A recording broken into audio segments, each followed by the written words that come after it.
EST, yeah, we clocking in. The untouchables, let the games begin. Ladies first, keep them waiting at the door. They thought they knew the vibe, but they ain't ready for the war.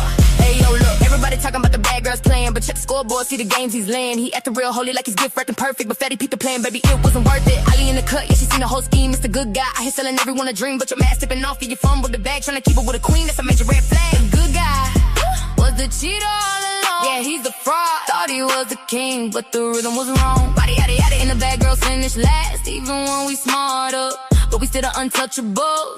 Go and fill the cup, yeah. The good guy was the cheater all along. Melanin popping, yeah, I'm dripping in the gold. While you out here acting dusty, yeah, that story's getting noticed. 5 p.m. on the boss, check the schedule. You're a local little hater, I'm a global professional. Smart up, listen up, now I'm 10 steps ahead. Left the cheater on the curb, put the fake little bed. Untouchable, unreachable, you can't even touch the hem. I'm a diamond in the rough, you just a rhinestone him. Ladies first, then the money, then the door. The untouchables, yeah, we keeping the score.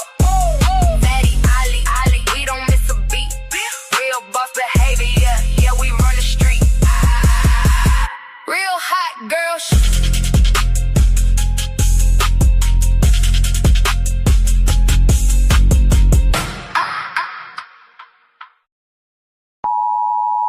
The content presented on the following show is intended for satirical and educational purposes only.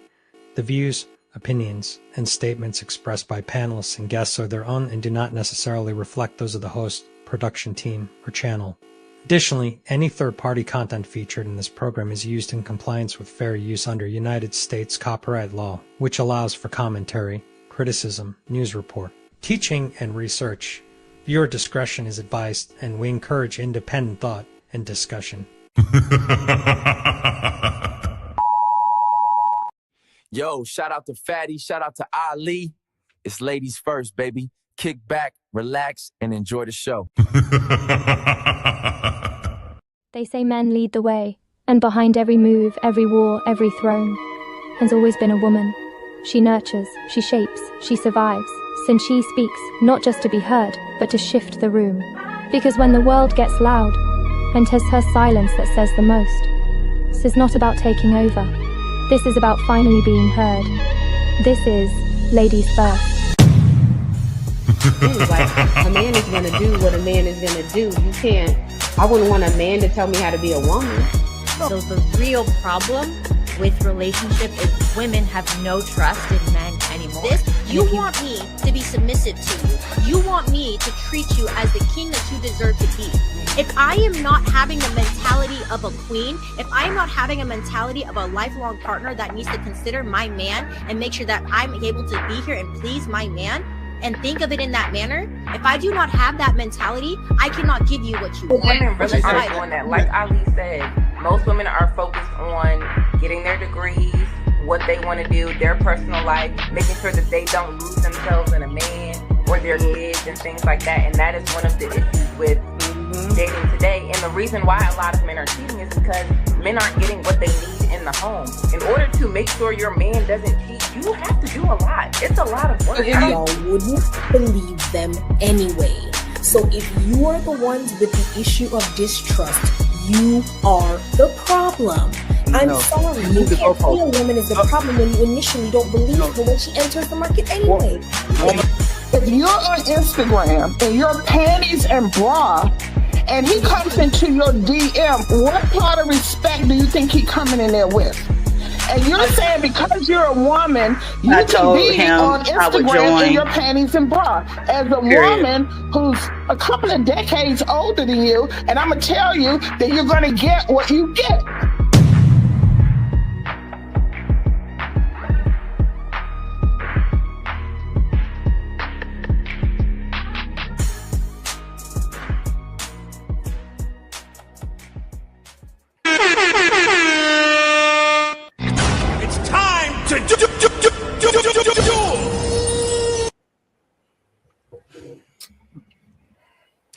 Hi guys, I am Melanin.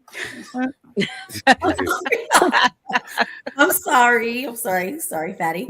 Hello, everybody. Welcome back to another Ladies First.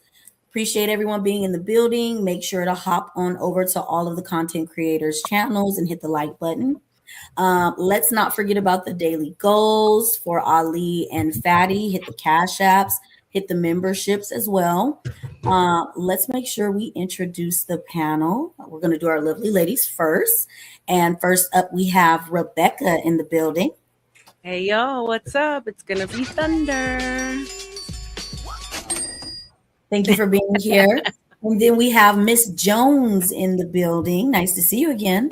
Good to see you too. Can you hear me? Yes, can you hear me? Perfectly. Thank you very much for coming back. Thank very you. much. Thank you, sir. Assalamu alaikum. Malaikum salam. And then we have the beautiful Napah in the building once again. Hey. Thank you for being here. We have Dalyn in the building. Hey. Hey, everybody. Hey. The Raging Tomato is here. I think she's having like a little camera moment, but she's also in the building. We'll see her in a moment. And there she is. Hey, Raging Tomato. Thank you for being here. Hello. How are you? Wonderful. Nice to see you. And let's get our fellas in. So we have Shizz in the building. Thank you for being here.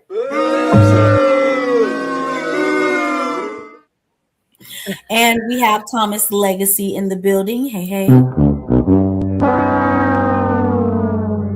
what it is. What's up? We have the untouchable empire himself, Ali, in the building. Hey.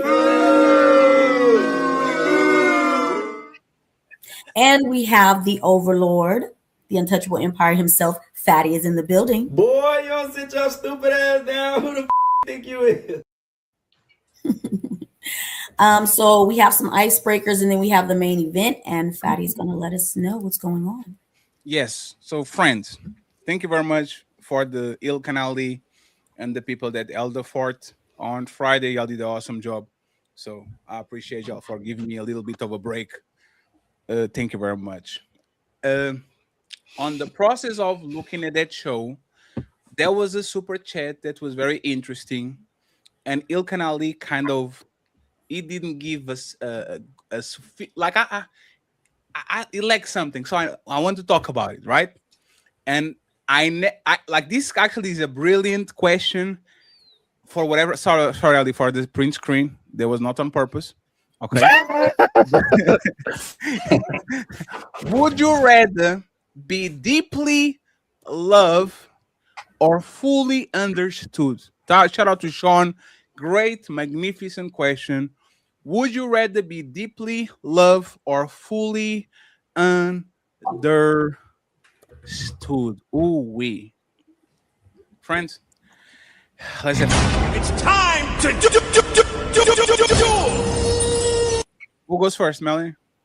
I'm going to go first. So I pick being deeply understood because love comes and goes. So I'm picking deeply understood. And we're going to go Rebecca and then Napah and over for the ladies first. And then the fellas can do their thing. What's up? What's up? I say loved because men and women will never truly understand each other. Without love? Period. I think we wouldn't have these panels. We wouldn't have this Discord if we actually understood each other. So I think love. For sure. Napah? I think I would like to be deeply... fully understood. Because once he fully understands me, he would deeply love me. So fully understood. Wonderful. I don't know about that. Not your turn yet. Miss Jones, would you rather be loved or deeply understood? You guys can hear me, right? Because something's going on. I can't hear myself. I think they go together, honestly. But if I have to answer the question, I'm going to say love, because to me, if you love me, you're going to see me, right? And if you see me, I'm going to feel seen. I'm going to be heard. So that's kind of the same. I'm just going to say love. Okay. Raging Tomato. Man, screw all you little lovey-doveys. I would rather be understood. Marriage is a business transaction. Relationships are a business transaction. As Melanie, I believe, said at the beginning, love comes and goes. It's only an emotion. It's a feeling. It's not factual. Just understand me. We can get through this, I promise. And I'll leave it there. Wonderful. Dalyn, love or deeply understood? Testing. One second, Miss Jones, you are actually great. Is that something is echoing? Maybe like lower your your audio coming from speakers or from the phone, just lower a little bit so you can see if it doesn't do the echo thing. But we are hearing you perfectly. Okay. Thank you, sir. Go ahead, Dalyn. Go ahead, mic check to make sure y'all can hear. Can y'all hear me? We can hear you. Yeah. Yes. You can't have one without the other. So because the question is an or, I'm going to say neither. If I have to pick between one or the other, I'm going to say neither. Okay. Fellas, you have the floor. Well, first, a while ago, I'd rather say understood, because understood is some type of form of knowledge. I mean, love could turn into hate, so you can't undo knowledge. So I'd rather be understood than love. So I think Rebecca touched on it earlier. A lot of us will never understand each other, and like a lot of people don't even understand God, but we still choose to love and show up like you're supposed to. So I think it's loved. I'd rather be loved. I know I'll probably never be understood. It's more to me than the surface, I promise. But the irony about this is women will say understand women or understand us, and when we understand y'all, we told we're toxic. So the more we actually know you, the less a lot of you can manipulate and have to finally be accountable for us and show up better with your decision making and behavior. So I think men genuinely want to be loved, and when women say they want to be understood, when we understand you, it's used against us. So I don't. You gonna elaborate before we get the other two answers? Oh no, I just had to say what I had to say because we understand y'all. All right. Go ahead, Thomas. Yeah, I think that love shit is a bunch of bullshit. First of all, want to be loved. I think it's just a cold-blooded bullshit. It's another way of saying I want a man to emotionally validate me. That's what they mean, love.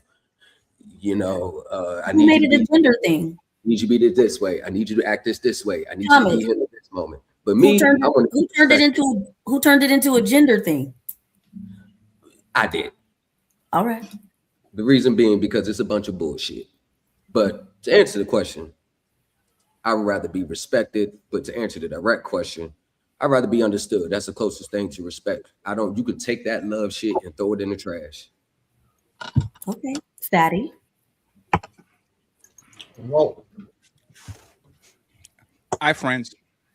So that's why I know Ali light skin and I'm dark skin. Shout out to the dark skin team over here. Understanding will never lead to resentment. If I know you come from, you can be my enemy and I can have respect.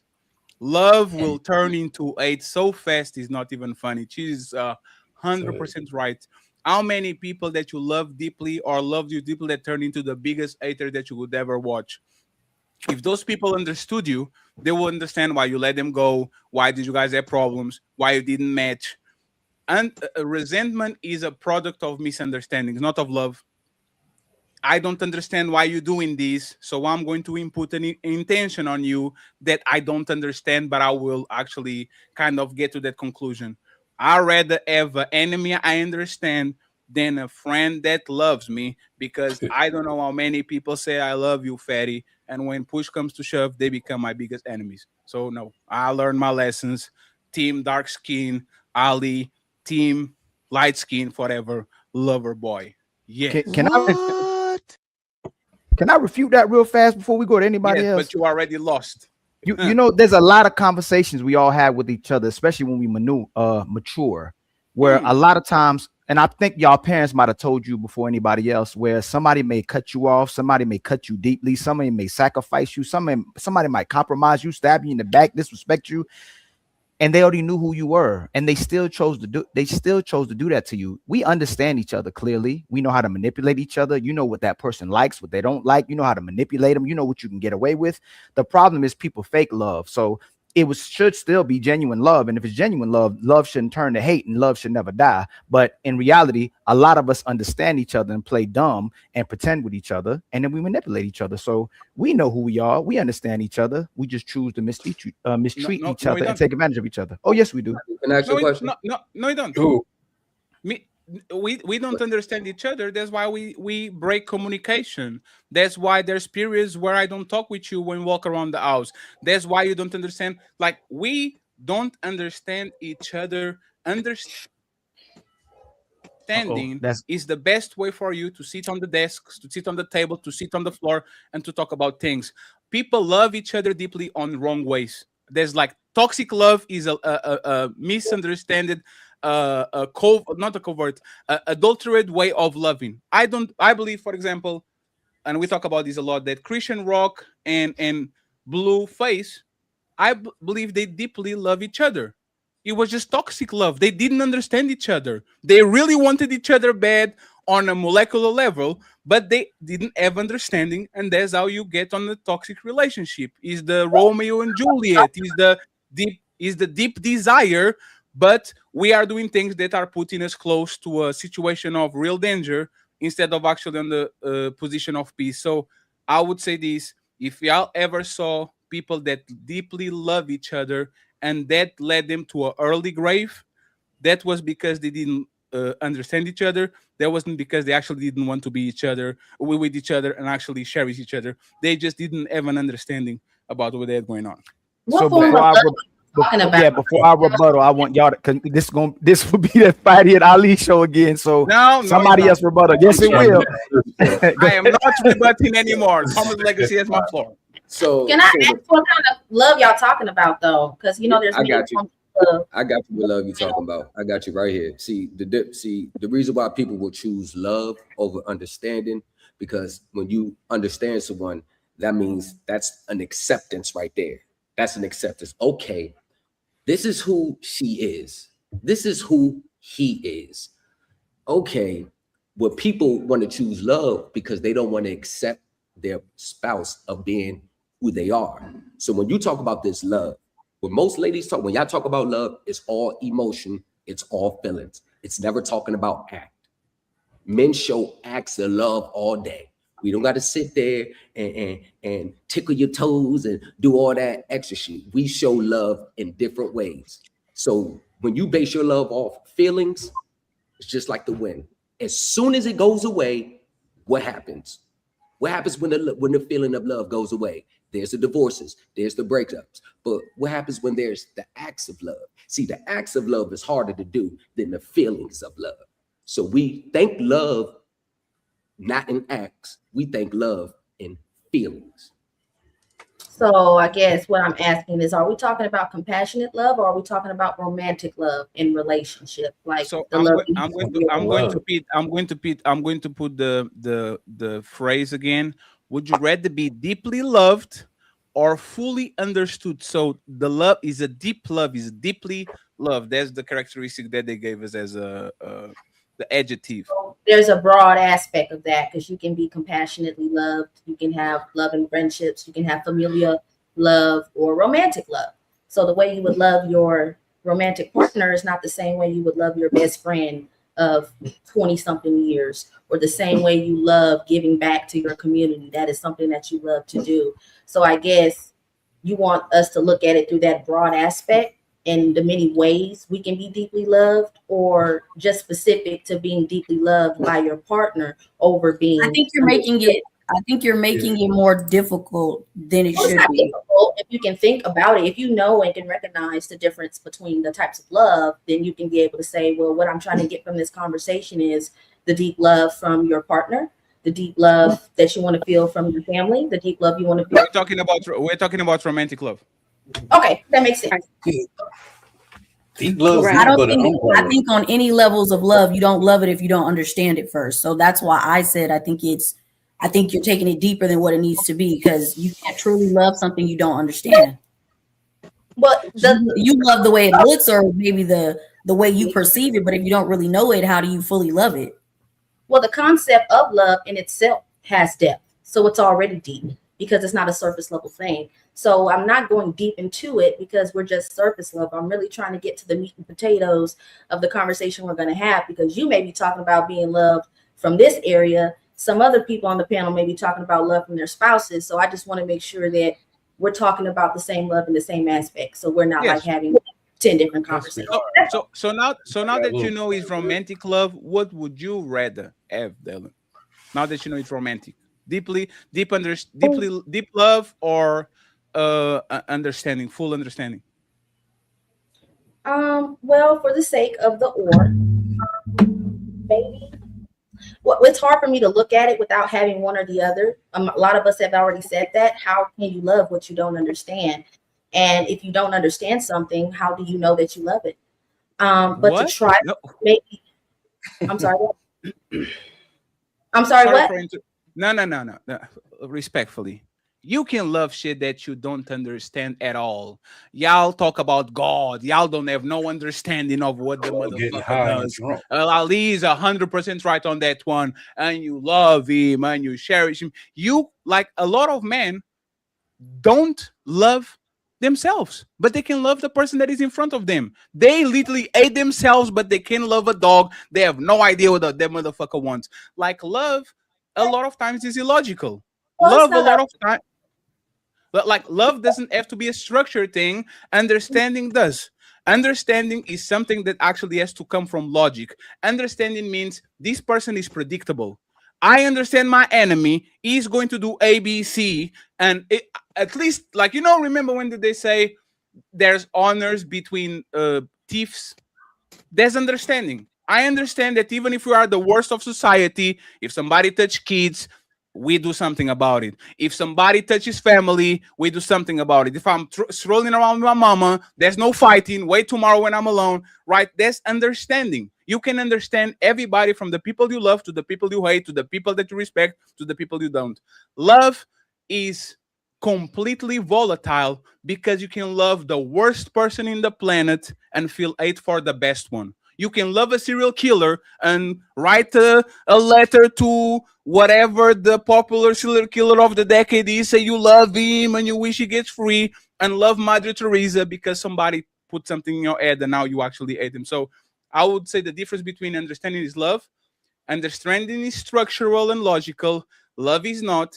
And I understand why women would pick love and men will pick logic, because men like predictability and women are literally attracted to volatile things or to things that they can't understand. That's why they like to fix things and put this man, I'm going to heal him, I'm going to nurture him, because they want to solve the chaos.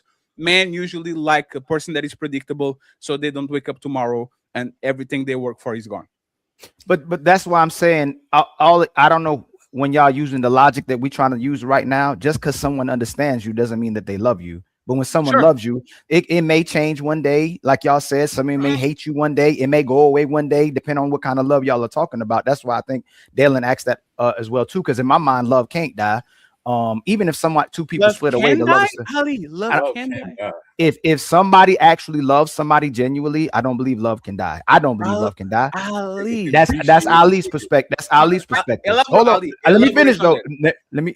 Who? No, elaborate on you. If you genuinely, like, for instance, if you like, especially men, like men can love women, the women they love before, and always love them forever. And I'm sure women have that capacity as well too. And that's why they compare the new guy to the ex guy that they loved, even though he cheated or maybe she cheated or whatever we about to discuss today. When people genuinely love each other, you may go away from each other, but there's going to be some love inside for you for that person for the rest of your life. If you genuinely love that person, it doesn't die. Ali, that's ridiculous, because if there's somebody that you love, touches your kids, touches your mom, deletes your dad, has sex with your best man, you are going to hate that person forever. There's some violations that will turn.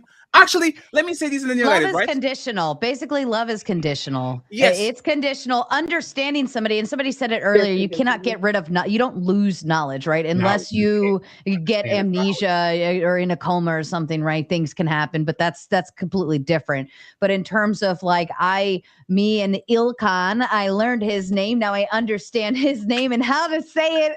And I can't lose that now. It's not forgotten, right? But I can learn about somebody. I can learn to understand. I can also learn new parts about them as they grow and mature, but I also know the past about them, and that actually deepens my understanding about them even more. I know where they started. I know where they're going, so on and so forth. But love is always conditional. I don't give a shit who you are. I don't care what you say. It's conditional to your fucking feelings. You can't bank on anything on love. Stop trying to make it like the precedence of a marriage or anything. The only thing that is where love is unconditional would be, I would say, from a parent to a child, because that is still your child, so on and so forth. But even children can choose to make love conditional to their parents. But I'll leave it there. I'll let you guys go. Well, I don't know. Just 1 second, friends. That's a good point. Just 1 second, because I'm seeing. I just want who agrees with Ali real quick. Do you believe that if you love somebody, you will love them like if you truly love somebody, you'll love them forever? Anyone agrees with Ali? I understand Ali. I'll say that. No, So no. 1 second, Dalyn. That was not the question. Let's make sure we answer questions today, right? Do you agree with Ali? So Miss Jones is the only person that agrees. Dalyn, you agree with him too, right? I have to. I can't say I understand it. So yeah, you know what's funny? This is literally the title of the topic. Understanding doesn't mean you agree. That's literally the topic of. Well, that's about love. That's pitting love against understanding. So agreeing and understandable is not what we're talking about. No, I can understand my enemy. I don't agree with him, but I understand why he's invading my tribe. It's because he doesn't have no water. It's because he doesn't have woman, so he needs to reproduce. It's because he's cold there, and he's actually cool over here, so the Vikings want to come to England, because if they stay over there, they die. They don't have nothing to eat. I can understand my invader. I think it's important for Miss Jones and I to expound on what we understand about. You know what? Hey, Thomas, give him just a second, right? You know what? I understand. Go ahead, Dalyn and Miss Jones. Well, I'll let Miss Jones go ahead. How you doing, Miss Jones? It's nice to see you again. Oh, you're on mute, Miss Jones.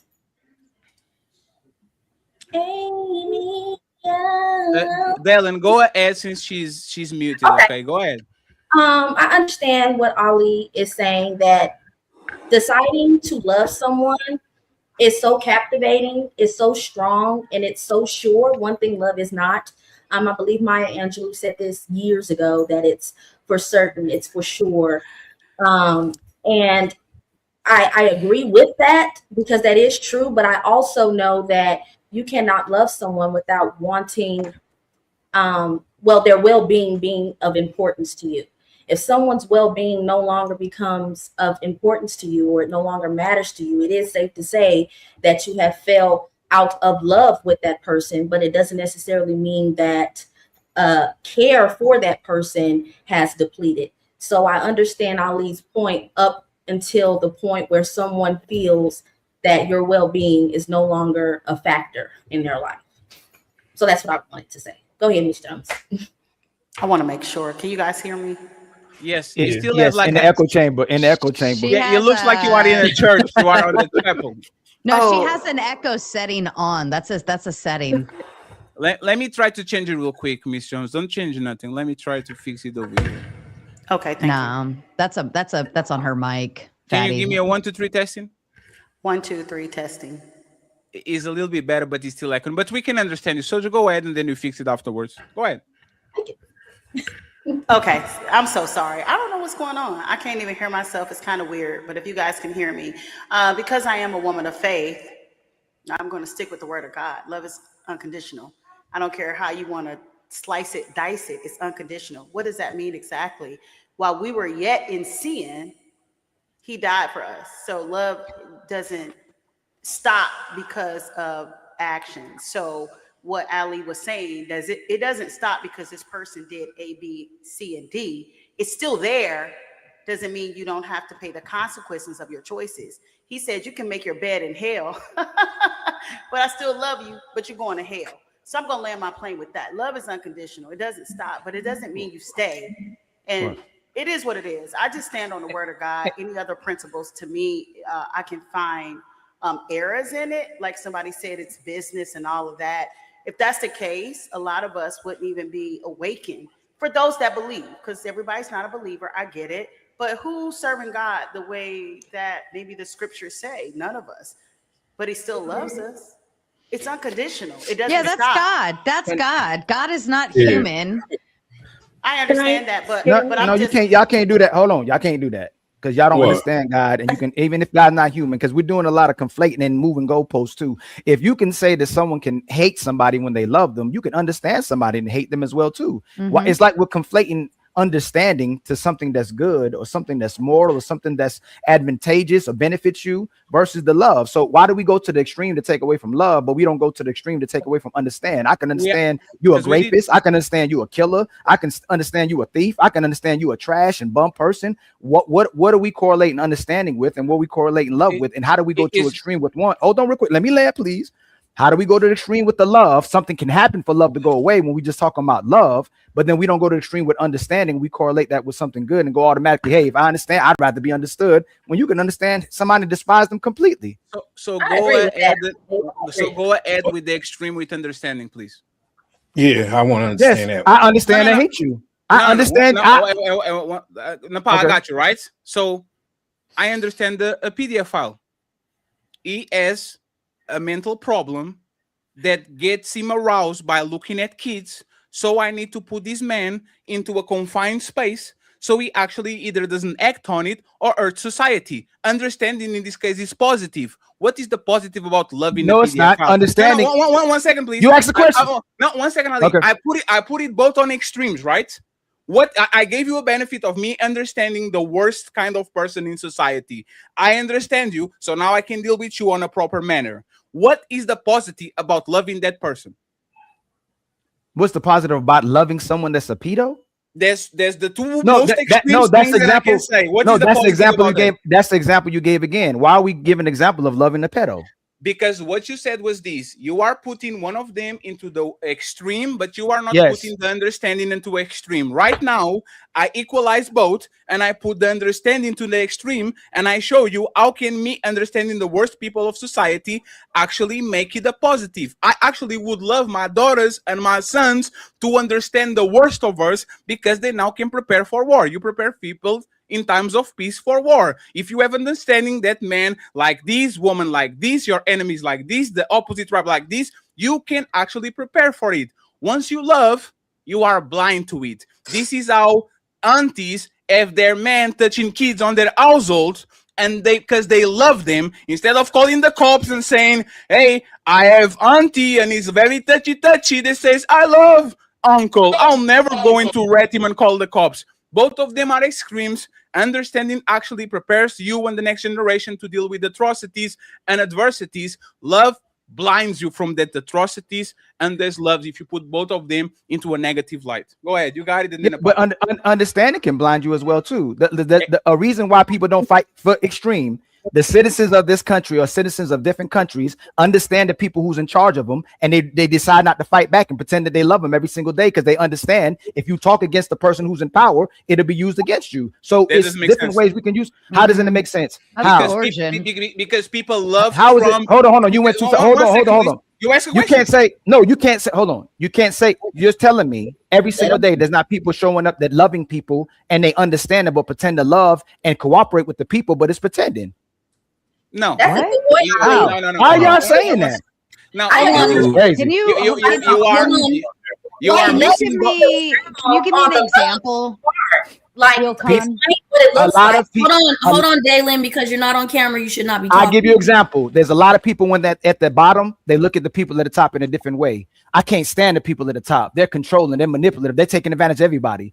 Soon as they get close to the people at the top, all of a sudden they resonate with the people at the top. I love the people at the top. I love this government. I love this country. People become biased with what they look at as love and what they look at as understanding as well too. What is truly understanding? What is truly love? Like, that's what kind of conversation are we having? If we're gonna look at love and go, hey, you can hate somebody, we got to go to hate. We're just talking about love, like rather you being loved versus just somebody understands you doesn't mean they have to love you. They just understand. Hold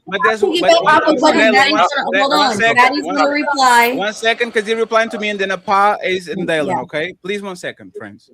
Love and hate blinds you. Because if I love somebody and somebody did something stupid, because I love them, I will just brush it off. If I hate somebody and they do something that might not be offensive, I will say I hate you. So what you did is terrible to me. Once I have understanding, I now can understand where you come from. I now can evaluate your intention, and I can understand the train that comes to me so I can get out of the way. Or I can love the motherfucking train and get bulldozed and die. This is how people get blind. They love the Lakers no matter what they do. They love Donald Trump no matter what he does. They love the motherfucking Alpha, Sigma, whatever fraternity they love when they go to college. And even when people do something egregious because they love it or they hate it, they already have an opinion. Once you have understanding, you understand where the people comes from, where the person is going to go, and you can choose to stay, to leave, or to react. Understanding is knowledge and is going to save you a tremendous amount of pain. Loving is going to put you on a blind, drunk state that is going to either make you crash out because somebody disappoints you, or is going to turn that person to a massive motherfucking hater. Because I will say this, love and hate are proportionally inversed. If you love somebody tremendously and they do something to you and you have expectations on that person and you never expect him to cheat and you never expect him to steal money from you and you never expect them to do what they did, once they do that to you, that's going to be the worst person in the planet. While if you understand who the people is, you can just step away and say, you know what? I love you, but I understand you too. So let me move ahead because I'm not going to deal with this bullshit. I have nothing more to say for the next 20 minutes.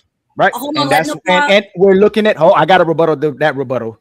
This is what I'm saying. We're taking love and making it a negative, right? Love actually elevates people, it motivates people, inspires people, it gives people a purpose to live. There's people right now in life today that's an addict that want to be off the face of the earth be off earth because they understand people, they understand how the world is working. So why are we going to the extreme again with the love but not with the understanding? The reason why people are addicted to fake people or have fake relationships and addictions again is because they understand now what this world is. So when you have genuine love or feel like you genuinely loved or loving someone as well too, that's the greatest motivation that someone can have to live and have purpose in this life. We can't take away from that. So even if you meet somebody and they love you, they choose to be with you and they fully understand you or grasp who you are as a person on the surface or below the surface, but they want to be with you for the rest of your life. They want to inspire you, motivate you, and elevate your life. That's way better than somebody understanding you or not understanding you. Why would I fall in love with?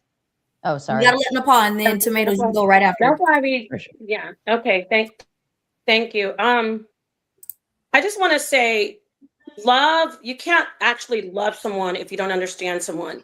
If we're even talking about God even has conditional love. God says, if you don't love me, I don't love you. The scriptures say, if you love me, keep my commandments. So the commandments are to be understood. So understanding comes before love. Everyone's saying love this, love that. We don't even understand what love is, but we understand what understanding is, meaning to be logical. You lay out who you are on the table, and then people can decide, okay, I know fully who this person is. That will, if you understand that someone in all that great that he puts out in the front, he might have that pedo thing in the back. You fully understand, so you do not love that person. You get what I'm saying? So somebody saying the scriptures, God is 100% conditional. God does not give you conditional love. God does not give you unconditional love. Jesus doesn't even give you unconditional love, because Jesus said, if you don't love me, then you will not make it to the kingdom. So understanding comes before love, and love brings, understanding brings love. Love doesn't bring understanding. That's why people break up. They love each other, but they don't understand each other. So thank you for letting me add that. Yeah. Mm-hmm. Go ahead, Tomatoes, and then Miss Jones looks like she wants to get in there. I think Ilkan said something about God. Ilkan's I completely lost my thoughts. Said something about you have to. What did you say, Ilkan? And loving. You can't pretend love and regular love, and I was gonna right. I think it was like. So wait a minute. What happened? Yeah, how you was telling me what I don't need to do because I was having issues with my camera. I didn't even notice. Okay, but I'm just, it's fine. We're not going to do that right now. I think you were saying I just wanted to make the disclaimer that it was rude and that maybe I could help her. No, it's not rude because I'm the co-host. There's nothing rude. Hey, everybody quiet. 1 second. Who corrected you? I did. The host. So the host of the show. Hey, 1 second. The host of the show can correct you. Incorrectly. What I said was even 1 second. Even if, wait, please. Hey, please. Hey, Dalyn. I'm not doing this with you today. Respect the hosts of the show. Okay. I will. The host of the, 1 second, please. Hey, Dalyn. The hosts of the show are here to help you. Okay. They are here to help. Respectfully, 1 second. She was right. You were off camera. Nobody gives an opinion off camera. Wait until you get back to camera so you can give your opinion like you did. That's the rules of the show. Do you ever... 1 second. 1 second. You might not love it, but you should understand it. You see how we got to a conclusion? You might not love it, but you should understand it. Those are the rules of the show. Even if you don't like it, that's how it goes. So next time, come up and talk. Thank you. Are you done? I was never saying that. I'm definitely done. It's not your turn. It's not your turn. I don't care. I was never negating your rules, but I'm saying don't disrespect your panelists to make sure. I did not disrespect you. Please. Hey, this is the unruly nature of Dalyn. Stop for a second, please. Stop for a second, please. There's rules on these panels. This is a cammed up panel. Don't be doing ad-libs.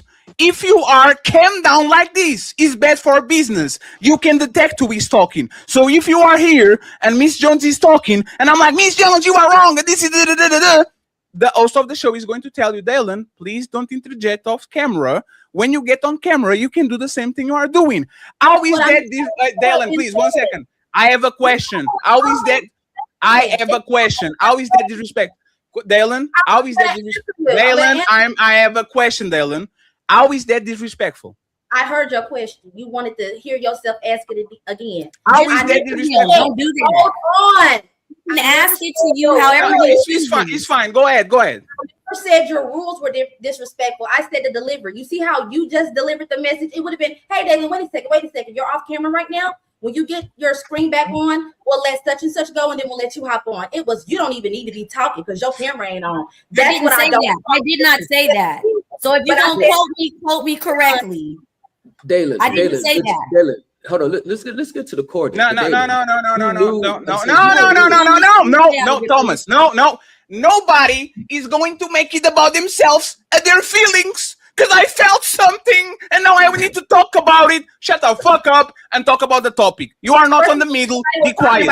I don't care. I don't care. This is not the topic. We are not going to stop the show with 600 people watching because Dalyn got on her feelings. Calm down. Nobody brings their feelings to the phone. Okay, so I will calm down. Be quiet, please, and let's go back to the topic. It has nothing to do with feelings. He is calm, and it's Miss Jones and tomatoes. Already starting bullshit for nothing. I didn't like how you talk to me. So, what I was gonna say is, how can you fall in love with someone, because we're talking about a relationship, without understanding them? I don't know how that's possible. Like, because if you're going to fall in love with somebody, it's because you're getting to know them and you're falling in love with the things about them. So I don't even know how you could get to that point of love without even having some type of understanding on them.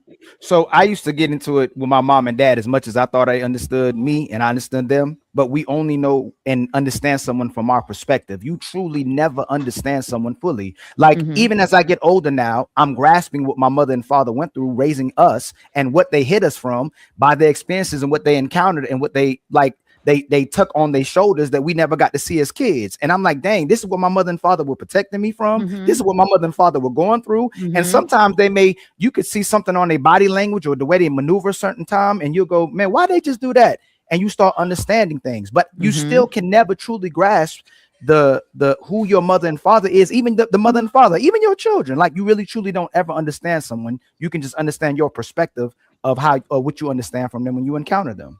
But the more understanding that you grasped on your parents, even now looking back, and now you're like, man, they went through all that. Does your love become deeper the more you begin to understand? Absolutely. Yes. I rest my case.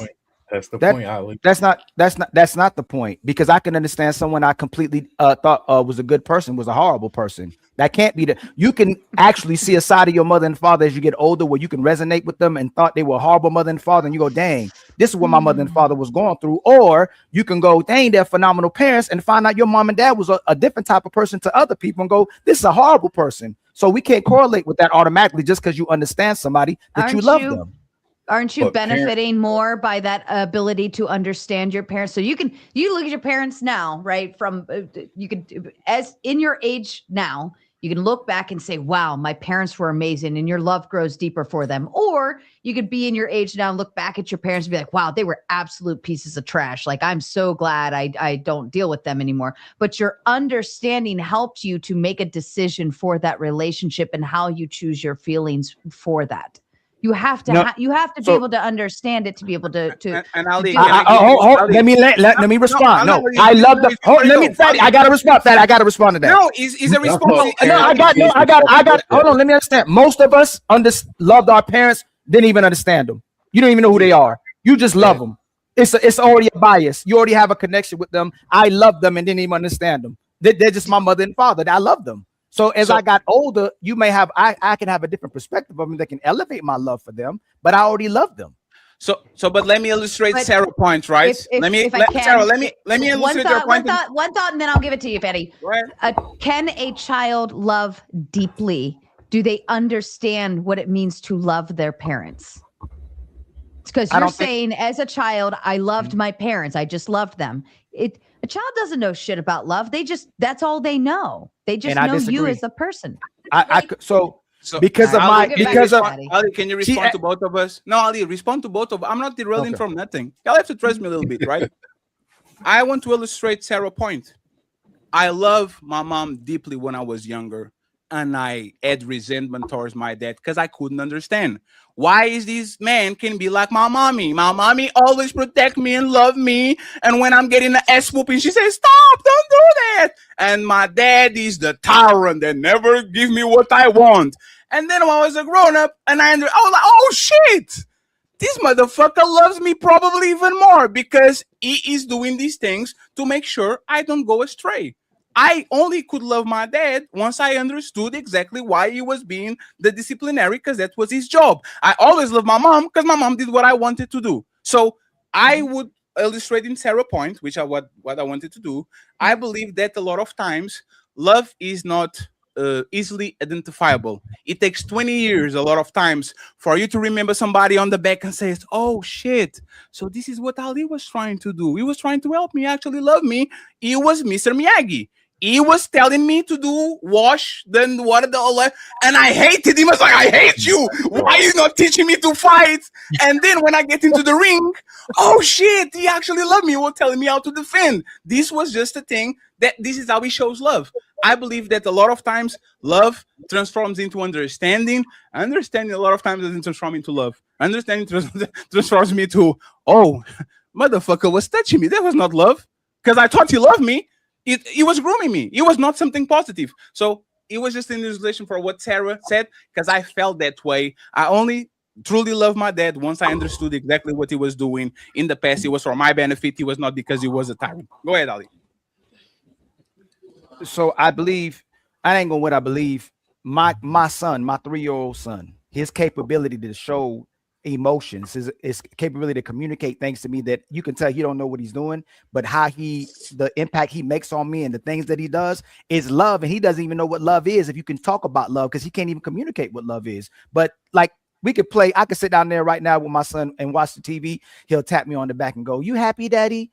Can I give you a hug, daddy? And I'm it's nothing getting back to him at all. It's nothing in return. A lot of times, like, love to me is, and I hate saying to me, right, or my truth, but when you love someone or attempting to love someone, you want to see them smile. You want to see them happy. You want to see them grow. You want to give them knowledge. You want to see them ignite as an individual. And my kids, even at 3 years old, 1 year old, I can feel love from them, even if they don't know what love is. So a lot of time as we get older, I think we have different levels of love and we get more understanding of love. But you can love people and not understand them at all, or you can love people and understand them as well too. That's all I'm saying. So we're correlating understanding with. we're correlating understanding with something good, but then we don't look again, like I'm saying again, the understanding of bad.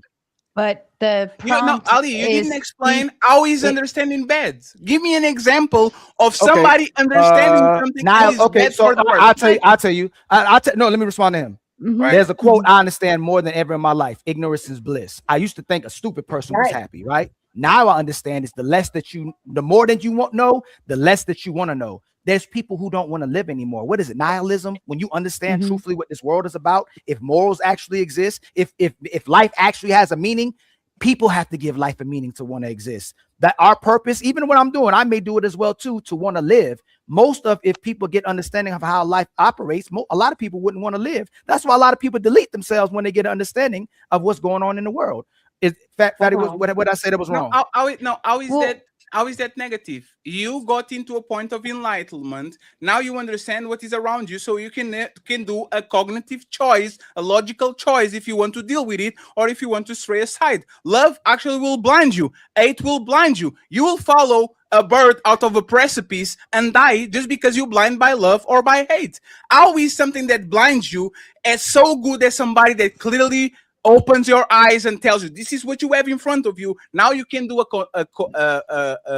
a decision, educated decision about what you're going to choose. How is that negative? And Sarah interrupted. How is that negative? No. The impact it can have you is that can have on you is a negative. Like, for some reason, we're not talking about cognitive dissonance. We're not talking about Stockholm syndrome. We're not talking about how you can change your perception of something in a good way as well too, even though it can be a negative to you, so you can exist with it when you understand something. There's people that get closer to somebody that hates them, closer to someone who manipulates them and takes advantage of them, because they don't want to deal with the reality of who they really are once they understand what the person is. So understanding can be a negative, understanding can be a positive. And if you want to say love, I just told you, you can understand that you are. I understand that you are an evil person. So now I decide to deal with the evil that you are, or to remove myself so I don't fall into your evil deeds. I didn't say that. No, you switched what I said. I understand you. Now I want to get closer to you because I see how powerful you are, how much you can kill me, how much you can take advantage of me. The world we live in right now. So there's a quote where people used to say when I was growing up that people hide from the truth. Now they hid the truth from us. Now people hide from the truth. Once they understand it, it actually impacts their lives even more negatively now that they understand what's actually happening. That's what I'm saying, that understanding can be a negative to a person as well too. I will say this, please. And Sarah, sorry too, because me and Ali are not going into that, right? There's one version of understanding that can be negative. You are Littlefinger from Game of Thrones. You have so much understanding of your surroundings and the people around you and the kingdom and the queens and what moves people that you use your understanding to manipulate people into doing bad things. I will give you that, right? But that's still positive towards you. Is power. You acquire power. You understand people. You understand what makes people tick. So that's actually positive. Understanding that somebody is bad or good and approaching them is something that is made a conscious decision. Loving somebody is a lot of times not good, because love will blind you from the negative traits, and now you are going to get with somebody. Let me just wrap it up. You can never love bomb somebody that understands that shit. And for the life of me, it was 33 years on this planet. People will love bomb me, and I will feel. I love you, fatty. What the fuck is going? What is this? I can't understand it. What? Like they would come in and drop out art emojis like a ton of bricks, and I will feel guilty. I need to show love back. I need to go ahead and it was all a play. It was all a game. I love bomb you so you can like me, and now you feel in debt to me. So now you take that shit back, and now I'm your slave because I don't understand shit. Once I have understanding of what love bomb is, you can never do that shit to me. If I get close to you, it's because I made a conscious decision that I will benefit from something that you bring. So now let's play the game. Once you are love, you are blind, and nobody made a song called Crazy in Understanding. They made a love called Crazy in Love for a reason. Once you love, you get drunk, and when people get drunk, they do shady decisions. Love can be very positive and negative to you. Understanding, for the life of me, I still understand how that is. But once again, Ali's light skin, friends. Hey, she's Ali's light skin, so forgive him, please. And one thing that the thing that Ilkan, and I don't know if he's still with us right now, but he brought up his son loving him, right? But that's still a surface level love. That child doesn't understand what love is, right? And this is why, as children grow older, their love can become conditional based on how they're perceiving their relationship with their parent. This is why anytime I have to ground my 16-year-old, that my favorite response from her is, I hate you so much. And I know, but I know she doesn't, right? But I know in the moment, she doesn't understand what's happening. She gets mad about it, yada, yada, yada. And then the apology comes like a couple hours later with the I love yous, right? But the thing about if love worked, if deep love worked better than understanding, then why do the pre-arranged, what are they called? Arranged marriages? Why do arranged marriages have a better chance of survival versus I'm going to fall in love and get married? Good one. Because they came in with duty. They came in with duty, right? They came. Normally it's duty to right? a family, duty to the religion, duty to the culture. They started off with duty. It has nothing to do with understanding or love. You have to understand your I have duty. a question. Rebecca, right? is duty understanding? Yeah.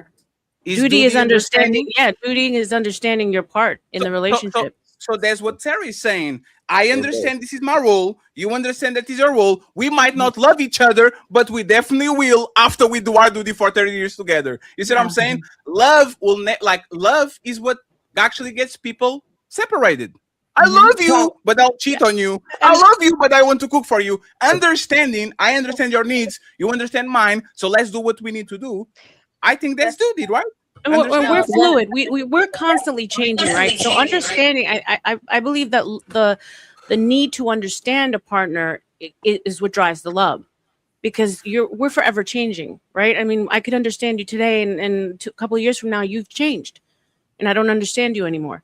It's that love, it's that need for that love that drives me wanting to understand you. And so that's why, and if women, and especially women, us women, let's be for real. If we understood men, right, and we understood the way they operate, why do we constantly fall for the same okie doke?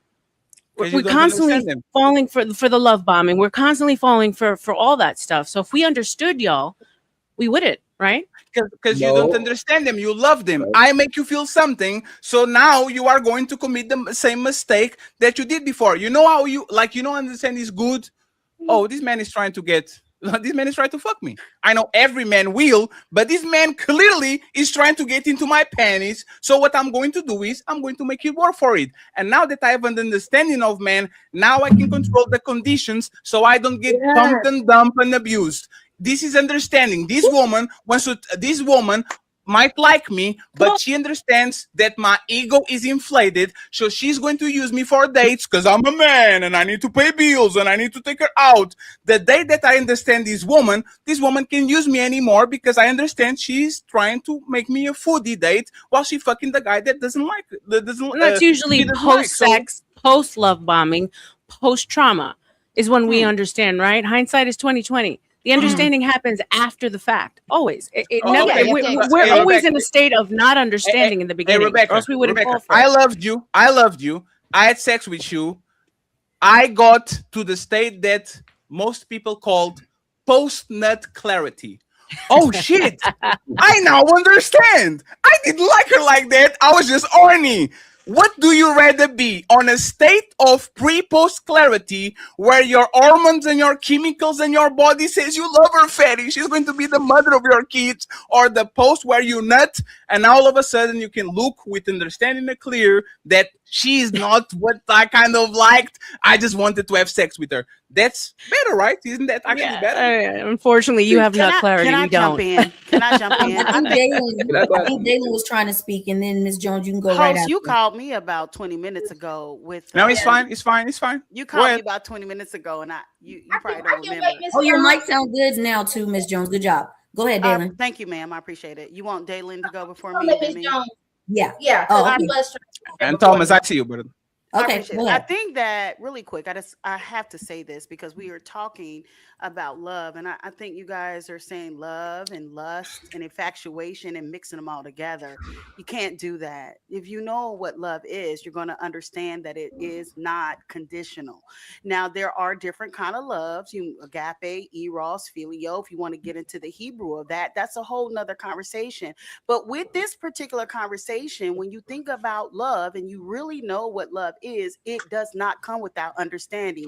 And when you replay this video, you're going to know that I said that from the beginning. So I said I can't answer because you can't separate the two.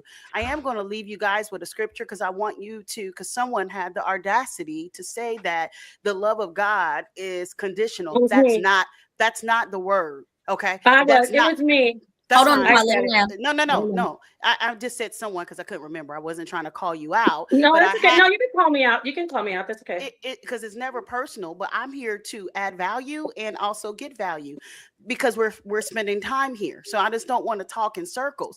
God's love is not conditional. If it was, none of us would be alive right now. I just want to land my plane. You can read it for yourself in Romans 8. It's not conditional. However, I put it in the little chat. Just because you love does not mean it does not have consequences. And that's where people are delusional. Oh, God love me, so I ain't gonna have no consequence. You still can go to hell.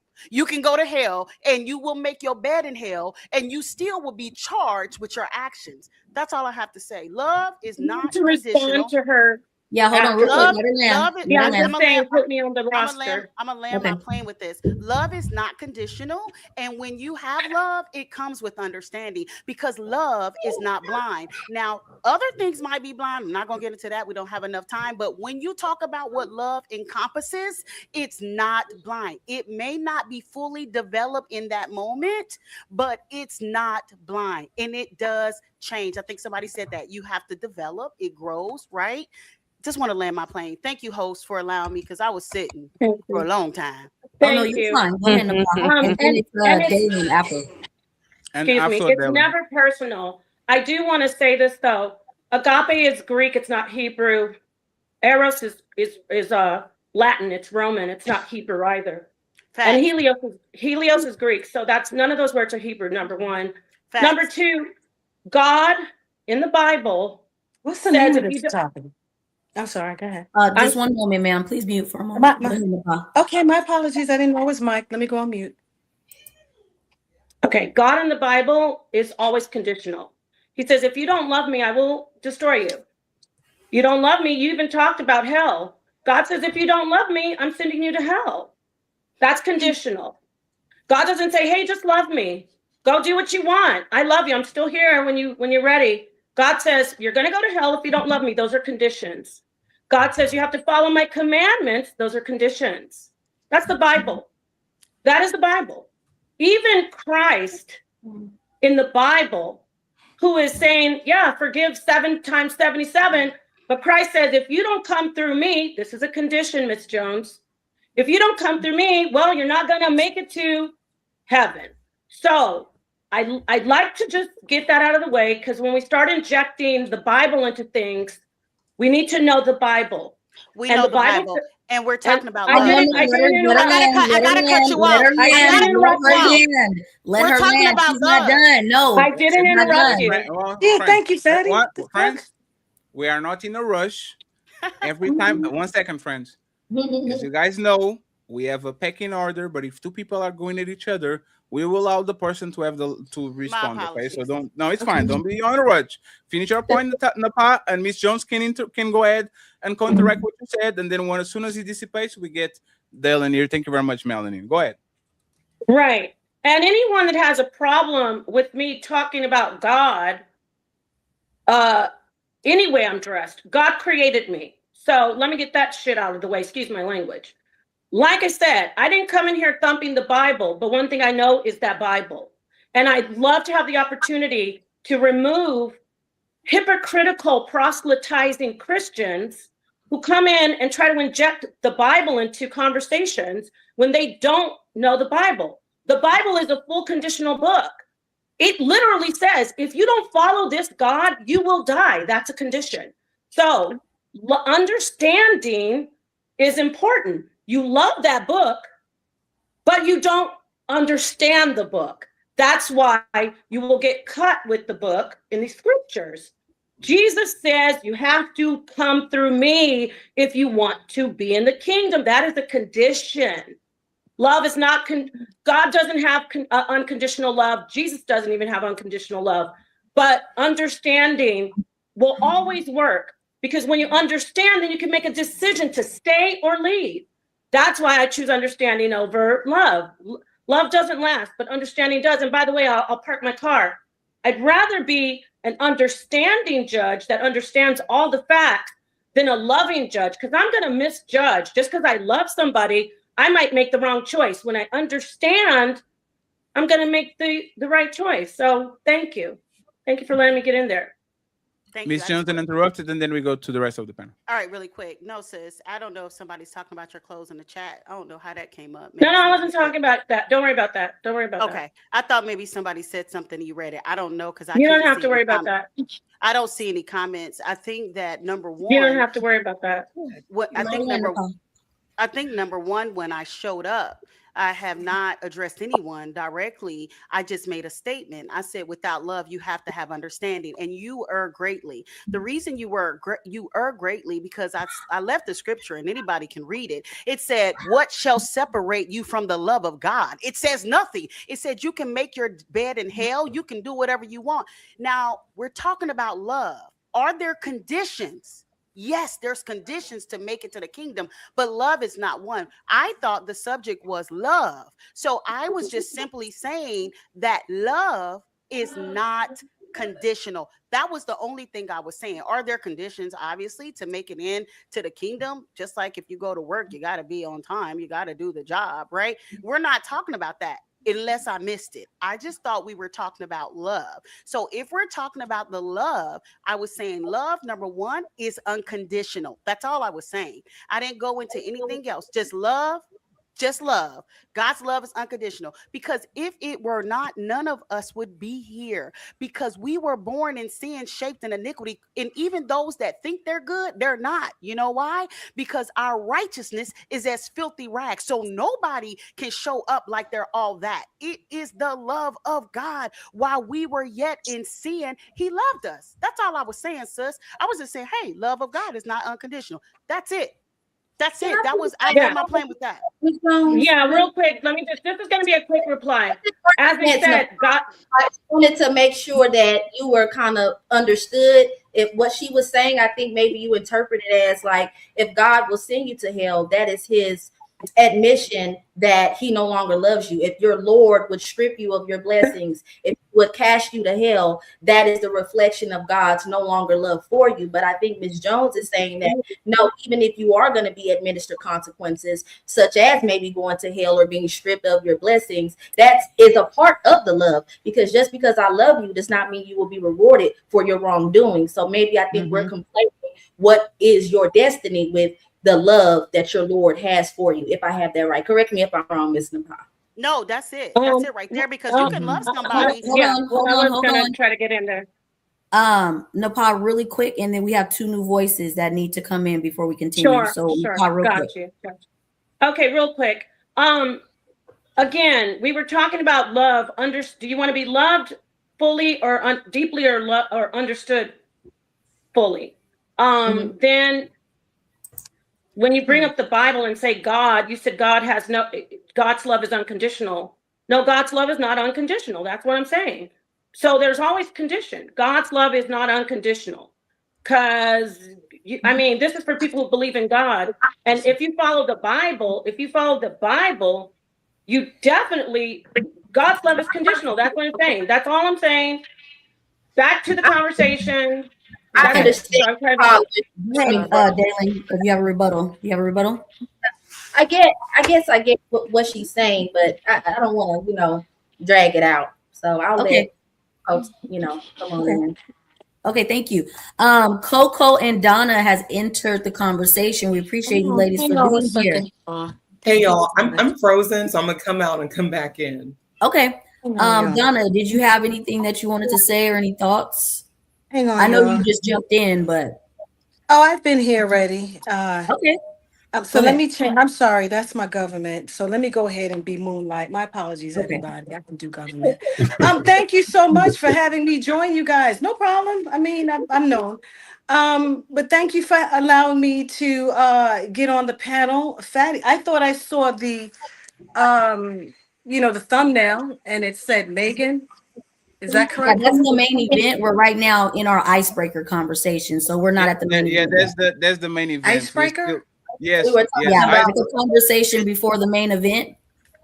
So Would you you want to rather give your opinion about the topic that we have in end or the Yes. Megan situation? So would you rather be deeply I mean, would I like to hold for the main event? Is that what you're asking? No, my question is, would you like if we're talking Is that about what you're this, asking? right? Can Would hear you me? like to comment on the current conversation, or would you like to comment on if you would rather be deeply in love or deeply understood, or would you like to wait for the main event? I'll wait for the main event because y'all are talking about God and the Bible. I don't know where loved and deeply understood has to do with the Bible. Conversation So evolved let me- over time. No, it's fine. Huh? Moonlight. I got you. I think she Oh, can it hear me. evolved to religion. Yeah, but Well, they took religion out of school, so I don't know how we can even get past religion and we speaking on religion when it has been so interpreted differently a thousand years. So I'll wait for the main event. I'll wait for the main event, Fatty. if Fatty that's is the case. speaking. Yes, ma'am. I see. Well, what the hell? No, Excuse it's because I can't Moonshine. hear. Fatty, I can't hear. I'm sorry. That's the point. You can't hear me. Refresh. Thank you. Like Melanie is literally trying to help y'all, and y'all like, why are you saying this to me? You can't hear me. Like that's what you. This is why I don't believe in the girls. God Thing, damn it, man, this that's is crazy. crazy. Melanin, she got a good question, Melanin. I'm jealous. One second before the fellas goes, can they be quiet for a while? Thank you very much, fellas. KoKo, are you in condition of responding to what we were talking about? Because KoKo, the Bible and God, and she was like, baby. Yeah, not baby. I could, and now not right now. They're fighting. So I'll come back for the main event. The last thing I just want to say is God's love does have conditions, Miss Jones, and I'll leave it like that until KoKo. Okay, KoKo. Yeah, Sorry, we'll wait for later. So Thomas and Shizz, go ahead. You have the floor. Well, So your role. I'm sorry. Somebody. All right. So we you can easily see today that love. Y'all keep talking this love and understand, and love and you love. You can't love without understanding. The problem is people change, feelings change, we evolve over time. So the woman, she may, or the man, whatever, a person may love you today, but may not love that version of you in the next 2 years. But what's not being communicated is, I love you today. I met you because I love you now. But you're going to have to do this. When my feelings change, you're going to have to love me this way. You're going to have to love me that way. Oh, if I need you to be there, you're going to have to do this. You have to do that. And as soon as those expectations aren't met, this is when you start to feel the feeling of love fade. And when the feeling of love fades, now you're thinking there's something wrong with the partner, or your partner failed you, or your partner's not living up to the expectations. The problem is, it's a game that you just can't win, because there's no type of love today that's going to sustain for 10, 20, 30 years unless it's tested with time and change. When you can go to the darkest core part of that person and still be there with that person after seeing the worst side of them, then I think you may have a chance. But love, I don't even want to hear the question until you fully know who your partner is and understands everything that comes with being with them. Most people won't accept it. This is why understanding is more powerful than love, because love comes with acceptance and accountability. Same thing Fatty has been saying all night. I agree with you too, Sarah. I agree with you too, Melanie. I agree with y'all. But you cannot act like love is so much important than understanding, because when you understand, that's when the expectations are more grounded and rooted in reality. This is where, you know, he only makes $65,000 a year. In my mind, he needs to be making 120. Well, he makes $65,000, but he's comfortable with it. And Thomas, and somebody was saying on the chat, Ali's main mission is literally to make women understand men. This is why we cheat and you shouldn't leave. This is why we tell you what to do. This is why we tell you how to dress. This is why we tell you what is not I love you, is understand what the fuck am I telling you so we can move along. The whole thing is understand me just like I can understand you. So I'm taking a chance now that this came down to take a shot at the light skin collision. Y'all lost again. I'm sorry. Go ahead, Mr. Cheese. Thank you very much for your patience. Yeah, but basically I was going to piggyback off of Ali with the parent situation. Like, I remember my grandparents being together for like 60 years. And I always ask them questions, how? Like, how you be with somebody that long? And the main answer was, I understand them. You know what I mean? And God, too. They say they understand God and understand their relationship. So basically, in the long run, it's just all about understanding each other. Like, she understood that he has to go to work, go and do things. She understood she take care of the kids. They come together as a team. You know, they might love each other to get together, had kids, whatever, but that thing just grew apart. Like, I saw them argue. I saw situations where, as a kid, looking like, damn, like, how they still together? But they just always had that understanding about family. They understood about, you know, they got responsibility to take care of kids, understanding about the community and everything else. So I just wanted to that's understanding duty, though, right? That's not necessarily understanding each other. Yeah. The relationships that lasted that long, I mean, my parents are 50, 55 years now, God bless. It's the duty that they have to each other. It's the vows that they took. They still talk past each other when they fight, like as if they were just met. You know what I'm saying? But so they don't understand each other. They wasn't deeply in love. They just, you know, understood their responsibilities with each other. Like, they said the love understanding the duty and responsibility. They said the love was gone. They just understood each other enough to be together and have a responsibility to take care of the kids and other things like that. Just understanding. And that goes back to the importance of duty, right? We're dancing around the love and understanding, but it's the duty. The duty ain't nothing but knowledge. It's my turn to tell y'all full of it. It's my turn since y'all said I'm shit. Right? So, I'm gonna go all the way around, right? Hey, Shizz, you got a woman that understands. You better get him back. You better go down there and get him back. He's back. I'm going around the whole panel. You got a woman that understands you. She's been holding you down forever. Everything's been good. She walk up to you one day and go, yo, I don't love you no more. You staying? Depending on, you're going a little fast. If I'm gonna leave just for no reason. No. She came to you and said, I don't love you anymore. Are you staying? Yeah, I have responsibility. If we married, yes, I'm staying. Because I understand we married and I gotta do. Got you. Dalyn, you with somebody. Y'all understand each other. They come to you and say, hey, yo, I don't love you anymore. Are you staying? Yeah, if we're married, like she has said, then yes, I'm staying. Napah. Boy, it's funny how y'all saying y'all staying. Napah. Oh shit, it's not going how you wanted to go. It's definitely. I knew they were going. I already knew this was going to go this way. They leave for less. Napah. Ask questions.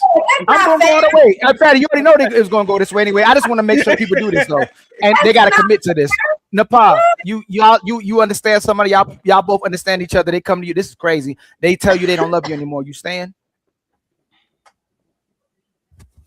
I know I'm staying because I know he still loves me. It doesn't matter. He's just talking. No. They don't love you. They don't love you anymore. No, they don't love you anymore. Not. But I the hypothetical. The hypothetical. No, Napah. Please don't get it. Remember we said we like this. Remember, no. Remember we said we like it. No, it's not your hypothetical. Napah, friends, I got you. Napah. You can explain, but Ali as a line of questioning. So after you're done, he has to continue asking questions to the Got it. Go ahead. Okay. I just wanted to say, like what Sara said, how her daughter said, I hate you. She understands that her daughter loves her. So yes, I'm staying. I'm staying because I understand him. Mm-hmm. I know. Well, that's all. My sister Sara, the guy comes to you that understands you, say he doesn't love you anymore, you staying? That motherfucker loves me. 2 blowjobs and I some know, margaritas right? later. He's gonna love me. I ain't worried. I'm not worried. I have no worries. If he understands me and he's been married to me for that amount of years and then suddenly comes to me and says, I don't love you, I'm be like, bitch, shut your mouth. Let's go get some blowjobs. Come on. That is so funny. Thank you. Thank you. It's a feeling. It's a feeling. They're temporary. I can work it back. No, but if he says he doesn't love you, you're staying? That's today. What's tomorrow bring? Miss Jones, a man, same thing. Y'all understand each other. Your man come to you one day and say, I don't love you anymore. You staying? I can only speak on this if it was a marriage. And with that being said, if he's telling me within a marriage covenant that he doesn't love me and has not filed for divorce, then I'm going to stay. But if he files for divorce, then I'm out. Rebecca. I stay. Miss Rebecca. I've only ever you been staying left. Too? I've only ever Melanin, been you left. too? I never leave. You staying too? Thomas, you staying too? As long as we still I'm staying, because long as you still, and Fatty, you staying too, right? So I'm gonna point out this. I'm gonna point this out. You don't let me answer. What's the fuck going on? Now, Fatty, you gonna commit with them too? Go ahead. Jump off the ledge too. Jump off the ledge with them. I'm free. Go ahead. I'm dark skinned. I'm not a lover boy. Yes. Fuck love. If you do your job, I'm staying. I don't have no place to go. You will die together. The women, I know definitely lying. The brothers lying as well too, but the women definitely lying. I never hear women come on these panels of real life say they want to be with a man that gives them understanding. They need a man to be emotionally available. Let me finish. You can rebuttal right when I'm done. This is what I mean by y'all liars. Y'all are liars. If this man comes to you and say, I don't love you anymore, that relationship is over. But first you're gonna chase him and do everything in your power to get the person back. You're gonna break your back to get this person because y'all hate rejection. But I never hear, hey, as long as I get understanding, I'm staying. I don't care if he doesn't love me. Never heard that in my life. But I do hear, I just want him to be emotionally available.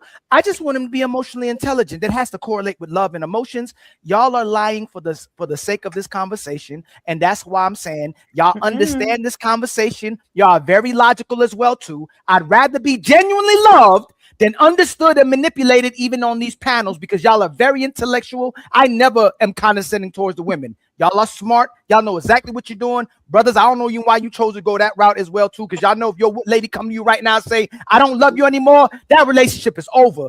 That's the main reason why y'all there. But that's okay if y'all cap with the ladies. But the sisters for sure, are lying on this subject, and they're using logic to do it, and they're using understanding to do it. I'd rather be genuinely loved by somebody than to be fully understood. Y'all got the floor.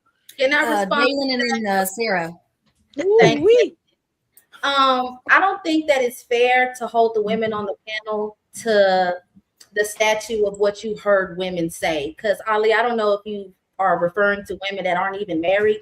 So what incentive do they have to fight anyway? I think that's why a lot of us were like, if we're married, we're going to stay. And I wanted to know if you were going to ask the women to provide, okay, why would you stay? So you can have more context and background on why a woman in her marriage would do something in her marriage that she wouldn't do in another type of relationship that's not as committed as a relationship. You jumped to call us all liars before you were able to really understand why we say it. I'm going to say this.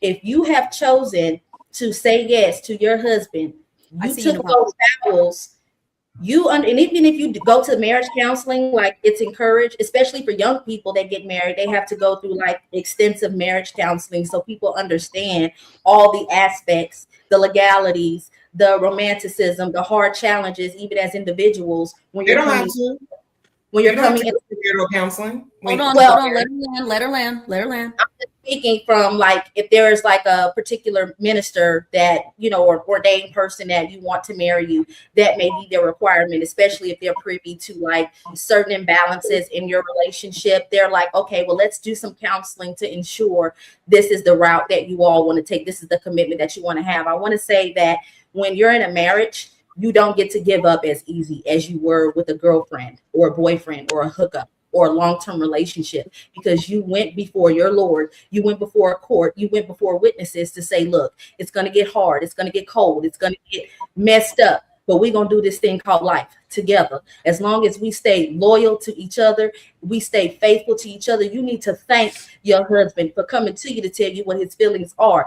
I don't feel like I love you today. I loved you with all my heart last week, but I woke up Tuesday morning, here it is Friday afternoon, and baby, I don't think I love you anymore. That is him letting you know what a problem is, so you all can use your tools and your resources that are provided by you in your marriage to say, our marriage can't go on, and we can't make it till death do us part if we don't say, hey, I don't love my wife anymore. I don't love my husband anymore. We just pointed out a problem. Baby, let's work it out. I need you. I love you. We're going to find our way back to Love Island, me and you. So that's why we're saying we're not just going to leave you because you said you don't love us. You're telling us, this is my problem. I'm coming to you so we can fix it together.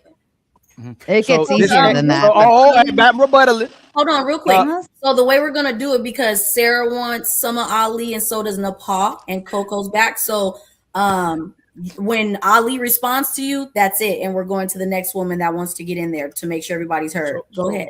So the intelligent and logical men don't listen to what y'all say. We watch what y'all do.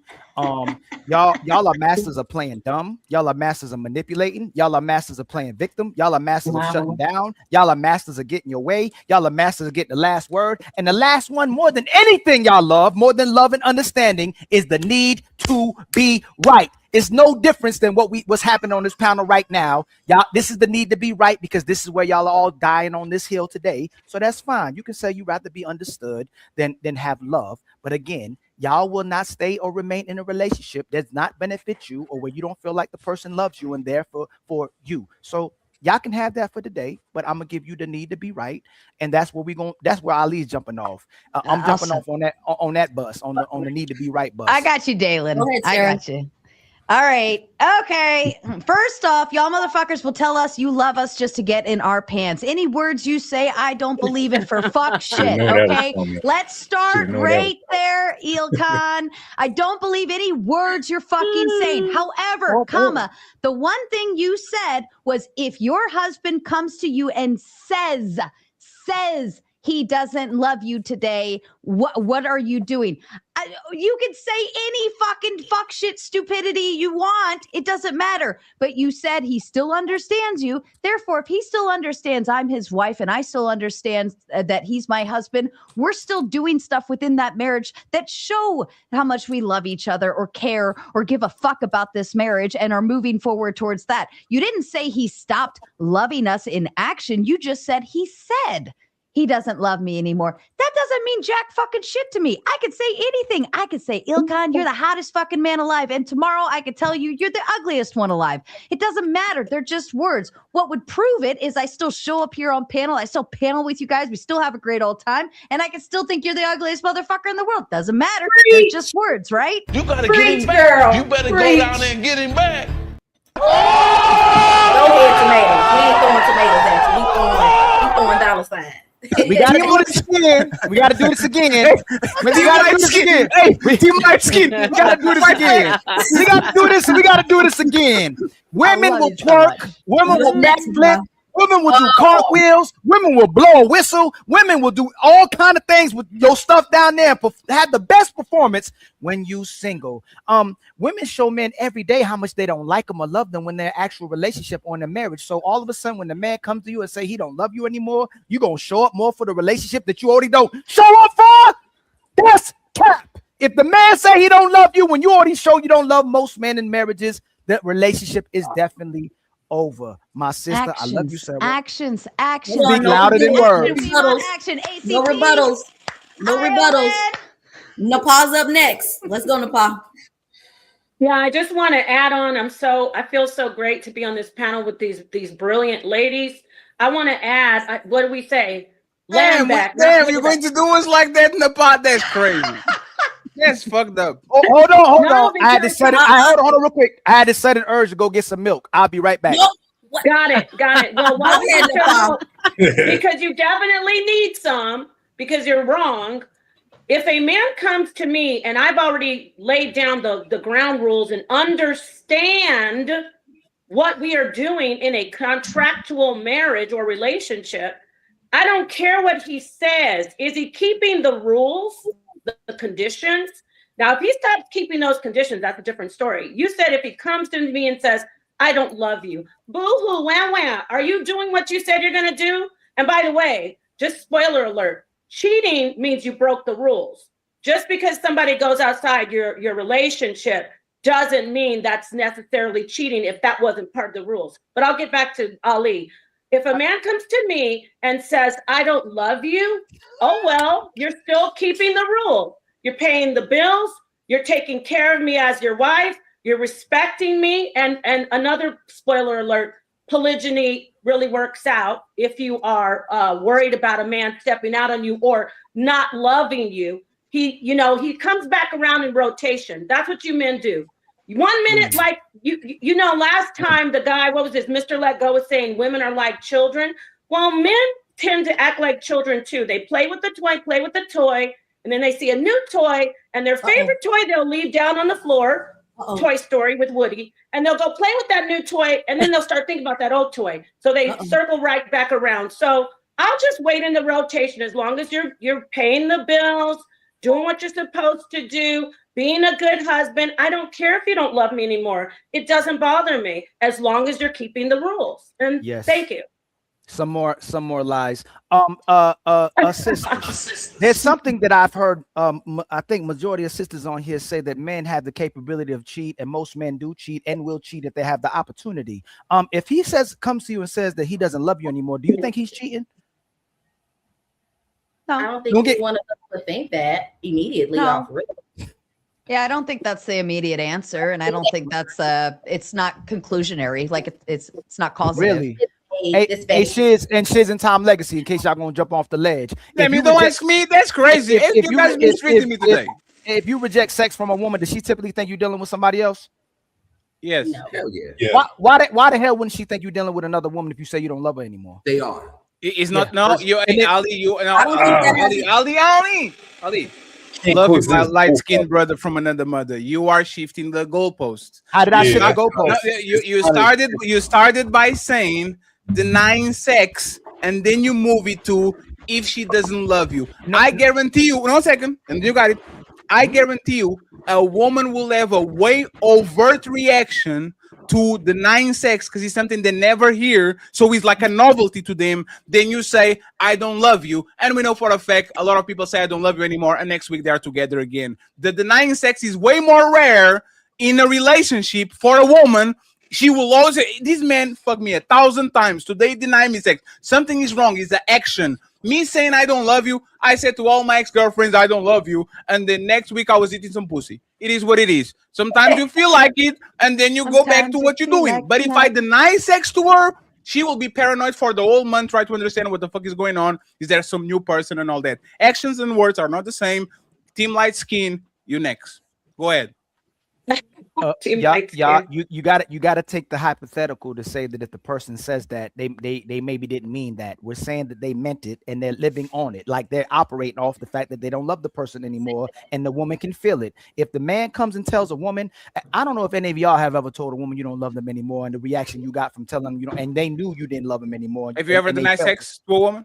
Those are feelings, though. You know what else? You know what else I've done? You know what else I've done that's worse than that? I've told a woman, and I said, I don't love you anymore. Let me finish, Patty. That impact of me rejecting sex from a woman, because just like you say, if a man don't get sex, he'll keep trying. When you reject a woman, she gonna keep trying to have sex with you too. Even if she didn't have sex with you that day to go, does he really not want to have sex with me? She gonna keep trying as well too. But it's different when you look a woman in her face and tell her, I don't love you anymore. And KoKo, I see you on KoKo. 1 second, because Team Dark Skin got this. The white community doesn't have to pile on Team Light Skin because we are whipping this man ass, right? So Team Light Skin, right? Let's listen to this carefully. I say to my woman, I don't love you anymore. And just like Sara and most of the panel say, I keep showing up. I keep paying the bills. I keep licking your ass. I keep going to put your kids to school. Everything I was doing when I love you, everything. I keep doing it when I say I don't love you. Okay, what happens there? Do most women get their initial shock, but they're like, oh shit, nothing changed. It's doing the same thing. Are most women going to literally revert to, man, motherfucker bluffing? He was feeling some kind of way. Everything is doing like, what happens there? Are most women like going crazy on a continuous state, or is like a peak and then they go right back to, motherfucker said he was going to leave, doesn't love me, but he's here, he's doing his job, we good. What are most women doing? The bad faith conversation is happening is the fact that the man's operating as if he still loves the woman when he said he don't love her anymore. We talking about the man.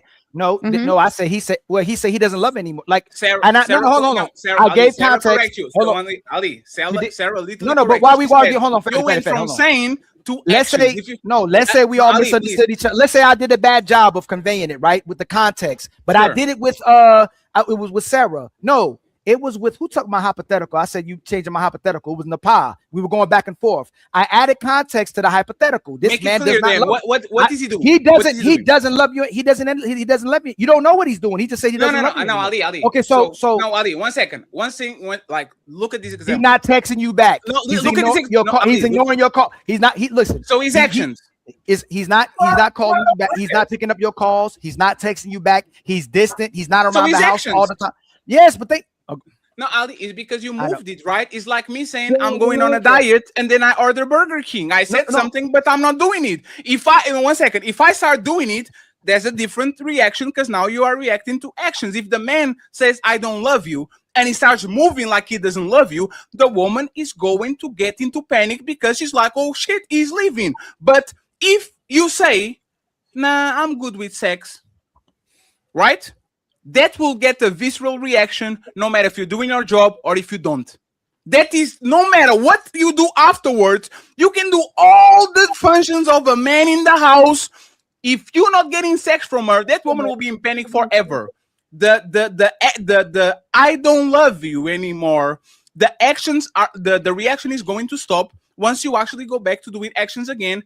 But, and again, this is a disclaimer, I think that the actions are stronger than the words. So I don't understand why we. 1 second. I don't understand how we started with words, and now we move in the conversation towards actions when there was never the topic. It was words versus actions, denying sex versus say I don't love you anymore. That was the conversation. No, come on, there's a you can say come on. There's a bias towards the what y'all. It's the need to be right now. You change it. You are the way of the need to be right. Let me finish. It's the need to be right because y'all already made your mind up about it. So I'm not saying like deliberately trying to be offensive. The need to be right. They already showed how much they're trying to be right by staying with the man that says they don't love him anymore. The conversation I'm demonstrating is y'all go to the extreme when we talk about love, but don't go to the extreme of the understanding. You just said that 30 minutes ago. Let me just land real quick. Let me just land. And in the context of this conversation right now, y'all are going to the best case scenario where the guy say he doesn't love you and he's still showing up and doing everything he's supposed to do for you instead of a man demonstrating to you that he doesn't love you anymore. So that's what why you can we? Said. No, but now that I've said it, why do we still want to stay on the need to be right? That's the need to be. Because hold on. Let me just land real quick. Fatty, let me land real quick. The bad faith that becomes is y'all. If Melanin is trying to convey something to me, or even Sarah holding her hand up, and then she goes, "That's not what I meant." Y'all still are going about the "that's not what I meant" part instead of going to the part that I meant, right? So if I meant this is what I meant, and we talk about the actions, his actions are demonstrating it. When he says he doesn't love you, y'all are going straight to the, oh, I know he's still going.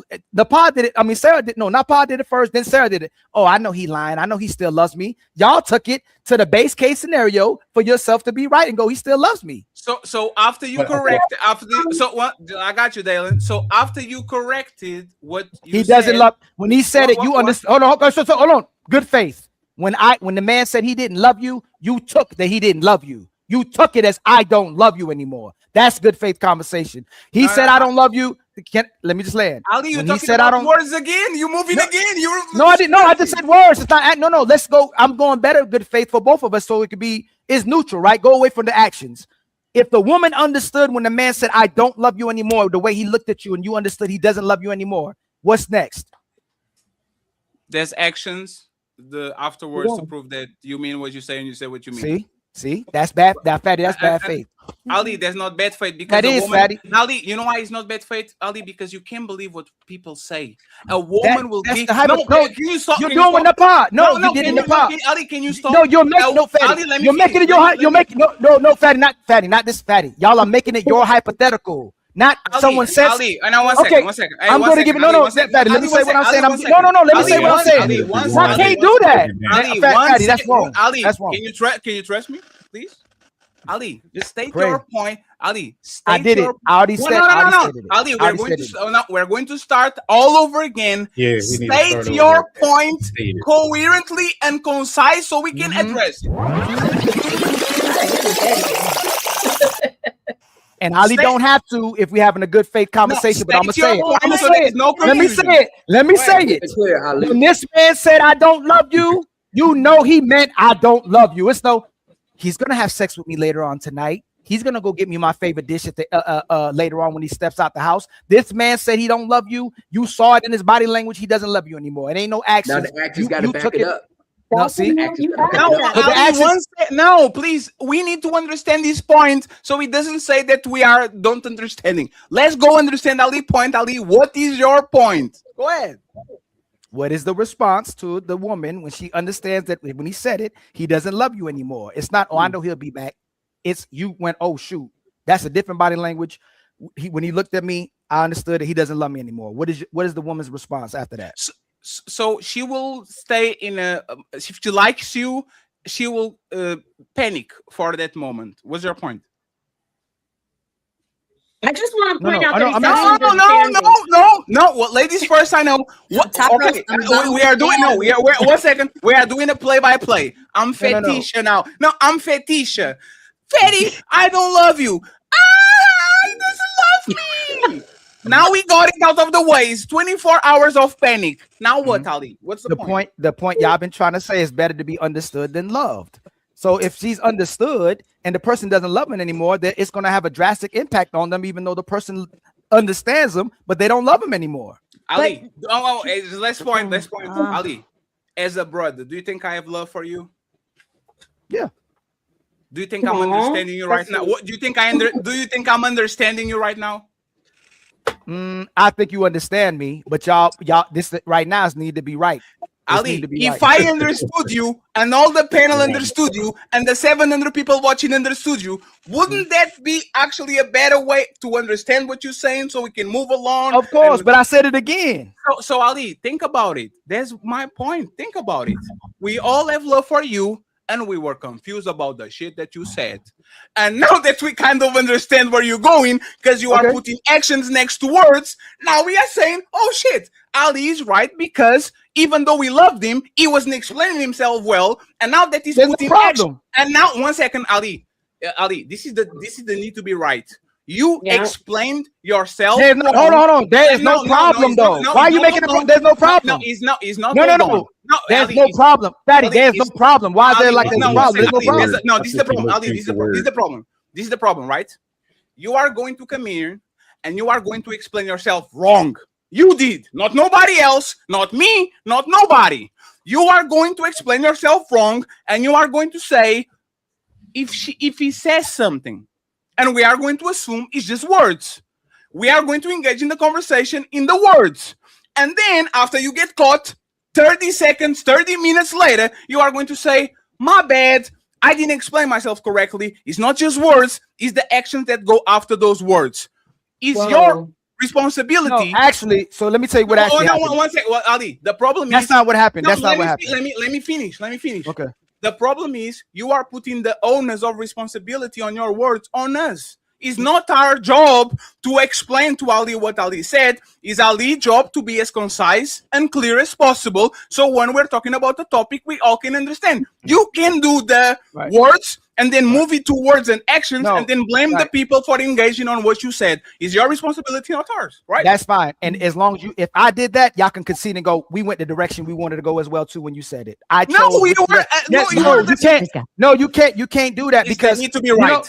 Because we know right now that people are understood every single day. It's the fact people panicking over is the fact that they're not loved or don't have somebody in their life.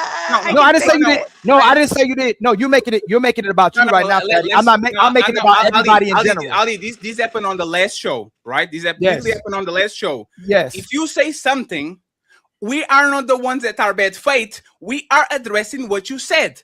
And once you correct it, okay, is our choice to ask, are you talking about what you said yesterday? No, I didn't. No, I don't. So I'm gonna say this again. No, it's bad. If I said the person said they didn't love you anymore, and y'all said, "Oh, he still does," y'all are bad faith. That's absolutely wrong. No. Let me land. No, logically, that's bad faith, and y'all made it what you wanted to be. Both Napah and Sara, and what you did as well too. Hey, they can still love me tomorrow. They can still be there for me. I said they told you they didn't love you. Y'all said it's something else. He may still love you, but he's showing different actions. I said he told you he didn't love you. That's bad. Last question, and I have y'all on the bottom, right? Ali, your son is now 6 years old. You say, go do your homework. And he says, I don't feel like it, right? Are you debating the fact that he doesn't feel like it, but he still does it? Or you are debating the fact that he said, I don't feel like it, and now he put the action over the I don't feel like it, and he doesn't do the homework. No. Well, 1 second, please. The nuance, y'all. It's the nuance. It's no. Hey, Thomas, me and Fatty, there's no nuance. Fatty is direct. Ali is direct. He's a statement. People, hold on. We said on these panels. No, hold on, Fatty. Hold on, Fatty. No, this is bad faith. We more than anybody said. Hold on, please, sir. You don't have to fix it. Sara and Dalyn go next. I got you. Me and Fatty more than everybody on these panels tell people to ask the question. Melanin does it right behind us as well too. It's the need to be right the other way, because when I ask the question, there should be no more hypotheticals. There should be no what you thought about it. It should be he said the person doesn't love you anymore. It shouldn't be no y'all know me. I know Fatty. Y'all know we straight line. There's no other ways to go around the direction. So if I said no, it's not cap. How's that cap? Ali, have you ever thought you never you stopped? That's loving not the point. No, that's not. You're adding. Let me finish. You don't have to. No. Oh, go ahead. No, sir. You let me finish. If opponent is committing a mistake, don't interrupt. I didn't make a mistake. No, I'm talking about me. If I'm committing a mistake, don't interrupt me. Let me commit a mistake and then play the light skin wins, right? Have you ever thought in your brain, I don't love her anymore. I don't want to be with you anymore. And you woke up next day and you did everything that actually showed that you still love her over and over again. Have you ever said to a friend, I'm not your friend anymore. I don't love you anymore. And next day you woke up and you still acted like a friend because you had love for them. Have you ever did that? I'm going to answer your question and you answer my question right behind that, right? Yes, I've done that.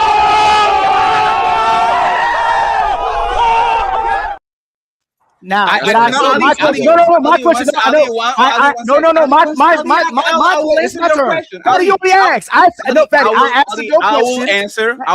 I answered your question. I will answer your question. Is the same way. I literally stopped Napah from talking a couple of minutes ago to say he has follow-up questions. Please, after you're done, let him go on his follow-up questions. Ali, you prove right now that me saying I don't love you is not immediate. I will stop doing things that show that I love you. It's not a one-to-one situation, because I guarantee you, multiple of us in multiple relationships at certain times, we really thought we didn't love the person anymore, and we powered through, and we went to the other side, and there was a rainbow, and we actually got together. So me assuming I don't like you or that I don't love you doesn't actually correlate with each other, because once again, woman will be getting their ass whooped 1,000 times. I don't love him. I will never go back. I'm sorry. I don't do that enough. And they will keep coming back and back and back, because you saying that you stop loving that motherfucker that is cheating on you and loving you is not the same thing as you're going to leave him. And we know humans are like that.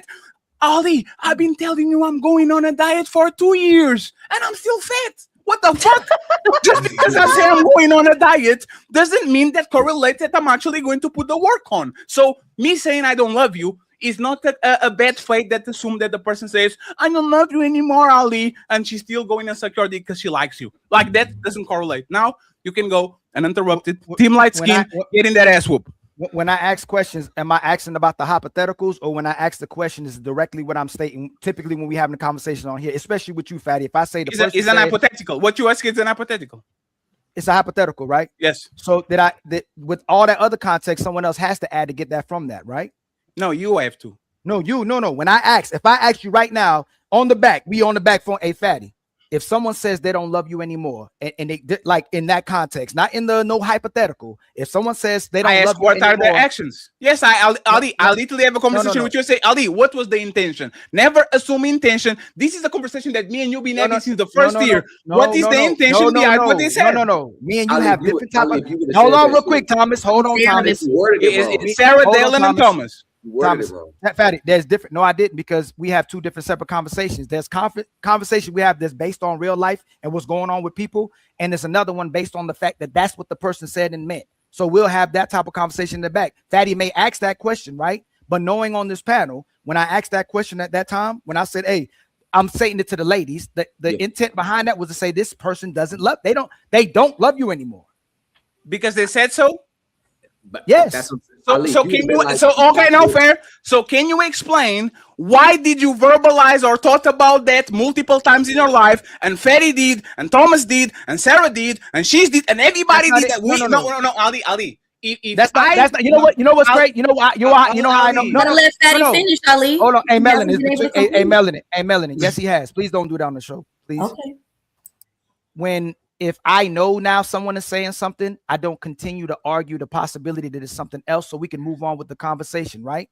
So that was the main point. That's the thing that I do. If I get somebody in the corner, and you know how we are too, if somebody's in the corner and they're fighting back out the corner, and they're trying to be manipulative, they're trying to be disingenuous, and they trying to just the need to be right versus the fact that this is what they meant, then you go, oh, this is what they meant. Let's have a conversation about that. Let's move on. Let's not go, hey, we could go left, right, up, down, A, B, and still take it a different direction. So the need to be right is what you're doing. The need to be right is y'all should adapt to me changing no, see, you keep doing it. The need to be right is you being quiet when I'm telling you Fatty committed a mistake. Fatty was 30 minutes late to the show.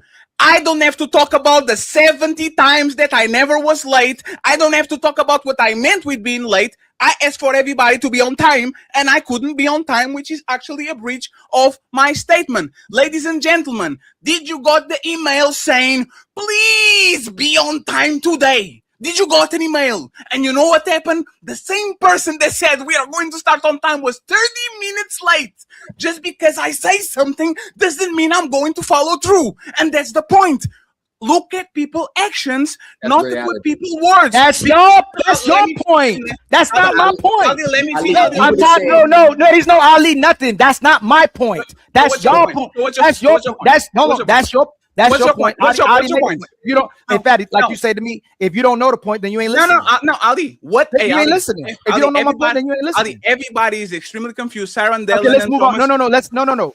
And if people are still confused, then this I'll take the. I'm not confused. I'm not confused, but I can fix it. That people didn't understand what I said on this conversation, so let's move on. And I will say these two so we can have closure. Okay, Team Light Skin, Team Dark Skin forever. Even though I'm not fully black skin, I actually act like I'm full dark skin. Shout out to my dark skin fellas in the panel and in the chat. I appreciate you. Light skin, you actually have to protect Ali better because he's doing a terrible job. Go ahead, Sara and Dalyn. And please, once again, Ali, you need to smile to the camera, Ali. Don't be doing that. I love you. Don't be doing that. Don't be doing that stunt faces. I'm perfectly fine. I'm perfectly fine. Just because you got your ass whooped. No, I didn't. No, I didn't. This is demonstrated every single day. The need to be right. Here's what Ilkan was missing. But the reason why is because it wasn't the question he asked. So he was expecting women to be upset. My husband just told me he doesn't love me, therefore I should be upset. But he didn't ask that question. Of course, we would all be upset if our husband came to us and said, I don't love you. But the question you asked is, would we leave? And we all sat and thought in our head, yes, that would fucking hurt. But if he says, I don't love you, but we're still doing our assignment as a husband and wife, we ain't going anywhere. You going to defend that one too, Fatty? What they just said? When I first asked them, she switched it. Now I done that. Y'all see? That's what I'm talking about. You ask a question. This is 100% factual. And let me actually, Ali, I am the first person to tell you, my brother, stop doing the carousel questions because you want to get somewhere. These women are going to give you the wrong answer, and now your old shit is derailed. You did that. Let me finish. They just changed their answers. My brother, let me finish. Please. Oh man. Ali, I have a very good memory, Ali. You know, it's one of my biggest gifts is my memory. Remember when I started laughing when they were giving, nah, I'm not leaving, and you started to become, woo, and I said, haha, see, this is what you get, Ali, for asking them questions, because they started saying, you knew. Ali, one second, because they said, I'm not, Ali, they said, I'm not leaving. Can I explain why? Because he's doing his job. And the next one, I'm not leaving because he's doing his job. I'm not leaving because he's doing his job. And then, because you are not getting the answer that you wanted, you flipped the question and added something and started talking about actions of denying sex and not doing this for ease and not doing that for that, which is a completely different question. Because I didn't do that. Oh man! No, I didn't do that. No. Hold on. That's not how it. Hold on, Thomas. Is between me and Fatty. That's not how it went. I said y'all. No, my turn. I said y'all added. I said y'all added context the way you wanted to add context and made it seem like he still loved me. You and Napah answer, Sarah, was, oh, he still loves me. He ain't going nowhere. It wasn't. We'd be really mad. Let me finish. We'd be really mad. Because I have a good memory as well, too. I only added the context because y'all added your own context based on my hypothetical. Y'all chose to go that direction instead of my direction that he actually didn't love you. I didn't just say that just to say that, Fatty. I said it because y'all said, okay, Ali, see? Ali, 1 second, Sarah. You're going to get it, Sarah. Ali, one second. Ali, this is the correct question. And I don't want, you're my brother, Ali. You are an extremely good panelist. It's your job to do better questions. What if your husband said that he doesn't love you and he meant that shit? This is the question. This is what is your job. This is the question that literally everybody will understand straight up. And even with the man, if your woman said, I don't love you, and she meant that shit, now we can have a conversation because actions and words are connected. So now I can actually reply to that. Once you say, oh, what if he said he didn't love you, but there's no action required that, and it's to the guest, that's how Sarah can intervene and says, man, he loves me. I'll suck his dick and he's going to be okay.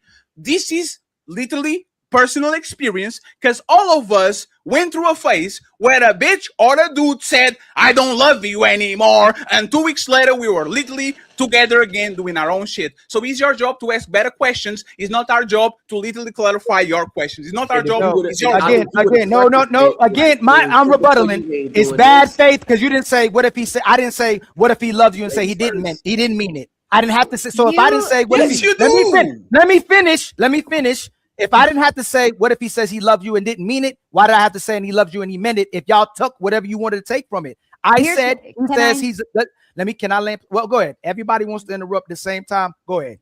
I waited for so long. I'm trying to give you the logical answer here, Ilkan, if you'll allow me. Okay, you have to be mindful. Semantics are very important in the words you use when you ask questions, especially in what I would consider to be a debate. Okay, you asked if your husband told you he didn't love you anymore, would you stay or would you go? Okay, would you? Or I think you said, would you leave? Right? We removed our feelings, right? Because him saying to me, okay, I don't love you, that's just all feelings, whatever, mushy gushy. Yeah, that would hurt. But would that result in action? No, because you didn't say he stopped loving you. If you said, what if your husband stopped loving you? Now that is an actual action. That is an action. That means he doesn't love me anymore, as in action. He stopped loving me, not I don't love you. He stopped loving me. There's a difference. Love can be used in different variations. So the way you asked it, I think everyone here answered it pretty open and honest. You didn't ask how we felt about it. You didn't ask our feelings on it. Would it hurt your feelings? Would it make you feel sad? Whatever. No, you said, would you leave your husband? No, because we know what the man just said to us. Just like I said earlier, y'all would tell us you fucking love us to the moon and back just to get in our pants. Okay. Y'all will say a lot of humdrum bullshittery, but we at least as you get older and wiser as a woman, you start figuring that out and you're like, nah, I heard that one before. Ain't gonna fall for that bullshittery. Nope.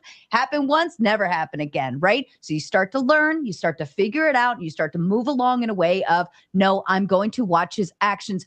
You all teach us that all the time. You tell us all the time, don't listen to a man's words, follow his actions. You tell us this bullshit, and now you're saying that we're retarded for hearing you say it, like for responding in that way.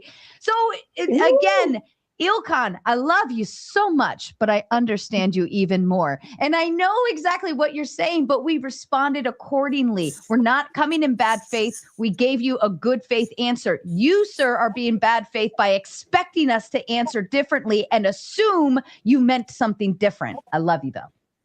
Can I be before Ali responds? I love y'all too, and we'll move from this. I came a long way with these conversations, right? If I said, if the man says I don't love you anymore, why would the assumption go to he didn't mean it? And that's all I'm gonna say. No, let me hold on. That's all I'm gonna say after that, and we can just move on from that. The fact that I said, one second, please. Ali, do you notice how the construction of phrases matter? What you said right now look like a question. No, and it's more a statement. We're doing a debate, and we're doing the debate, bro thing. Because I'm not going to do that. I'm not fatty. That's fine. We're doing debate, bro thing right now because it is debate. It's debate, bro. That's fine. I can think and I'll think. No, it's fine. Fatty, it's okay. Fatty, it's okay. Ali, you know why he's not? Ali, you know why he's not? Because Ali, we talk about debates being different from panels, and I said, be careful, be very precise with your wording, because on debates you can't take shit back. Once you say it, people are going to weaponize what you said against you. That's what the debate is. Once we get into debate, bro, mode, and we are trying to prove each other points that you are wrong and I am right, you can expect me to give you grace to walk back 20 minutes of conversation. That's right. But we do it. This happens every this is what most people are doing. So every be precise. Day anyway. Just be precise. Even if you're precise, they're still going to make it that you're not being logical. But so you weren't precise. No, that's fine. But even that's at fine. that, Ilkan, you don't believe our words right now, and you're saying, I know y'all motherfuckers would actually be doing X, Y, and Z. You are doing the same thing that we said we would look at our husbands when they say they don't love us anymore. You're doing exactly what we're saying we would do. Can I pick it up before we get lost? Because I've been sitting on this and I've been wanting to tell you this. Really, if you didn't spend too much time, I'm going to say too much instead of so much time priming your lady panelists and actually probing our perspectives, you wouldn't be so quick to call us liars, deceptive, untrustworthy individuals who cannot answer a question in the manner that you asked it. And this attack on trying to say that we are trying to appear to be right.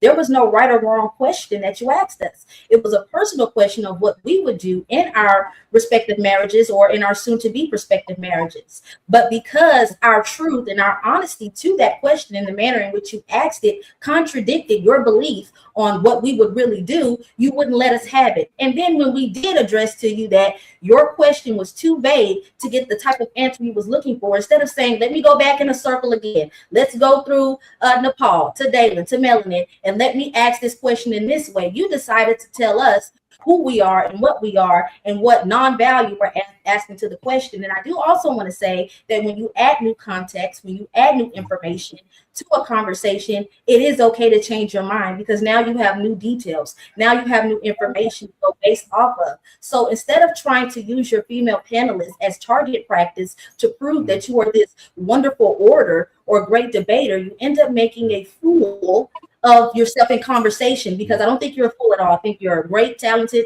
individual. But if you would lead with genuity instead of being so quick to call us disingenuous, that's like the epitome of somebody calling you something before they have a chance to spot it on you and see you as that thing. So I think just allowing genuity and honesty and, allowing people to expound when they are answering a question will prevent you from thinking, oh, this is what they're saying. We are all adult women. We're all articulate and well-spoken. We should all have at least 2 to 3 minutes each to say, this is what I think and this is why, versus trying to answer it first and then circle back, because then we end up witnessing you and Fatty go back and forth and we end up losing our train of thought to begin with. So I just wanted to say that. And this is why it's better to be loved. One second, Ali. Ali, I'll give you the floor. Hey, friends, make notes. I do notes. Notes, paper. Do notes. If you don't lose your train of thought, go ahead, Ali. And I have some. And I want that's literally your lunch for tomorrow. Ali, please reply. I'll be right back. I gotta be right. What y'all say, because I forget, y'all will plant, drop. What it's called is priming, and it's called anchoring. When you do that, I guess most of us know that's how the show runs. But if we know that's how it runs, that's how we have to maneuver. But if we're trying to have a particular conversation, it cannot happen in that manner when you're priming and when you're anchoring, because you are intentionally trying to modify or manipulate the way someone responds to a question or apply perspective to a topic that you brought up. So I just wanted to say I got to go pee-pee. So go ahead. I'll be right back. Yes. Fatty's priming for later. See, he's taking all our answers now and he's going to throw them back at us later. That's what he's trying to say to Ilkan. Ilkan's just not picking up what Fatty's putting down. No, is like the other people, like for example, right? We keep talking about things on this space and we know each other's tendencies. Like Ali knows me and I know him.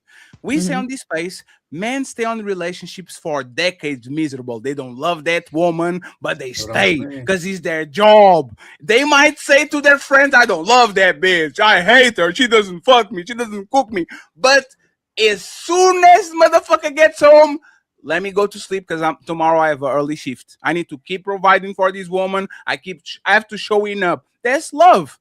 You don't love her, but you have love for her through caring. You care. Your actions is your understanding of what happens. Matter of fact, another talking point from this space, after 7 to 10 years, these motherfuckers don't love each other. They get disconnected. They get a man cave. The woman is on the room watching Housewives of Atlanta. He wants to run away and go to watch the game without her. And they stay together for 40 years, not because they are deeply in love with each other or love each other, but because grandma and grandpa know that they have a duty towards these motherfucking piglets. So we have to do what's right for them, even though I can't stand your motherfucking ass. And now, all of a sudden, we have to believe people's words when we know for a fact a man will come in and says, I love my wife. I can't live without her. Thank you. I won an Oscar because of my wife. I wouldn't be nothing without her. Knowing for a fact, motherfucker, you are motherfucking Brad Pitt. Shut the fuck up. You win the Oscar regardless. You just say things because you want to make people look better or to look worse. It's not because you meant it. It's because you say things for the sake of saying things. So we are still. I love my husband.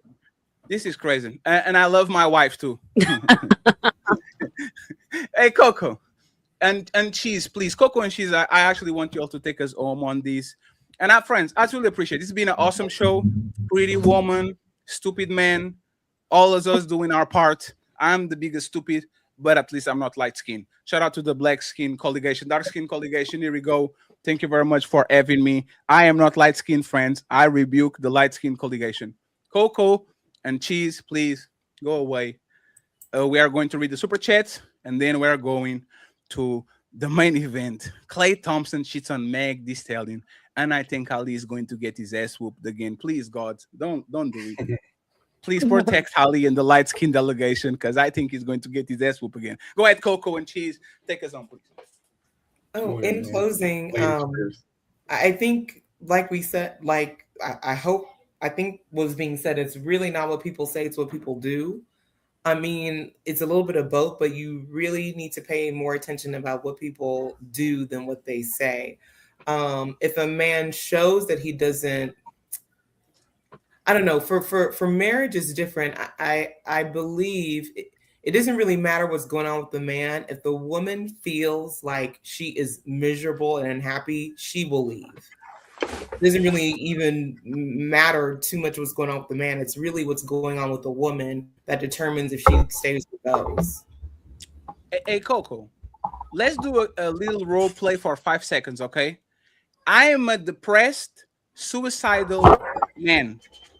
I am literally buried on bills.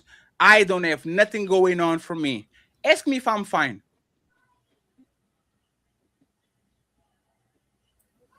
Then KoKo, can anybody ask me if I'm fine? Are you fine? Are you? I can hear you now. Can you ask me if I'm You're fine? You're kind of in and out. Oh, is me or KoKo? It's KoKo. Okay, so anybody can ask me if I think it's you. Hey, I'll repeat it again. I'm a suicidal man that has nothing going on. I'm depressed. I'm in massive debt. You are going to ask me, am I fine? Baby, are you okay? Wait, hold on. If I'm your wife, you're suicidal. I don't have to ask. I could tell that that's what's going on. No, you can't. I'm waking up, going to work. It's like a functionally crackhead or a cokehead. You kind of know there's something going on, but these people are functional. They keep doing their job. They keep going to places. They're not overly intoxicated, but they are functionally addicts. Ask me if I'm fine, KoKo. Well, I'm a more intuitive person, so I would. KoKo, that was KoKo. We need to follow instructions over here. Okay.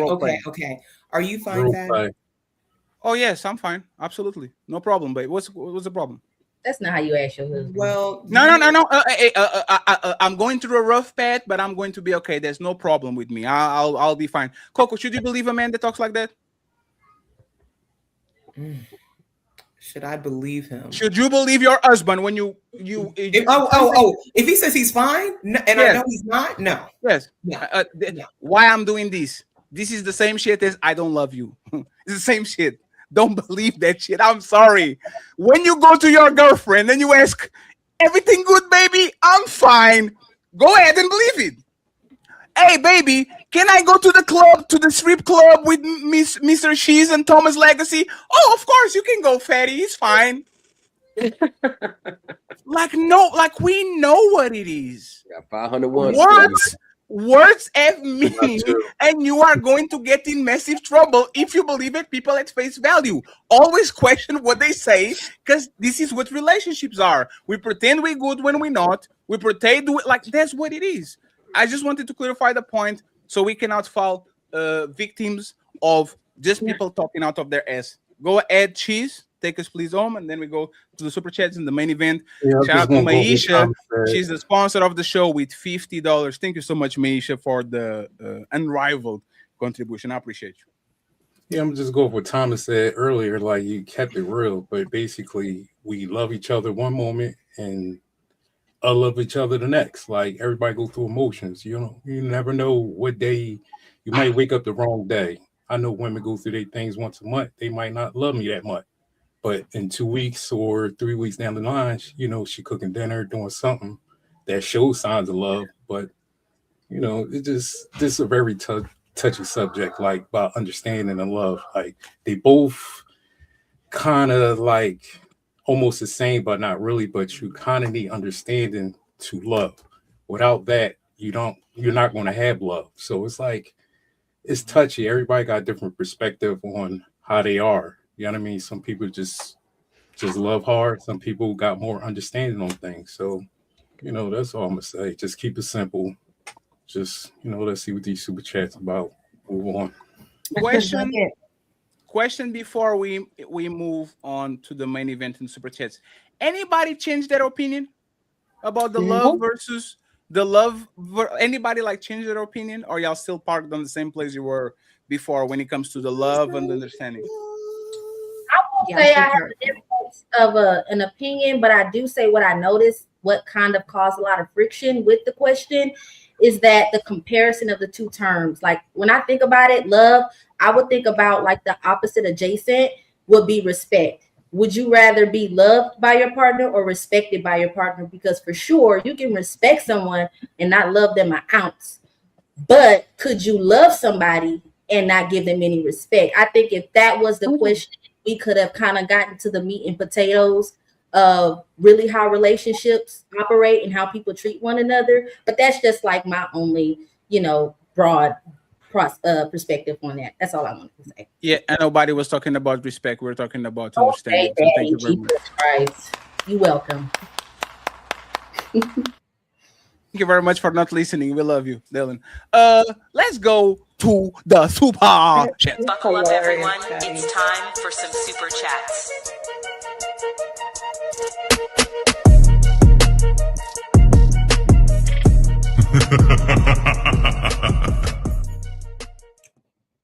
And friends, I appreciate y'all. Let's eat the Cash App. Make the Cash App ring. We have oh damn. I'm sorry, my bad. Sorry, G's. Let me go up here. We have OG Top Cat in the building saying, have a good show. Thank you very much. The king of Discord, OG Top Cat. Cha-ching. We have the lovely Bunny, aka SH. She's a YouTuber now, and she sends $5 super chat. Cash App. I appreciate you, SH. Cha-ching. And we have that one and only Carl Anderson with $40 via PayPal. Thank you, Carl. I appreciate you. Cha-ching. And now, let me go to the super chats. Okay, I'll be quick. I only have like 3 minutes in me anyway. 30 pumps and I'm done. Oh me $2. He says nothing. Super sticker. Thank you very much. I appreciate you. Till G saying Sarah the laughing tomato. We have Till G saying Sarah the tomato again. He's flirting right now. This is the second time. Let's go with the third time. He says Sarah. Aww. Appreciate you, Till G. We have my boy Player One, the best editor in the game. Bully himself with the membership. The Untouchable Empire, baby. Till G in the building saying Michael Jackson movie was fire. Yes, it fucking worked. Don't listen to the critics. These motherfuckers, I don't understand. Yes. They have no idea. Portuguese people were doing hee-hee on the movie theater. They were laughing. They applauded at the end, and they are all Portuguese. So shut the fuck up, critics. That was an awesome movie. Thank you very much, Tilby. I appreciate you. Misty, the lovely Misty, of course, with the membership. We appreciate the ladies contributing. Thank you very much. Omi in the building. It says, Lord bless this chest. Talking about mine, I am very confident about my chesticles. Damien in the building saying she's trying to misunderstand on purpose. It's not that serious. Thank you very much, Damien. I hope to see you next week. We have Omi back again and says, love is vacillating emotion. 6. Damn, shout out to 6. Love is vacillating emotion. Aww. Damn. We have Caping Caveman. How are you doing, sir? He says, I'll always love Melanin on Sunday, Napah on Monday. Oh, damn. You have a rod. Napah on Monday, Dalyn on Tuesday, Miss Jones on Wednesday, Sara on Thursday, Rebecca on Friday, and Saturday, I rest. Man, you are going to lose some skin. Marcel, 4 months. He says, I'm really sick and tired of Dalyn. The Untouchable Empire, baby. That's what he said. I like Dalyn. She's feisty. We have Caping Caveman in the building. He says, Dalyn, your behavior of not respecting the show authority is why YNs exist today. Come on, sis. You are being incorrigible with our love and respect. Aww. Thank you very much, Caping Caveman. We have 40 to go. Zero Fallout says, love is woman's corn that man co-opted. Back a few centuries, they called those types of words fiction. Many men are weak and don't want to face the truth that we are loved for what we can provide. Zero Fallout, always correct. Shadow Buddha saying conditional girlfriend and unconditional love, fam, are different. There's the point that Sarah said about the kids. Thank you very much, sir. We have my boy Zero Fallout with 2 untouchable memberships. Thank you so much. The Untouchable Empire, baby. Comes through with the back-to-back. And then we have my boy Brian in the building saying love is unconditional when it comes to woman. Man, we are loved under conditions. Even a dog is loved unconditional. When he starts shitting in the couch, let me know how many times until you kick him out. Appreciate you, my brother. Zero Fallout in the building with the super sticker. I appreciate you. We have Caping Caveman back again and says, stay with the person long enough. You will understand what Ali is saying. There's over 5 to 6 development stages to love, and most leave before the third stage. Thank you very much, Caping Caveman. And we got my boy Cat Daddy Main with 1 untouchable. The Untouchable Empire, baby. Zero Fallout is in the building, and he says, "Man used to understand woman would reign on sexual excess. They knew it as well. They used to be okay with men stepping out with ladies of the night." We have 29 to go. John Henry, with or without fictional God, love is conditional. Point being, one person may love another person unconditionally until they fill in the blank. I agree with my boy John, and we see my boy Tariq in the building with 5 untouchable memberships.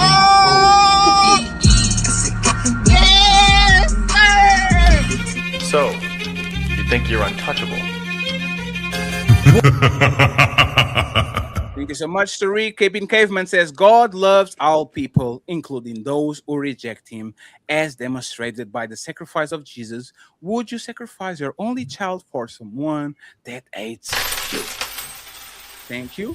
Caping Caveman, my boy John back again says, no one in the Bible ever existed, yet the blacks are always falling out over a non-existent individual who isn't a reflection of their culture, and like every other culture whose savior looks like them. John, here we are. I'm unsubscribing tonight. Ooh, John is with the fucking bazooka. John, back again. As love fades, commitment is what will sustain the relationship, provided trust is earned over time. This is a basic overlooked concept of love. Thank you, John. We have Tilgy saying both untouchables are light skinned. Boy, you don't sit your stupid ass down. Who the f think you is? You better watch your motherfucking mouth, Tilgy. Respectfully, of course. Baby! The immediate response if your spouse walks up and says, I don't love you anymore, is, at what point were you going to let me know in order to make changes? If you're never told, there's someone else getting the updates. Thank you very much. I appreciate it. We have Striking the Reach saying that Pa, Sara, and Fetty are right. It is what it is. Me too, motherfucker. It's like that. Oh, shit. He knows better. 15 months saying big ups to the panel. Untouchable Empire, baby. We have 19 to go. John Henry says how much of what the ladies have to say will be valued more if they led more with their words and not with their body parts. Thank you very much. I appreciate you, John. We have the new culture empire, Thomas Legacy, with a 10 untouchable memberships. Thank you, Mr.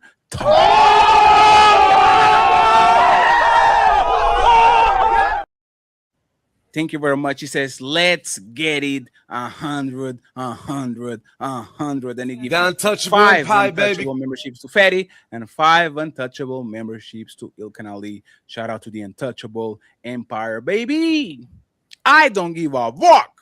Says nothing. He gifted 5 untouchable memberships to Ilkan Ali. Cha-ching. We have A.L. L Falls. He says, thanks for broadcasting. Who's taking notes? Thank you very much, sir. I appreciate you. We have more 10 to go. We're almost there, friends. We have Big Ed. He says, did that once she realized that she turned into an 18 because I didn't love her, she translated it to I hate her, and everything went downhill. Oh, we. And thank you very much to, I don't know, Fantasy Football Show gave me a membership to whatever. Thank you very much. I don't know where it was, but thank you. We have Just My 4 cents. It says, if you are in the heated argument and I said, Jesus Christ. If you are in the heated argument and said she might not believe it, but take her out to dinner at her favorite place and tell her she will go off. Oh, wait. Caveman in the building saying, Sara gotta go to the bathroom. Her hands is... Damn. Red Lipstick Vibe says, define bad faith. That's crazy.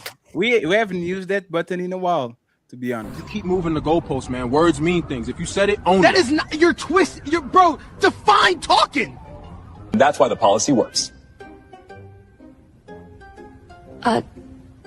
Define chair. What I'm saying is the cost of inaction outweighs the risk of reform. The data is clear and the precedent supports it. Okay, well, define water. Thank you very much, Red. I appreciate you. Red going live tomorrow at 8 p.m. We have Smooth Vision Media. $2 says, hey, Melanie. Thank you very much. We have Big Ed saying she's jealous, angry when she knows you don't love her. She'll do anything to strike an emotional response just to see if it's real by any means. When you tell her that's the best, go ghost. Thank you so much, sir. We have Be Calm saying, I agree with Ali. The Kovo is bad fate. Ali literally said to Napah, the man does not love you. Rewind the tape. I got you pinned. He said that the man said that. Not that he meant that. He said that. Not meant that. But thank you, Be Calm. I appreciate it. And it says, don't say nothing else, Ali. Ooh, he got the light-skinned lawyer. Oh, shit. Boy, you don't sit your stupid ass down. Who the think you is? We love you, Bill Calm. Thank you very much for being a light-skinned lawyer. Appreciate you. The Powder Dusty saying, which superpower did Thomas Legacy play in? I don't get the joke, Flow State, but I'm glad that you are here. Maisha with a $50 ball. I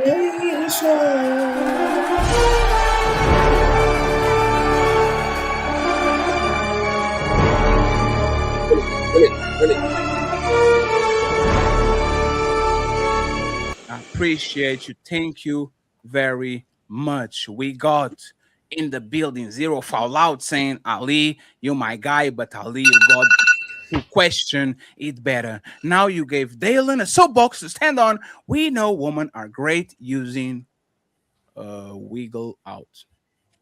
I don't know if she's rest. I think she's rest. Yeah, she is.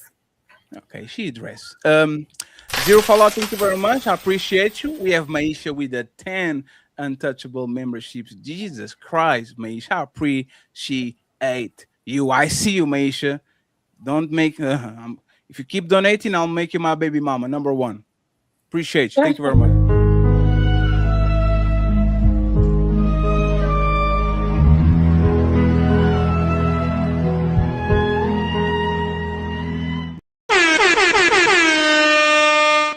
Maisha trying to get flued out. I see what you're doing, Maisha. Low Welling. I'm sorry if I'm saying your name correctly. Lowellingly. Shout out to Melanin and KoKo for keeping it 100. I appreciate you. And afterwards, easy. $5 a salute to the panel. Good conversation. And I actually appreciate y'all for being here, Miss. How can I say your name, Miss? Because I don't want to. Miss Georgie. Miss Georgie. Hey, I was scrolling to YouTube and I saw Miss Georgie she had the topic. She had the take. Okay. So I am actually going to use what she said to start the conversation because I think he actually is something that deserves attention. Can I find the stories? Can I find the stories? Let me find this. Let me see if I can find it. Welcome in, Miss Georgie. Nice to meet you. Hi, beautiful. Hi, everybody. Thanks for having me. Hey, I come to bring you some entertainment, African bad girl style. Thank you very much. Thank you very much, Miss Georgie. I'm going to do two things, right? This is going to be a two-part topic. I'm going to play this video from Miss Georgie, okay? And we're going to talk about the Klay Thompson situation. Miss Georgie, I will give you the chance to explain yourself. So we have a conversation in good faith, and you can explain what you actually meant by it. And then we go from there. Is that fair? Fair. Clock okay. It. So let me see. Okay, this is going to be uploaded right now. And Monstar, thank you very much for the cash app, sir. I appreciate it. Thank you for supporting the show. I will acknowledge the rest of the cash apps because I got 3 of them in a second. Let me just download these, and we are about to go. So screen recording. This is the name. And friends, like the show while you are at it. Video download and go from there. I'm going to play this video real quick, and we are going to go from there. Miss Georgie, once again, thank you very much for being here. The links are going to be on the description, so go ahead and follow her. Let's play this.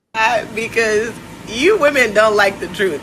I tell you all the time, I understand why niggas act the way they do. You bitches are really fucking gullible. Y'all are naive and stupid. I swear to God.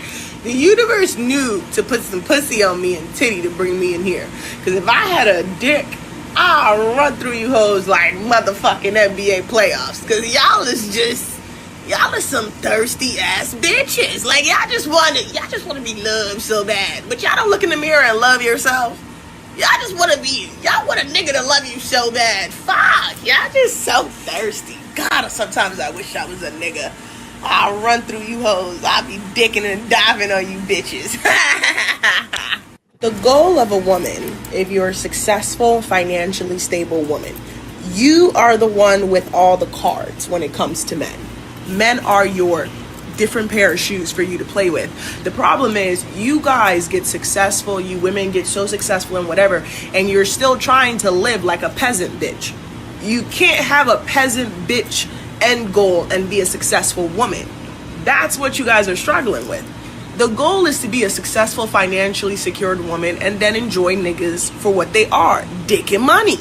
But y'all don't want to listen to Georgie. Y'all like to cry. So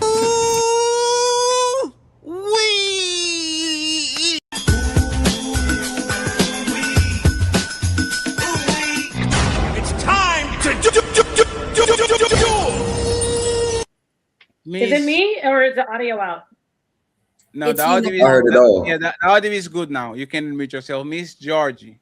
Yes. A very particular question. Okay. That wasn't the video of Megan, but okay. No, I know. I just want to focus on this first, and then we go to the Megan because he actually explains a lot, right? Okay. Do you really think that men are just money and dick? Do you really believe that men are just money and like? Do you believe that? Yes, I would like them to have big dicks, but I understand we can't all have what we want. But the money part makes the dick, okay. They can work with the minimum wage dick. It's fine. But if they're rich, it's fine. How did you get to the point where you felt like they were just money and dick? Because I'm a healed woman and I understand that I'm a god in this world. Most women don't get that. They live in a world where they still feel like they're looking for validation with men. I don't need that. I understand why I'm here. I understand why I was put here. And I see men for what they are. A lot of women have, oh my God, they hate men. All this hate men. I don't hate men. I love men. I think men are needed. Men were created for our entertainment. And we just don't know how to move out of our emotional stupidity and be logical and live peacefully. That's how I came to that conclusion. And it's also because of experience and knowledge. So if men are just entertainment, what is the woman? God. Only the black woman or all women? All women are God. Why would I have something I bring to this world be greater than me? Oof. Okay, but you just carry the child. Why the entertainment? Sorry, go ahead. Oh no, go ahead. Oh well, you got to be on camera. Napah, you're not on camera, Napah. Yeah. You got time. When I'm you get not on camera. I thought my camera was on. My camera's off. Damn. Yeah. There's a ghost. There's something took me on camera. No, I just was asking her. I don't want to. She seems very strong about how she feels. So I guess we need to hear more from her. But why would you be a god and then say they're just for? Why would you be a god and say they're just for sex and money? Like, wouldn't you want more from them? Why would I want more? But why would I want more? I'm not looking for a man for spiritual growth. That's my personal goal. What would a man bring for me beyond dick and money? It's my job to heal myself. We're not jumping nobody. We are going to let Miss Georgie finish. KoKo, I see you. Go ahead, finish your point, Miss Georgie. Okay. I think the misconception, I think that's what most women struggle with. Most women think men are meant to be their spiritual connection, their best friend, all this other shit. You guys put a lot of pressure on men for what they're not meant to do. Women are given the birthright to be able to carry spirituality and self-awareness. That's why the power of God is given to you. But you guys put a lot of pressure on men that it's not for them to carry. So no, I don't look at men to be my guardians, my best friend, or all that unnecessary shit. I look at men to be what they were put here for, dick and money. Simple. And spiritual and Hold on, no, Napah. It's Napah. Napah and KoKo. And one, hey, I will say this. Why is she wrong? Well, she's wrong because men and women are human beings. And you know, that's the problem. That's why we got here. That's why we have the manosphere. Because women have been looking at men as objects for sex and money. So I can understand that it's true. Just one second. I promise. We are going to let 1 second. Because we are going to let you answer regardless. You are going to every time somebody says something towards you, you have the chance to rebut, let her finish your point, and then you go next. Go ahead. Okay, Napah? this is the thing. I don't think it's wrong to think of yourself as a goddess or a god, but the problem I have is you aren't being a righteous God. You want to objectify. I have a son. You know, I was raised with a father in my home. I have brothers. I wouldn't want somebody to just use them for sex and money. I would want them to really genuinely love them, respect them. So I get it that it's probably coming from a place of hurt and betrayal, maybe in your past. But to say that men are just for sex and money, you know, I think it's just for trigger, to be honest. So I'm gonna let you roll with it. But of course, they're not just for sex and money. Am I allowed to rebuttal now? Absolutely. Sure. And then I want KoKo and Mr. Thomas over here. Okay, rebuttal. You're speaking from a perspective of a very emotional woman. If you actually go through history, when you actually want to educate and have this conversation with me, I come as a historian. In Babylonian time, if you understand, before the rule of religion and the bullshit that is religion, which was created by men, because women were the original matriarchy, the original rulers of nature. Nature shows you that. Women have always utilized men. That's how we have the harvest season. The harvest season, and during Babylonian time, during Ishtar, was created a tower. Hold on, I'm speaking with intellect. I'm not speaking of emotion. I gotta respond to her, Fatty. We're going to hold on, Napah. We're going to move through logic. She got the wrong one today. So we're going to go through logic. I use logic, so you're going to let me finish talking. Yeah, you made your point, so I'm going to do that now. So now, using through nature, because I moved through nature and history.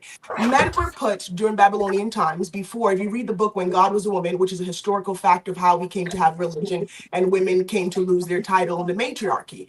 Men were used during the harvest season. That's how we have spring. When spring came, that was when women who were able to carry, who were of age to carry, were brought into the temple, and men were brought in to procreate in order for society to grow, right?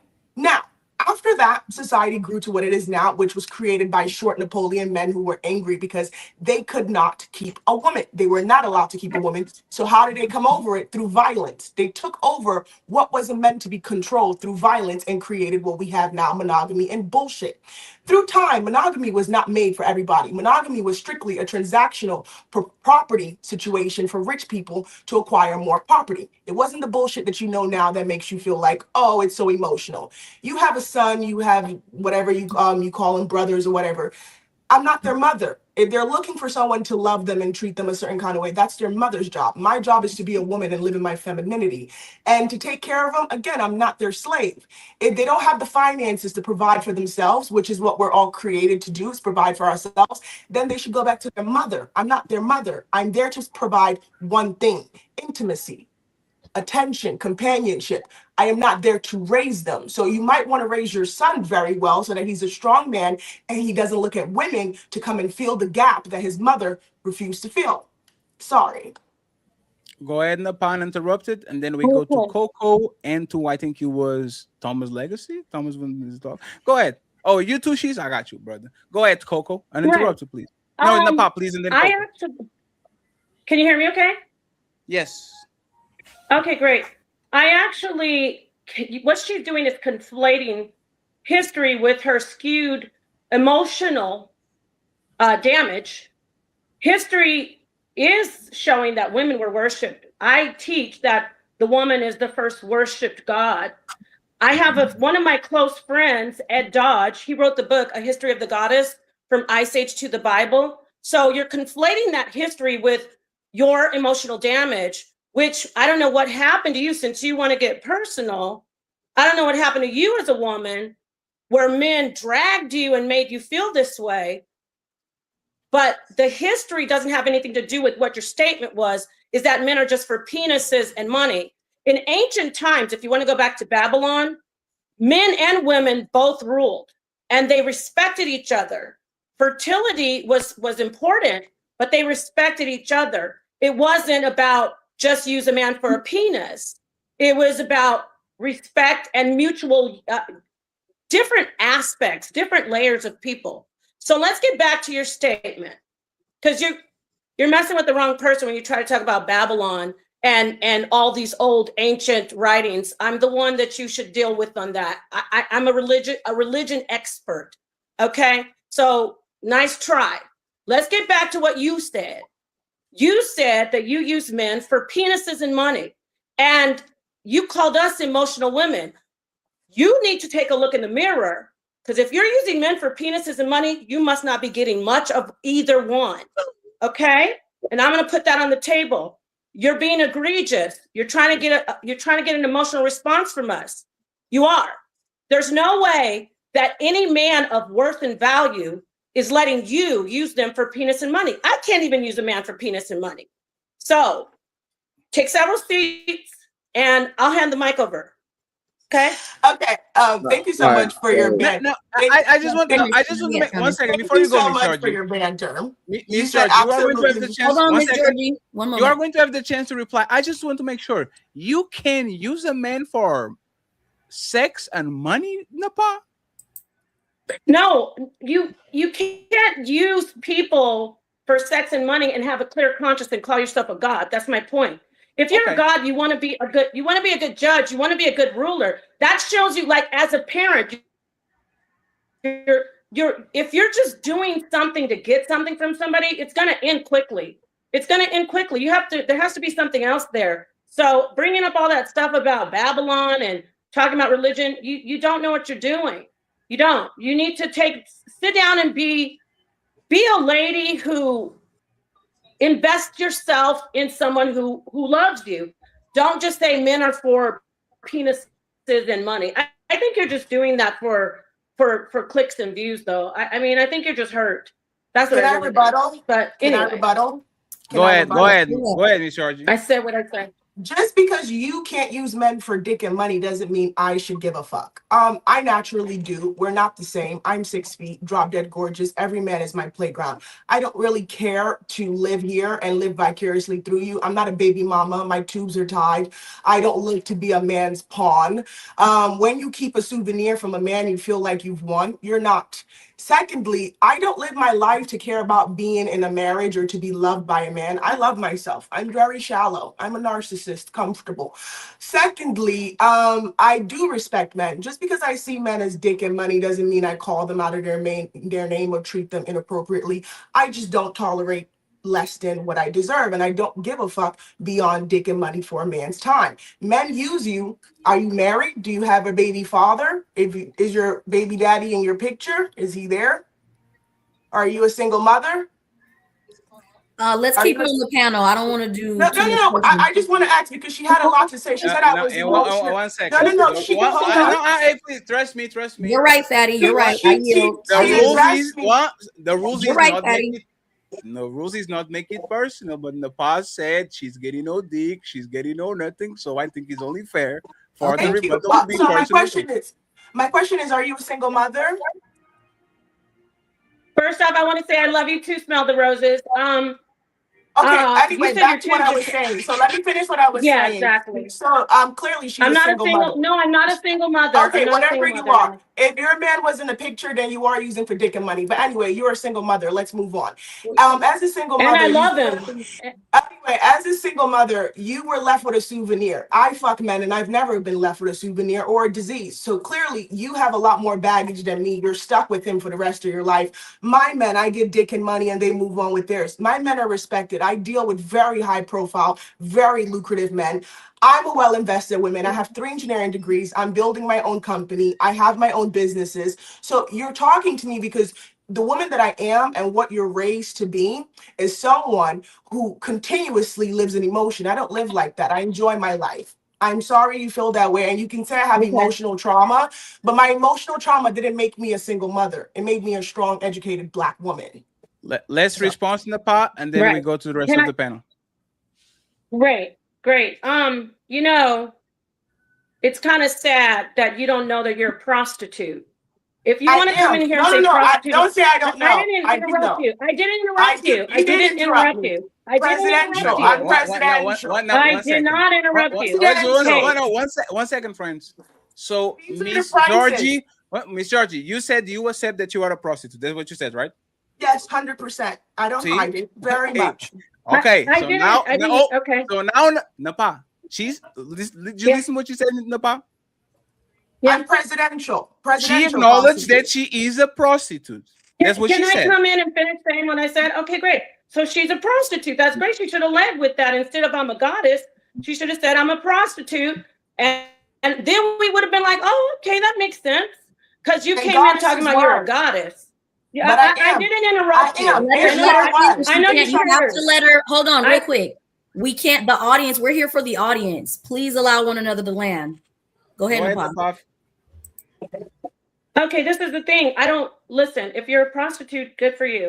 I'm not judging you on what you say. I didn't hear you come off right away saying, "Hey, I'm a prostitute."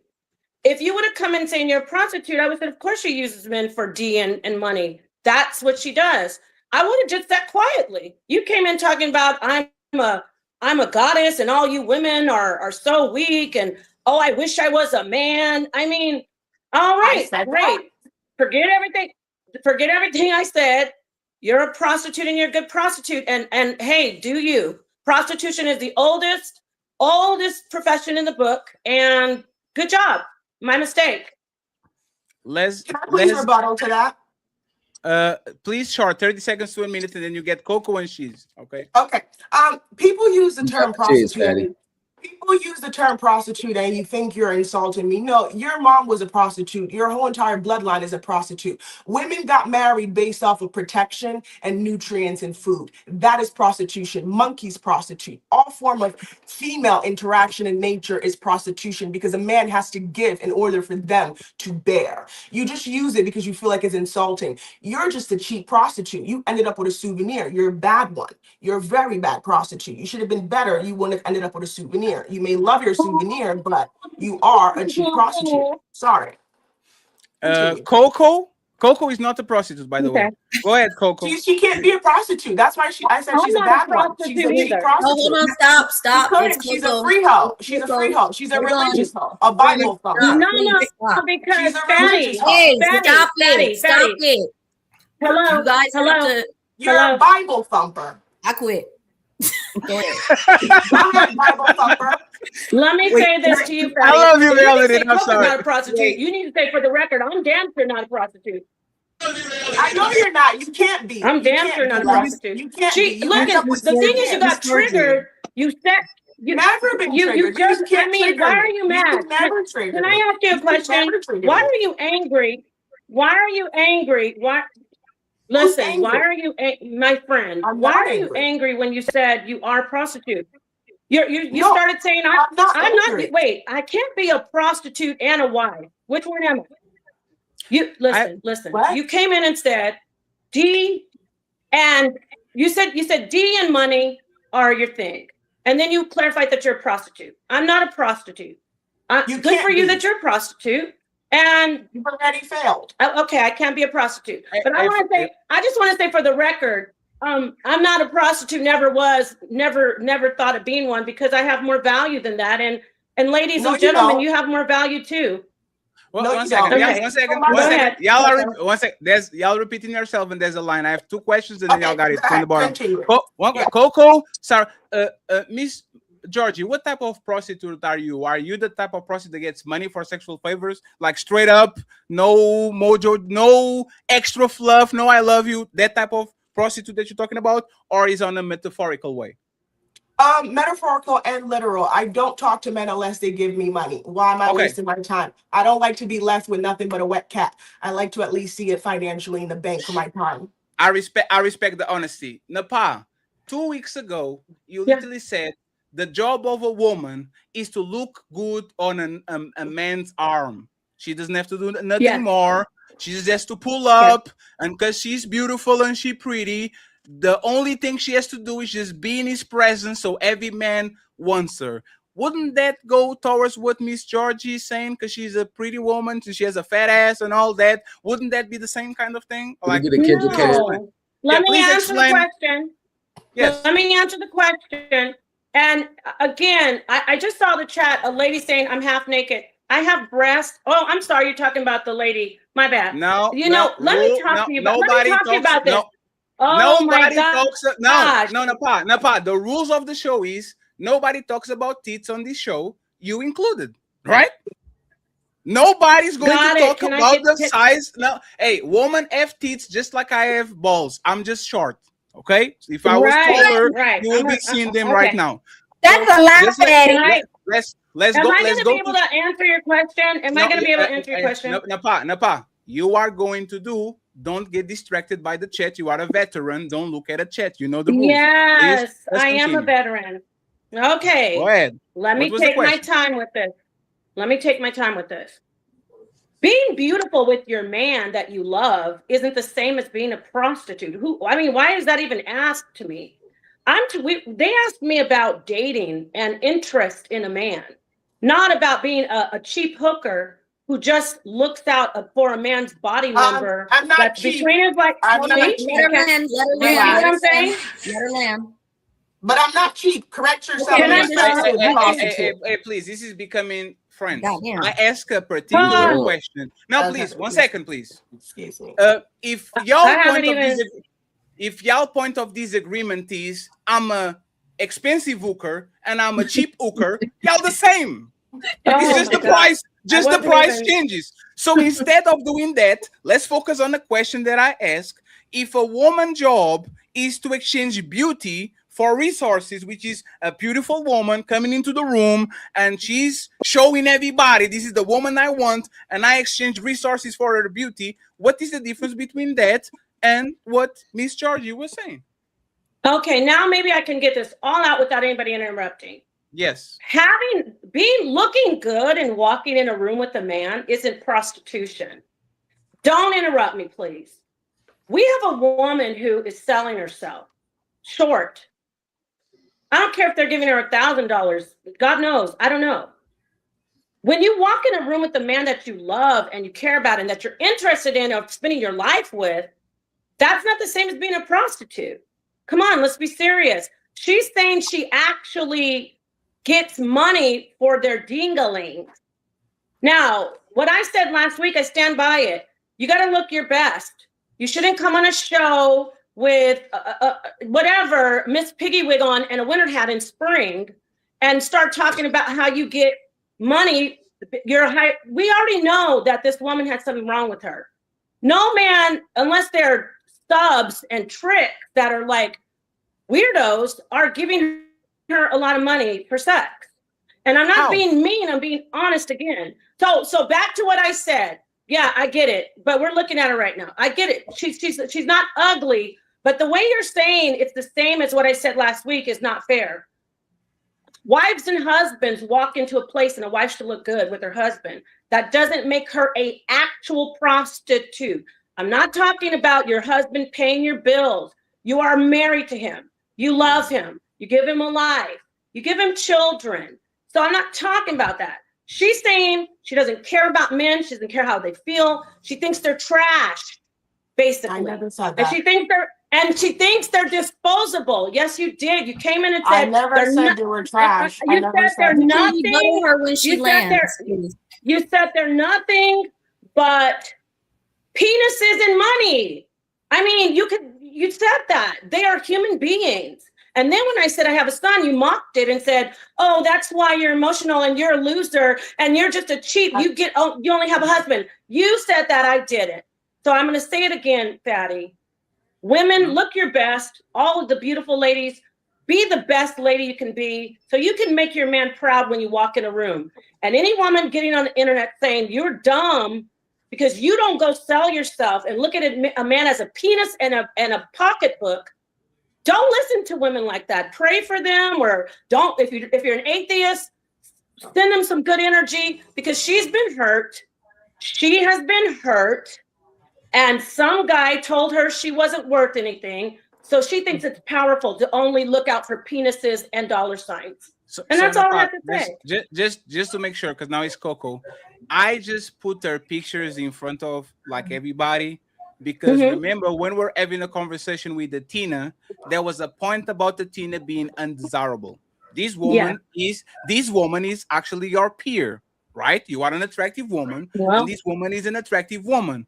And I wanted to see if you are consistent with, oh, if she is beautiful, you are not desirable, and you shouldn't do this, shouldn't do that.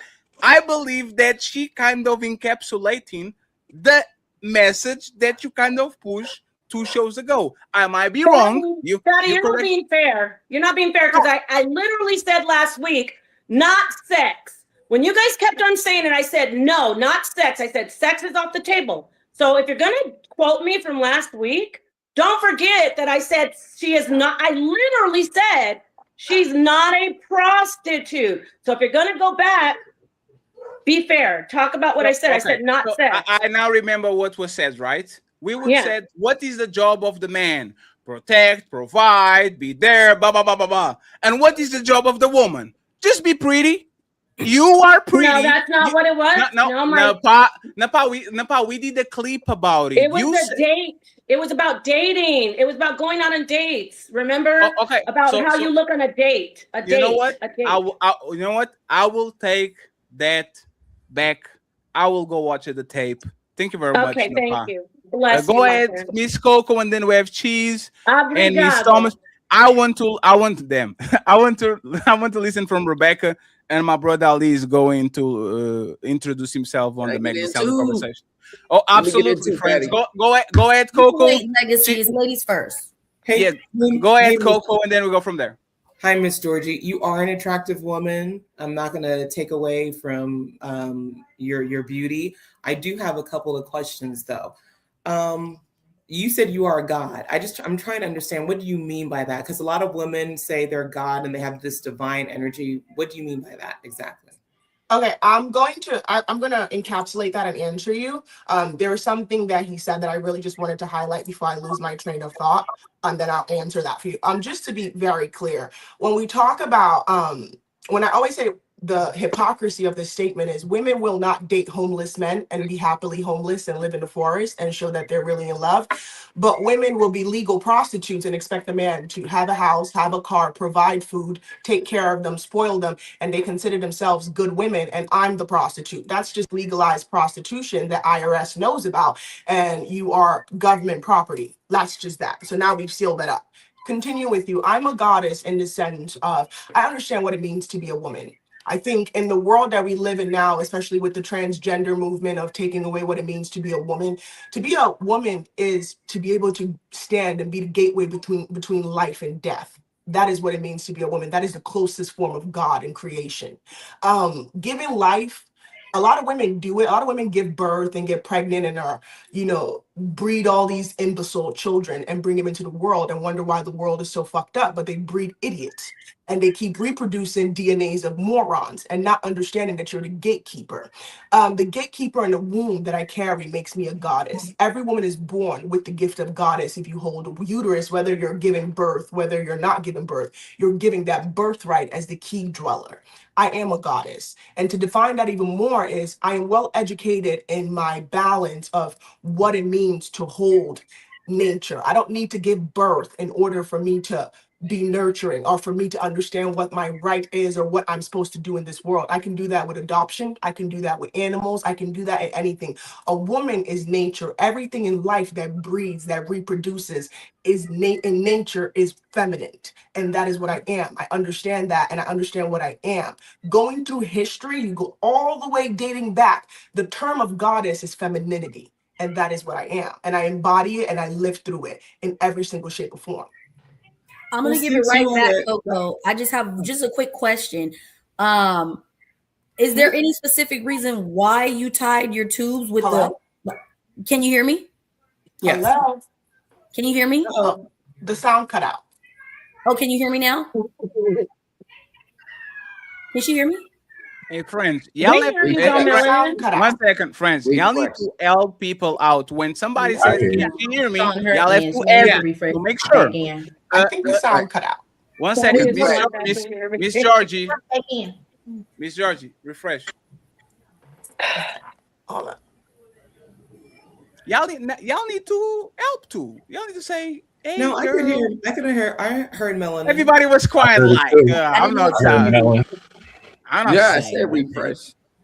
Yeah, I got a lot of questions for her too, but I'm just trying to. Now, hey, friends, we have all the motherfucking time. If y'all have questions, we like 2 questions.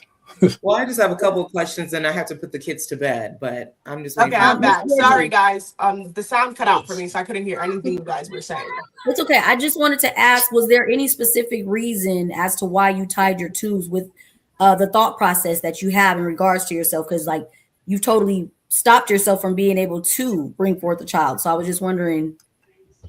Because for one, I'm shallow. I just don't want to be fat for anybody, and I don't see any man worth me carrying and getting fat for 10 months. Secondly, me being a mother doesn't need to come through my me coming through my vagina for me to be a mother. I plan on adopting whenever the time being.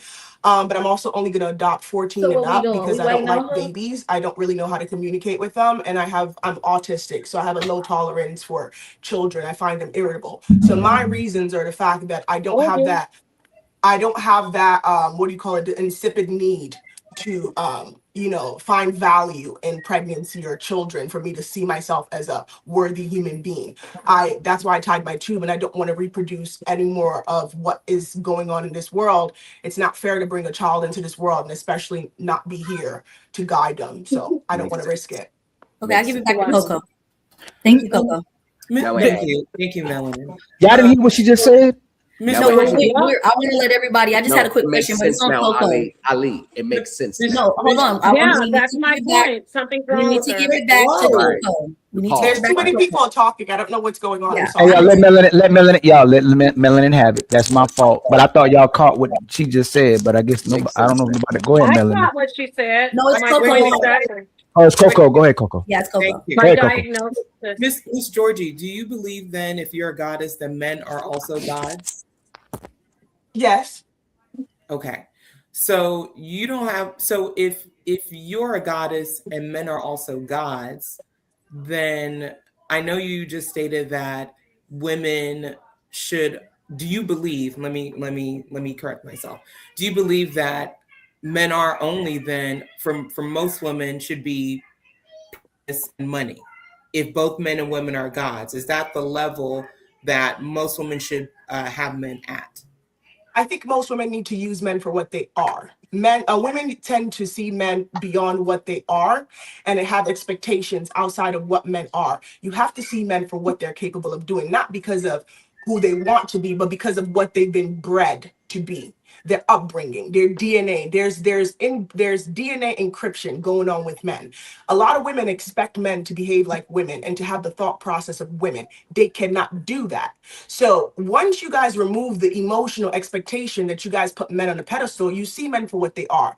I don't expect a man to be anything other than a provider and a dick, which is what he's put here to be. I'm not looking for a man to come and guide me through spirituality. I'm not looking for a man to come and be some need of emotional sustenance, because as a woman, I'm gifted to have that through my relationships. It's in me, through my feminine connections, through having hobbies and goals and trajectories. A lot of women have no obligation to have no trajectory in their life beyond being a mother and a wife, and they're mad when they meet women like me who actually have goals. And I'm not made to think that my value or my success in life is me being someone's wife. I was married for 10 months and I left my husband because marriage was boring to me. I found no need for it. But Miss Georgie, you kind of said a contradiction, because if you believe that men are also God and you're a goddess, then it's not that, then you're kind of almost placing men to be lower than women, because you say that men are brought up to, and I'm sorry if I'm forgetting everything that you said, but you said men are raised to be, that women think that men are more than what they are, and men are supposed to be raised to be protector and providers. But then we are made up of men. Half of our DNA is made up of men. So if they're not anything, then half of us isn't meant anything too. You're missing. No, I never said men are nothing. There's demigods. Men are demigods. There's nothing wrong with that. Men are demigods. I don't take that away. Now, there's this misconception. I think you and the previous lady before, you think I talk like this and I speak the way I do because I'm trying to disrespect men. Any man that's ever dealt with me will tell you I'm not disrespectful. Just because I have my my very stern understanding of how I deal with men does not mean I talk to men inappropriately. I insult them. I belittle them. I don't care to do that. You don't need to insult a man or call him out of his name to be very stern about who you are and what you want from them. that's your misconception because I'm a very strong woman. So you gotta let her land, Coco. You gotta let her land. You just made the comment, the same statement of saying that I think they're nothing. I've never said that. I've told you what it is, me as a woman, what I look for in men. What I look for in men is not necessarily what other women who have not gone through the journey of self-discovery look for. What I look for in a man, I know what I need. For you, that may be different, but for me, this is all I need from men: dick and money. Yeah, no, I understand. I understand. Hold on, Legacy. Hold on. Let Coco have it.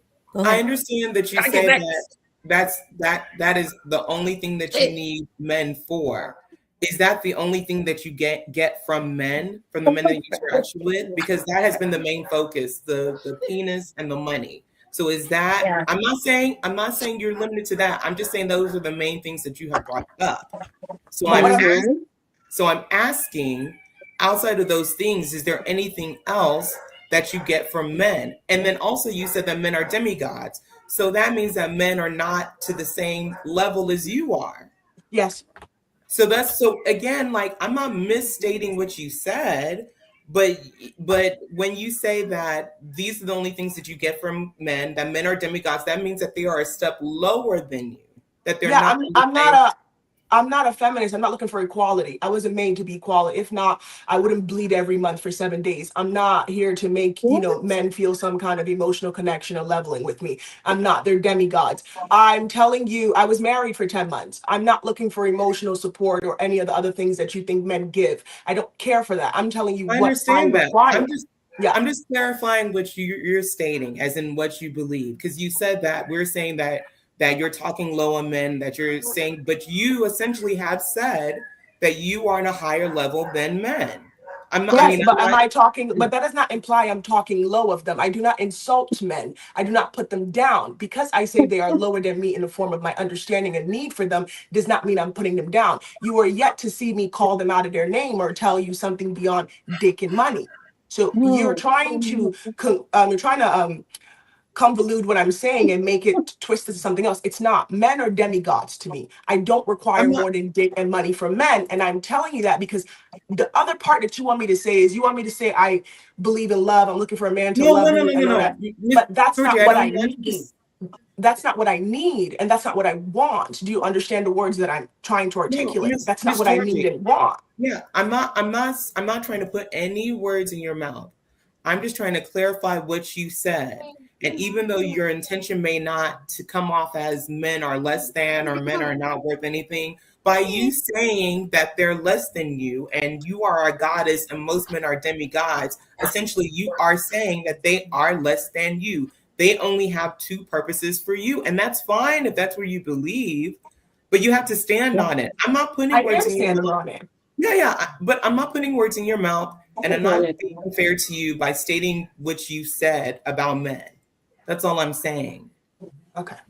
I think I'm gonna go ahead and digress there. We'll come to a digression right there. Can the ladies go first, fellas? Take a seat back real quick. I want to let the ladies get in. Of course. Dalyn, and then Sara, Rebecca, and then the fellas can come in. Go ahead, Dalyn.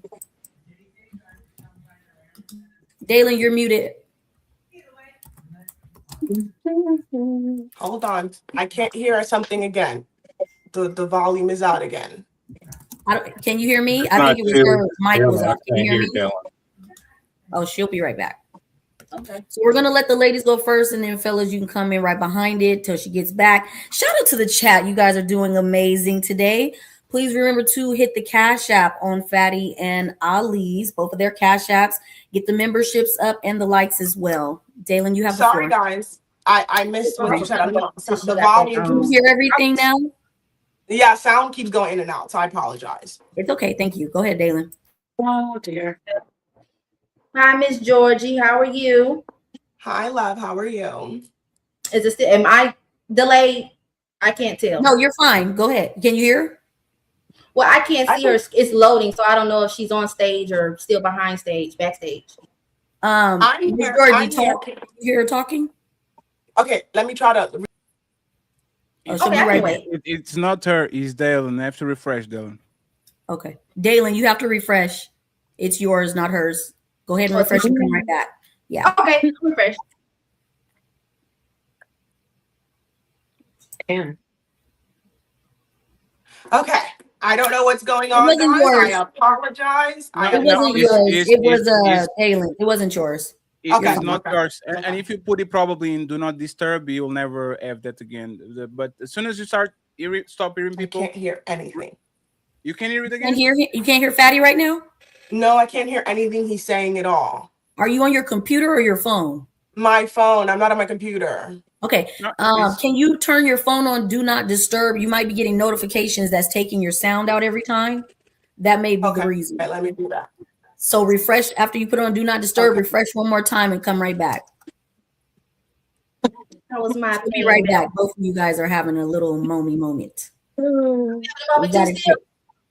Yeah, she'll be right back. No, you're good, right? You can hear everything?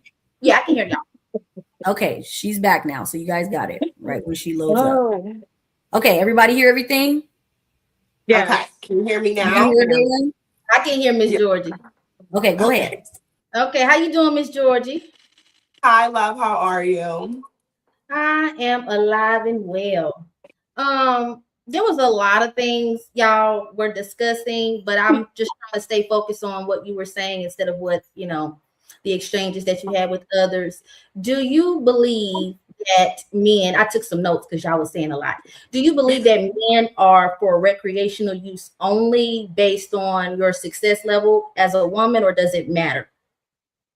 I think men are for recreational use, and I think a man that wants to be more than recreational use steps up beyond that. But for the starting point, I do think men are for recreation, just same way men see women as recreational. We are the ones who collude too much emphasis on what it should be. But the first source of what we are innately is recreation. What we feel is recreation. So it's not that you feel that way towards men because that's how they inherently, historically have seen us, but you think that's how it should be on an equal plane. If both individuals treat each other. So that does sound like a little bit of feminism in the equality area, but I take your word for it that you're not a feminist. I'm not myself either. But I do want to say I love feminism. I'm just not a feminist. I'm beyond that. Just letting me know. I respect everything they built. They're the reason why I'm here today. So I don't want to ever put them down. I love feminism. What do you love about feminism? Of what it is today? Not was in theory, but how it's being practiced today. What do you love about it? Feminism, you can't just say what it is today. In general, what it is today comes from what it started with, right? Feminism is the reason why we have bank accounts today. Feminism is why I can live in my beautiful condo as a single woman and not have to be subjugated to any issues, right? Feminism gave me the opportunity to stand here as a strong woman and be able to have my ideologies and speak confidently. Feminism did that for me. So I respect everything that is feminism. Do I think that feminism has gotten to a degree agree where sometimes it's confusing. Yes, I do think it's become colluded because, well, we live in a time where now people think trans men are women. It's a confusing era, but I do respect what feminism has been and what it's where it's brought us as women, and I will always give that respect. The suffrage movement is one of the biggest reasons why we are here today. So you respect the benefits that have and the incentives that women have benefited from through feminism. Do you think that there are any This sound thing keeps going in and out like this for me? This is so irritating. She has to refresh. I don't think she can hear you, Dalyn. Can you hear him? I can hear you. Oh, is it? Can you hear Dalyn? No, I can't hear her. So do I need to refresh? No, I think it's Miss Georgie. If you can't, if you can hear me and not Dalyn, it's you, Miss Georgie. Oh. Yeah, she has to put the thing into not The internet whipping our ass this evening. Yeah. Dalyn, did you get your series of questions out? I want to let Sara and Rebecca, if you guys are there, if you guys are able to get on camera, I want to see if you guys had anything to ask her. But Dalyn, were you done? I'm so well, sorry. I wanted to ask her a question about, you know, the stupid children and her interaction with men and how they mimic animals, how they interact with each other. I can hear you. I can hear you. Miss Georgie, can you hear me? Yeah, I can hear you now. So sorry about that. I don't know what's going on. No, I mean, I'm having the same damn issue. It's just a Wi-Fi thing. But I won't take too much time because there was a lot of different subjects touched based on children, how you interact with men. I don't want to, you know, hop all over the place because I don't want anyone else to get confused. But I just want to know, is there anything else out of nuts and financial access you want out of men? No. Why is that? Is there any other value that a man can add to your life outside of his nuts and his limited financial access to you? No. None. So she did answer that earlier, though. She did state what she wanted. Just to be clear. So, what can I ask? Like, what are the 3 pros and cons to the way you see men in relationships and how you operate with them? Just so that I have like a clear understanding of what it is we're discussing. Pro, my skin doesn't age. I don't get acne. I'm never stressed. So I have great skin. That's a pro. Secondly, I sleep 10 hours every night. My phone is never bothered. Thirdly, financially, I'm well secured. Men that are well established that I deal with teach me a lot, especially in finance and business. So those are my 3 pros. So a man with you're black and ruin your sleep. I get it. Okay, well, if that's specific to you, then that's all I have, Melanin. Okay. Rebecca and Miss Sara before we move on. Yeah. Why is this doing? What's going on, babe? Can't you hear me? Yes, let's get Rebecca. You lost her. Yeah, she's coming back. Okay. Oh, sorry. No, it's fine. Let's have Rebecca and Sara. If they have questions, if don't, we go to the man. I will be last, and then we go to the main event, Miss Meg the Stallion, Klay Thompson. I don't have a question, Fatty. I have a statement. Yes, go ahead. I respect you. I respect the fact that you are out there getting your bag. I think, you know, you're letting us know who you are, so men know how to operate accordingly. I have no judgment for that. And I think the fact that you know that you don't want kids is great. All I have to say is repeal the fucking 19th, bro. This is the reason why. This is exactly the reason why we need to put women back where they belong. Treat us like children because this is the outcome.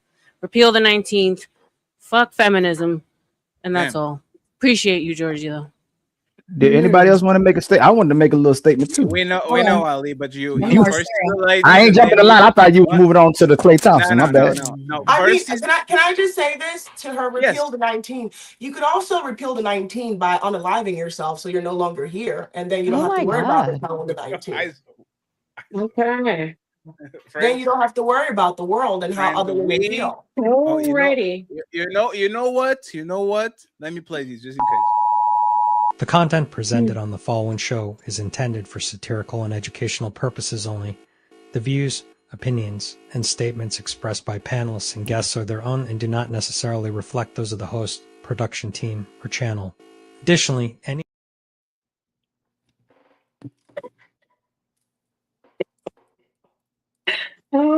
Sarah, you have the floor.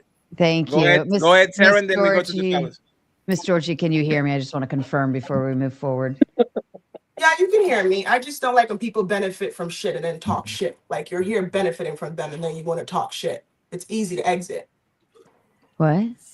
Who's she talking to? Can you hear Sarah, Miss Georgie? 1 second. She was addressing Rebecca and the repeal the 19, and she's saying Rebecca benefits from the things that she's saying not to do. Kind of. Go ahead, Sarah. Yeah, she benefits from women, and she benefits from all the hardworking women that died for her to be here today. When she has an insipid, ignorant statement, but you're sitting here benefiting from what those women did and what they sacrificed. I benefit from what men do, babe. I benefit from what men do, not women. Okay, babe. then, all right, please remove your ignorance. You have literally no value in society. Exit. Continue. Who's next? I don't really entertain bums. I got you, Rebecca. I know where you're going with this. Okay, Miss Georgie. So you have given a prescription. You've given an ought to women, saying that they should utilize men only for their dicks and their money. Correct? Yes.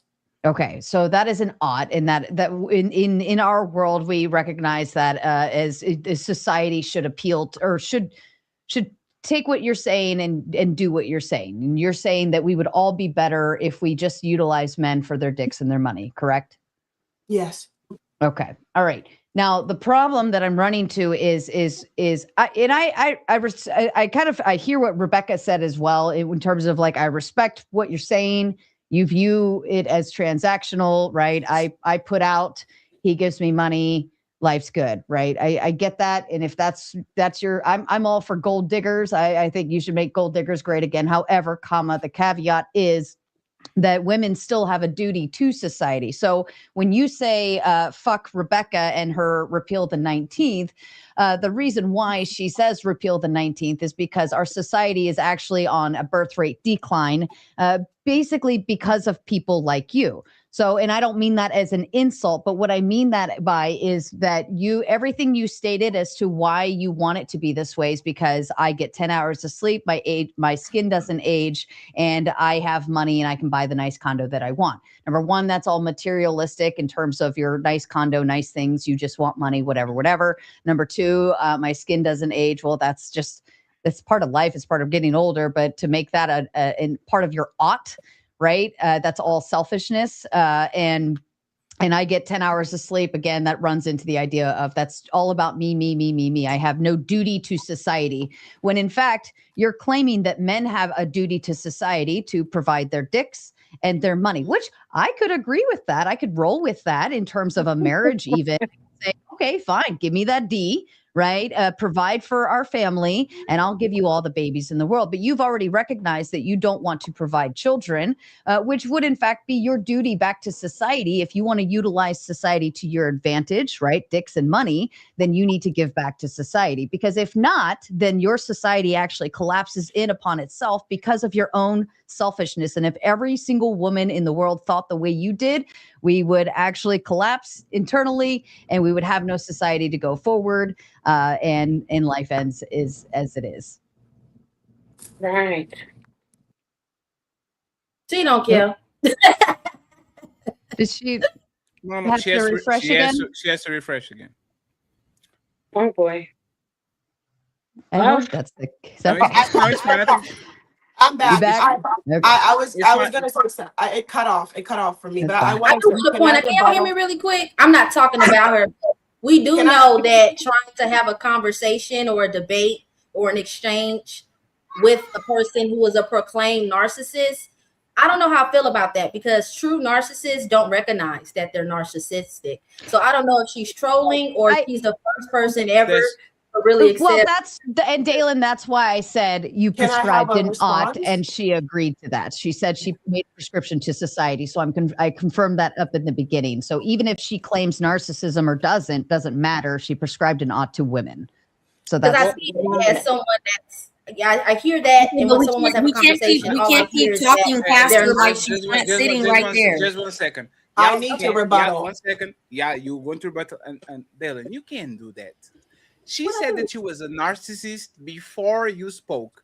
You made a bunch of questions, and then you said, I don't think we should do, like, you did it. It's fine to talk with a narcissist. It's fine to talk with a sociopath. It's fine to talk with a cheater, psychopath, especially if they are aware of who they are. That's actually the best conversation you're going to have. So let's please focus on the conversation instead of focus on the conversation about the conversation about the conversation. That's all. Well, that's not what I was doing. That's why I asked a set of questions that I did ask, opposed to all the questions that I did have, because I wanted to adhere to what she said that she is. So I have to pay attention to that to understand how she may respond to certain statements I may make or certain questions. Otherwise, I would just upset myself trying to get an answer or response that would be sensible. Because to be honest, Dalyn, what was the question that you asked her she didn't answer?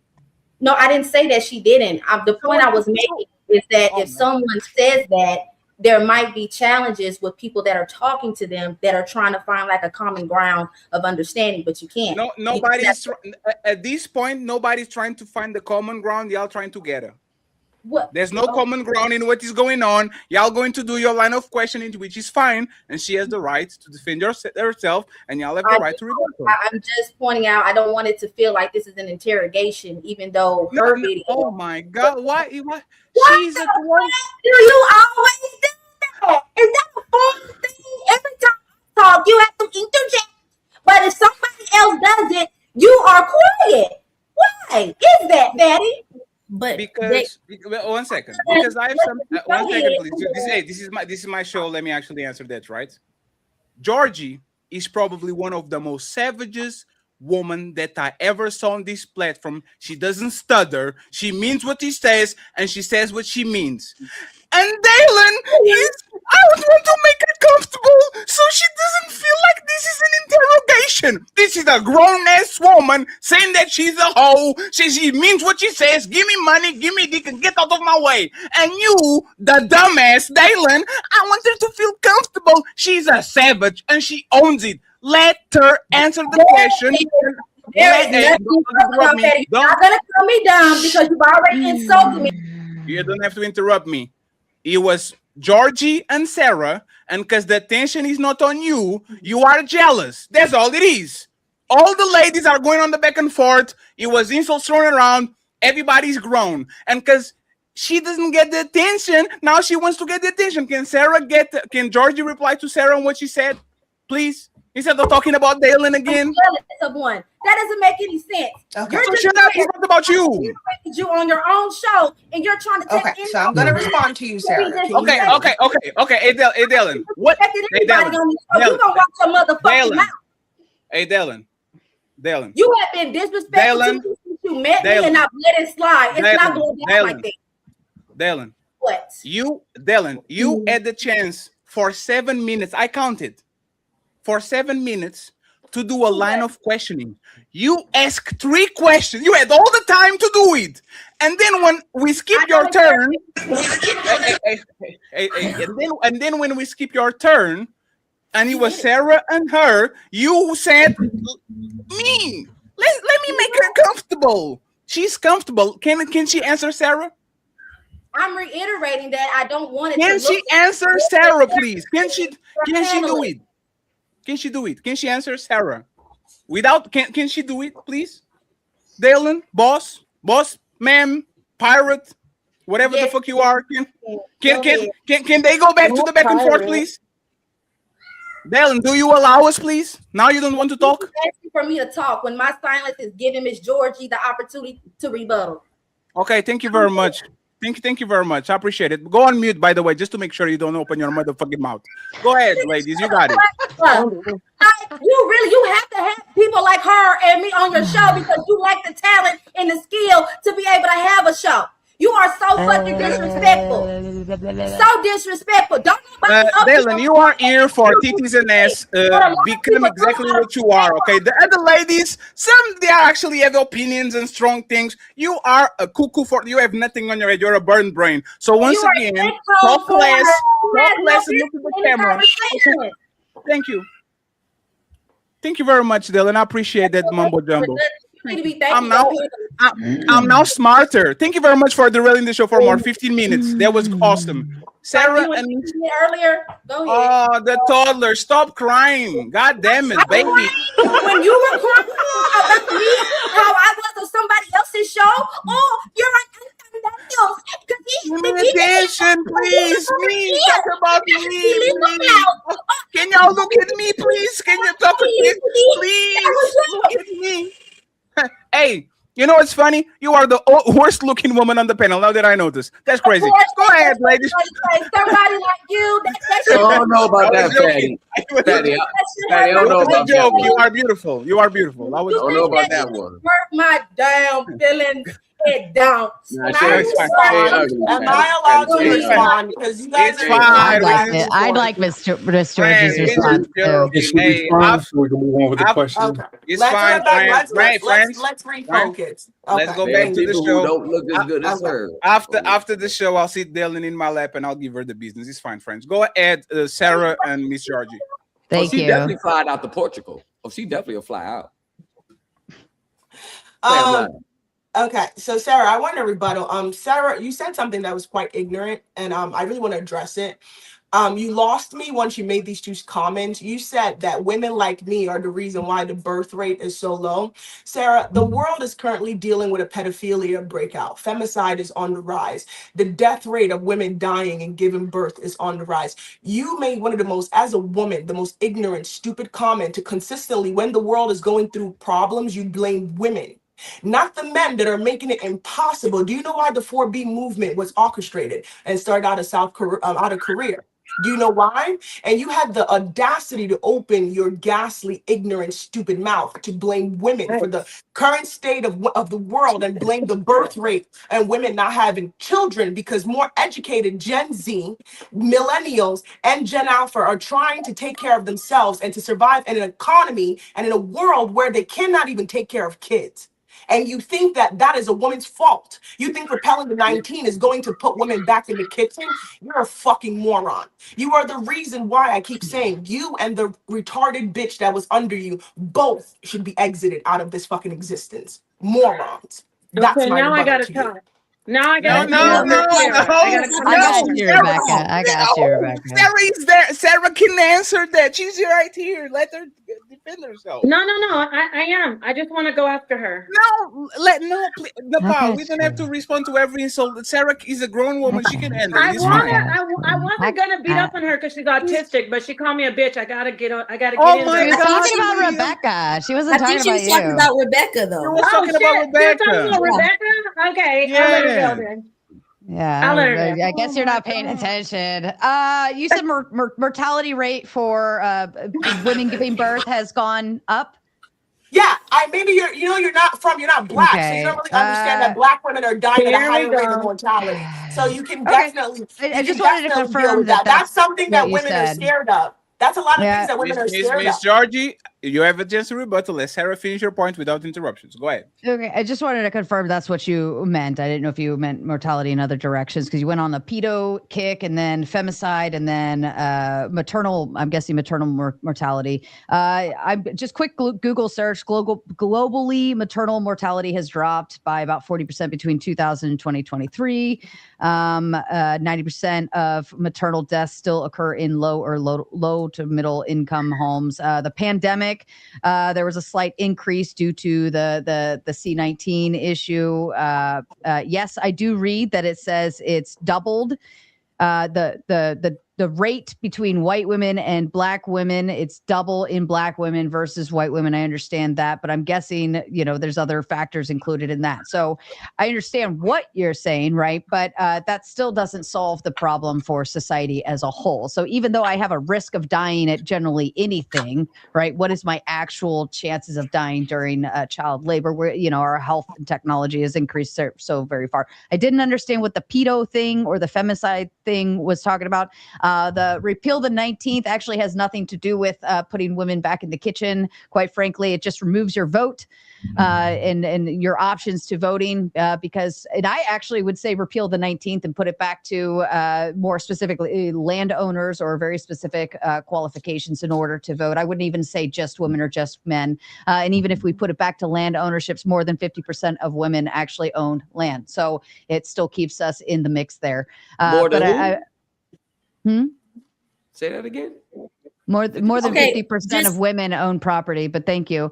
But Miss Georgie, your society, your worldview in society, you're saying don't have kids. I think you referred to something of like you either had your tubes tied or something. I think that's what I picked up on earlier. You said you want to adopt children later. That's great.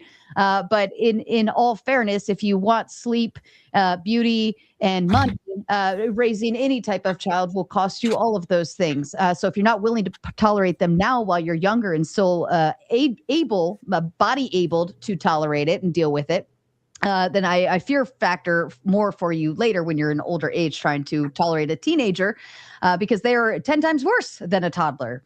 Ask me how I know, but I still didn't understand your femicide argument, and I still didn't understand the pedo argument either. If you could elaborate on those.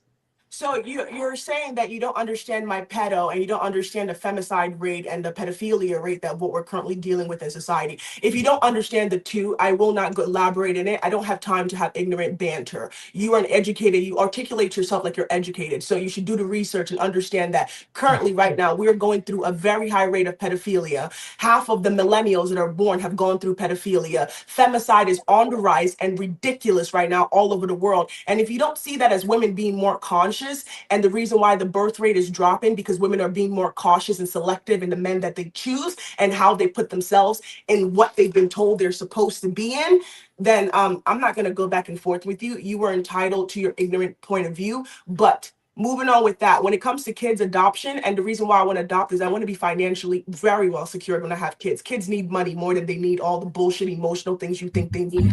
Kids need a well-surrounded financial basis that can provide them from therapy, food, schooling, and a well-balanced ecosystem for them to grow. So that's the reason why I don't need to be youthful for me to be a good mother. A good adoption with a good child and a couple of kids and a good money, trust me, my kids will be well taken care of. They need a trust fund.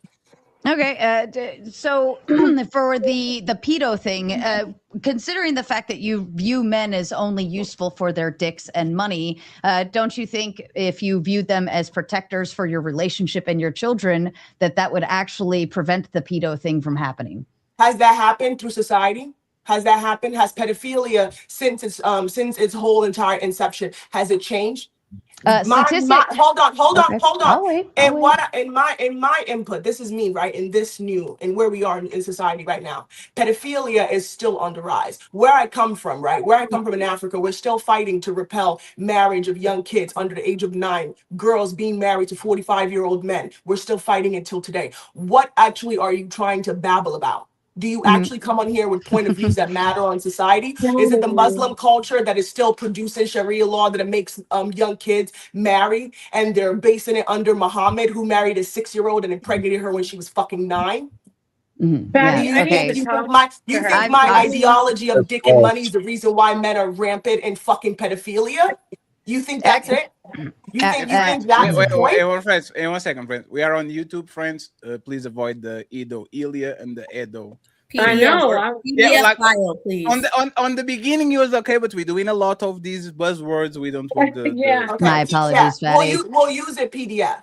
Go ahead, Sara, retark, and then we are going to move on to I think the fellas or the Napah. If you just want to say, I just want to say something after Sarah's done, because this is crazy talk. The way she's go ahead, Sara. Go ahead, finish, Sara. Finish, Sara. Just a quick, Fatty. Is it okay if we find after they're done, MzPoly? I don't know if she wanted to get in on this or. No, MzPoly is a pacifist. She's not about their life.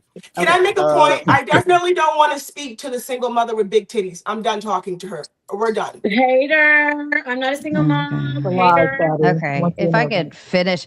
Okay, so and actually, if I was a single mom, you said we only need penises. Christ. Shut up, Napah. Well, excuse me. Did you just tell me to shut up? Yeah. Stop. I'm up here. I've been waiting so fucking patiently to have this conversation. I tried my best to not interrupt anybody else. I didn't bother you while you were talking to her. You had your chance to dance. If I could talk to her, that'd be great. Thank you. You're projecting onto me. You're projecting because she made you mad. Get at her, not me. Shut the fuck up and let her speak. Thank you. Now see how they got together on me, y'all? Yeah, I see that, Napah. Finish. Legacy, please. This is between women. Please don't do that. Take a shit. Yeah, it's okay. Just let me come in afterwards. Okay. Miss Georgie, you are referring to other societal norms that I wouldn't promote either.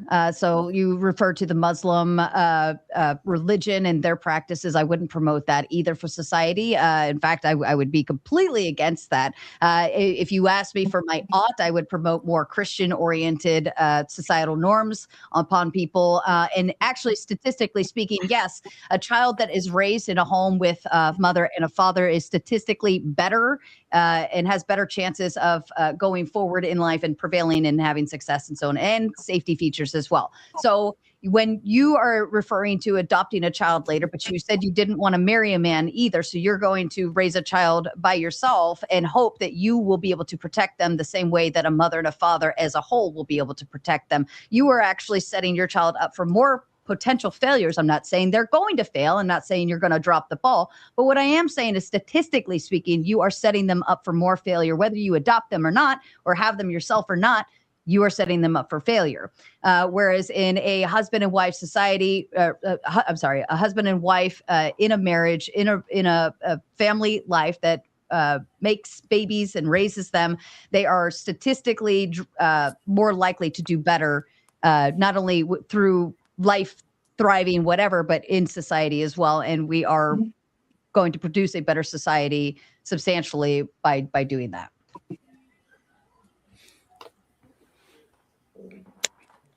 Next. I don't know if you can. Oh, damn, Sarah, she might have didn't hear the ending. And Ali goes after Shizz, please. I'll go after Ali. Excuse me, I'd like to speak after somebody, so just put me on the roster. Yeah, Napah, can you do no? Can you go now and do a monologue, please? I know the monologue is not going to be a monologue, but please, if you can. Yes, go ahead. Yeah, especially when I got told to shut up. Let me tell you something, okay? You sat up here and wasted all your breath on someone who just told us she's an autistic prostitute. I've been cheering for you all night, and I'm nice, but don't tell me to shut up unless you want me to go in on you. I don't want to do that, okay? We're going to play nice up here because Melanin knows me. No, hold on. Everybody was interrupting you. You see how you just interrupted me? I didn't tell you to shut up. Yeah, you get what you got. You did it to me, so I figured you get one back. Oh, okay. All right. But this can't be that hard. I was in the middle of a line of logic running an argument with her, and instead you got to open your fucking mouth because you're like, well, I want a piece of this too. Okay, fine. Wait your fucking turn. I've sat down here. I put my hand up. I've let everybody know, okay, I want to talk when I get a chance, but I shut my fucking mouth like a good little girl. Can you be a good little girl? Maybe, maybe not. Okay, so see how you just did all that? And I still didn't tell you to shut up? You don't like it? You don't like it? I don't have to tell you to shut up to read. Sarah, let me tell you something about me. I don't have to tell you to shut up to read you, and I don't have to use expletives.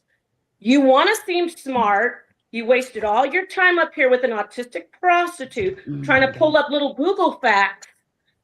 We don't care. She's a prostitute who's autistic. So are you going to argue with your feelings? Now you're talking over me. Well, hold on, because you were over here. Well, I'm a big, was it Babylonian ancient times expert? I know this. I know that. And here I'm literally just running a line of questioning. I was incredibly respectful to Miss Georgie. She wasn't exactly respectful back, but whatever. We got through the argument. But you guys kept interrupting. Okay. Notice you interrupted me 3 times. And no you said you shit. And you want and notice respect, you got to give it back. You don't get and shit. Notice Have a good I one. Notice I still didn't tell you to shut up or use expletives, but I'm going to tell you the truth about yourself. Shut up. You got up here and shut up. There you go. There you go. You got up here. You got up here. You tried to use all these facts on an autistic prostitute. And I understand that I don't want to waste my time with her. And you got mad at me instead of going toward her. You actually said you respected her. You actually said you respect somebody who said, you actually said you respect someone. Wait a second. Isn't this ladies first? I said I was respectful. Sorry, I just want to point this out that this is what happens when we actually let just women go at it. Like, yeah, say with Ali and Fetty talking too much. Let the ladies go. Or any other men, because it just turns into. I will say this, lady. This is not It's not Fuck, needed. man. Y'all need the cat. For The cat 2 fight. hours. Y'all need Responding. one sec, friends. Both of y'all are professionals. Y'all did the cat Right. fight a little bit, and it's fine. We Well, good. I'm not catfighting. I'm not catfighting. I'm responding to being insulted. I thought I had the mic, but it's okay. Napah. I gave you the mic to do a monologue, and you literally went to like it's not the monologue. You are going at people on the panel. It's not the monologue. If I say, I'm if not you say, going hey, at people Fatty, on the panel. You know that little clip. You know that Magic Johnson clip. You say you better get him back. She told me to shut up when I was actually cheering for her. Okay, so I'd like to move past that. All right, well, go ahead. Just tell her to shut up back, and we even. It's fine. All right, I'll do that, Fatty. I'll tell her to shut up back if you want me to, but no, say it with me. Every say it time with I me. talk, Napah, I get interrupted. It's crazy. Napah, we're going to say it together. 1, 2, 3. Sarah, shut up. I don't have to tell her to shut up. Look, Fatty, I don't have to tell her to shut up. I shut her up because I pointed out that she got mad at me and projected onto me instead of to the autistic prostitute. So we're all friends again. We're all friends again. We're all friends again. Yeah, we're all friends again. Friends. I'll pick up my pom-poms for Sarah and start cheering for her again. Nobody gives a fuck. No. Hey, y'all both on timeout. No, y'all both on timeout. The fellas. This is the first time on Ladies First history where the fellas actually shut the fuck up and be quiet for 50 minutes, and the ladies just going crazy on each other. That has been an hour. You've been quiet for an hour. Shout out to the fellas, and shout out to the ladies. The ladies doing good, including Dalyn, even though she's trying to rip my eyes. Thomas, Miss Georgie is all yours. I'm going to get Shizz, Ali, Fatty, and then we need to go to the main event, friends. Miss Georgie ready for y'all. Go ahead, Thomas. Please. If you're going to aim for the ad. Don't be asking just random questions that were already answered before. Go ahead, Tom. Yeah. So, I'm not about to bite your head off, Miss Georgie. I think the writings are already on the wall. The elephant in the sand doesn't even need to be. Elephant in the room doesn't need to be addressed. But I find one thing about your reasoning that's kind of a little shaky to me, because no matter how much a beautiful woman is, women have a shorter shelf life than men. So yes, no. That's an absolute fact. Are you talking about erectile dysfunction? No, it starts at 25. Yeah, erectile dysfunction. Let him land, please. No, it's not what I'm talking about. Okay. But personally, I don't have those issues. But thank God. But you said that men are nothing but D and money, right? Mm-hmm. Okay. But yet you said you're still running your businesses. Mm-hmm. So if you're getting all this money, which I presume from men, what's the point of you having your businesses when you can sit back, be on a yacht 3 days a week, be over there in Paris 2, 3, 4 times out the month, and you sit back and the men are going to take care of you for the rest of your life? You don't have to run your own businesses. You got these high value millionaire men that's spending all this money on you. Why would you need to put the effort in? Because there's a lot of women who would love to be in your position. They don't have to lift a finger. They don't have to worry about clients. They don't have to worry about their tax returns for their business. They don't got to do nothing. They can sit back for the rest of their lives, and men are going to foot everything. You are living the life where most women would dream of living. So why focus on businesses and put your effort and energy into that when the resources that you have around you is not even going to supplement that? It's going to take you over the hill. Leave that to women who really want it, that needs the business. You don't need no businesses. You got high value men taking care of your whole life. Can I rebuttal? I want to respond. So you said something really highlighted. I graduated top of my class 3 engineering degrees.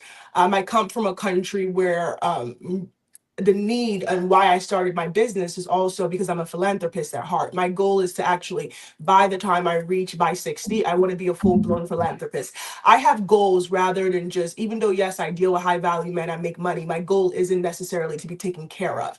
I deal with men understanding that I'm beautiful, and yes, it's my I am heterosexual. I have urges of wanting, desire in men. I deal with them not necessarily because I want to deal with men on a continuous basis. I deal with them how I choose to deal with them. I'm not looking for a man to come and take care of me. I wasn't blessed with intellect and have all these degrees and intellect that I have for me to be kept. I'm not needed to be kept. I employ people. I'm looking to build an infrastructure that builds where I come from, to build with other women, and hopefully for the future, create an ecosystem for men. I have a lot of men that work for me in my businesses as well. I want to be a businesswoman. The way I deal with men in my personal life does not negate the fact that I'm an educated, well-educated woman, and I have what it takes for me to be a good member of society and create an ecosystem that continues to grow the melanated community that I am. The Black buying power is $2.6 trillion, and I want to play a significant role in growing that, because a lot of motherfuckers died for me to use my power today, and I'm making sure that I use it.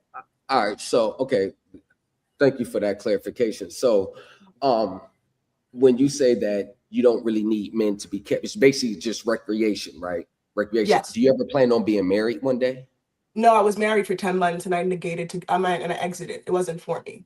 I don't like seeing men more than, I don't like seeing men 24 hours. And your husband was in your husband's in a high tax bracket. He was medium. He comes from a very lucrative, a very wealthy family. A So you billionaire said family. medium. What is medium? I need to clarify that. What is medium? Medium, I mean, he comes from a very wealthy family. He was building his wealth, but it wasn't, my reason for leaving was I don't enjoy seeing men in a long period of time. So mine is autism. I don't enjoy repetitive interaction with men. If you had to rank yourself on a scale of 1 to 10, you can't use 7. What would you rank yourself? A 10. A 10. Yes, I'm 6 feet. That's already above average. I'm already at a 7. So Personality, wonderful. Intellect, wonderful. 9, So you're 10. So you say you'll rank yourself at a 10, 100% perfection. You'll rank yourself at 10. Yes. So you're beautiful than Beyonce. That's if she feels that way. I No, don't no, no. compare I'm myself to saying. other women. I can't So you compare don't myself to other women. So it's about you feel like you're a 10, not necessarily. No, I don't know. I'm a 10. Genetically speaking, I am a 10. Okay, so there's objective standard of beauty. There's That's women fine. that you can see that's hold on. There's women that you can see that's white, black, Spanish, Asian, and there's no cares about their ethnicity, their What's race. You the be like, point? yo, that's a pretty beautiful, gorgeous woman. So you mean to tell me that today you're saying you are a 10? Yes. 100%.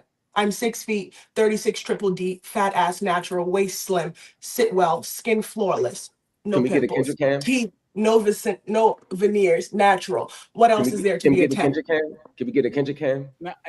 No. Thomas, relax. No, we're not doing that. Thomas, Do you have any other questions for her? Because people are Melanin, waiting. please. No, this is no. Okay, Melanin doesn't have to do okay, anything. Melanin, Do you have a point? Okay, you got it, but you're not running shit over here. Oh, Man, Fatty and respectfully, Ali, you're not do a I 10. not run Man, things behind respectfully, you? you're not a I'm 10. sorry. Hey, Thomas. I'm sorry. Hey, Thomas. Hey, Thomas. Nah, Who is the- all that, Hey, you ain't hey, about to do all Thomas. that, Melanin. I got you. Hey, Thomas. Who is Then the I'm host of asking the questions. Thomas? If I'm Hey, asking Thomas. questions, let me Thomas. ask Thomas. questions. Relax. Don't cut me Thomas. off, Relax. shorty. Thomas. What you Relax. talking about? Thomas. Who is the host of the show? She's the host of the show. Oh, okay. That's great.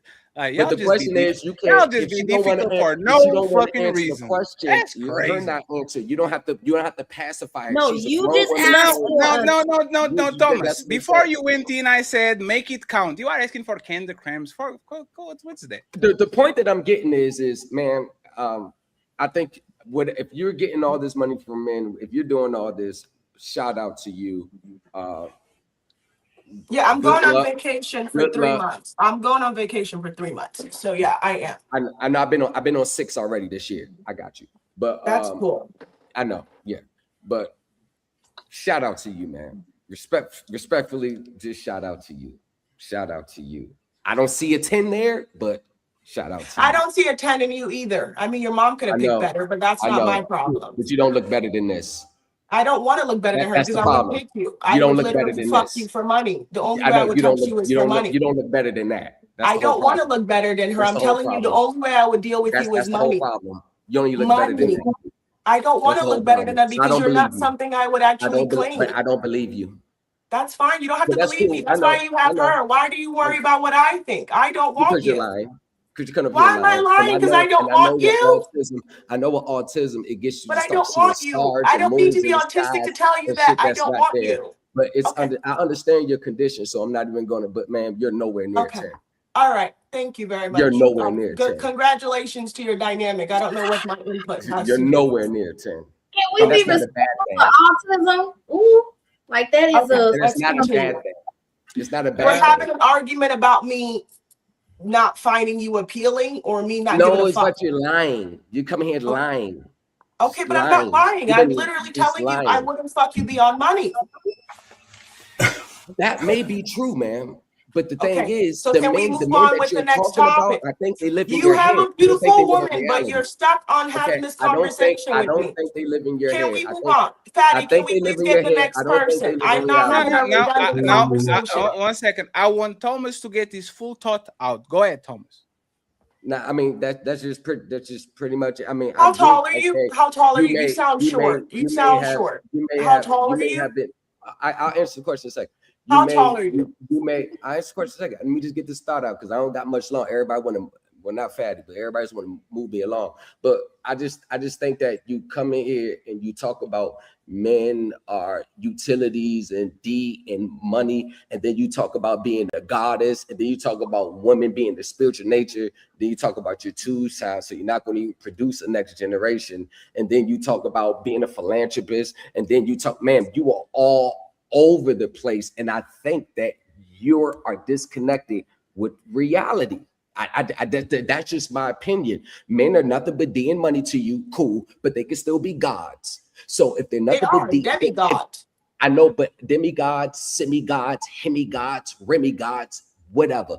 But if you're reducing them to D and M, then there's no way they can be a demigod in your eyes if you're just reducing them to D and M, just utility, recreation. Nobody that's on the status of a demigod is reduced to recreation. And like I said, all women have a shelf life. You're not going to look the same in 30 years. So that's why I'm flipping my money. That's what I'm saying. You're thinking smart. Now you going to understand need me. to do. That's what you're going to need to do. That's the problem. That's what I'm doing. I'm flipping my money. I'm a smart bitch.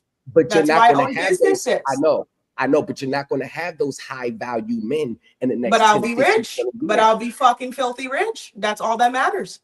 I hope it gets there. But what I'm saying no is, hope, baby. I'm already there. It's no hoping. I'm already doing it. I'll be a millionaire this year. What are we talking about? I'm telling you, continue. Cool. Okay. Once again, same thing. It lives in here. But anyways, but like I said, when you turn 40, I hope you flip it 3 times more because you're going to have to rely on that. You want to say when I turn 70, I'm black. I won't age that fast. I'm sorry. I don't know if you date milk, but I'm black. I don't age till 60, 70. Continue. Nia Long. Look at Nia Long. She's gorgeous. Maybe the white women you date are aging differently, but I'm black. I don't age that fast. I don't think we heard any pushback. She absolutely. Daylin, I'm sorry. Oh, I'm sorry. I didn't know that's how y'all doing it. Okay, my bad. Yeah. Have you seen Bernice Burgos? Gorgeous, 46. 46. And she's still collecting young men. 46. Bernice Burgos. Thank you. If I get to look like her. Okay, Angela Bassett, gorgeous. I don't struggle like you. You have erectile dysfunction in your future. I'm not there. But I'm man, not there. Sorry. You're sitting on here with yarn. You're sitting on here with yarn from Joanna's fabric store on your head, and you got a nerve to talk. It doesn't matter. Hold on. You're sitting on there. Hold on. You're sitting on there with yarn in your hair from Joanne's fabric store, but you got to talk about these other women, these other established, successful women. But one thing about but thing about that is you're not them. That's the problem. But I don't want to be them. I'm just explaining to you when you talk about ageism. I'm just explaining when you use ageism to try to shame women. I'm just explaining age doesn't mean a woman gets ugly. You get ugly faster. I just want you to make sure ageism doesn't work with me. To say what you're going to be because you came in here saying I'm beautiful, I'm gorgeous. No. You kept saying I have a shelf life. I'm letting you know that I don't have a shelf life. You have erectile dysfunction. Everyone women don't age. No, women don't age that fast. Stop putting projection. You're projecting your low testosterone on me. I'm just explaining that these women are aged out. These women are older and they're still drop dead gorgeous. Dysfunction, then that means that you are a 5 at best. If you I don't know what you're talking about. You're just running around in riddles. You don't even look better than my wife. I don't care about your wife. If you have a wife, why do you care what I look like? Your eyes should be for her. Why do you care what I look like if you have a beautiful wife? Do you have cataracts? Do you need LASIK? You are out of your fucking mind. And you are married, worrying about how I look. The truth is, you wish you could fuck me behind your wife's back. If I had your number right now, you would schedule. You would schedule just to taste me. The angry you feel, your sack is full. You're so angry. When you go off this line today, you're going to go to my page and you're going to look at my pictures and you're going to tickle yourself in the bathroom. You're going to tickle yourself in the fucking bathroom tonight. You like me. You love me. You wish I gave a fuck about you and your fucking 4 rings. You wish your 4 rings were impressive. Fabric yarn sitting here with your lead press on nails. Man, only broke men are always offended by me. Ma'am, stop the cap. Ma'am, stop the cap. When we're done today, follow me on it. Stop the cap. Wait a second. Isn't this ladies first? Please, Thomas, land the plane, and then we go to Mr. Shizz. Stop the cap. It's okay. After this, follow me on Instagram. DM me. It's okay. DM me on Instagram. Let's find out if I'm ugly in person. I don't need to DM you, bitch. It's okay. You will, though. You will. It's okay. They always come around. It's okay. I'll see you in my DMs tomorrow. I don't need to DM you. I wouldn't even look your way. If you DM me, I wouldn't tell your wife. I'll just charge you. Look your way. Don't worry. Okay, pull up. Which bands you want me to pull up? Okay, that's enough. Please move on. I don't think she did anything to warrant calling her out of her name, so we're gonna move on. Go ahead, Shizz. Interesting. No, I just had like little serious questions. How you doing? Fine ass bro. You saying you was a god? You know what I mean? Can you define? Oh, she had to refresh. She'll be right back. She probably needed to refresh. Please hit the like button, you guys, on everybody's platform. Follow all your favorite creators. Hit the Cash App for Fatty and Ali, please, and let's make sure we get the memberships in. Go ahead. Men are always angry. We need friends. We need $63 on the Cash App, and I think Ali needs 2 or 3 members to get to the goal. So please, got no motion in real life. We coming on this bitch lying all day. Thomas can be. My bad, bro. My bad, Melanin too. And you sound short. You sound short. No, you sound short. Friends, we already ISO. We already gave like. I let everybody land their plane, okay? So, Mr. Shizz, please. You never told me your height. 5'7". I knew you were short. That's the people that love me. You would worship me, my footstool. Continue. Wow. Bitch, you don't even look better than my wife. Why would I go low? I wouldn't give a fuck. You're 5'7". I look down at you already. Genetically, I'm prone to look down at you. Why would I argue with a short man? God made you little. Why would I argue with the curve? Why would I? You are low. You can't go low. You are low. You were born low. Why would I go low with someone who was born low? You were at the curve. I was born bigger than you. I was born bigger than you, sir. I was born bigger than you. I was born bigger than you. She's sitting there with an Eskimo I was born bigger head than with you. a cheap ass outfit. God didn't think you were worth making tall. So guess what I am? Taller. What more do you want from me? My bad, Fatty. She's sitting there in the Airbnb like she got to leave the next day. Hey, Fatty, she got to check out tomorrow. For being a legal midget. I'm sorry, Fatty. I'm sorry, Fatty, but she's sitting there in the Airbnb. She You're a legal midget. Shut up. 12. You're short. She got to check out before 12 tomorrow. I can't argue with you. She got to check out. I have to look down when I yell at you. Stand on your money and talk to me. Sitting in the Airbnb, got to check out a tour tomorrow. That's why our bags need to Oh my God. Stop capping. Stop capping. Are you still short? Are you still short? Are we? One second. Are we good? Definitely. Hold up. I have a question. Did you guys let each go ahead, 14 minutes? Everybody good? Okay. Just wanted to make sure everybody got each okay. Sitting in the Airbnb capping. Airbnb, this is my house. Please. Are you short still? Are you should still own short? it. Friends, we know one is short and the other is a hoe. We got it. Talking about, Hey, Fatty. She talking about, Fatty. She talking about she beautiful. I seen at least about 5 water rolls in that gut when she sit down. All right, Talking about you got 10 men. You got 5. You got about 4 or 5 water rolls in your gut with an Eskimo. Hey, we are the shout out to Wally. We are the She nicest. She got Joanna's fabric yarn in her head. She went to the fabric store and weaved that yarn in her head with them lead press on nails. Bitch, get the fuck out of here. You need to go to Turkey. I will be on the big screen until y'all done. If you go to Turkey and get taller, I'll talk to you. Hey guys, did you guys know I have a Black Panther tattoo on my arm? Did you saw that? Like the Black Panther with the crown. She got Joanne's fabric yarn in there. And God didn't think you were good enough to make 6 feet. Okay, Fatty, let's continue because I will argue with this short man all day. I love short men. They're always angry that they were forgotten at birth. Continue. Oh shit. With an Eskimo hat on. Oh shit. You got drip, shorty. Your drip. More? There's more? Like shit.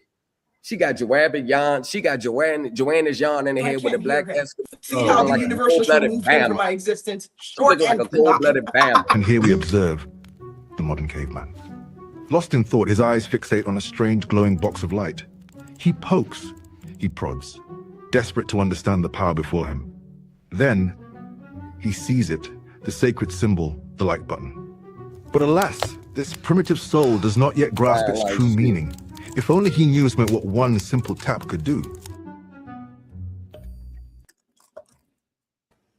And thank you very much to Thomas for helping us reach the goals. We already have $200. The millionaire ain't do it, so I said I might as well. The millionaire ain't do it. You gotta get him back. You better go down there and get him back. The millionaire ain't do it. Friends, let's get Miss Georgie and Miss. There's more. Hey, Fatty. I just want to say, I'm gonna say this. When you're someone's wife and I won't be someone's wife. When you're someone's wife and be beautiful, you get shit like that to you. What the fuck does that have to do with me? Focus on your wife. You're so focused on telling me what you're doing for her. I don't care. You get over 80 racks. You get over 80 racks. Well, why are you always telling about your wife? Just do for her. You're trying to win awards for doing the bare minimum. You want an award for doing what you're supposed to do as a fucking husband? Okay. You get matching Mercedes Benz. Okay, Stuart Little. Okay, Stuart Little. You get matching Benz. Okay, Stuart Little. Okay, Stuart Little. We hear you, Stuart. We hear you, Stuart. Okay, Stuart. Okay, Stuart. All I gotta do is look good for her. That's all. Fatty, can you please remove Stuart Little? I'm done talking to him. He needs to fucking be married and happy. Why is he keep telling me about his marriage? I don't care. Oh, we know you ain't about to have that. We know that. I know that. I don't want that. Why is he so pressed about You know what's so crazy? I bet a man ain't never spent more than.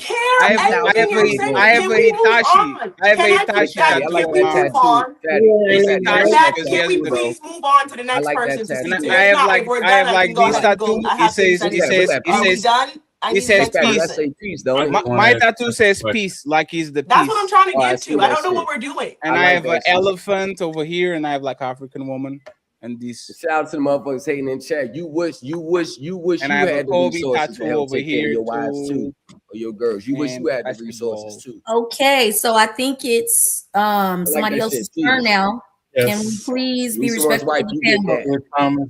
When you someone's wife, you get that. Legacy, please mute up, please. Shizz, you have the floor. Yes. How you doing, Miss Georgie? How are you? Ask little simple questions. Earlier, you was stating that you're a God, and I just wanted to know what's your definition of your God. I think I've already reiterated this. I think I did that very. Going on? I got confused. Okay. I said quite a lot. To summarize it, in my creation of me being a woman, femininity is goddess, reproduction is goddess. I was born and given the right of God through my uterus. I am a god. Okay, but you also made a statement that you wish you was a man. No. I didn't say I wish I was a man. That was a Instagram story video that he reposted of me saying if I was a man, I would be dicking and diving bitches like NBA players. I never said I want to be a man. I said if I was, I would be really good at dick and diving. Okay. Yeah. I give you that. Bitches are easy. I would be fucking the one with the big titties, the single mother. She's a good one. I don't think she's a single mother though, but my next question was just basically like, what's the point of getting tube ties? Like, is you she already answered that question again. Y'all need to pay attention I and asked you follow. Y'all have to follow the conversation, Is she friends. having unprotected? Like nobody asked her that. Like, you know No, what I she mean? said she talk about kids. Please pay attention to the conversation. I don't want to I'm be into just nobody saying that was 'cause waiting you because y'all were patient. Or you know, just something on that note. Just wanted to know where my mindset at. I don't want to reproduce. I don't want to reproduce any more anymore. I don't want to reproduce. We have enough children. I want to take care of the ones that are here. Let's simplify it there. Fair. And Shizz, I got you next week. Don't worry about it because it was a little bit. It was a little bit too brawlic to have a conversation. Do you have any more follow-up questions? No, you go ahead. Let's just move on. And friends, we're going to go to the main event, Meg the Stallion and Klay Thompson after this one, the final boss of light skins, Mr. Ilkan Ali. You made notes. I'll go after him. You muted, bro. And he's still muted, just like I get to be a little petty because people took more time to not understand each other than to understand each other. It looks like it's better to be loved, which is acceptance. That you ain't never gonna probably understand this mother, but you gonna love them. So I'm telling y'all, it's better to be loved than understood. My sister is Miss Georgie, and being intentional too. Is no pun intended. Okay, you said that the women are the closest to God, with the ability to create life and with your uterus, but you got your tubes tied. You said you don't want to be fat for anyone for 10 months, not even the kids. But worse, you said you would adopt 14 and up when you have kids because you don't like babies. I can't see how the creator of life and goddess could like kids and adults, but she doesn't like babies. I'm trying to figure that one out. Also, you said men are gods, but then said if they are for recreation and dick and money. You also spoke on the liberties man gave women, which sounds like you like the patriarchy. I'm coming. I'm proud of you, Econ. I'm proud of you. Oh, you fucked up his name again. You messed Sarah. up my That's name, crazy. Ilkan. I know. I'm sorry. That's low blow.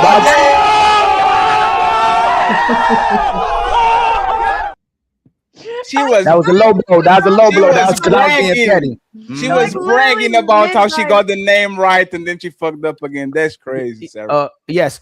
You also spoke on the liberties that men gave women. You sound like you actually like the patriarchy, not the feminism. Women didn't give you freedom, men did, and everything you claim makes you valuable, a man had to give to you as well too, even his sperm. So women had no power.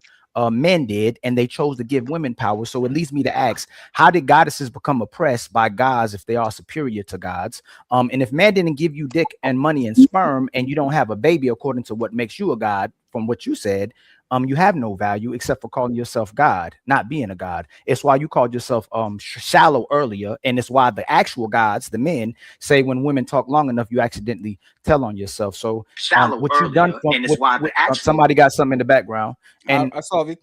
And according to your words, you're saying that you actually have no value unless you produce the baby, and a man gives you pipe. No, and I didn't. I never said that. No, I'm telling you. No, so how you? Okay, so if a man doesn't give you, no, let me ask. I'm asking because I'm intentional. I swear. If a man don't give you no dick, if a man don't give you no money, if a man don't give you no sperm to have a baby, and you say you're not going to produce no babies, how are you valuable? Okay, so let's go back to your statement. I said women are gods because of the uterus which we carry. I don't need to bear a child. I go through the process of birthing every single month for 7 days. That is the gift of a uterus. I don't need to bear a child in order for me to tap into the gift of me being a god. That's different. Now, continuing from your banter, you said that men gave us power. Men oppress. You've subjugated women for thousands and millennials of years. If you guys were such powerful people and such so-called gods and you're so powerful, why are you oppressing women? Why are you using violence and rape and all this to oppress women? That's the only way you've been able to succeed. So if you guys were such gods and you guys were so powerful, why do you use such subjugation? You've been trying to subjugate women for thousands of years and never succeeded. So you think you're talking to me about how powerful men are. You've literally only accomplished what you are because you chose violence. Women weren't made out of violence. We were made out of love. We were made out of love and creation. You guys were made out of violence. That is the only way you've been able to hold on to your power. It wasn't because you were actually Ali, you're given not power. muted, It's Ali. because you subjugated women and oppressed us into a box. Give me 1 second, Fatty. Yes. I actually like this conversation. So that's a moot point, because most men don't harm women. Most men aren't pedo. I didn't interrupt you. I didn't interrupt you. Matter of fact, you even spoken about pedos. Not over 95% of men and women aren't pedos. Most men aren't violent towards women, nor do they hurt women.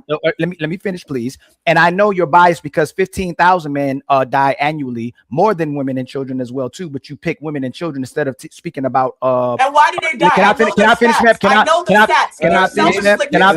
Can I finish, ma'am? Continue. I know the stats. Don't throw stats at me that I don't know. I do know. Men die at your own hands. If you look at men killed by women, the stats don't even touch femicide. So let's move along with that. You like to generalize, but let's not. The stats are very high on men and their violence and their subjugation of women. Miss, we kind of try to be civil and try to let you finish your thought. Yes. So the light-skinned God can finish his thought so uninterrupted. Okay. So that's a moot point. Uninterrupted. You would have to. Y'all don't talk about men when you talk about the violence and the women and children. I do talk about men. I just told you You that. cut me off again, right? And you know what's funny? Actually, this is funny because she said that Thomas was attracted to her because he couldn't control himself and he was always talking about. Are you attracted to Ali to the point that you got like you control yourself pretty well, and now all of a sudden it looks like you are a little bit out of control? Is that anything that you want to tell? Like you were in control for the most of these things, which is actually something that I like.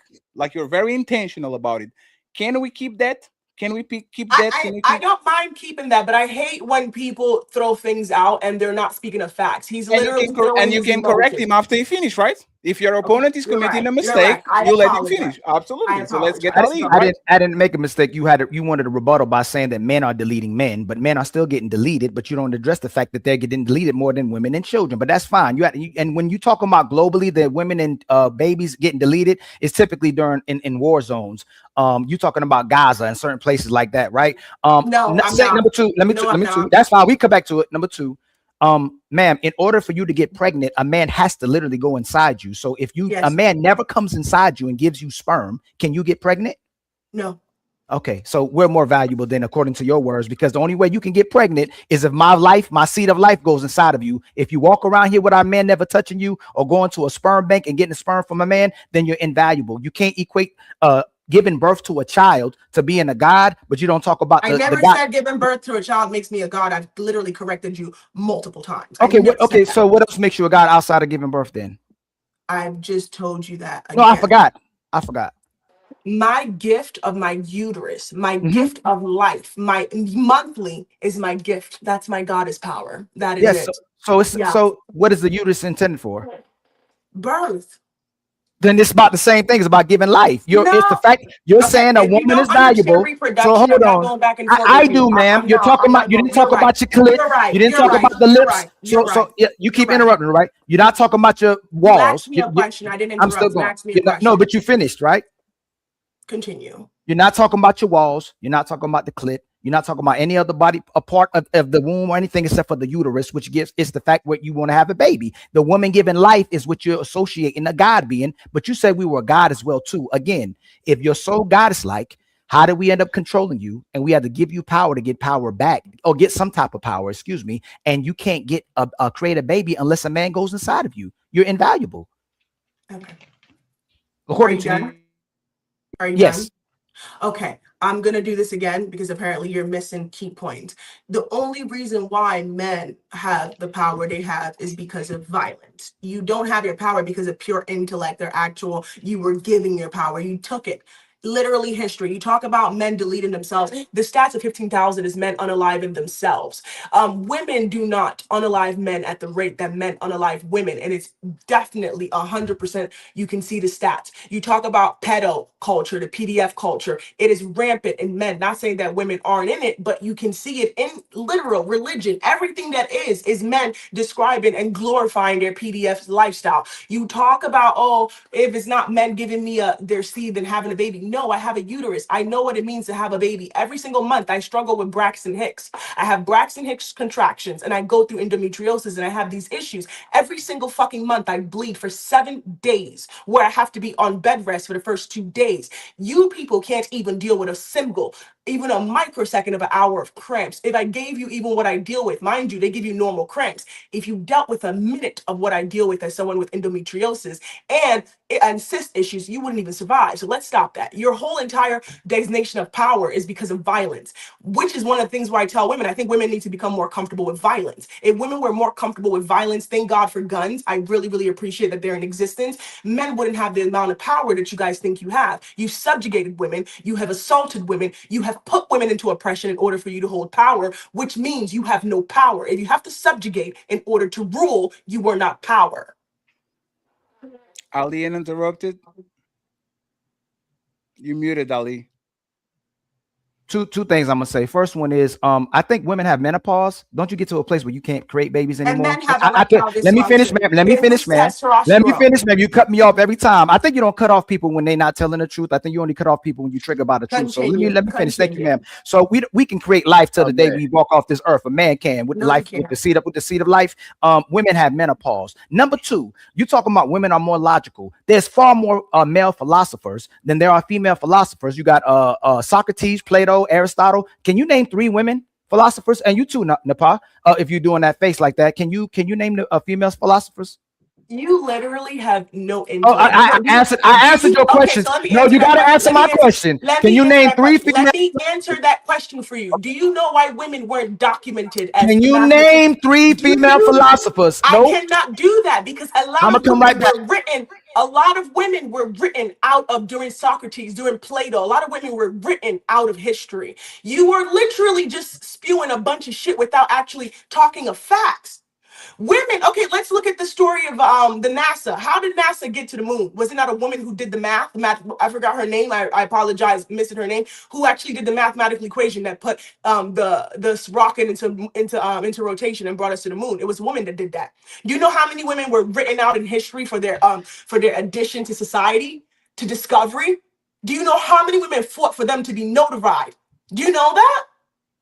Yes, but these fair because men are only deacon money, so y'all need to invent shit and discover shit because we did. Can she answer that?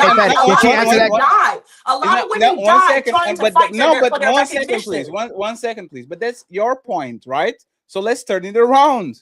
He asked me a question. It's fine, but there's the point. You can answer the question because there's not like men are the one that do literature and romance and they write poems and all those things. And you are right. Some women were suppressed, meaning they invented something, but because they couldn't own nothing, they pass it to their husbands and all that. But we know for the majority of time, it was the men doing things. And you just proved once again, the same way that you think feminist movement to get you here so you can have your voice and get the money and all those things, you have to think the husbands of those women and the men that were literally doing all the dirty jobs and they were always maintaining infrastructure and inventing tampons and inventing medication for your cramps and making sure that they are scientists and doctors so you don't die when you give birth.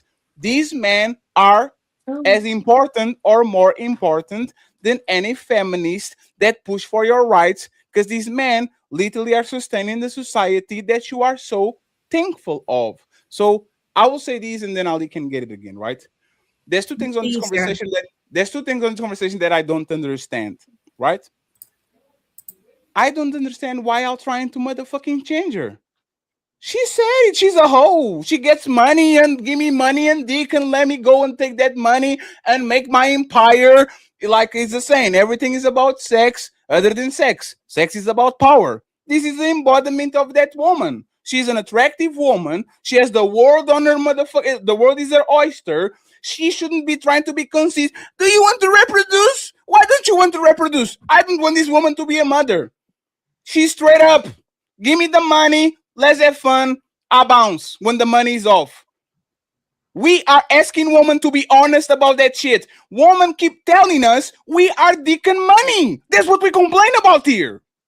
That these women don't like us like that. Most of these women are dicking. Most of these women think men are tools. They are dicking money. Give me some dick, give me some money, and leave me alone.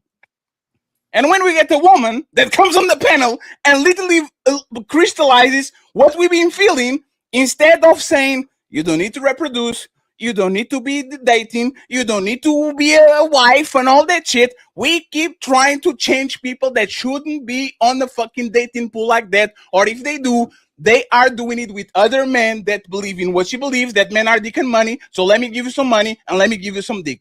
I really don't understand why we try to fix people that shouldn't be fixed.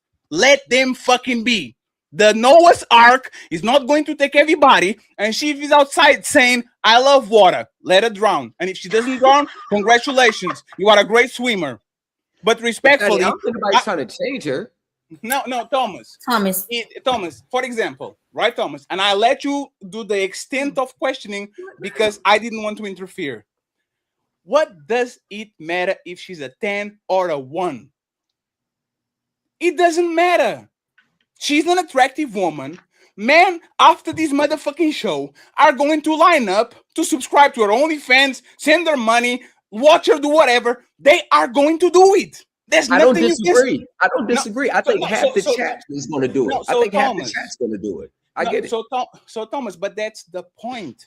We are swimming against the stream.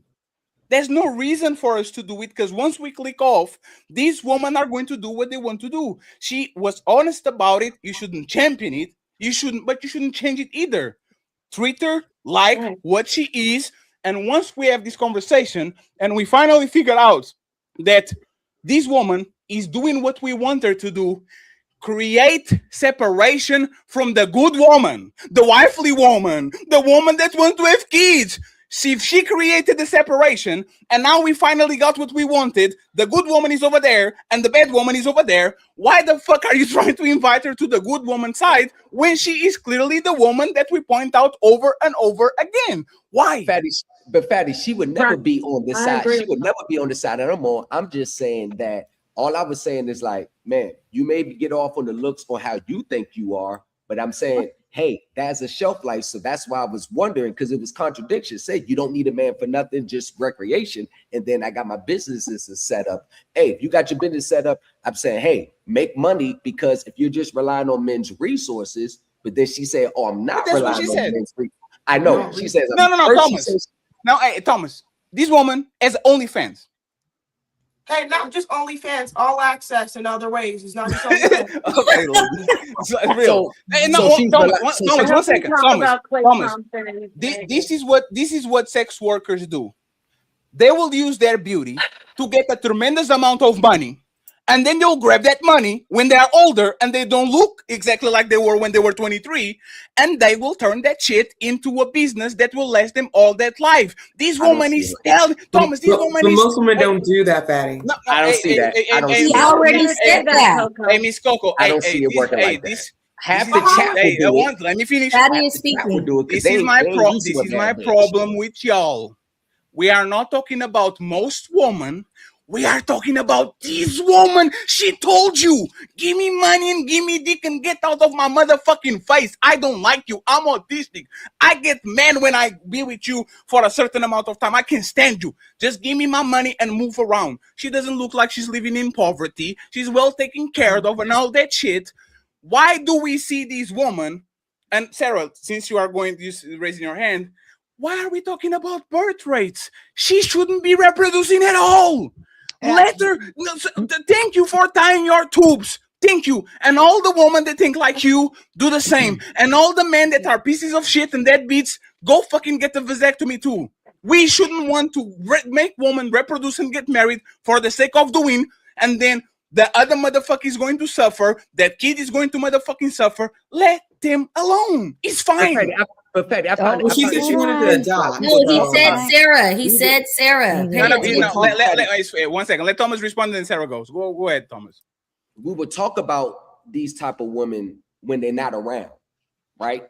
Men, you see it all day. You'll talk about it not around. Me personally, I don't give a fuck. I'm not in the dating market, so that's y'all problems to deal with. But we'll talk about these women when they're not around.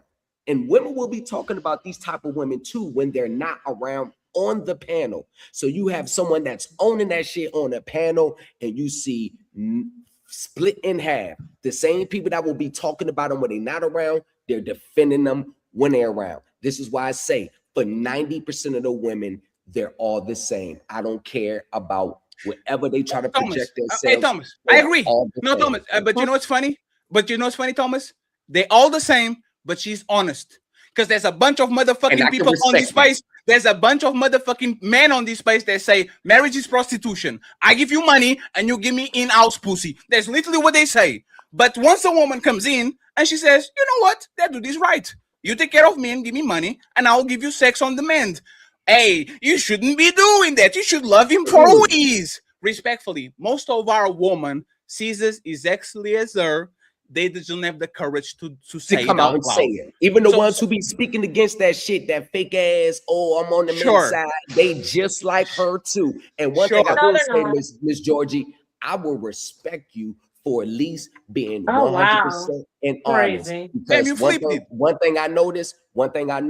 I thought she was a bitch a minute ago, unprovoked. But okay, right? You're being understanding. No, but at least she's being honest about her shit. I never question her what she want, why she want it. I never said I just said, as you get older, are you relying on men to take care of you or relying on your business? That's where I started. What you do, make your money. I'll be a billionaire. I'm going to be a billionaire in 5 years. One thing I do know is it's a lot of fake motherfuckers that will talk shit about these type of women, but be in the chat. I got you, Sarah.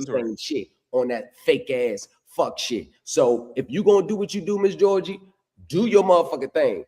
I know is women have. She does. She is. How many times does she have to say it? Beauty at 30 or 25 won't be the same beauty at 60. So you better have a callback plan. And friends, I'm going to let Sarah go, and then Ali is going to take us home because I kind of interrupted him. Okay, I'll say this: my brother Ilkan Ali is one of the most considerate people I ever met. It's kind of a nobody. He's a work in progress when it comes to leaving people alone, but he's nobody. Leave alone. Let's go.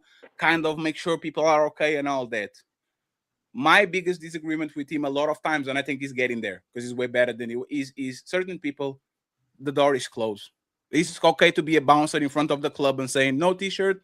I'm good. Go to the next one. I'm not going to take you. There's no convincing. Please buy a t-shirt. Can you buy a t-shirt, please, so I can let you on my club? It's totally fine. If she wants to do what she wants to do, she's all the right. If I want to trick on her after the show, I know exactly what I'm going for. If y'all simps go and try to get love from a woman that call you dick and money, you get everything that you motherfucking deserve. Every single thing. So don't change it. Don't go fucking change it. Change yourself. If this is what you want, go ahead. Do what you need to do. Don't come crying on the internet that you got screwed, that something happened to you. You don't want love. You want some big booty. That's what you want. Go ahead, Sarah. I'll be interrupted, and then we'll go to the main event, friends. Okay, thank God. Quick one to Fatty, and then a follow-up to Miss Georgie and Ilkan, actually, because I think this will help Ilkan. It'll help you push through with what you were referring to. Okay, so to you, Fatty, I don't care what she does with her personal life, right? I don't think most people really do. I think most people would say, you be you, babe, right? The problem is, and this is what I confirmed earlier when I asked her, I said, you are prescribing this to society. You are telling women they ought to do this. And she said, yes. So the problem I have is somebody making that prescription. We can make the description all day long and say, okay, she's doing this, she's doing that, fine, whatever. But when she prescribes this outward to other people, that's where the problem comes in sight. to Ilkan's points, Miss Georgie has said that women are oppressed. There's the PDF issue. There's the femicide, stuff like that, yada, yada, yada. And so you were going into the idea of like men are strong, or like she was saying, well, they're going to use their strength on you and just tear you down. And you were trying to go into the societal buildup, the infrastructure, so on and so forth. However, the very thing that Miss Georgie is upset about and the men and their strength is the very thing that would protect her from the PDF, the femicide, or any other person that would try to oppress her. So that enforcement arm, and I'm going to go down the force doctrine route for anybody who does know what it is, ma'am, the very men who you despise because of their strength are the very men that are there to protect you from the world and all of these bad things, because when you're in trouble, you call the cops and a man typically shows up. When you need help, big man shows up and protects you. When you are at a bar, you go to the bouncer, it's probably some big fucking dude, right? The enforcement arm is men and their strength. They are there to help you and protect. Okay, let me ask you this. If you could have a war between men and women, one side is only men, one side is only women, who's going to actually win? But why would I have war? Women don't like war. Men do. We can gotta answer the question. Now, one second.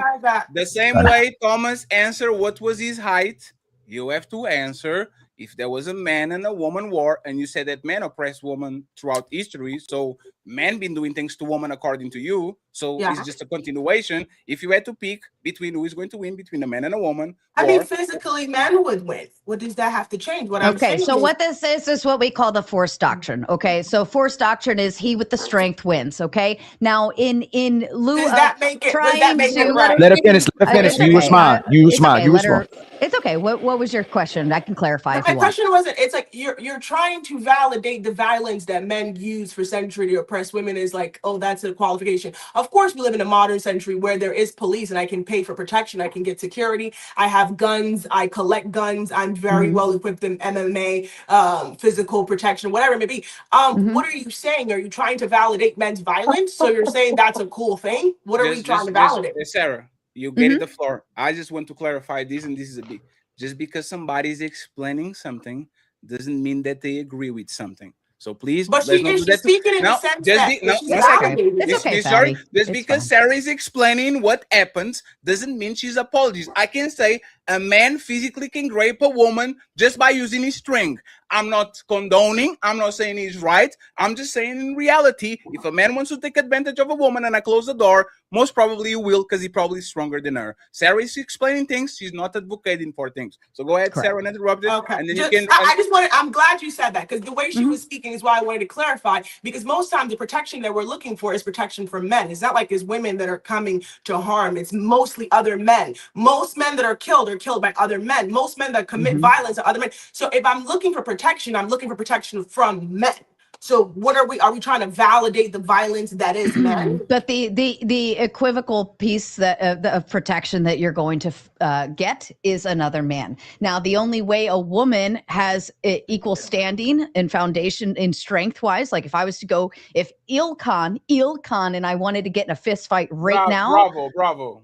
If we wanted to get in a fist fight right now, he'd probably kick my ass. I'm 5'2". He looks like he's really tall. He'd take me down pretty quick. Okay. The only equivalent, the thing that equalizes the fight is if I have a gun and he might have a knife, right? And I can be away from him, so on and so forth, right? There's equalizers built into that. But if we were to have an army of men versus an army of women, guaranteed the men are probably going to win. Fist fight, hands down, no ifs, ands, or buts about it. The very men that you are complaining about who are out there doing bad things with their strength, you have to utilize the good men who are protecting you with their strength in order to appeal to that. So your biggest complaint so far was femicide and PDF, and that's why you don't think we should be bringing children into this world, and that's why you think men bad, whatever. But the people who are going to actually be in the enforcement arm to stop that are men. So what are we arguing about? That's what they're supposed to do. Stop what they created. So that's what doing their job and stopping what their other half, their better half. No. Our job is to give you deacon money, not to protect you. You said that. But hold on. You said it, not me. I I get this whole time that we're talking about this, just to make sure. No. I am prescribing that we shouldn't be reproducing because of the current economy, or I'm sorry, the current infrastructure of society, right? I am saying that men are dick and money. You guys are the ones talking about all this, all irrelevant shit. I'm saying if we talk about protection, if we talk about all these things, what are we using protection from? No. Sarah made one second. Sarah made the great point. For every arsonist, there's 1,000 firefighters trying to put the fire down. For every rapist, there's people in prison. The worst of the men, or the worst of the worst, will literally do something to that man if he's touching women and children. There's ladies and kids first. Like we have what a are bunch we of arguing? I want to stick to the point of what are we trying to make? One second. What Sarah is trying to tell you, and then I got sorry, Sarah, because I'm interrupting you. Is this? It's okay. Sarah is showing you that our job is not just pussy and dick and money. Our job is actually maintaining certain things in society that benefit you. And by you agreeing with her, proves that you want this back and forth, because if you agree with her, men are just not just money and dick. They are money, dick, protection, society, firefighters, cops, and all these things that make women feel safe coming on the internet and talking their shit without nothing happen to her. That's the point. I'll wrap it around to Miss Georgie to help you bring it all the way back around. The very feminism that you are speaking for, your right to not be oppressed and be able to have the bank account and all of these things. The reason why you have that ability is because it is being protected by men who go out and enforce the law for you. Oh my God. I think you guys. All righty. I think they're really. Thank you so much. How is she wrong? No, Miss Georgie, go ahead and 1 second. Miss Georgie, do the Klay Thompson? Go ahead and interrupt it, and then I'll take us on. Thank you very much, Sarah. Sorry for interrupting. I didn't want to steal your kill. You actually explain exactly what I agree. So let's split this before we go, right? Miss Georgie is telling how most women actually look at men, and Sarah is explaining the reality. So one is perception. This is how women look at men. You are dick and wallets. And Sarah is saying, no, in reality, if you're actually looking at society, men literally build and maintain the whole structure from the moment that kid comes out of your coochie, which is usually a doctor, to the moment that somebody has to bury you on a motherfucking casket, because women are not carrying you for sure. Right? And on the middle, those 70 years, you depend on men to build the bus, build the house, and all these things. So your perception, Miss Jory, is actually the most perception of most women, but Sarah is completely right. Men are way more than dick and motherfucking money, because if they were just dick and money, you would have to pay them for them to protect you, and they will protect you for free just because you have a coochie and some titties. Ilkan Ali. Can I rebuttal to that? No, just 1 second, Miss Georgie. Can I rebuttal to that? No, 1 second, Miss Georgie. Just 1 second. Let Ali do the statement, then you rebuttal to both. Is that possible? And then we go to the main event. No, because I don't want to lose my train of thought on what you said, and I don't want to. I think he's going to reiterate what you're saying, so I just might as well kill it. I'm not going to rebuttal to Ali and what he says. I just want to close this out. You guys are convoluting my statement again. When we started this conversation, we brought up me saying that men are dick and money, and I made it specifically clear, and I said that is how I deal with men. That is how I see men, and that's how I deal with men. This had nothing to do when it comes to societal structure. This is how, in relationships, I don't do the relationships. This is how I deal with men, dick, and money. What men, and all these things you guys are bringing up to try to validate your point. Society, me living in my house right now. Do you see me right now in my house comfortably chilling? Do you see me bothering men or looking for men? Or do you see me doing, hold on, let me land. Do you see me bothering men? There's a question, right? Hold on. If men are going to enter my space, my life, if men are going to in any kind of way inhabit me, I only inhabit men for dick and money. You understand what I'm saying? So that when you're trying to make this whole philosophical, emotional stance about men, you are doing it to validate yourself. That has nothing. I give respect to police officers and what they're doing. And that's society. That's what we need in society as a whole. Half the problems were created by men, and better men are trying to fix it. Yes, understated. But if it comes to Georgie's space, this is my space. I only deal with men for dick and money.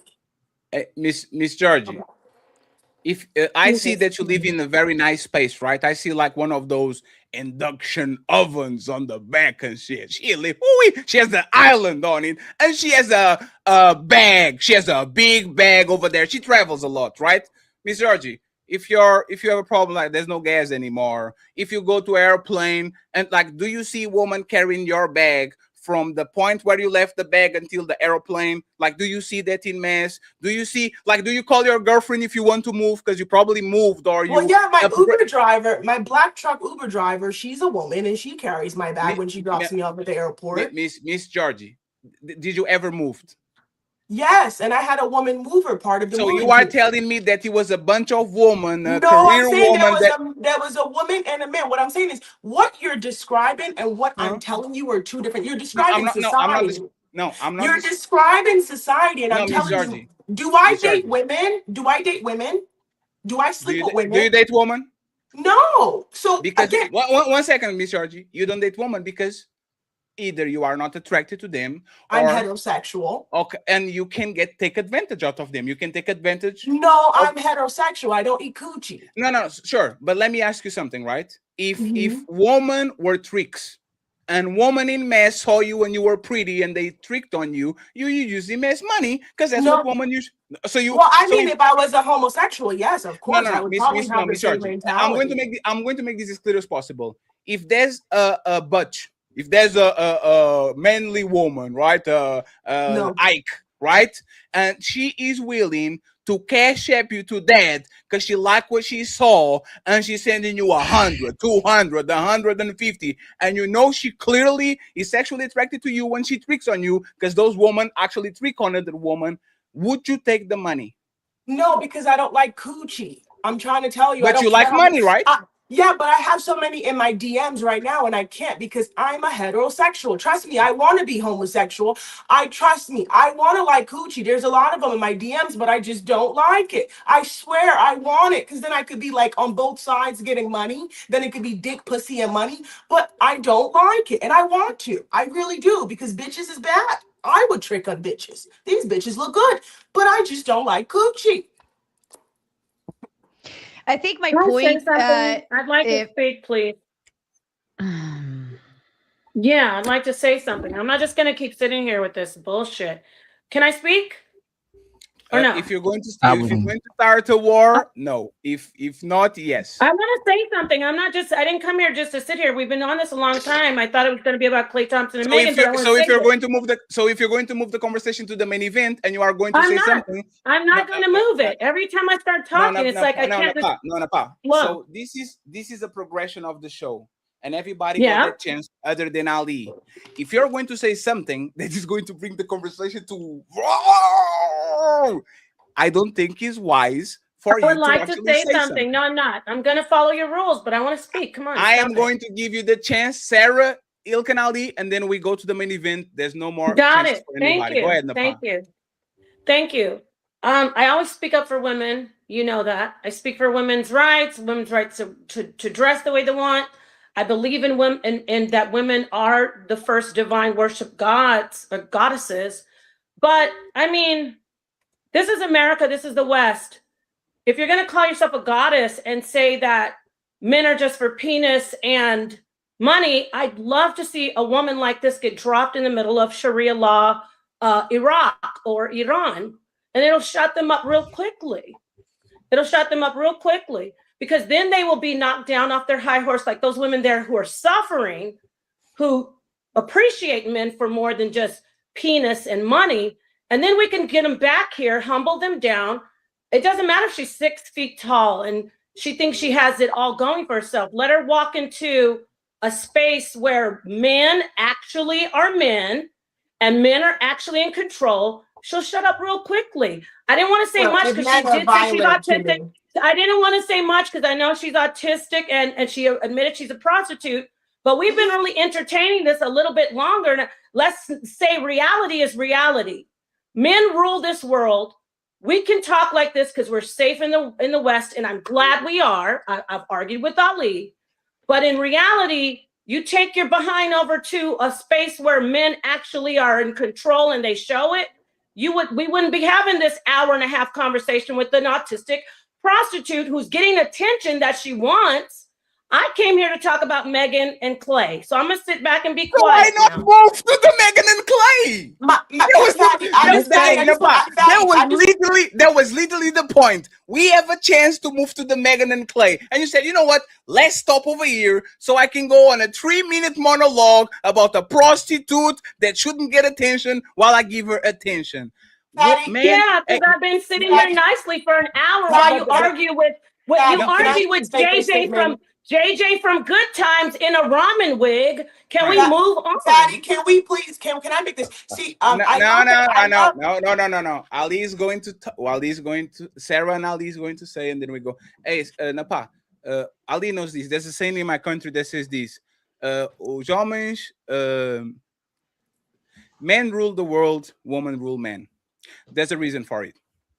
Okay, I'll repeat it again very quickly. Men rule the world, and women rule men, especially pretty woman. You probably have an understanding about what I'm talking about. Okay, so I'm going to leave it at that. I don't want no fight and no discussion. No, it's not Fatty. It's not fighting.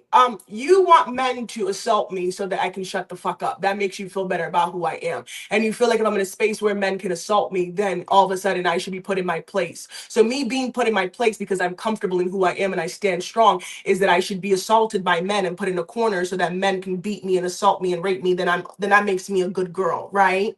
That's what you want, right? No, that's what she said. She said if I hold on, Fatty. She said if I enter the space. What? Hey, friends, we are not on Rumble. Y'all can say those You guys things. You're promoting violence. No, we are not. No, he wasn't. That I wouldn't be talking the way I do. Can you stop talking? No, he wasn't. That's what she said. That's Please, what she said. Miss, this is a problem with something that y'all please don't understand. Me pointing out something doesn't mean I agree with it. Napah will never go to the motherfucking Middle East herself. Look at how she's dressed. She wouldn't. I'm sorry. She wouldn't. So when somebody explains you that you wouldn't be stealing in the Middle East because they will cut your hand if they found you, is a constant of fact, is a factual thing. Do I agree that if you steal an apple, your hand should be cut off? Absolutely not. But she is factually right. You have liberties. You were literally bragging about feminism, and now you are fighting when she's saying in places where feminism doesn't exist, you would be heavily punished for the things you're doing now. Is a fact. Why are we debating facts? Because y'all don't like each other. And that's the point. Is woman, I don't like you, so let's talk about things that we agree upon. This is crazy. Ali and Sara, please, and let's go to the main event. So again, my sister, you claim that men were using women for sex. And what it seemed like, everybody on the panel, I thought supposedly men were probably using women for sex and families, which y'all call building legacies, especially when you're talking against the patriarch. But now that man gave you power, instead of making it a better form of family, use it to get dick and money and to solely benefit you. We now see this entire time y'all been lying about what patriarchy is, and you only been lying about it because you want men to fight harder to disprove you while you fought harder to use us. It seems like you don't want no responsibility when it comes to investing in society, men and children, and any man or woman who calls you out is actually the problem. So this is what I want to ask you. If men are pushing women to respect themselves and create families, but you're pushing women to use men for themselves, who's actually trying to do the oppression? Okay, can I respond? I don't need to have a family for me to be a part of society. I start businesses, I employ people, I give economy to society. No, can Miss hold on, I'm gonna respond. But that's not what I asked you. No, you've done this to me several times. No, ma'am. Listen, ma'am, you're a goddess. Ali, if he doesn't answer, I will enforce it for her to answer. It's fine. Let her. So you said that. What am I doing for society? I'm telling you, I plan on owning. I didn't ask you what you would. I didn't ask you what you were doing for society. Okay. Ali, you literally just said, are we promoting society? We're a part of oppression. I'm selfish. I'm not. You're listen, all in all. No. The question was, who is promoting oppression? Okay, Men Go ahead. Okay, so as I'm saying, I am not promoting oppression because I am a part of society. Oppression, I'm not telling men not to live their life. I'm not telling men they have to give me dick and money in order for them to live in society. I'm not saying that. I don't even go looking for men. I don't date. I don't put myself on dating sites. I don't go looking for men. Men look for me. I don't care. My whole obligation in life is to be super fucking financially successful and retire comfortably and be a philanthropist. All these irrelevant things you're saying doesn't matter. I don't oppress men. I don't hold men or tell men they can't be the greatest thing that they are. I employ a bunch of fucking men that I'm going to make millionaires. You're making a whole irrelevant point. No, in my personal life, I don't care about men beyond dick and money. You can't cut me off and then go on a monologue because I was making a statement and you cut me off. If I tell men, I'll wait for her to come back so I make sure she hears this as well too. And I ain't trying to change her. I'm trying to just make sure everybody see what the world's going on. Well, it's her world. Again, she made the ought claim. She made the no. So this is what she does. If I'm telling men to go out and great women, take advantage of women, treat them how you want to, and then I'm asked about what happens to the women, I'm not telling women what to do, but I'm telling men to use and take advantage of women. So you're telling women to use men for dick and money and then turn around. I'm not telling men what to do. Like it's irrelevant what you're saying, because if you're promoting what Sara was saying earlier to the mass of women to take advantage of men, it don't matter what you're telling men to do. They're just going to keep getting taken advantage of by women. And let me land. I didn't land. And I'm not respecting you. No, you weren't, ma'am. You cut me off. No. Let him finish. My signal went off. I just cut off. Let him finish his point, and then you got it. You're going to have a chance and interrupt. And I like what they say. I don't respect you for telling the truth, because a lot of women move like that as well too. You called 2 women on here retarded earlier, so I think it's only right if you say you don't like babies and call 2 women retarded that Thomas had the right to call you exactly how it seems like you're moving as a woman when you're telling women to take advantage of men. So again, if you're telling women to take advantage of men, when men are pushing for women and men to build families, who's doing the actual promoting of the oppression towards the other person? But I don't. Okay, so just to rebuttal, you're only stiff for me. Can you respond? What I please say? Please answer my question. No, please answer my question. Answer the question.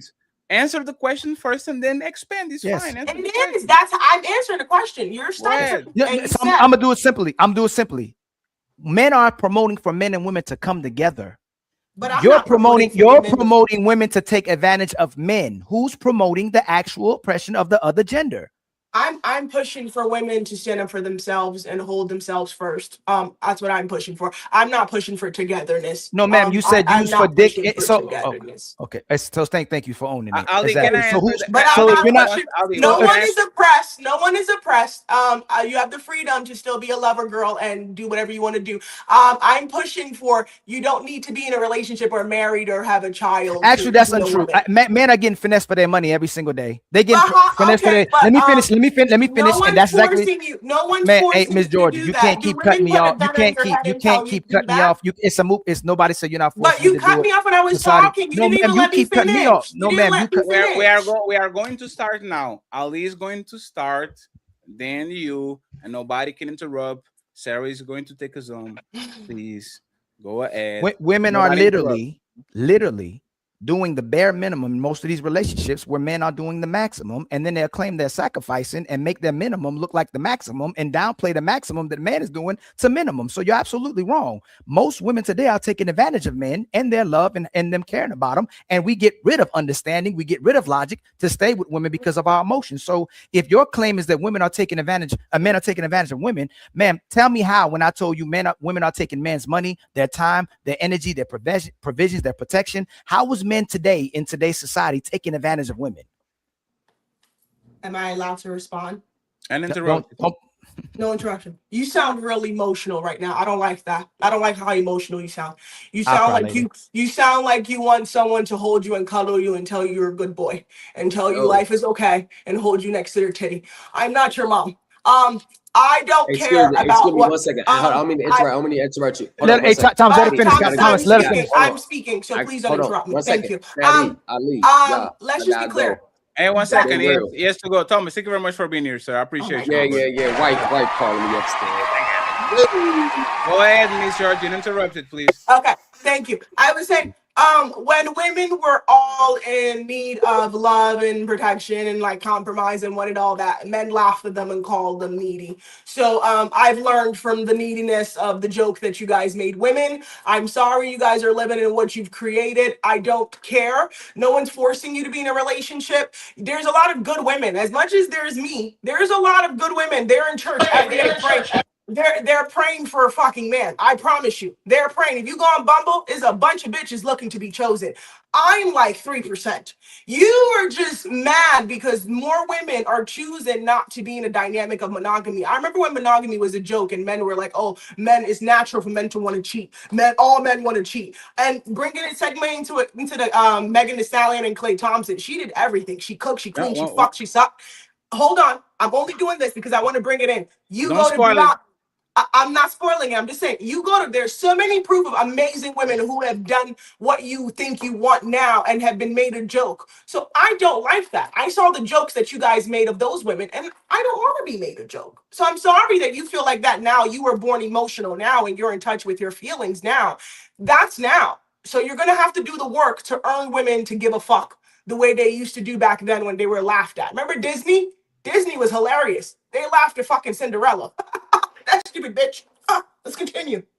So talking a lot and saying a lot doesn't make you right. So when you go on those monologues, it doesn't mean you're actually spitting facts. So you actually just said that you don't like the fact that women are getting taken advantage of while you're pushing for women to take advantage of men. So you're talking from both sides of your lips to look good. You're actually an opportunist and you demonstrated that. And that's fine as well, too.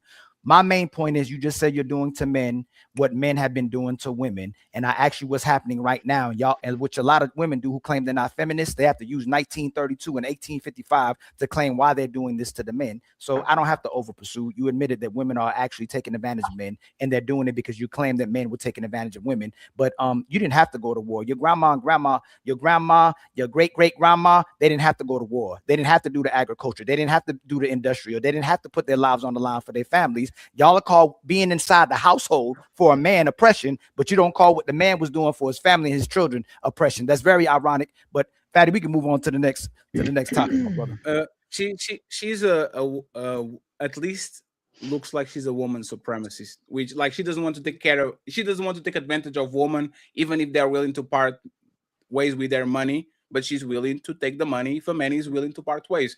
I will disagree with you on something, Ali, even though you are right in 90%. I'm just nitpicking, right? It's not oppression if you're willingly parting ways with your money. That's literally a choice. I don't put a gun to their head. I would say that most men are getting trapped in an illusion. They get into a house. I'm very honest. No, I never lied to men. I'm not talking about you. That's why I wanted to separate these. Oh, okay. Ali's making a general statement. When a man opens a door and he thinks he has a house, but there's a mirror. There's a lot of mirrors, and they have no idea what the fuck is in there. Okay. On this situation, talking about what she said, once again, if she turns around and she says, "You are going to be here for dick and money," and men say, "Please put a leash on me," there's no oppression there. You chose the chains. Oppression is when somebody puts something on you and you have no choice. You are either take it or something happens to you. If men are willing going into a burning building, you are not a victim. You are an accomplice. You just don't like what happened to you when you got burned. Yeah, because I'm very honest. I'm very honest with all men. I don't lie to them. I don't tell them to take me on a date and do all this emotional and hear their stab stories. I don't ask them about where they grew up. I never give a fuck. I tell them straight up. I don't care. I schedule when I see them, when they need intimacy and they need me. I'm there. As long as the money flows, I give them my energy. That's what it means to be me. I don't lie to men. I don't like lies. Ali, let me ask you something. What is the problem with this? What is the problem with what? This. I don't care about you. Oh, I don't give a fuck. So give me money. I'll give. This is a service. Like what is so in society, women are telling men to be leaders. Women are telling men to be righteous. Women are telling men to invest in families. Women are telling men to be good people. But then they can turn right about and do exactly what they want to do. That's what the problem is about it. No, if you're telling men, so hold on. You asked me. No. Fatty, I get that you're trying to make it. No, she's saying I'm robbing the bank. No, you said this. Careful. You said this. No, and you said everybody's this. Like, oh, she. But that don't make that. But because you say that doesn't make her any special because she's telling the truth. That's most. She's a reflection of what most women. Hold on, let me finish. Outside of the that she don't like babies. I'm not saying that most women are like that. But outside of trying to use men for their manhood and for money, most women are moving like that. So just because she tells the truth of how she maneuvers, that don't make her special at all. So so all I'm saying, when you ask the question, and you look, I could say the same thing. I can only go by the intent, but what I'm thinking you saying. What are you asking when you say what is wrong with this? Yes. So my question, I didn't put the question well. Is she more problematic than the average woman? Like me, yes. she's clearly the book. Yeah, she's way more problematic than the average woman. Most women don't promote and push the things that she's pushing, saying she don't like children. Women should just use men for dick and money, and telling them that men should do, women should do to men what men used to do to them. I don't hear most women pushing and promoting what she's saying. Yeah, but they will do it. They will do worse. It's like when I say about European women, they don't talk about body counts and they don't talk about 6-figure man and 666 and all these things, but they will fuck you up in the back. They will not be overtly. I rather deal with the devil that I know than with the devil. But that you I asked me don't she's know. worse. You asked me she's worse. So this she is, said she literally said she don't like babies. They're intolerable. Ali, she could say I'm a Satanist. I rather deal with the person that says I pray to Satan and I spray goat blood around the house and do this thing, than actually bringing somebody that is a shapeshifter. But that's your preference. No, but what makes her worse? No, Ali, who is She's worse? No, Ali, who is worst? The woman that presents herself as Jezebel, or the woman that masks herself as a princess, but she's actually Jezebel? Who is worst? Go ahead, Sara, please. The wolves in sheep's clothing. All right, this is my final exchange. Then I'm going to just quietly exit the panel once. Thank you for I'm being here, finished. Sara. You did great. No, absolutely. This was a really good one. I'm really grateful that you invited me on this one. So basically, Miss Georgie has said that women have been oppressed, life sucks, and feminism has allowed her to move up about the country and do whatever the hell she wants to do and utilize men for only their dicks and money. Fine, great, grand. However, women actually were not oppressed. We were actually very well protected. We didn't have to pay any type of debts. We couldn't get sued. We couldn't get white women, right? death sentences. White women?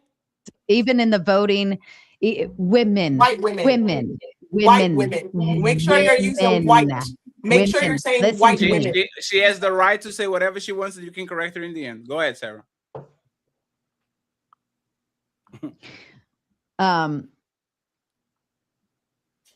Where the fuck was my thought? Jesus fucking Christ. White women were protected. Let me start you up. But your whole thing is on feminism right now, ma'am. So focus on the point. Is feminism men bad, women good? If you're gonna go backwards, be accurate. White women were protected back then, not black women. Relax, honey. If you're gonna use facts from back then, use white women. Because Emmett Till was killed because of a white woman. She has the right.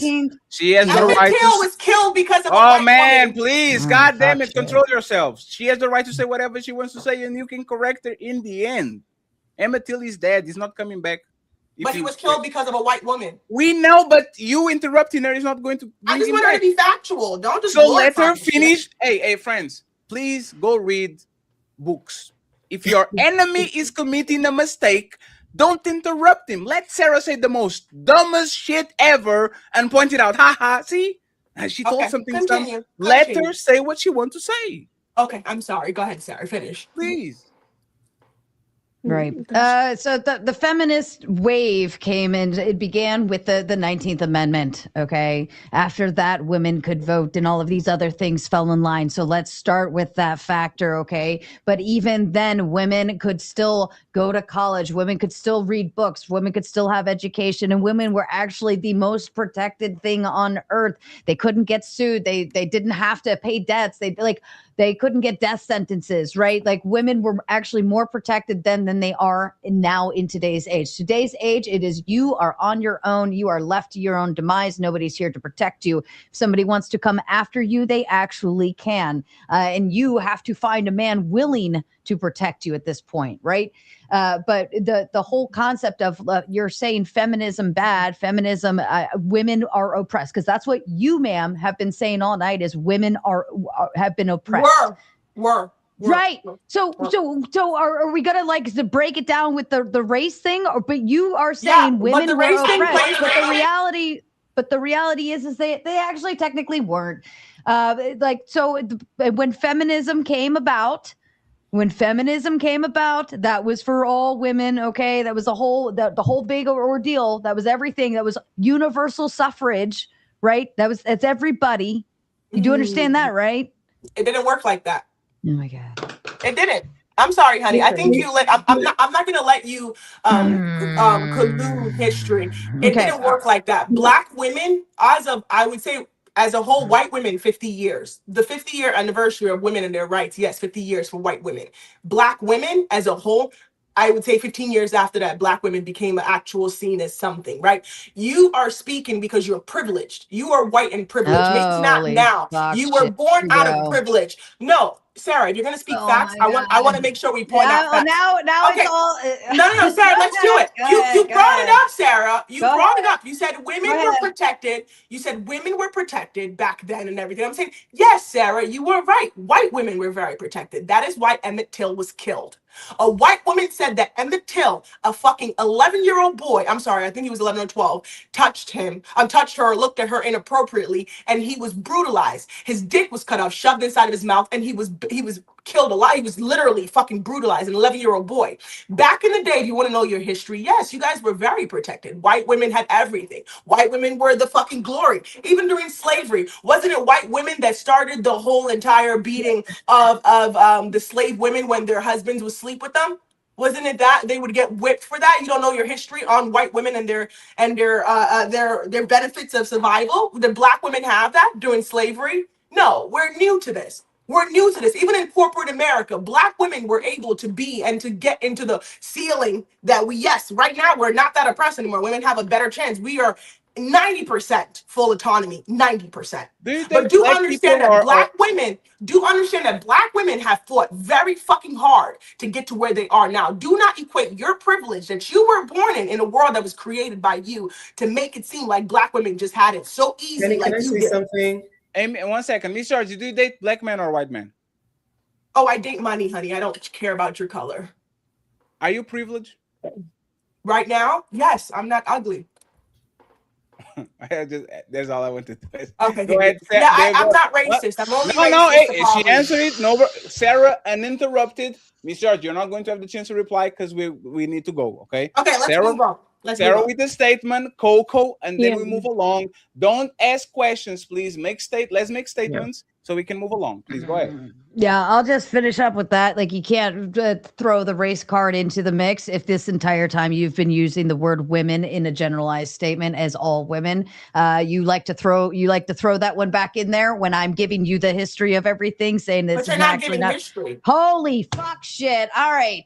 Jesus fucking Christ. Does nobody know how to shut their fucking mouths? I'm not going to shut up when you're lying. You're lying. I'll wait. You're being a Karen. You're being a Karen. I don't like that. But you know what's funny? When they thought that you were lying, she didn't cut you off. But she's not doing. I like history. I'm a historian. I like her to use facts. Yeah, but listen carefully. If she thought you were lying, but she didn't cut you off, and you think she's lying.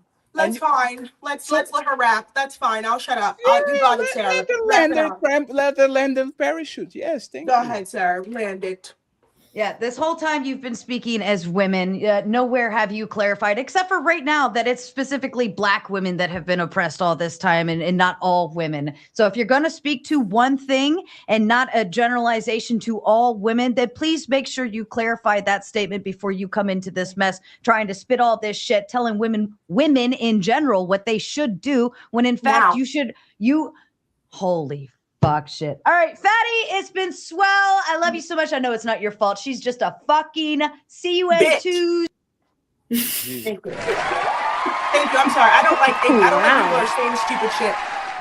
If you're gonna bring history, you have to come with facts. Hey, Miss Don't try to Georgie, you know I actually find it funny, Miss Georgie. You were bragging about the suffragettes, which was literally 80 or 90% woman, white woman. right? You were bragging about what the suffragettes did for you to right be here, which is literally white woman rebelling against the white man. Black people had nothing to do with that shit. No, don't do that. Don't do that. Black women did have a role in suffrage. Don't do that. Don't do that. No, 1 second. The role is this, right? There's Rosa Parks. There's a bunch of activists, black women, that said this is unfair. Let's fight the good fight. What I'm saying is that if you actually look at what started it, especially in Europe, on the United States and all these countries, it was white women that were mad at how they was treated by white men, and then it started a chain reaction. Black but men. Fatty, why was that? Why was that? See, you guys, this is what I'm saying by Fatty. You're not being accurate in your analysis. Why is it that white women were able to be the ones to move the suffrage movement? Wasn't it because that black people and black women and black people were seen as less than human? You ask a question. It's because white men have sisters, have mothers, have daughters, and especially have wives. Men are weak to women. Men rule the world and women rule men. So when my woman is crying because she's oppressed and she wants to go to work and she wants to vote, I, as a dumbass, will bend backwards to give her the rights. That's what white woman did with white men, white woman with white men, and then black woman did that shit to white men too, because black men never had control over that woman. Not over colonialism, it was 500 years, not over slavery and Jim Crow. So once again, y'all can say whatever you want about the white woman and all that shit, but you can't pick and choose when to say, thank you, white woman, for corrupting your man and let it take the shekel so everybody can be free, and then turn around and says, y'all white woman. No, they are a part of the shit that you like. If it wasn't white woman literally giving their pussy to their white husband so they can give him credit cards and motherfucking property and all that shit, black woman by default, Latina woman by default wouldn't get what you have right now. So once again, they are a part of what you was bragging before. KoKo. No, I think you just pick and choose. Fatty, I'm all for what you're saying. I agree to this degree, but don't make it seem like black women had the opportunity or had the chance. It really negates the history and the oppression. How did we talk about Rosa Parks? No, no. I'm saying is I'm not discrediting what white women have played a role in the suffrage movement. But what I'm saying is, don't try to, the way you're speaking and how she spoke, you try to make it seem like black women just stood by and just didn't have a role. Black people. Hold on, Fatty. Let me correct you. Let me correct you. Black people overall didn't have a choice. Black men and black women. I'm trying to make sure we're on. They didn't have a choice. No, so that's my point. I'm not trying to step on black women. I'm saying black people overall in Africa, they didn't have a choice because they were occupied by the Portuguese, the French, and all these people. So they didn't have no choice. And on the United States, to slavery and Jim Crow, black people didn't have a choice. So this is not a thing that is white woman did this and all that. We didn't have a choice. I'm not trying to step on you. For the most part, there was no choice. Is that fair? Is that a fair assessment? Okay, thank you. But that's what I'm saying. Be clear on that history lesson. Don't try to make it seem like it was just all that. It wasn't that. I know the history of what black people went through in this country. Please, I just want to be clear about that. We can have this conversation, but we're not going to ever block out history. A lot of people die for this. Nothing is all. There's nothing on this planet that is all. It's always a small percentage of things that certain people did to get to somewhere. So I think this is a mid conversation. KoKo, please, uninterrupted. And we're going to go to Klay Thompson and they'll close it out. I have to read 1,000 super chats. So I appreciate y'all. Go ahead, KoKo. Statement. Yeah, just a statement. It looks like Miss Georgie is either in her 20s or in her 30s. I don't think she's in her 40s or 50s yet. And I think sometimes, especially in the social media age, that it's easy to come up on the internet and say a whole bunch of things, but not consider what's going to happen in your 50s, in your 60s, in your 70s. I think, and it's really sometimes heartbreaking because I just pick women, because we're led by our feelings a lot of times, most women, if the majority of women, that we just don't see how we're setting ourselves up for failure in the future by the things that we say and do in the present. I understand that, for Miss Georgie, certain men might entertain her and just look at her for the things that she says she wants from men, and that's fine, but that would be it. And then, because smart men or men who have a lot of money, they put women in categories. They know how to deal with certain women. And no, she put herself. Coco, you are one of my favorites. She put herself on that category. Yeah, I want to be Guys. Coco uninterrupted. Let her rot. I like that, Coco. I want to be put in the whole category. What are you not? Wait. I'm not saying. Hold on. I'm not saying MzPoly. I'm not saying this to save Miss Georgie. I'm not saying that to say that. But you said, I feel. Well, no, I feel because I. Why? Let her drown. You are going to drown with her. You are going to try to save her, and she's going to grab you, and you'll die in both.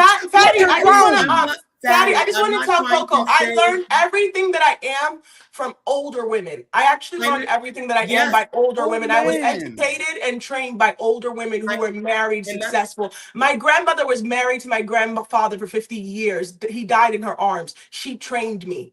My whole entire existence is by older women who lived and made me who I am today. What you're saying is a contradiction to the training, because no, if she trained you, she wouldn't. Hold on, let me finish. But she told me. Hold on. Let her finish.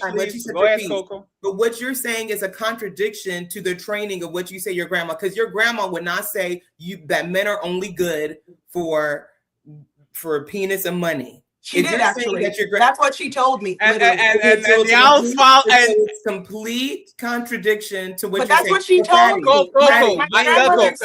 Wait, everybody stop. Everybody stop, please. Everybody stop. 1 second, Coco. Let's please do active listening. I love you, Coco. You are right 80%, 90% of the time. Coco, didn't you got the part on the conversation where we literally said this? Most of these women actually think like her. They just play along.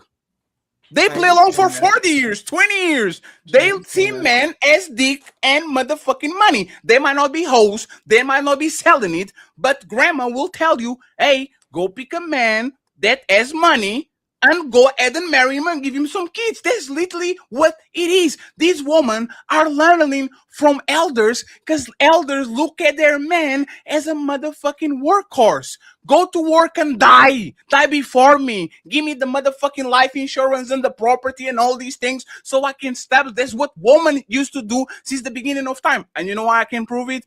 When the invading tribe came in and killed your husband, was this woman dying or fucking the winners and literally building families with them? What would they do, Coco? I know they would stay with the winners. I'm not. This is just to wrap it up. Y'all will die asking people, your grandma didn't told you that. Yes, she did. Look at the group chat of these hoes. Literally, they put men on group saying, have you dated these men? And there's thousands of women literally going upside the man's head and saying, yeah, he's short, he has a small dick. Women being the most cutthroat daters in the history of mankind. So why do you think, Coco, why do you think that the thread wife with 5 kids that literally stayed at home for 4 decades, raising kids and getting the man money, as a different view of men than a woman that says I'm a prostitute? What is the difference exactly? Well, the difference is she's saying she doesn't want any children and she's not going to get married, which is fine, which is her prerogative. But also the difference is those women were able to be in a better financial situation because they had a husband. Then her women who do not. Well, hold on. Then her. She has an OnlyFans. She makes hundreds of thousands of dollars. That's my point. My point is the women that are going to live the life that she's saying without a man and just using men are going to end up worse financially. They're not going to have that. They're not going to be able to have assets or have a legacy or anything like that. I understand what you're saying, Fatty, is that leave them. Hey, if they want to live their lives that way, that is cool and fine. I'm just saying for maybe the 3 women who are on the verge of being like, you know what, this sounds good right now, but it may not be good in the future. I'm not speaking to the majority. I know the majority for the most part are just off in their land, and at least Miss Georgie is being honest and direct, and I can appreciate that honesty because yes, there's a lot of chameleons out there. I'm just speaking Can I ask a question? No, one second. It was Miss. It was. No, one second. One second. It was Miss Polly. One second. Hey, Miss, how old are you? Huh? How old are you? 32. 32. I knew KoKo, it. In her 20s and 30s. KoKo. This woman is getting away with robbery in plain sight.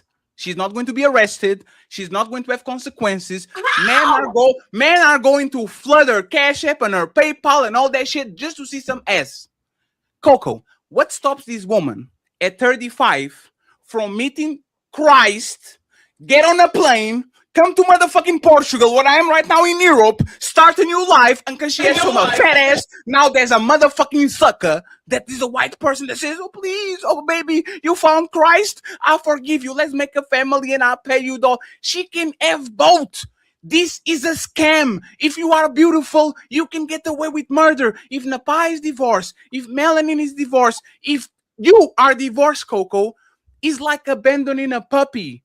I will grab my puppy and put it in front of my house and says, I don't want you anymore, puppy. Be gone. And by the time I get home, somebody took that shit because everybody loves puppies. Everybody loves ass. Everybody loves titties. If you have one and if you're good looking, you'll never be homeless. You will never starve. There's never going to be a man not willing to take care of it because like a puppy, the value is in the puppy itself. So no, KoKo, reality shows that these women only get punished because they stay on the casino too long.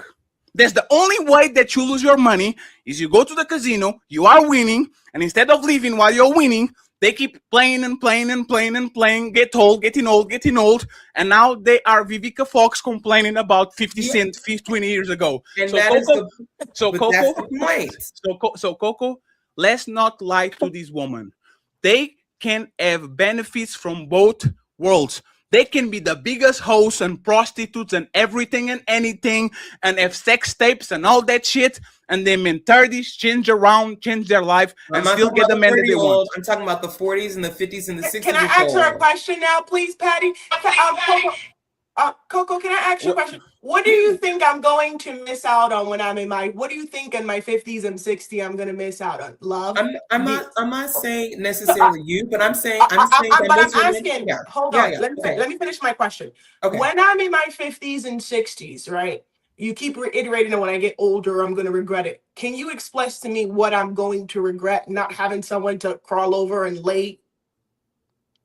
I can't speak to you necessarily. But what do you feel? What do you feel? Okay. What do you I'm feel? saying generally speaking that financial security, most women are in a worse financial state when they come into their 60s and their 50s. Most women, when they get into their 50s and 60s, do eventually, because I've met several women that say specifically what you say, and now they're in their late 40s and 50s and like, I want somebody.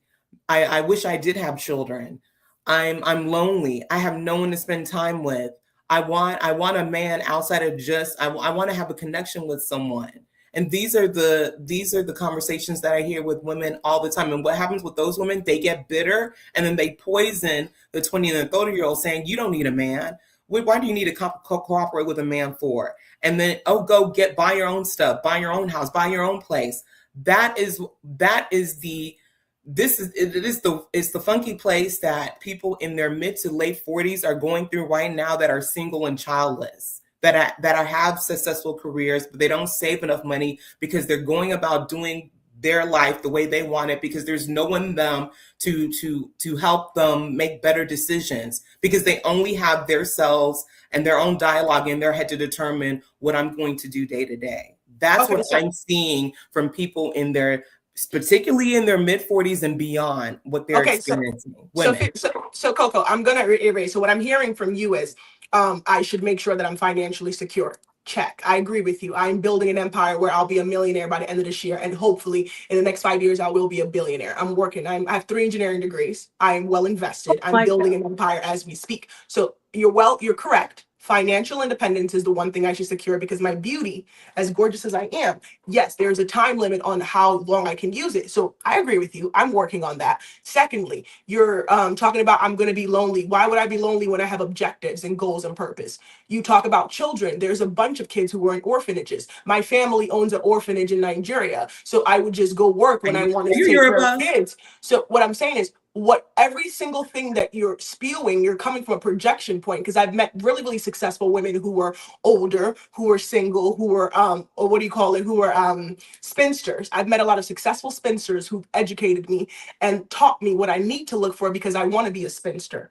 I think what we're missing is you guys don't remember that there are women who choose to be spinsters. And I understand that. I understand what you're saying, but nothing you're saying is a valid reason why I should change my perspective. Because I said companionship. More, but I don't want companionship. I can get that from a dog. I can get that from a dog. And if I'm old, if you go to nursing homes, let me talk, Coco. If you go to nursing homes, they are actively invested with chlamydia, gonorrhea, and syphilis. Because nursing homes, just because they're old doesn't mean they don't get active. They're active. So even when I get old, I will still get active. I don't think I'm going to be that ugly. If you see my grandmother, she died at 110. I'm cool. If it's companionship, I can get that from a dog. I'll have 4 fucking Dobermans. Your point is you think love or some insipid need of connection is something that I'm looking for. And I'm telling you, that's a projection of yourself. When you look at me, you see what you don't want. That's cool. You require love. You need it. I don't need it. I love myself. I am shallow. I've told you this, and a comfortable narcissist.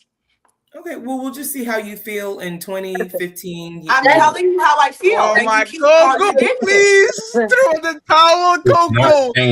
I will change the title of the show to Let's Try to Save a Hoe. That's the title of the show. And we are going to, you are going to regret this. Like, you are going to let him drown. Please. Oh my hey, Coco. Hey, Coco. Y'all got it. What did you say, Dalyn? I was saying if it's okay if like one of us could like just make a small statement, not to engage more with all of y'all say I'm not engaging, it's just a statement, and look at where we are. Really mean it though. I will do this. MzPoly uninterrupted and Dalyn uninterrupted. If y'all engage, I will literally play the song so we can go to the main event. Go ahead, MzPoly. Okay. You can hear me okay? Please. Yes. Okay. I do agree with you, Fatty. I think there needs to be a time where there's a clear lines. She clearly is making the lines. There are some men who actually want the line to be very clear that what they're going to be used for, how they want to be dealt with, and they want women to be clear about it. If someone's offering that, regardless of how we feel about how they should feel about it, they should be allowed to do it. If she wants to do that, let her do it. I don't think there should be anyone complaining. Now I understand where everyone's saying, oh yeah, like she's kind of advertising that. We have to know also, we're in a world where there's going to be people who going to have bad and good things that happen, right? So if she's okay with whatever it comes with, whatever that might be, then why in a place where we say, let people be free and make choices, you should be allowed to make those choices, and anything that comes with it comes with it. It's okay. Because people think that there's responsibility. And you know why I let MzPoly talk? Because since I met her, MzPoly came on this space saying that I have multiple boyfriends.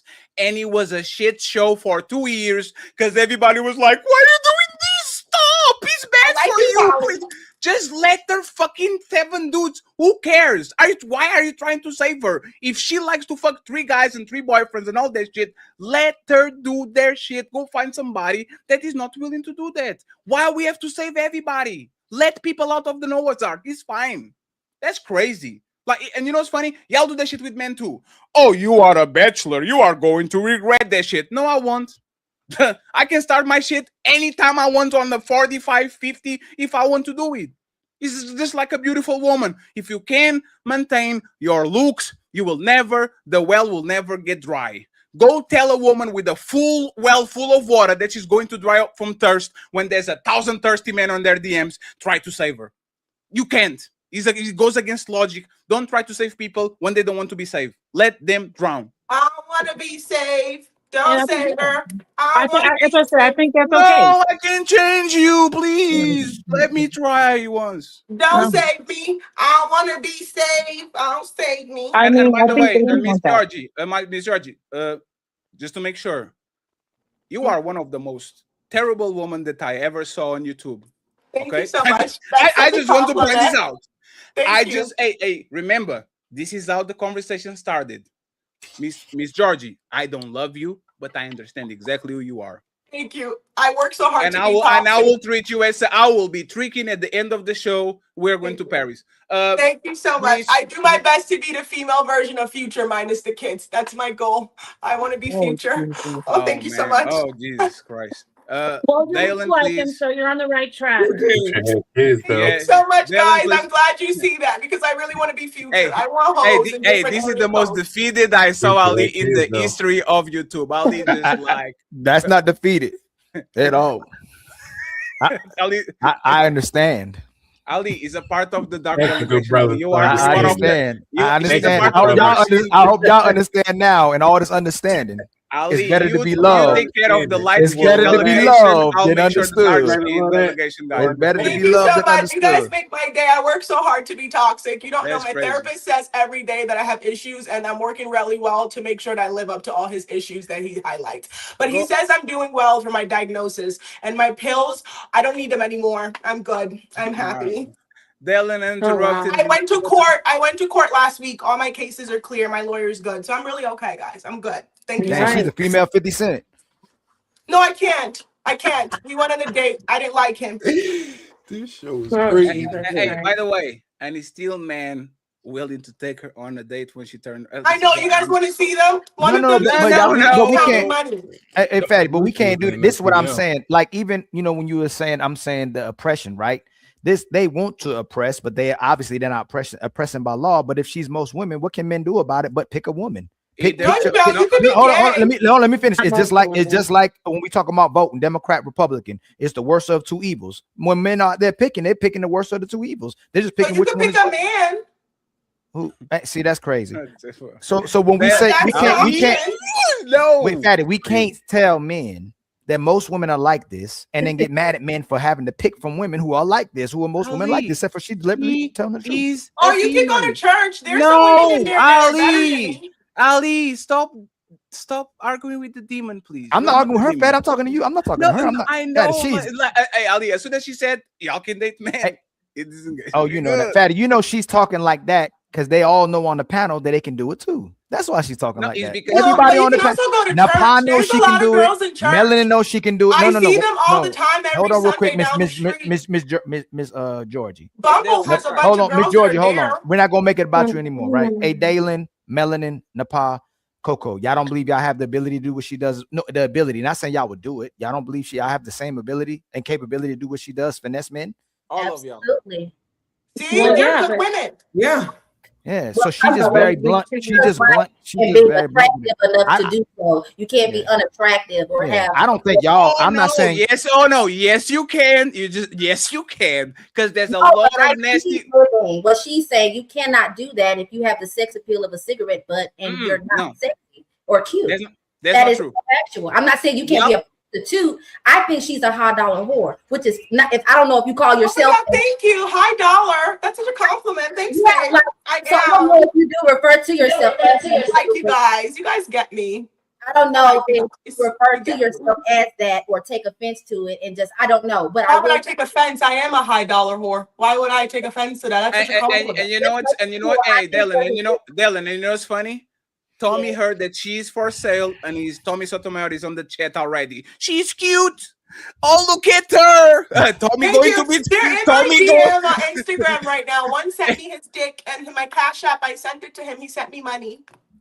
Okay. Well, Who did that? On my phone right now from here. Eddie, why is he shocking? Hold on. Who she said sent her that? This is real. I'm lost. Was Tommy that sent you money? She didn't say Tommy did that. She didn't say that. Oh, I couldn't say Tommy. No. She didn't say Tommy. I said someone. She said someone. Yeah, they sent me money and they sent me their dick.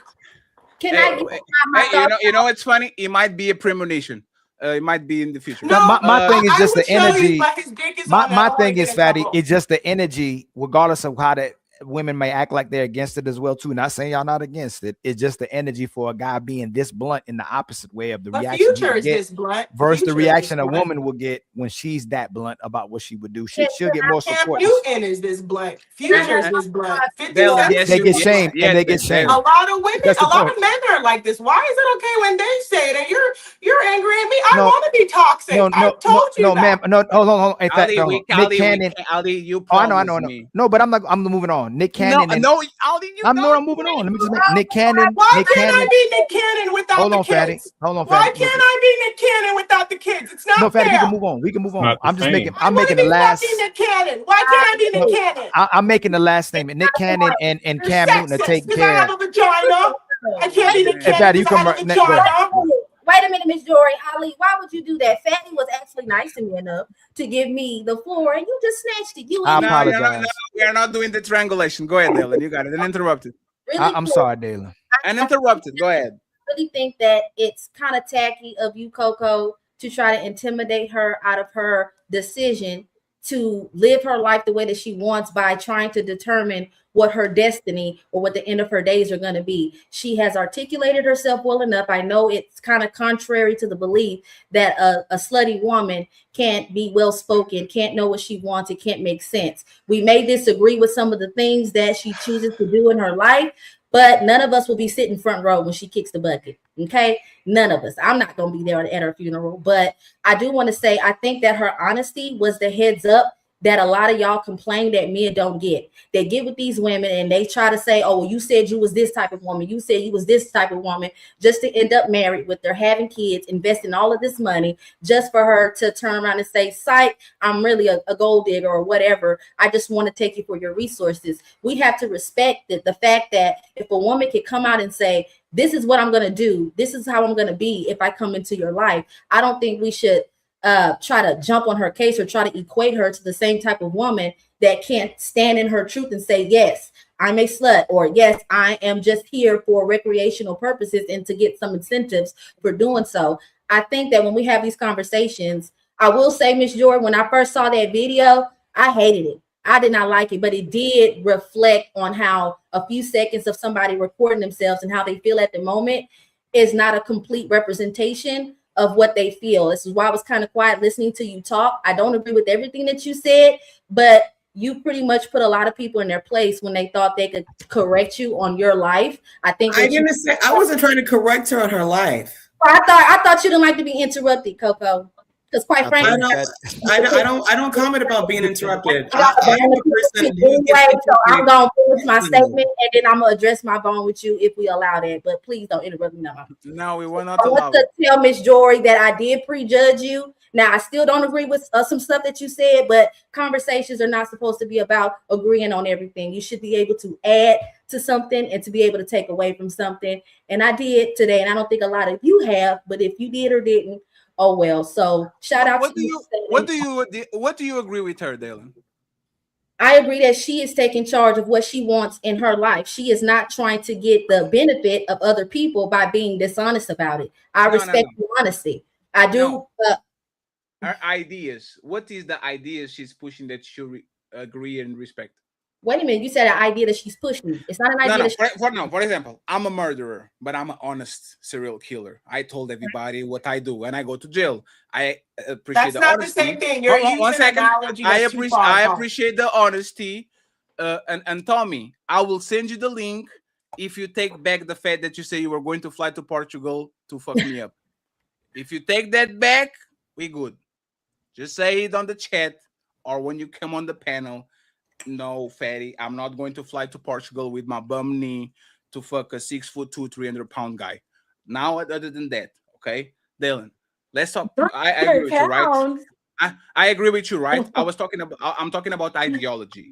Is there anything that she said, the ideology, that you actually agree, or is just the fact that she's honest? At least she's honest.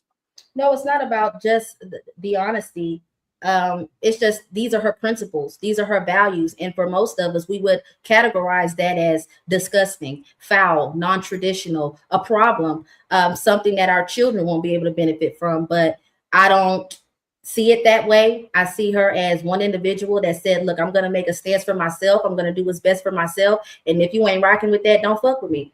So I don't think we should take what she says so seriously, as if grown women like ourselves are going to listen to her on the internet and says, well, she does this with her vagina. She does this with her whippersnapper. Let's all do it. I wouldn't put the responsibility on her, whether she has a large following or not. If you are a woman that has to listen to another woman, regardless of what she does sexually, as a guide to how you should live your life, you're a damn dumb bitch. And you need to know what's best for you. And it sucks that a high dollar whore knows what's best for her than you traditional women that claim you know what's best for you. And you don't.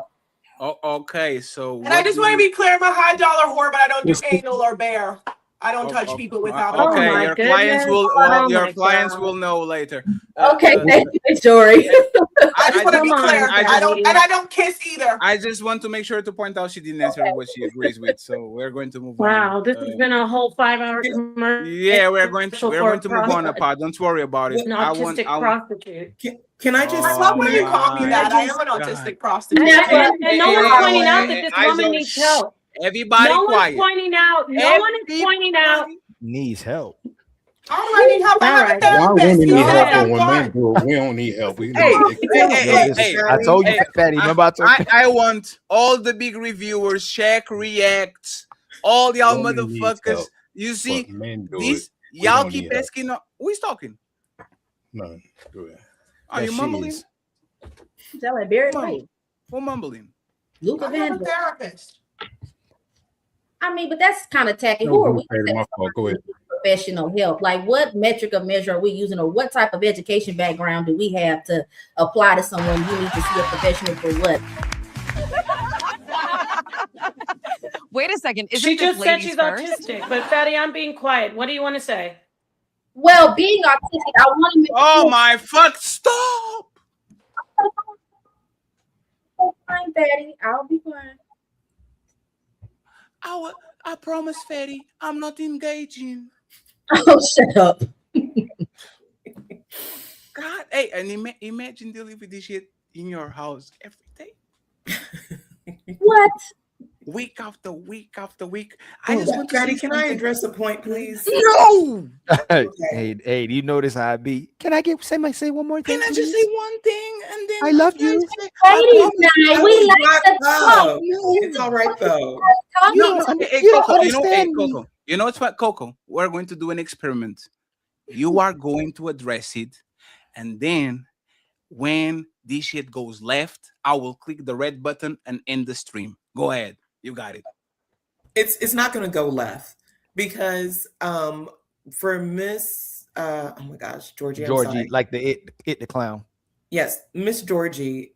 I said before she asked me directly about her, I was speaking generally. I did not make my point specifically to her. I said that typically women, because I thought she was in her either late 20s or early 30s, when women get into their 40s and their 50s, I made several points about what happens when women think like Miss Georgie.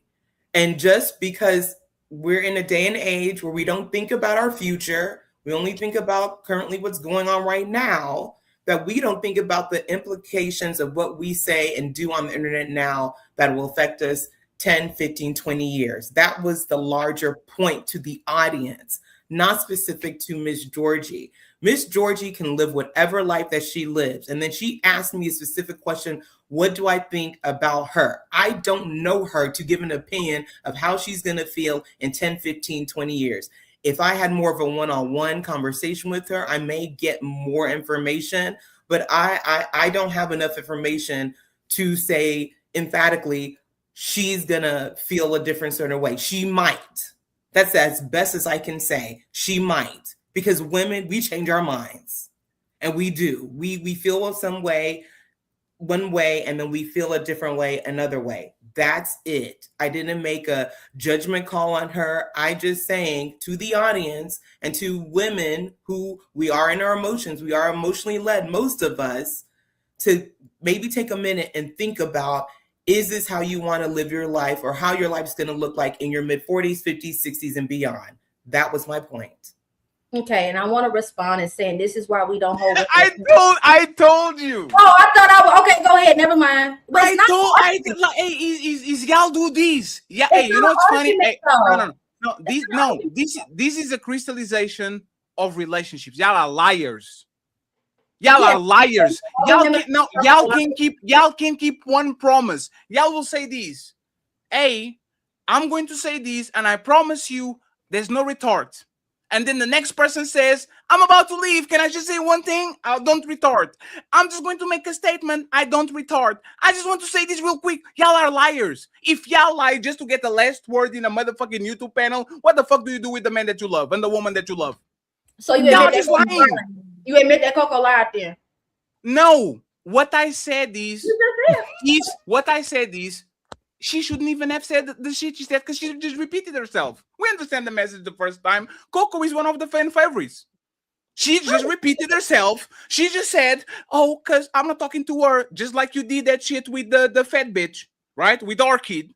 I'm not talking with her. I'm talking with fat women that are built like her and walk like her and smell like her. What fat bitch? That one that with me? No, not you, Dalyn. That was a joke. I love fat bitches. I would never argue with a fat bitch.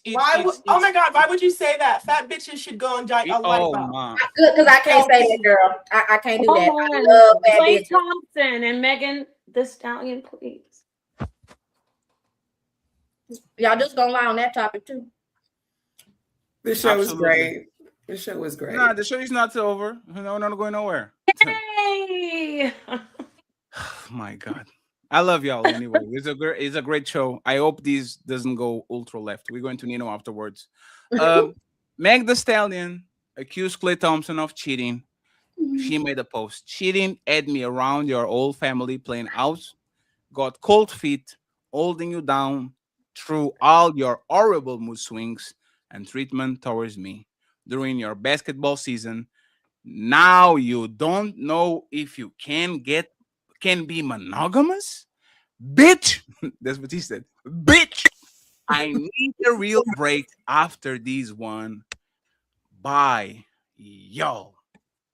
That's what Meg the Stallion said about Klay Thompson.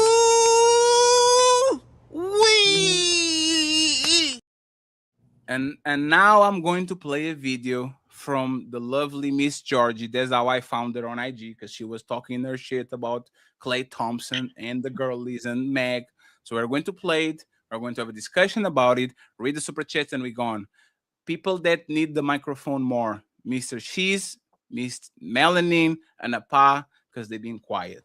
So they are going to get the microphone first, and then we go from there, especially Melanin, because she's now very upset that we didn't get to the main event. It took us 6 hours. I just want to say something. It's just one more thing, please. Now, y'all never trick me again. Thompson broke up, and all the pick me lover girls are mad at me because I said, duh. I called it. I told you bitches when that whole Thanksgiving meal happened last year, that bitch was trying too hard. All your rapper bitches that be fake, oh, they that bitch, ooh, they run through niggas, they run these niggas, are all fake wannabe pick me bitches. And I told y'all this. I said that bitch was trying too hard. What the fuck is you cooking a whole meal for a nigga who ain't give you a ring? The fuck is you doing all that for a nigga who ain't never showed you commitment? But you bitches y'all love being dragged through the mud with niggas. And all the bitches that saw themselves in Megan's relationship, y'all thought y'all was gonna get a ring too if she got a ring. You pick me bitches always make me laugh. Now they all in my comments mad at me. Bitch, if she got a ring, you wasn't getting a ring. But I knew she wasn't gonna get a ring. It's time to do. Did I lie? What do you guys think about what she said in the situation overall? Let's start with Mel, Napah, Mr. Shizz afterwards, and then we open for everybody else. Go ahead, friends. So for me, this is exactly what Megan Thee Stallion gets. I don't understand why she thought she deserved anything else. Like, you literally have been passed around the industry. You should be honored that he even claimed you publicly on the forefront. Like, you are she's nothing to have been claiming in the first place. And that's why she went over there to go play in whiter sand. Because everybody else on the darker side of it knew exactly what she was. She was a pass around. Other than what's the last one that was with her right after Tory? Free Tory, by the way. But the last one that she was with, Klay Thompson is one second. Klay Thompson is black. Oh, he's not black enough for me. He can pass over there. He's mixed though. Klay Thompson is definitely black. Let's keep going. He's pure. Klay Thompson father. Klay Thompson father is a NBA Lakers. Daddy black. Yeah, this dad is super black. Is a Lakers announcer. Yes. Damn, that's sad to know. Anyways, Megan Thee Stallion got exactly what she deserved. The fact that you could even come online talking about somebody cheated on you, like he walked around with you publicly trying. I don't care if he cheated or not. He walked around with you publicly, owning you and the relationship after everybody in the industry had you. So this is just pathetic. And I can't believe that the women are going to back her in this behavior, because I've been already seeing it all over the internet. They're like, oh, Klay, how could you? And oh, Klay this, Klay that. I don't see why nobody has anything to say about Megan. The fact that she thought she deserved something more than what she got. You should be telling that man thank you. He actually gave you some dignity back. Just for Melanin real quick. Napah. Hey, friends, pay attention to who you disagree with, because Melanin put the focus on Meg. Okay, so we're going to go through that. Napah, questions, comments, concerns. What do you think about what was said and about the situation? Well, first off, we got to talk about this, because I do want to say, I said it earlier. Number one, you have to have rules to say somebody cheated. And she went into a relationship. I agree with what Melanin said. She has been public. She had a really controversial relationship with Tory. This guy did bring her stock up. He was making her an honest woman in a sense. And, I think she should have maybe laid back on the whole public ghetto, hey, I'm over with this, bitch. It's like she proved, I was really rooting for her. She proved that she was like this lady we were just talking to for 4 hours. She didn't deserve a high value guy. And I love her. She's beautiful as a woman, but she basically ran. She should have stuck around. She should have said, listen, I got to think about this. I already got this whole reputation about Tory. This guy could really bring my stock up. I could be an honest woman. She's buying houses.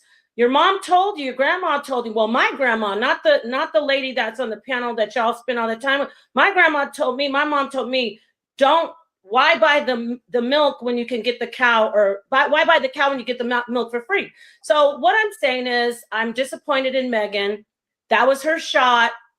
She, she should have set rules for him. All you women out there talking about, she threw away a guy who's worth 3 times what she's worth.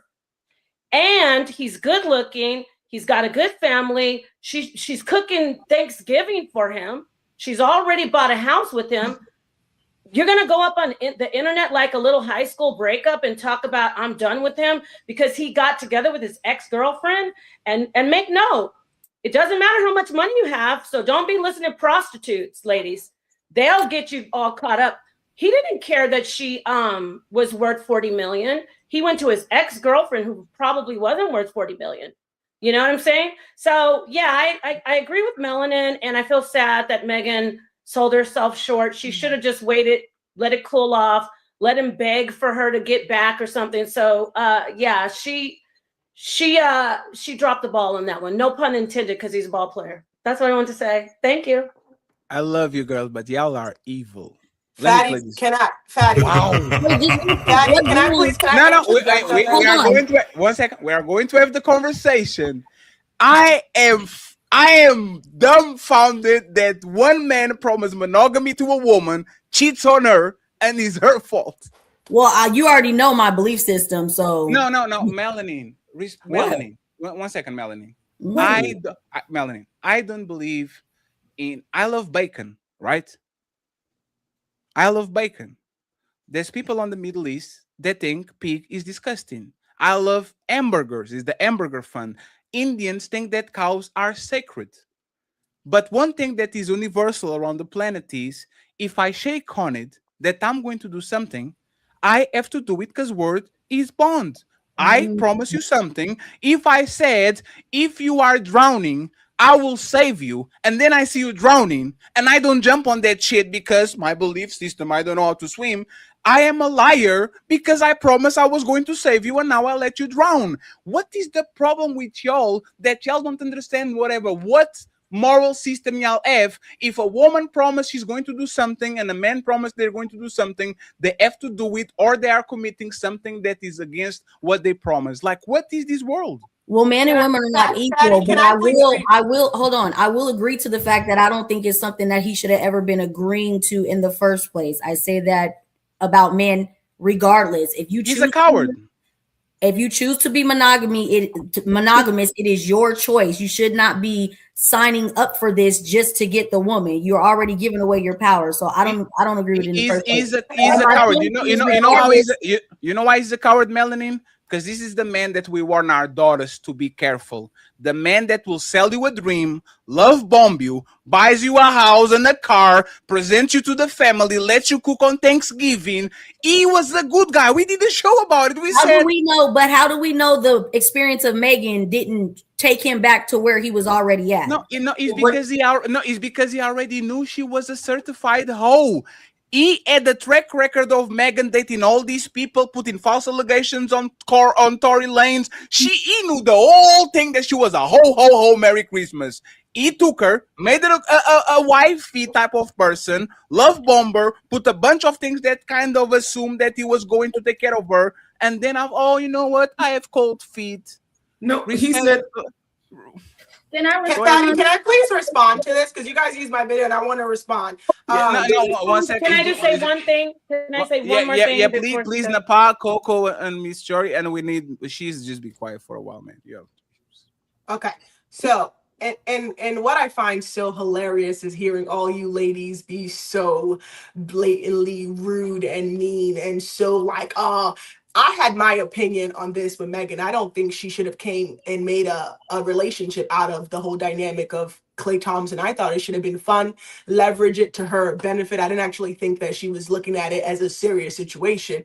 Now, granted, I have my belief system, which is dick and money, and that's what he was, a perfect image of that.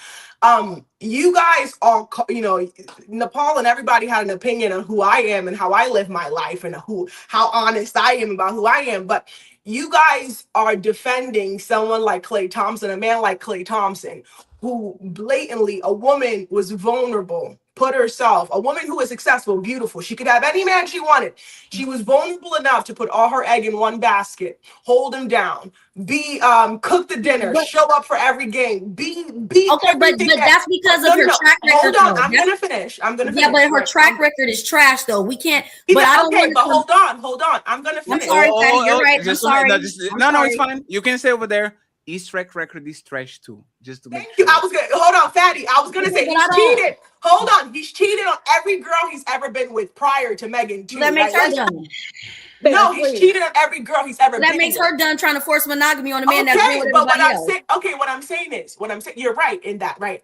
My whole strife with Megan is I think she was dumb in believing there was something actually there. I think it should have been a fun little TT, build her brand, use it, elevate. I thought that was what it was. But she was actually believing in some fucking love shit that I don't know why. My whole thing and what I find the hypocrisy of people on this panel is you see this girl and how she was presented, right? Klay Thompson did the very thing that you guys say women do to men. He did that to Megan. And it's okay because she's a hoe. It's okay because she's a hoe. But for me as a woman, when I say I see men for dick and money, I'm a horrible person. I'm a horrible bitch. But he can sell a girl who's really emotionally at a very stunted place and who was vulnerable and put herself in the market. And it's okay. It's okay. Why are we describing her as vulnerable?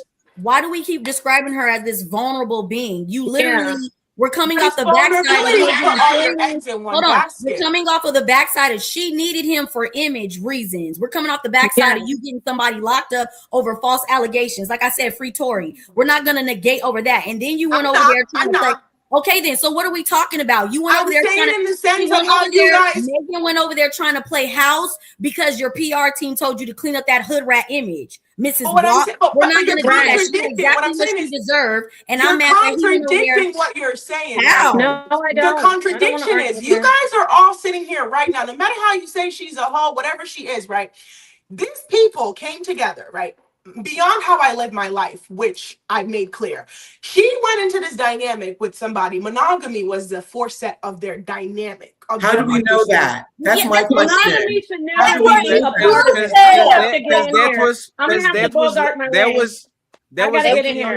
That was literally on the statement. She left him because he got cold feet. No. Please. I literally put the statement in front of y'all faces. The statement was clear. The things that she complained was, you were going through an awful season. You had mood swings and all that. You presented me to your family. You let me do all these wifely things. And then you got cold feet and you said that you doubt that you could be monogamous. So the point of contention is, once again, he sold her kind of a relationship. No, he didn't. No, he didn't. Oh my Fatty, are you gonna let me get up there? Just 1 second.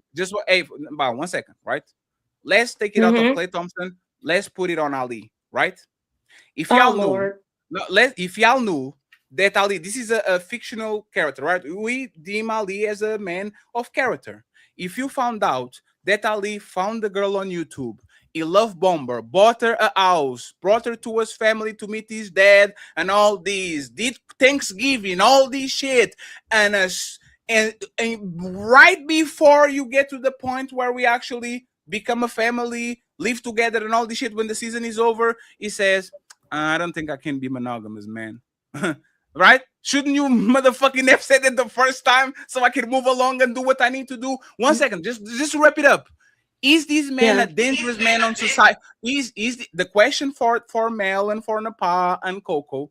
Is this man a dangerous man in society? A man that will lie, cheat, and steal to get woman coochie and then change his mind and go about his business and do it again and again and again, like Klay Thompson is doing? Is this man a danger to even the good woman in society? Let's take it out of me. No, because his track record is public. Y'all just told me he cheated on everybody else. So what are we talking about? And now, based off of Ali, because you used Ali. Sorry, KoKo. Based off of Ali represents himself a certain way. So then that's something more to talk towards. But you guys just told me Klay has been cheating on everybody. So Megan, what the fuck you thought you was? And you was the industry pass around. You flip it again. Let's stay on Klay. The same way we stay, let's stay on Megan and talk about Megan. And we did the show about it.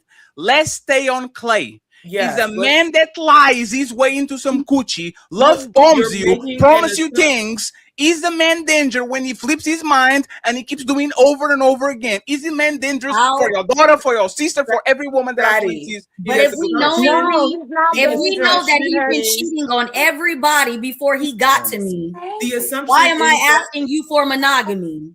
But the assumption is that he said he's monogamous, that he's going into relationships. But he's got actions. But he's not monogamous. We need to talk about actions, though. And actions in history show that he cheated on, or he was with other women on everybody. What makes you so special? And you're the industry pass around. And it's not cheating. This is the problem with women. If you know that he's worth $140 million, he's attractive.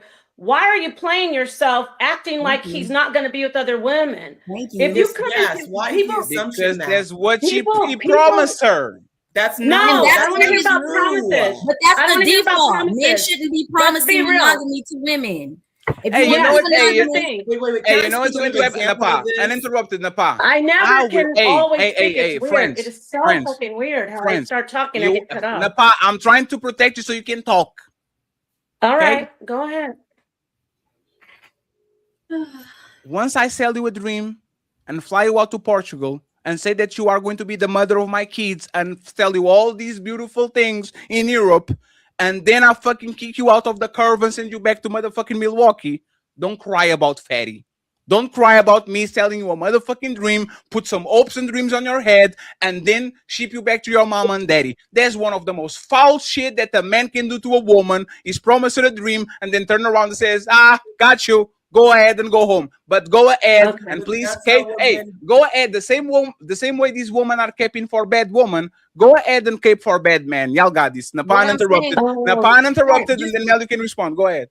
Just real quick, Napah, I'm sorry. I apologize. And I don't mean to override you. Go ahead. But damn, I just lost. Fuck. Go ahead, Napah. I just lost what I was going to say to what Fatty said. Oh, he can't be selling you a dream when you didn't do what you were supposed to do in the first place, which is hold out until you got what he said he was going to give you. Thank you. So if you gave him the coochie, what is he doing wrong to you? If you really wanted to be a wife, you would have made him wait. If you wanted to make sure you was going to get the ring and all that other shit, you wasn't supposed to be popping that ass, little Miss Wop. And I land there. Somebody else can. Wow. Oh my God. That is exactly what I was going to say. Why are you flying out giving coochie away? Like you calling it coochie. You're supposed to listen. Let me just take it. I need to take my time because I've been wanting to talk about this. She finally had the guy. And then she was doing the sex, moving in the house, everything besides becoming a wife. Everything. And then she wants to cry because a man who is like worth $140 million and about 30 women are in his DMs a day. She's crying because he went and had sex with his ex. I said this before. No, I don't think you guys are listening. It's not cheating if you lay down the rules. And you got to understand the rules. Remember the question, you want love or you want understanding? If I'm with a man who's worth half that, even an eighth of that, I know that he's going to have other women. And I'm Megan the Stallion. I've been twerking with my WAP. I've been getting putting men in jail. I've got this reputation. And then I finally grabbed the guy that's quality. We could go places. He might become senator or governor one day in the future. But what do? Because he had sex with someone else, I'm going to go on the internet like a typical 304 autistic prostitute and start talking about, oh, I got this, y'all. And that's why people don't respect Black women. I want to get on this. We got Black women on the internet acting like clowns, proud to say they're effing everybody. They don't want to be ladies. It's not about how you look, Ali. I told you, brother, it's the way they are. They're proud to be prostitutes. They think they deserve high value guys like Klay Thompson's high value. And once these used up women get these high value men, they have the audacity to say, oh, he cheated on me. We'll see this autistic prostitute in 5 years doing the same thing that Megan did. What did you expect? You should be happy. So I want to get on that. Today I'm on the women. Megan, I had hope for you. I had hope for you. You had the nerve. Presidents get cheated on. I mean, presidents' wives get cheated on. And you're Megan the Stallion?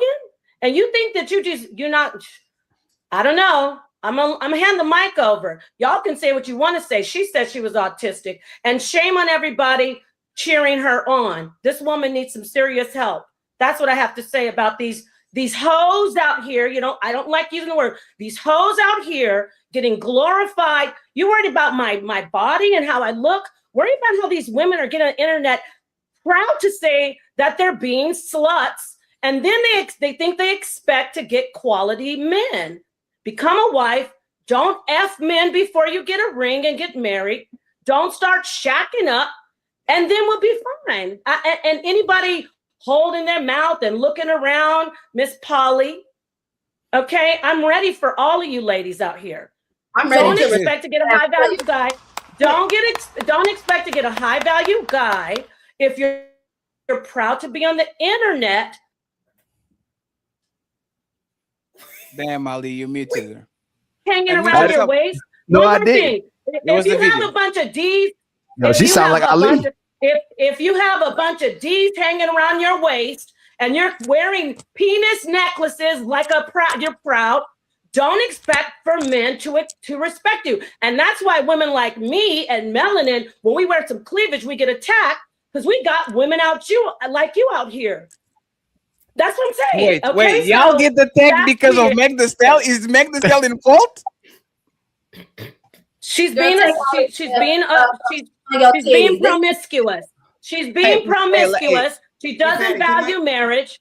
Yeah. So I'm going off today. I'm going off on these women. I will give you the chance. Shizz, I'm sorry, man, because you said MzPoly was doing faces. This is why I was so confused about y'all calling that woman that was here a hoe. Y'all literally valuing Klay Thompson because of his dick and his wallet, just like her. This motherfucker has no morals. He has no values. He cheats on everybody. And y'all literally is an I value man because he has money and he has a dick and he has clout. Y'all are literally the same thing that y'all criticize that woman. This woman decided, you know what? I've been doing some bullshit. This guy seems like a good catch. I'm going to meet his family, cook for him like Melanin said. I'm going to suck him dry. I'm going to give him attention. I'm going to celebrate him so he can promote me to wife. And when he cheats on me and reneges the shit that I want, it's my fault because I literally said what y'all told me to do, to be a good woman and to be caring and believing in a man. When a man means something, it is what it is. This is crazy. Your past follows you, though. Mind you. Megan never been faithful to any of her relationships either. I forget. Wait, Fatty. I can speak specifically to this. In college, I'm in a sorority. There were fraternities, there were basketball players, there were track players. All these women wanted them. And what happens is that the woman will talk to this guy and he will entertain her. He will never say that I'm exclusive to you, but he will entertain that woman. And what happens is that woman will make it in her mind because he gives her so much time and attention that it's only her. When he never said it's just me and you. That's an assumption that a lot of women make when they deal with men that a lot of women want. The woman makes the assumption that it's only her. He's never said it's just me and you. He never says we're in an exclusive relationship. He never said you're my girlfriend, you're my fiance, or whatever. These are the terms and nothing like that. The woman makes the assumption. So what happens? Oh, she hears that he messes with he messes with someone, and then she gets upset because in her mind, because I saw this all the time in college.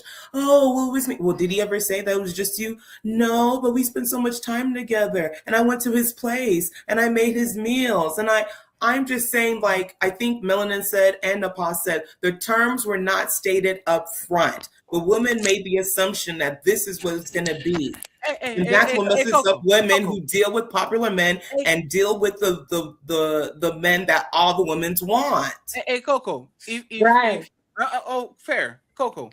No. If I give a ring to a woman, buy her a house, buy her $500,000 car, bring her to meet my family, make her cook the Thanksgiving dinner in my house, and then I say cold feet. Cold feet means you promise something and you reneged on it because you changed your mind. You weren't as certain as all that, right? Would you, because you made an assumption, right? You made an assumption. Let's do an educated assumption. Would that be assumed if I literally introduce you to my family and I'm parading you on the internet as the only woman I have, because he was parading her. 1 second. He was posting pictures of her and saying how he loved her and all these things. Once again, this man comes from a two-parent household. He's not known for polygamy and all that shit. He actually wrote on a diary in 2019 that he had a problem with cheating. He wrote cheating. He didn't say multiple women. This man has cheated in every girlfriend that he had. He had multiple girlfriends where he promised monogamy, and then he will cheat on them with other people. So now we have a track record over this man. KoKo, Is this man a coward for committing the same mistake that he committed with all those other women, where he promised monogamy and said, I love you, we are together, and he cheated on them over and over again? Is this man a coward for committing the same mistake again with this woman that wanted the relationship from him? If he promised monogamy, yes, but we're making an assumption that he promised. We don't know what it is that was determined between him and Meg. I can't speak for the previous relationships.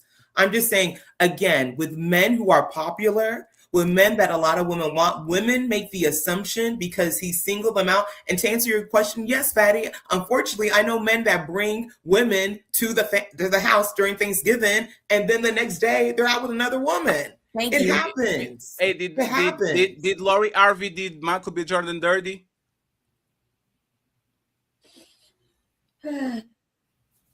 Answer the question. Did Lori Harvey, did Michael B. Jordan went to watch the Laker game almost in tears, depressed and shit, because that bitch left him, right? We assume. We don't know nothing about that relationship. We don't know if she promised him nothing. That man was depressed. Was she a hoe by getting into a relationship with the man and leaving the man for no reason other than I want to fool around because I'm a beautiful woman, I can do whatever you want? Was she a hoe for doing that, KoKo? Was she a hoe for leaving? Was she wrong for doing that to that man?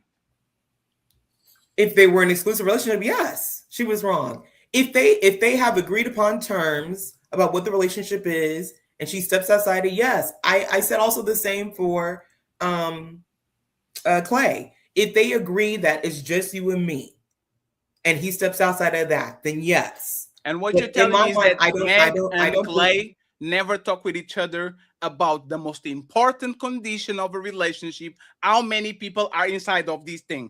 You are telling me that these people were fucking each other, meeting each other families, buying houses together, cars, parading each other on social media, and they never had the most important conversation of the relationship.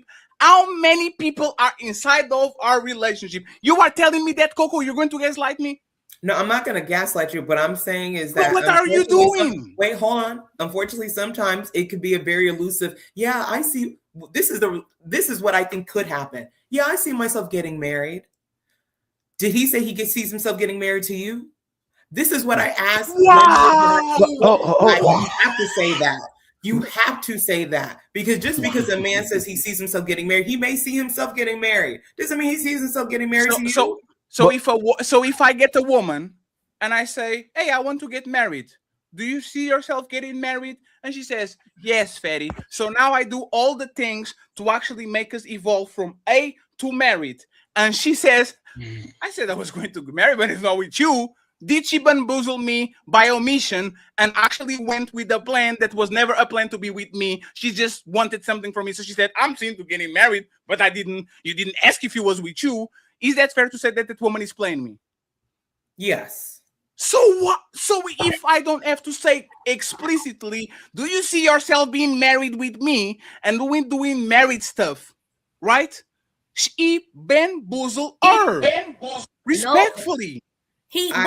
But how is he bamboozling her? We're talking about Megan specifically. We're talking about the girl. She wasn't even with Tori first. Her best friend was, and then she started fucking him behind the best friend's back. The baby came out and said he had her. The other basketball player came out and said he had her. Klay Thompson probably got tired of getting talked about in the locker rooms and shit because everybody fucking his bitch. Wow, she was with that other artist too. Melanin, let's shake on it, right? Meg the Stallion is a piece of shit woman. I said it. Now you're going to say Klay Thompson is a piece of shit man because he can't keep his motherfucking word. Go ahead. You got it. Let me put the Who Wants to Be a Millionaire song to see if you actually can do it. Go ahead. What I'm going to say is that I'm disappointed in the fact that he ever agreed to in the first place, because you shouldn't do that. You don't give your word. I don't agree with him giving his word to someone he never gave his word to in the first place. I'm not going to say he ain't shit because his track record shows that he's never been able to be with just one woman. So you still took your little ass over there, giving up ass with no ring. You got what you got. Shizz, can you admit yourself? And CEO, what does Scarface, is there anything, you are muted, Shizz. What does Scarface says is the most important? All I have is complete. My balls and my word. And I don't break All nobody. I have is my balls and my words.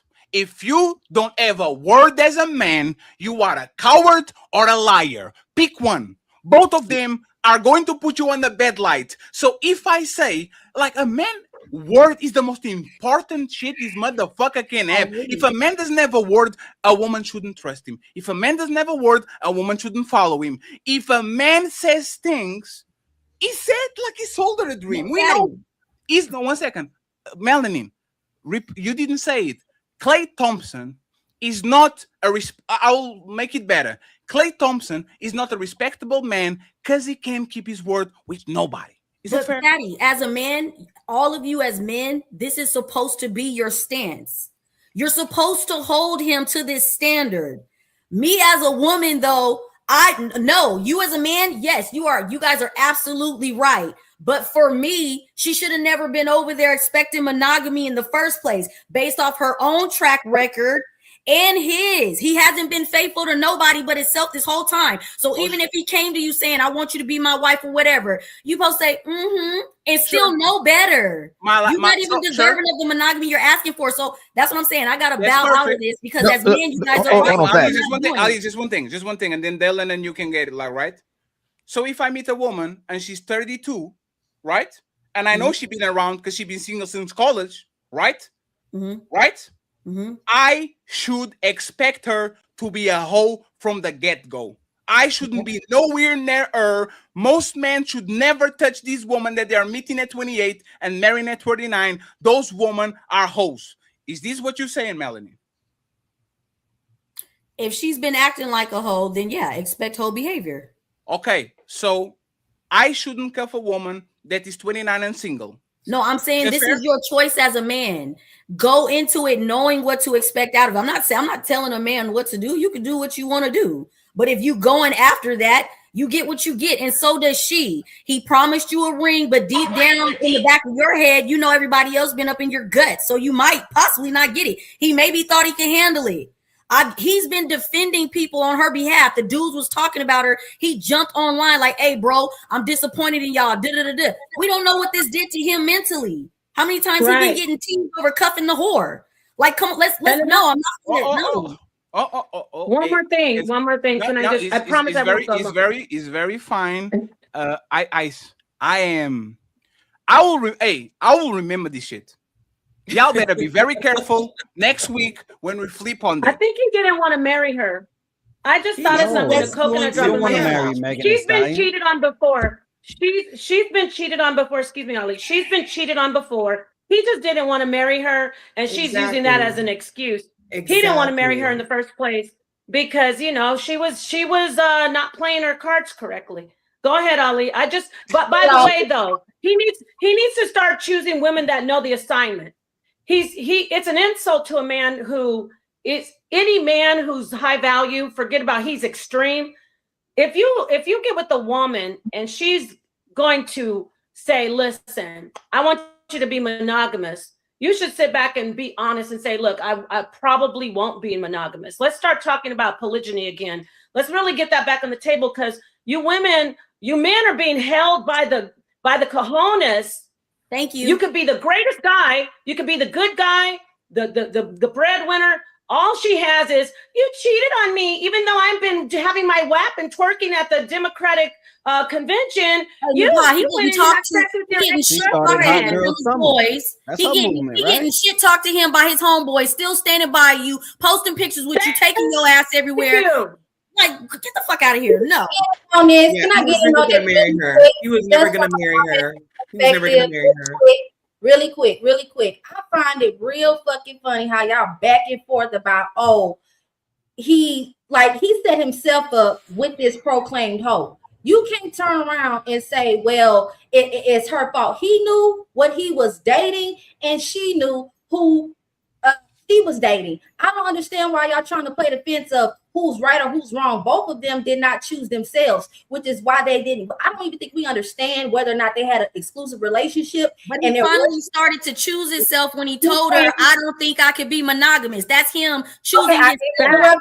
Melanin, I didn't interrupt you. Neither one of y'all can say they were in an exclusive relationship and somebody was unfaithful. We can't even say that, oh, well, they were behaving this way and Klay just decided to tell her when she wanted it to get serious, wait, I don't think I can be monogamous. So we don't know if it was unfaithfulness or if it was an omission that, hey, moving forward, you will not be the only woman. And I think it's so fucking stupid to tell a woman who's been popping her pussy and ass that she gotta save some used pussy for a man that she wants to be her husband. So she get to have sex with Tom, Joe, and Harry, but when she want to marry Paul, she got to close it up. That don't make no damn sense. I don't believe in that either, and that's why she didn't get the ring. This is the whole point. You never deserved the ring to begin with. That's my whole point, Dalyn. Who are you to say that? Who are you? Klay said it. Klay said it. Klay said it. Klay proved it. She didn't get the ring, right? So now because she didn't get the ring, he's a cheater.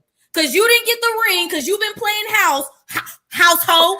You didn't get the ring, and now he's a cheater. That's you the been doing what you always been doing, but now he's the dog. You're excited that someone you deem a hoe got her feelings hurt. I'm gonna acknowledge that. I believe that it's okay for you to say if you are loose with your vagina, you do not get to parade that you should have this traditional life. But I think it's really messed up for you to try to have this celebratory attitude towards the fact that you deserve to be cheated on. What you're trying to say is, no, you don't deserve for a man to take you seriously. What he did was take advantage of her and yes, he did. That he wanted something serious, and then when it got to the nitty gritty, he said, "Bitch, she I'm deserved everything." Her best friend's man.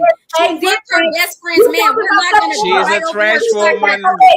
Hey, one second. Hey, one second. Dalyn, do you think she's a good woman or a bad woman when it comes to relationships? No. See, that's a good woman. Good or bad is subjective. Do I think she's a qualified? Come on, Dalyn, don't call out. You have to ask an in-depth question. No, Dalyn, one second. Her track record. One second, Melanie, one second, because I'm trying to be fair. You have a brother, right? And your brother come to you and says, hey, sister, I know you love me. I fell in love with this girl. What's her name? Meg.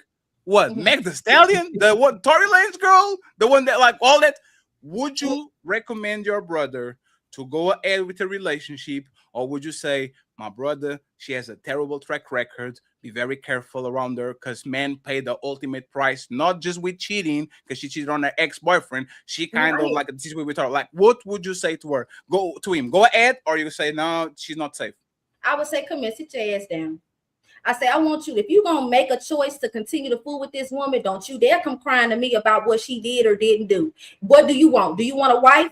Well, then don't go towards this woman. Do you want someone that's going to have a fun? You're the liar. All you do is nobody sends their sons and brothers off to a deserve to be cheated on. You deserve. Let her land, Melanie. You can respond afterwards. People don't deserve to be cheated on. What they don't deserve, what you're trying to say is nobody deserves to waste their time even pretending that they're going to take you seriously. You don't turn around and say, well, she deserved to have somebody lie to her face or make her think the unreal can be real. She should have never believed it.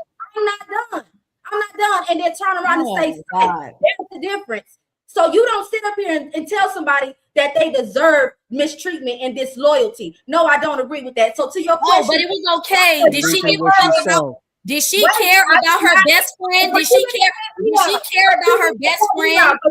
Did she care about her best friend who was with Tory Lanez first? She literally started fucking Tory Lanez behind her best friend back. She deserves a ring. We know what she did, just like Klay motherfucking ass did. So the real question is, a man can walk outside with no clothes on and still be a man tomorrow. So stop doing that. Y'all keep trying to conflate the two. It's not the same. Y'all keep trying to make it be the same. Men and women are not equal. I get sick of this shit. Stop trying to make them be one and the same. They're not the same. What are you talking about? We're not talking about equality. We're talking about, as a man, the word is your bond. Against God and other men.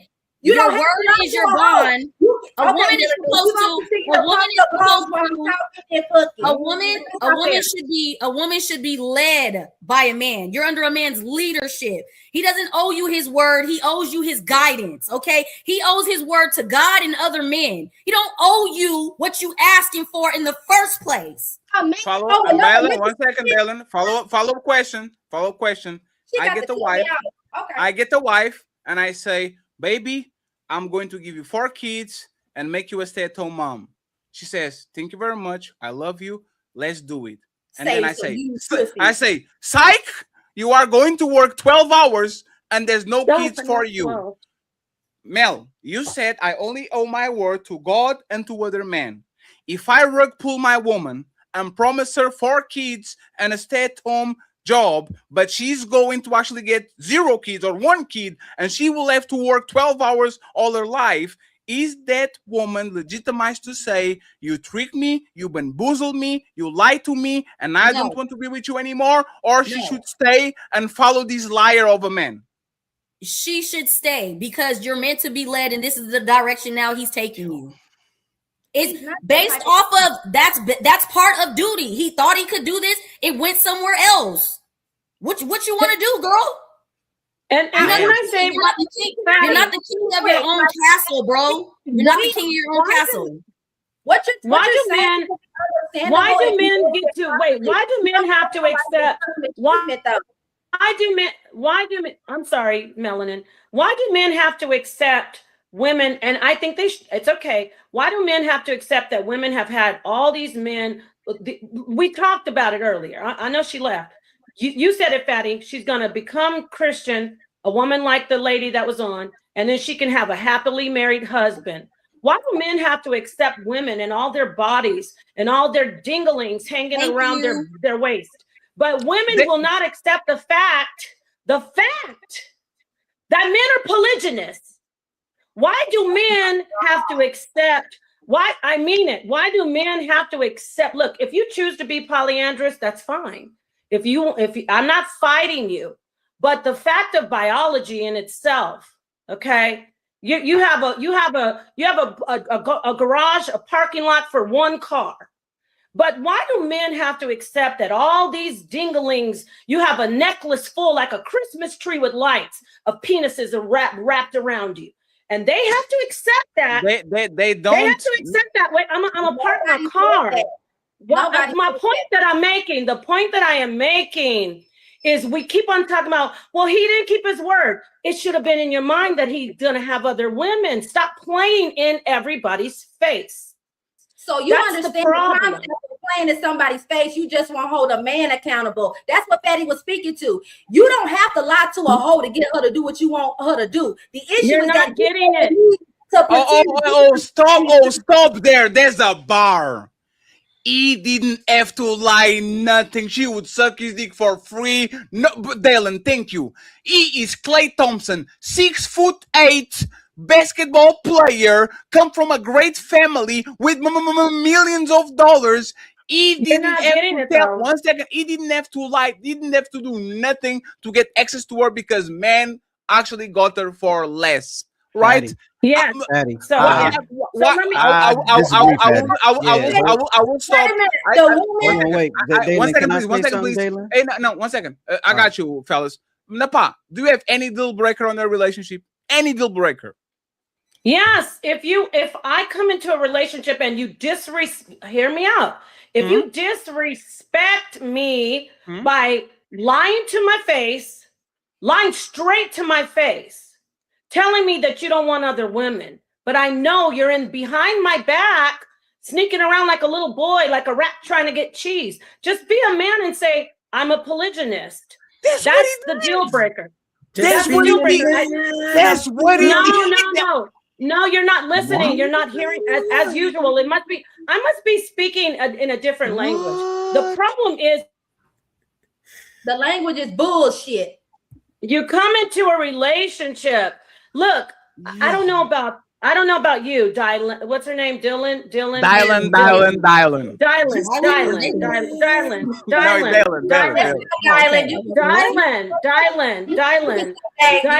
Dalyn.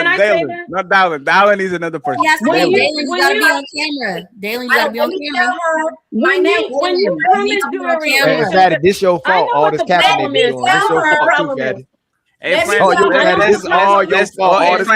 Let Napah in the plane. 1 second. Let Napah in the plane and Dalyn can respond. Let me tell you something. Let me tell you something about me. 1 second, friends. 1 second.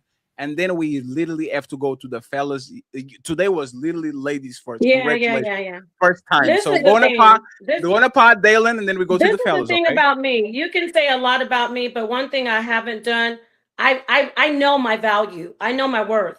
They can call me all these names and what they want to say, but I know that I get men who are high quality, top notch. You know why? Because I'm a wife. I'm not a bop. I'm not a pass around. I don't play house.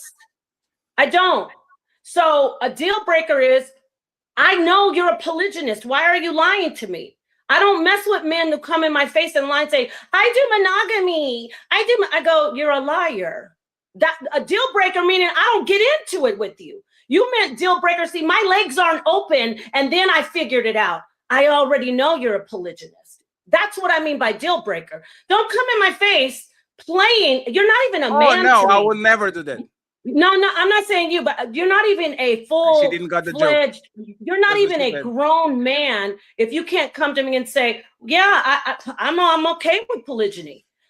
At least say that. Don't come in my face pretending that you're going to do monogamy. She should have kept it. She should have locked all her shit down, even if she was a virgin. Once you hear a man come to your face saying, "Oh, I just want to be with you," you're a goddamn liar. I'm packing my bags up. I gotta go. I'm not. My legs haven't been opened. My legs haven't been open, so I know what I do because my mother taught me that. My father taught me that. My father was a polygynist. My mother was a lady. They had a great home. They stayed married. And yeah, so all of these people like, oh, Napah, this and that, and oh, he should have told her this. I can tell which women have access to high value men and which women just get what they can. I get access to the gods. I'm hypergamous. And I'm not ashamed to say it, but I have one husband and he has multiple wives. Call me what you call me, a side wife, a second wife, whatever. Stop opening your legs to men who lie straight to your face and say, I just want you, baby. Bye. That's all I have to say. So yeah, that's it. I don't understand how you and Melanin can say that they should save themselves. We're not even talking about virgins. Megan Thee Stallion is not a virgin. Y'all believe she should keep her legs. She should have kept her legs closed. But Klay Thompson, after she done already sucked niggas' nuts and dick. What? Why? Well, wait, why should her potential husband, who she says, you know what, I want to have your babies, I want to deal with your mama, I want to do this thing called life with you, but I'm gonna make you wait for this whippersnapper. Why did the broke ass nigga that got felonies, that got other baby mamas and other hoes get that pussy, but now this man that you want to marry gotta wait out on it for what? Pop that pussy. Why should she close? Let me answer your question, my love. That is why she should have kept. When she thought he cheated, she should have kept on going. Baby, you want more chicken? Would you like to come over? She can't leave because of that, because she's been around the block several times. So how do you have the audacity to leave a man for cheating when you already cracked the can open? The carbonation is gone, baby. It's flat. How are you going to tell somebody, you can't? You caught it. Daddy, you caught it. Daddy, you caught it. Daddy, you caught it. Daddy, you caught it. Daddy, you just caught it. Daddy, you just got it. Napah, say pineapple. Say pineapple.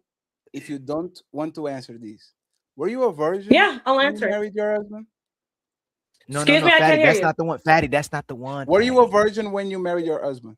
I was a virgin when I married my first husband, and I'm my second husband. Guess what? We didn't have sex till marriage, till we had a ceremony. I'll get you. So you have Napah, so you have two bodies at 40 something. Yeah, I've had two husbands. Yeah. I don't know. Fatty. Hold on. No. And by the way, you didn't get my point. You didn't get my point. You did not get my point. I promise. I need to make this point. She just said, "Why should he this and that?" She licked all these men. That is why she shouldn't have broken up with him, calling him a cheater. She should have stuck around. You're going to leave him as a cheater, but you've got like 12 guys behind you. How are you going to tell him you're leaving him and he's doing something natural, being a polygynist, and you've got 12 bodies behind you? You got a whole dozen men behind you. Hold on. Hey, Dalyn, in the pod. If he cheated, he lied, right? Yes. Well, if he cheated, no, Dalyn, hold on. Napah, if he cheated, he lied. That's, you see Napah laughing, right? If he cheated, he lied, right? I'm not laughing. If he cheated, see, we don't know the rules of their relationship. If he cheated, Napah. he lied in the beginning. You see how you don't let me answer? Dang. Go ahead. If he cheated himself. because he came in lying at the first saying I'm monogamous. So he already had cheated himself. That's what happened. So Napah, if he cheated, he lied, right? Yeah, he lied to himself And first. you're telling her to stay, and you're telling him to stay with her, right? I mean, excuse me. You're telling her to stay with him, right? I'm telling her she should have stayed. Yeah. Yes. You just told everybody though, if the guy lied to you, you would leave. No, I said in the beginning. You said if he's not man enough. You said if he's not man enough to tell you the truth, that he's going to be polygamous, I'm leaving. If he does it, that's what you. That's before I had sex with him. Come on. No, but it didn't change. There's a point. You said what's a deal breaker? He wasn't courageous enough to come to her and say, "I'm going to have multiple." No, I didn't. And I'm not saying I'm not Napah. I'm not saying Napah. Yes, you did. I'm supporting most of what you're saying in a way, right? And you and Melanin, kinda, right? You misunderstood me. No, I didn't. You said if he lied, you would leave. If that man wasn't man enough to tell you he's polygynous and that he wants to deal with multiple women, you would leave if he did it. That's what you said. Right. Well, you mean if I'm already in a relationship with him? Yes. Because when he said deal breaker, I thought you meant like meeting. If I'm, you told if Fatty I'm already, it's a deal breaker. No. He had to cheat. He's with you. He had to cheat. If I haven't had, see, y'all Napah, be thinking about sex. No, Napah. The only way he can cheat on you is if he's It's with not you. about the sex. It's about the lie. If he's you and Melanin keep talking about sex, and now 1 second, please. You and Melanin keep talking about sex, and me and Ali and Dalyn are talking about the lie. It's not about the sex, because we know men usually want multiple women. It's about the man presenting himself as something that he's not. I'm saying that Pepsi. I support her first lie, though. I'm Diet Coke, but I'm actually Coca-Cola, the original one. I just presented myself as a diet because I knew you were on a diet. So I know you're on a diet. So I said, you know what? I'm Diet Coke. And then when you actually get fat because you keep drinking that shit, ta-da! I don't know if I can be a Diet Coke because my nature is to be the original one. You about the asked lie. me what's a deal breaker. And what did you say asked it was? me what, and what did you say, asked Napah? me what's a deal breaker. No, what did you say your deal breaker was? You said, when you said what's a deal breaker, I thought you meant like when I meet a guy. If I'm married already, No, right now. Let's go with right now. You tell me a deal breaker that you have right now. I'm sorry, Aldi, because I know we want to go somewhere. Tell me a deal breaker that you right now that is a deal breaker. If this happens, there's no relationship with them. Are you talking about when a guy meets me or in my marriage? Napah. Let's take 1 second, Napah. 1 second. Let's take physical damage out of it because I think there's a reason, right? What would be a situation that will happen today that will make you look for divorce? A deal breaker is the end of the relationship. Is the end of the relationship we done? What is the deal breaker? It's pretty tough for me to break deals when I'm married. So I mean, to be honest, I saw my mom and dad go to 50 years of marriage before my father passed away. Listen, you got to give me a minute because I can't think of very many things that make me want to get a divorce besides my life being in danger. My life being in danger, my mind and health being in danger, that would be something that I would consider, let's go. But even then, life being in danger is the only thing I can think of. The mental stuff, I would have to work it out, get counseling. So, I mean, I thought you meant when you meet, hypothetically, when you meet a person with a deal breaker. Marriage is very sacred to me. Marriage is very important. It's tough.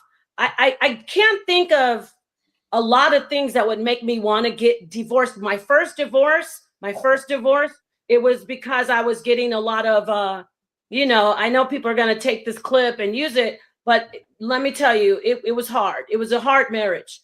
But no, I can't think of a lot of things that would be a deal breaker besides your life being in danger. That's it. I can't think of anything else. Your life being in danger. So hold on, Dalyn. So if a man cheats on you, that's not most inconsistently. He keeps cheating on you. That's not a deal breaker, right? What do you mean cheats? Having sex with other women? What do I mean? Ali, apply to it. Ali, actually apply to it. Crazy. Hey, God, you hear this? 1 second. Even on poly relationships, even on poly relationships, the man only is allowed to have sex with his wives, right? That's what it is. He is not allowed to have sex with the secretary, with the no, like he he's has not to right. Talk to me about it. He has to talk to me about okay, it. that's perfect. Napah, that's It's perfect. not a deal breaker, No, though. Napah, It's not a that's deal breaker. no, If you're Napah. married. No, Napah, listen to what Ali Yeah. said, right? He might have multiple wives, and now he starts fucking woman that he doesn't present to you over and over and over and over and over. He's not sticking to the wives. He's going ahead and doing what he needs to do. What happens there? If he's having sex with a bunch of women outside the marriage over and over, and he's not stopping, he has no respect, that's a deal breaker. But did you just hear what you just said? That's not an aha. You just said over and over and over. If he's continuously putting us in danger, having a bunch of he's promiscuous. Now we're talking about health. We're talking about things that are coming in like you guys are all over the place. You want to do these scenarios because you don't like the fact that I'm being. Listen, you don't like the fact that I'm making sense. Megan the Stallion was with a guy who wasn't her husband. And she had a lot of bodies behind her, and she left him because he cheated on her, had sex with other people, with his ex-girlfriend. How do you do that? Napah, that's the point. Klay Thompson keep doing the same shit to women over and over and over. This is a pattern of behavior. He keeps doing this every time he gets into a relationship with somebody. He finds way to slip into some pussy that he didn't tell nobody. In my world, this man is a coward. He's a man that respectful. I can respect, because I would say this, right? If you are a man that really thought that you can be monogamous, and then you start to figure out yourself, and now you are 38, 39, and you're like, you know what? I love this woman with my heart, but I crave for other women. I could understand. I'll say, you know what? We don't know ourselves until a little bit third decade, fourth decade of our lives. I understand why a man that got married with the woman at 25 and thought he could be monogamous forever, now he's having these urges to get to the woman. He bamboozled himself, right? That's what Melanin said. He bamboozled himself, and he kind of, by default, actually tricked the woman in front of him, not on purpose, but because he didn't know himself. Klay Thompson is 36 years old. He has a pattern of behavior for almost a decade of doing something, getting into a relationship, cheating, getting into a relationship, cheating, getting into a relationship, cheating. Does this man has the same excuse, or you are going to say, no, this is a man that he has no word. We should be very wary of this man, because you can trust him with woman. He will get the woman and he will promise something, and he'll turn around and says, I'm out. Go ahead. Okay, listen, let's get back on track, because y'all asking me what's a deal breaker. Let me pretend that let me do a scenario. I'm not married. I'm Megan the Stallion. I've been free twerking and making songs about S&D and my WAP. I'm going through I'm swimming through the penises in the world. Now, I'm her. I meet a nice guy. He's really, he's bringing my stock up. He's looking good. I know he's a ball player. I know he's got women all around him. Okay? I'm not going to leave this guy because he has another woman. Y'all are acting like, well, what about him breaking up? You know how you just talk. You know how I listen to him all this time, and I'm responding now. I'm responding now. I'm responding, and I'm being realistic. Big news flash. There are women out here that know that men sleep with other women. All they want is for you to be honest and safe. That's it. Dalyn, please. You know what's funny? No, y'all are not listening. Y'all are not listening. Pay attention to the conversation. Start talking and I get interrupted every time. Napah is because you are going on monologue that nobody's. Hey, Napah, we agree. It's not about the sex. It's about the line. Can y'all stop talking about sex? It's about line. Napah, 1 second, Napah. Everybody on this conversation agrees. I'm on 1 second again, and then maybe I can get my whole thing out again. You want to talk about what you want to talk about. Nobody disagrees with you. There's no person on this panel that. You do. Napah, there's no person on this panel that believes that one man is meant for one woman. We understand that we understand if we leave men to their devices, the men are going to do just like your husband did. I don't like one flavor. I need 4 or 5, and I will catch him like Pokemon, right? I'll throw a Pokeball. I like you. Come to me. You're my wife, right? So now that we got that out of the way, and we don't have a problem with that, we don't have a problem with men that are poly. We celebrate your husband because he's honest. That's why we don't have a problem with him. Can I get it? Can I get this out? You have to talk with me, right? I'm talking with you, but you won't let me even get it all out. No, Napah, but you will. But talk about what we're talking. You respect your husband. I am talking about it because he told you the truth, and you chose him. What if he was a liar? Okay, now again, we're not going to talk about my marriage. We're going to talk about what happened with Klay Thompson and Megan. Sure. One more time. It's like you saying, it's like you guys saying, he didn't tell you that he had a penis. Oh, I'm so mad. He has a penis. I want to break up with him now. He doesn't have to come in and say, hey, I want to have sex with other women. You got to be smart enough to say, this guy is going to have more women.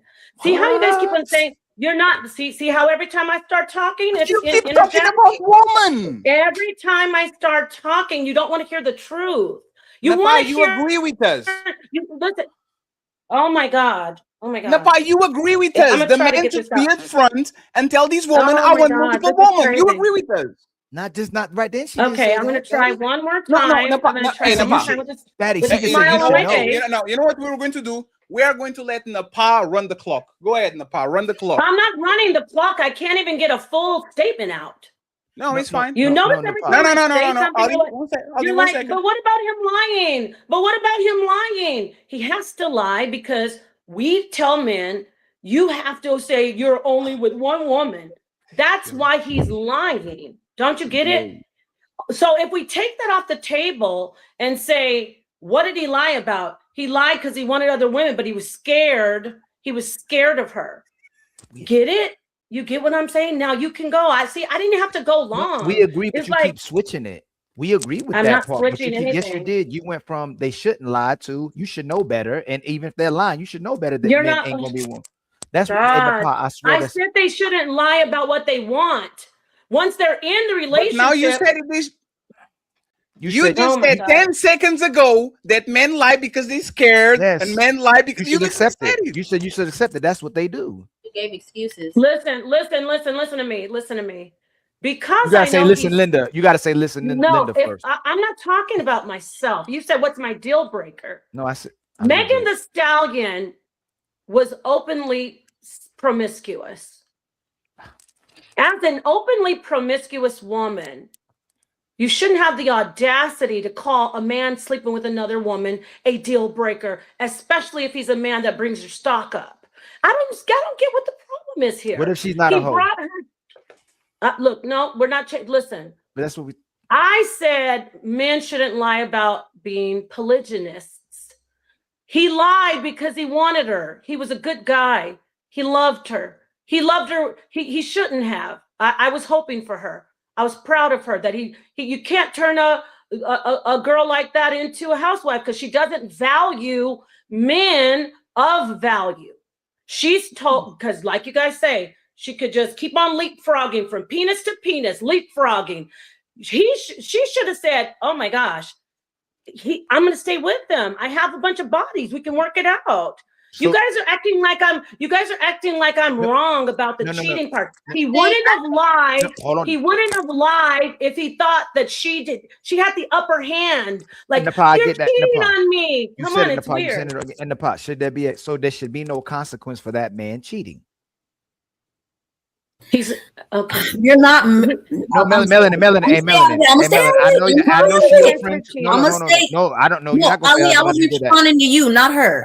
But I'm gonna stay out of it. But is she But is she contradicting herself? I'm not contradicting myself. This has nothing to do with her being my friend. I understand what she's saying. No, but I'm asking. No, is she? No, she's saying that the person shouldn't lie. That's what she said. And she also said she personally would leave if that person lied. But then she turns around and says, I wouldn't leave, Ali.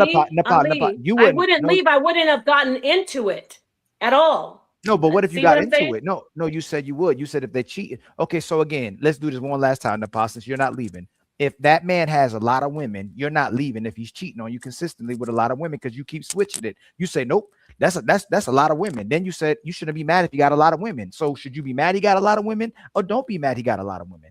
If you see how you said he's sleeping from woman to woman, hold on. If my man is worth $140 million, yes, and he's loving me and he's fighting for me on the internet. And even though I've got all these bodies and I'm WAP and he's fighting for me on the internet, there's no way in hell I'm leaving him if he sleeps with his ex. No fucking way. You did it again. No. Lower the money. Ali, lower. So what if he does? No, Ali, he said X again though. No, Ali, but what if he earns $50,000? If he earns $50,000 and he's fighting for me and everybody knows I've been around with all these different guys and he has to take the beating, I'm staying with that man because he brought my stock up and he made me a wife. He's a good guy. No, I would not. So why did you mention Klay money? Because we're talking about her. It makes it worse. Listen, if she got an Amazon worker, and he was like fighting for her, I don't care about who she's been with. I don't care about Tori. And then she dumps him because he had sex with his ex. She belongs right where she is right now. That's what I'm saying. You don't get what I'm saying? I mean, go ahead. I'm not making sure. Look, I want to understand, why is it okay to accept the potentiality of something going haywire the first time? Can we acknowledge that all it takes is one time for your man to cheat and get another woman pregnant and get a STD from a woman and bring it back to you, to get involved emotionally with another woman? And now we're not going to do that because women cheat. Women cheat just as much, if not more. So why the fuck do y'all always want to take it to outside? Women, you're not raising kids. Men raise kids that's not theirs right now, and y'all be lying saying he the motherfucking daddy. Stop it. Cut it out.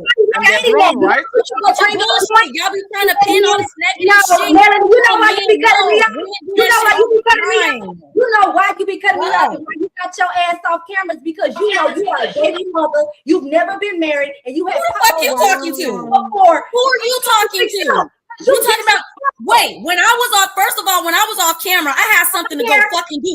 Ain't nobody camming down for now. Damn one of you motherfucking females up here on this panel. I'll never cam down for you. You'll never make me go nowhere. You'll never make me cam the fuck down, Dalyn. So since you motherfucking smoke, let's have it. Because you tried it at the beginning of the stream. What the fuck up, Dalyn? What's up, Dalyn? Since you want smoke. You want smoke every time you come out here with me. You want smoke.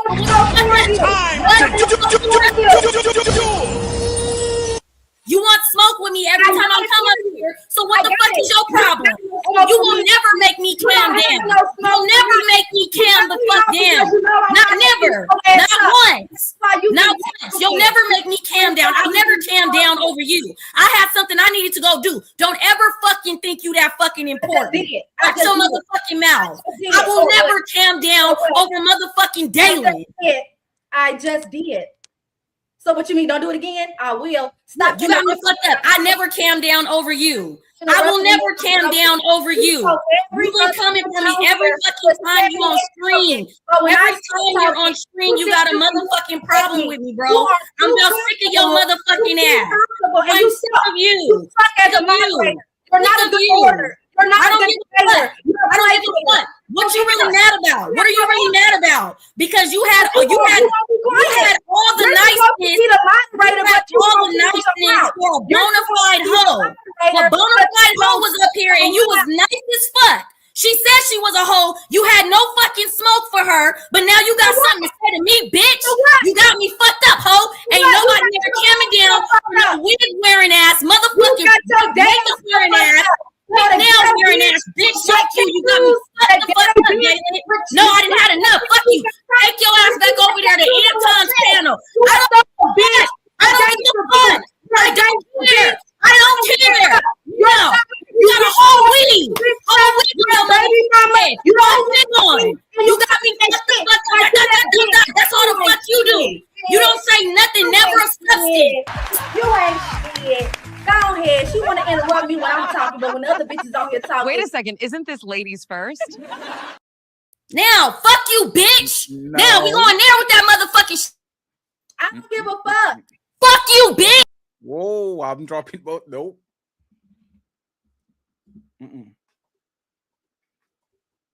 Ali,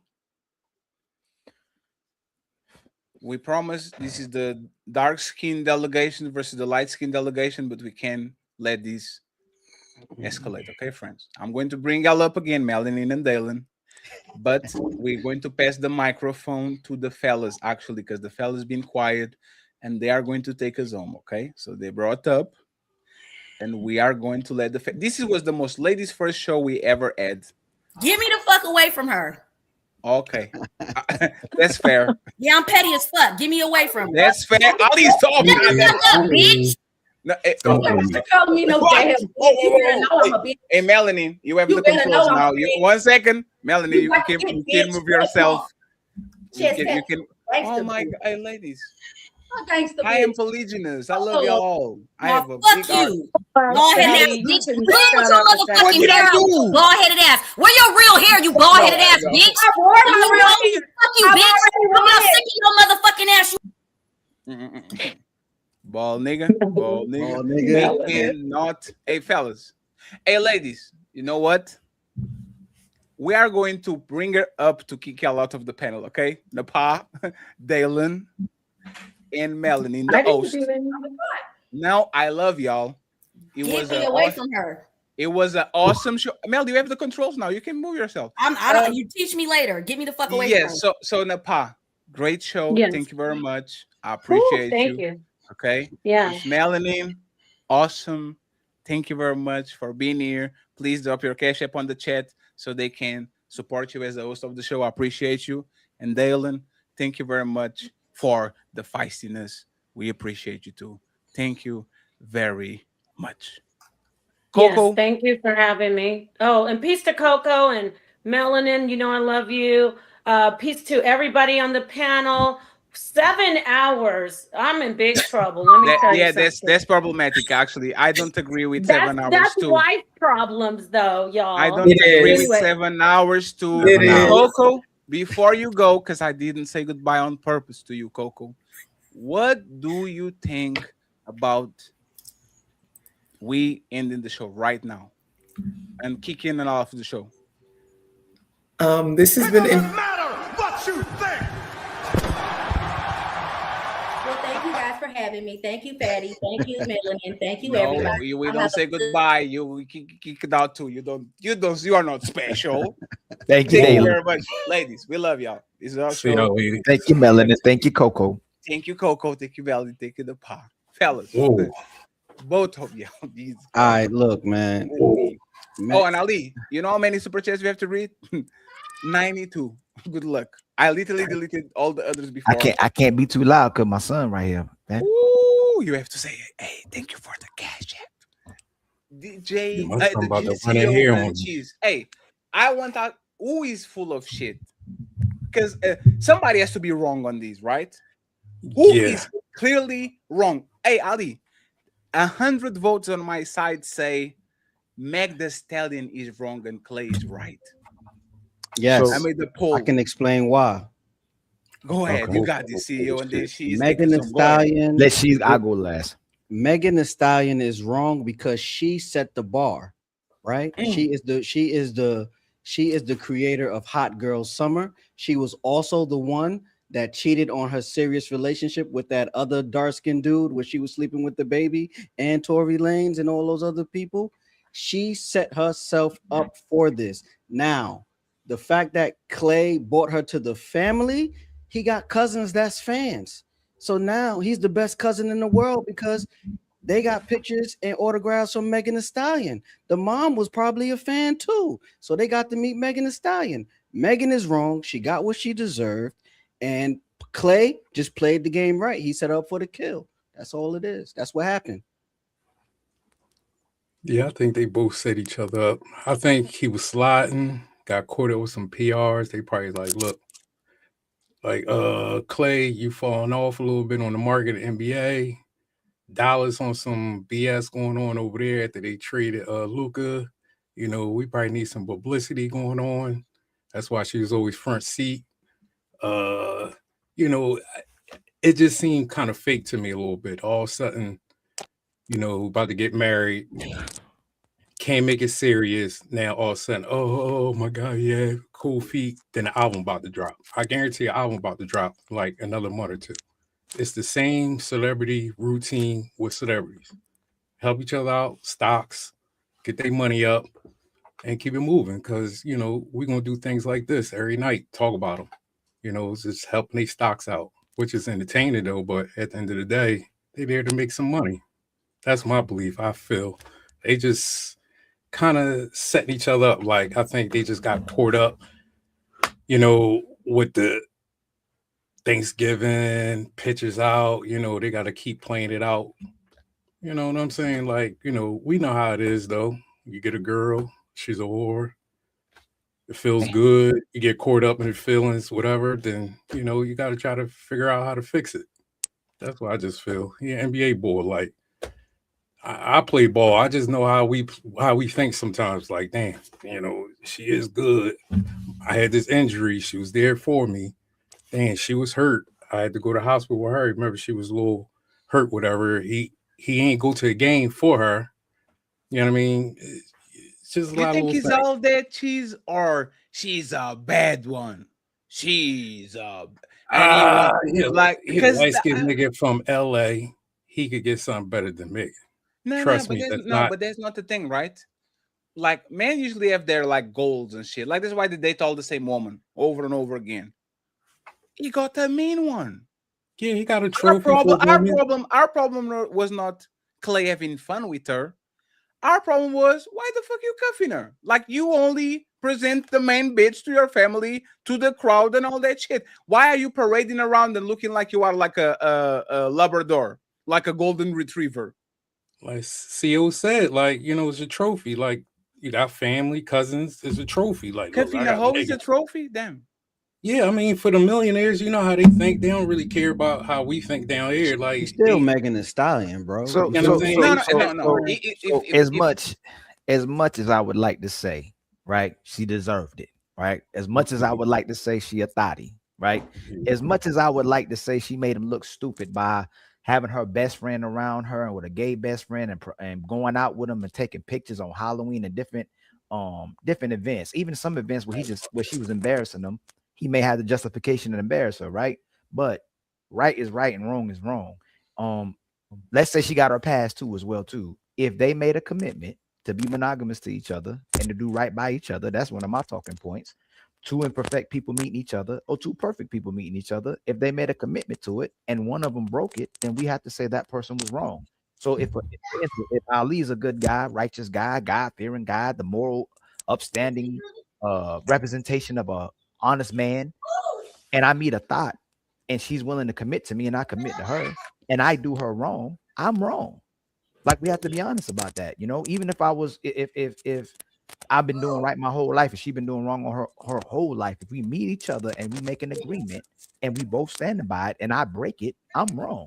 So that's all I'm saying. As much as I would like to say that maybe he got something out of it as well too, maybe there's dudes out there getting these 304s back. He cheating on her because she making people look stupid. There might be dudes out there doing it, right? But if you honored a relationship, you made a commitment, then the person who breaks that commitment is wrong. Yeah, I agree with that. That's almost somewhat like what Jay-Z, Beyonce, how they started off. You know, Beyonce was creeping with Cameron, stuff like that, and you know, Hove doing him with little, you know what I mean, other girls, and they made a commitment and they stuck with it. I agree with that. And the sister and the part, much love to everybody. There's been a lot of lying and capping going on. Most of these women are not sharing a man. Most of these women ain't supporting no man who polygamous. They know if that dude deal with somebody else, the relationship almost borderline over, unless he got money. Like, that's why they saying if he got money, they'll tolerate it a little bit more. But they on the clock as well too. Tyreek Hill got. Tom Brady got. My man, I forgot what that dude name is. Amazon. All of them get got. But I mean, even the what's the two dudes named Fatty? Microsoft and Warren Buffett Bill Gates got. it don't matter if you broke or you got money. Eventually, that time runs out as well too. So I don't believe none of that. I don't see these loyal women to these men that got we want to loyal to these men with a whole bunch of women. Ali, I don't see that. Ali, you know what's fucked up about the situation? I would deal with that hoe before I deal with any of the women on the panel. That's crazy to think about it, right? I would literally deal with that hoe that is clear cut. I'll take her to Michael Jackson. Let's go to motherfucker. I would rather do that than actually date any of the women. Respectfully, I love y'all friends. Again, I already said this before. The same way I don't trust men with their sexual libido because they'll be lying and they'll be fucking bitches on the side. I don't trust y'all with the shit that you say. This is my giveaway of this show, right? You know when you say, look at how she treats the waiter. If she treats the waiter this way, she will treat you one day this way when she doesn't get her way. The way that they can decipher what's right or wrong out of principle is very worrisome. Because in judging other situations, when there's clearly a victim and a perpetrator, and again, the victim can be a mean person, it can be dumb, it can be a... But once if you can't disassociate yourself from the situation and decipher right or wrong on that shit, how trustful can I be with you when this shit actually happens on our relationship? I need to know that Ali has a moral compass. We check each other all the time, eh, Fatty? Was that right or wrong? Let's talk about it. I don't think it was right, Fatty. Even if the person did this, I need to make sure that the people that are around me have a solid moral compass that doesn't depend if you are a man, a woman, a cow, my God, your God, Spanish. I need to know because I need to protect you. So the fact that we are willing to bend rules for men that on yesterday would have shotgun weddings because they're bamboozling the women of our village left and right and kind of selling them dreams. This is the dangerous man. This is the man that we dealt on this space for a while. We are telling the truth to woman, and then this motherfucker sneaks in, sweet talk. Oh, they hate woman. I love you, and you are a good woman. And then at the end of the day, motherfucker tried to smash and tried to fuck you. He didn't like you just like us. It was just that we were upfront about it, and you were actually selling her dream to get on her panties. If we already deal with this shit and we think it's foul because it's just a play for you to get what you want, even though you're lying, how the fuck am I going to believe Klay Thompson, which I really thought he was a cool dude, and motherfucker does all this shit? No, you are a piece of shit. I'm sorry. And this all allegedly, right? Today's women, I ain't seen these women that staying loyal to these men that supposedly cheat and deal with multiple women. Now I seen Hillary Clinton stay. I seen Martin Luther King wife stay. I see John F. Kennedy wife stay. I've seen those women that era stay. I don't see none of these women today. If the man cheat, they rock him by him and stand by him and say, "Oh, well, if he got that many women, I'll stay by him." Look at what even what's the basketball player for the Timberwolves? Anthony Edwards going through with two baby mamas. Instead of being loyal to this dude, building with this dude, and having children with this dude, they attacking him and trying to get more child support. You know what I'm saying? Like they trying to get this dude for everything he got. These women are trying to get easy licks now. They're not about to share nobody. And if you are a top high value guy and you cheated, that's a big contract for you. That's an easy check. A big check. You know what it is? You know what it is, guys, when it comes to the Klay Thompson, we don't care because it was Meg. Now, if he did that to somebody like Tyler, we will be having a whole different conversation. He'll be dead wrong. True. Like he's not right for what he did. Yeah, he's a scumbag, but we know he's a scumbag. But right. Yeah, but we got to be consistent. If we men, right? We can't be the women defending Kiki Palmer and defending Cardi B's and all them drugging people and having male dudes do stuff to people and taking advantage of people. If we men, hey man, look, we know she probably was a thought. He probably was doing something as well too. Leave it alone. But they made a commitment. Honor the commitment. Ali, matter of fact, is this right? This is my biggest problem. You can defend Cam Newton and Klay at the same time. There's two different men doing the same. You can't do it because he contradicts himself. You are applauding Cam Newton from being honest and applauding Klay Thompson for lying. Which one is which? Pick one. And I will pick Cam Newton. Motherfucker telling you what it is. Either you want to do it or not. You can pick Cam Newton and say, you shall respect this man because he's honest. He does what he needs. And if y'all want to be on program, it is what it is. So I have to respect his honesty. And then turn around and says, y'all know men are monogamous. Why are you punishing a man for lying? They tell, Come on, man. This is why me and Fatty get into it about this conversation where I agree with them if they cheat, but the woman shouldn't leave. And they admit the woman should leave, but they're just lying on the panel so it look good to the man and it looks good to the people who's watching. In real life, when it happens, they're bouncing and they're leaving and they're going to try to capitalize as well too, but they know they should stay with the guy. Like, what are you about to do better than the father of your children, better than this high value guy, this great phenomenal man, when you know throughout history, man, we're giving you were supposed to give fidelity, not the man. You know, we deal with multiple women and it's our nature to deal with multiple women. You'll say that on the panel, but you won't do that in real life. But they know they should stay with the guy. And by the way, friends, first time ever on Ladies First that the top 5 rowdiest person on the panel was not men at all. Dude, they was going at it for like 6 hours straight. We didn't get the gold. We didn't get the silver. We didn't get the bronze. We didn't get the consolation prize. It was like top 7 was woman. But you know why? We had women who were engaged. Like, this is what Ladies First supposed to be like. These women engaging. You know what I'm saying? And they because really there's a real feelings about actually. That's why we laid. This the first and only real Lady First I ever saw. Not because we want to butt in. It's because they really like. Oh, let them have it. I actually like it was fun. You know, the part that was more fun was Melanin saying, so let me see if I get this right. The other hoe was a hoe. And you're like, I understand.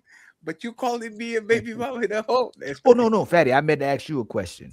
If that crazy woman who left just a while ago told a man after she said all the stuff she said and everybody, she didn't say it. She lied, right? She told everybody else the truth or she did men dirty. And then she comes up, let's say Klay Thompson, and goes, hey, I'm going to be a wife for you. I'm going to be loyal to you. I'm going to cater to you. I want to have a baby with you. Who's wrong if he commits to that? He knows, right? The guy. So that's what I'm. Then Fatty. Then Megan Stallion would have to be wrong then. So, but there's the thing, right? I don't think most people until yesterday thought Klay Thompson was a bad guy. I think everybody kind of thinks he's a chill dude. Yeah. Posterized. Right, like he's come from a good family and all that shit. My thing is this, right? I know she can get away with it. Like, y'all don't know how bad this bitch is. Like, y'all don't understand. Because we do some investigation and we put XXX next to the name on it. She is a bad one. The one that was here doing all these things and all that. That's the problem with fixing things when it comes to beautiful women. They don't die.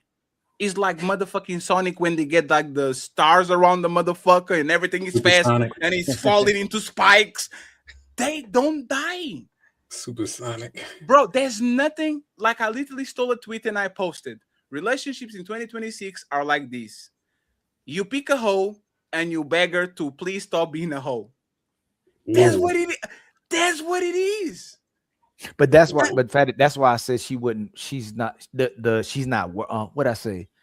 She's not worse. No, she's worse than the average woman. Like no. She effectively she has a worse. Yes. If effectively is like me saying, would you rather have an honest serial killer or a covert one? if the honest kill 30 part, like what I'm saying, she's better when if you're taking the character trait that she tells you the truth. Yes. But when it comes to better, that's a horrible woman, even if she tells the truth, man. Sure, but that's the thing, Ali, and this is what I will say with men too. I'd rather you be Cam Newton than be a serial love bomber and fuck this woman bad, because we have to deal with that shit afterwards. If you go to a woman and she likes you like that, and we know how we say, this is so easy. Oh, I see you as the future mother of my kids. Oh, you are a Gemini? Oh, shit, I'm a Pi. Like, you feel her with the, I'm going to be your husband. And you get inside of her and you pull that shit out of them. I don't feel comfortable into telling men to do that up front, because once you actually are done with that woman, the next 4 motherfuckers are going to rot. She will do them dirty. And like, see what I'm saying? And that's what I'm saying. A man who takes care of you, loves you, invests in you, but will cheat on you but lies is better than the man who says, man, I'm gonna tear your whole life apart. I'm gonna have all the women. I'm gonna destroy your life. I'm not never gonna be respectful of you. I'm never gonna honor you. Like that man is still worse than the man who lies about going to cheat on you, but he still takes care of you. So he's better, what but feature falls in the category of? He's better, but he causes less damage. It causes more damage. So it's about damage. How much damage do you do? He's a better guy. The guy who lies is better. But the man who's telling honest, he has a good character trait. Being honest, because he's being honest. It's a good character trait. He's a terrible person that demonstrates a good character trait. I'm a terrible person, but I'm honest about it. No. Versus a guy, hold on, Fatty. Versus a guy who's a good guy, but he has his character flaws that he cheats and he steps out. But who does more damage, right? The man that sells you a dream, or the man that tells you, "I'm not going to cuff you. You're going to get sells the dream." Like who makes more damage? No. Sells the dream. The person who can sell the dream can do more damage. But we're talking about the extremists from this lady, not the guy that like sells a dream and tells you the truth. He's like what a typical guy would be like. We talking about a guy that's just a terrible human being. That's a terrible woman, man. Like I get it. Fatty says if most of these women on the panel are saying one thing and then another one's coming on, hey, we actually use dudes for their money. Like we like y'all, but we actually use y'all for y'all money. We use y'all for y'all pipe. You know, like being demonstrating average behaviors. But this woman is like way past that. Like that woman, unless she's trolling. Sometimes it sounds like she's trolling, but you realize, you know what, Fatty? I noticed in the last 3 years. She has an OnlyFans. She has a coochie. You know what? You know, realize since we've been on here, the women's behaviors are getting so bad that what men's belief of them their whole entire life is making them believe that the women are trolling now. They're like, nah, they're just trolling. They're not that bad because they that bad now. Yeah, I agree. Remember that, Fatty? Every time somebody did something, they go, "Oh man, she just trolling. She just trolling." Nah, she ain't not trolling. I think they just take it to a different extreme where it makes it look like it's trolling. Because they can do it now. It doesn't like they can get away with it. Like she, as much as she can talk bad about men and the patriarch, that's what's helping her do the things that she does. Everything that she's talking about is the very thing that she actually gets support from. Like she does the OnlyFans, she gets the dick, she gets the money, she gets whatever she wants from the men, but then she talks about the patriarchy because she would have to be responsible. She's only mad about the accountability part and the part where she had to be responsible, but it actually empowers her to do what she wants. The patriarchy empowers her to do all the things that she's doing. Yeah. And then if you bust on her, you got to pay half. You got to pay child support. Any final thoughts, fellas? Nah, y'all take it away, man. Thanks for having me. Men lie, women lie, numbers don't. Free Tory, that's my final. Shizz, I got you in 2 weeks again, my brother, and I'll give you more floor for you to roam around. Once again, thank you for actually being here the whole time, trusting us and all that. I truly appreciate you, sir. But I need to kick you all out of the show. This is Sparta!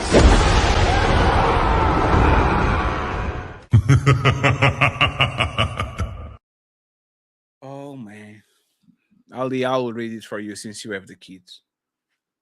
You see, I'm whispering. No, I got you. Don't worry about it. Shout out to Mr. Mac. He says, Ali, I'm Mac in the chat. Thank you very much, sir. Thank you so much, my brother. Cha-ching! My boy DJ Vapors in the building. He says, you ain't got to whisper. That demon on the panel is Satan's side chick. I'll fuck the shit out of that bitch. Allegedly. And then if you get it pregnant, it's your fault. I have a snip. I keep forgetting you a cheater. See, that's a real man. A real man would take risks, Fatty. A real man finishes side. No pull-up jumper. Mr. Thomas Legacy with the $65 saying, let's get it. They help us get all the goals. Thank you so much, Mr. Thomas. Cha-ching! We have the motherfucking one and only Mac in the building. Shout out to you once again. He says, love, bro. You grew on me. This was for Ali. Congratulations, Ali. You grew on Mac. Let's go. Thank you very much, Mac. Cha-ching! We have my boy Music Man is in the building, and he says, high price African. Oh, damn, Fatty. I only have $100, man. That's all I can afford. I spend all my money on Michael Jackson and Naruto. Can't be going out sad. Appreciate you, my brother. D. Murray is in the building with $10, and he says, tonight's show, I appreciate you, my brother. Cha-ching! Thank you so much. This show was intense. Ooh-wee. Him in the Bull Diesel saying fire show, and with the $10, I appreciate Untouchable Finers. Thank you so much. I appreciate it. Cha-ching! Monstar in the building. What's up, Monstar? He says for the hamburger. Cha-ching! Where my boy Bunny in the Beat Diesel, which is a girl, is SH. She gives us a cash app. Cha-ching! I appreciate you. Thank you so much, SA. She's on YouTube. Go ahead and support her. We have MzPoly in the building with $2 saying much love. Cha-ching! And finally, last but not least, good job, player one. Caping Caveman with a $10 ball saying this is crazy. Cha-ching! So, friends, we're going to read all the super chats. Ali, you can go about your business. Just check if you have a cash app that I didn't read, and we'll go from there, okay? Everybody that doesn't want to stay for the super chats, go to Nino Nation. We are going to redirect team there. Anything? No, we good to go, man. I was going to say, brother, or you? The light skin delegation took a massive L today. I'm dark skin. I told you. No way, Fatty. No way. Everything came to full fruition. I am a nigga. I'm not a lover boy. Nigga. Team Kendrick. Whoop whoop. Ali, go rest, my man. I appreciate you. Okay. I'm about to redirect too. Yes. Good job on the Friday. You will be down. Good job, sir. That's what friends do, man. That's what brothers do. That's what family does. Fast and Furious 11. Hey, what you actually think? You never even got to me and tell me about it. What you thought about it? What, Michael? The show, Friday show. What show? Great show. Like I could only talk to you on the internet. Yes, I saw you. You and Rick got into it a little bit. I saw SH says, I saw your Facebook, and I was like, what you talking about? What you talking? Like she literally said that you use her body because you take pictures of the car. It is so funny, yo. I'm like, I leave with my face. Like, Ali Facebook is like him on the car doing this. It says no nothing. It's like, I'm like, oh, is she going to expose him?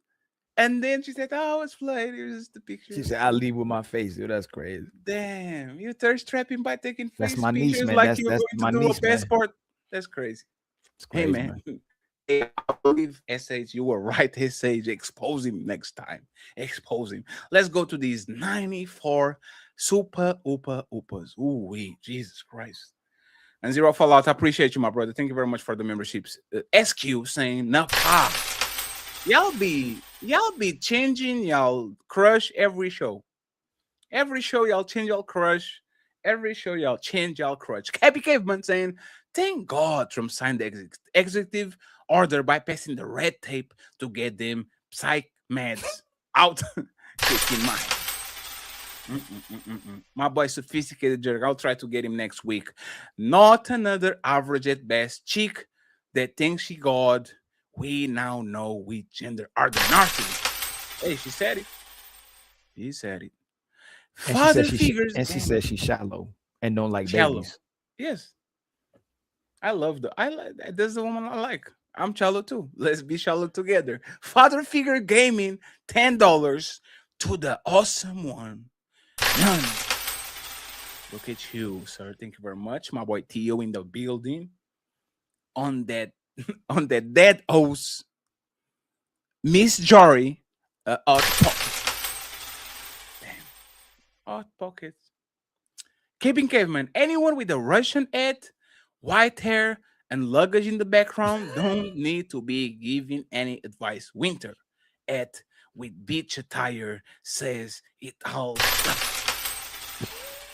Ooh.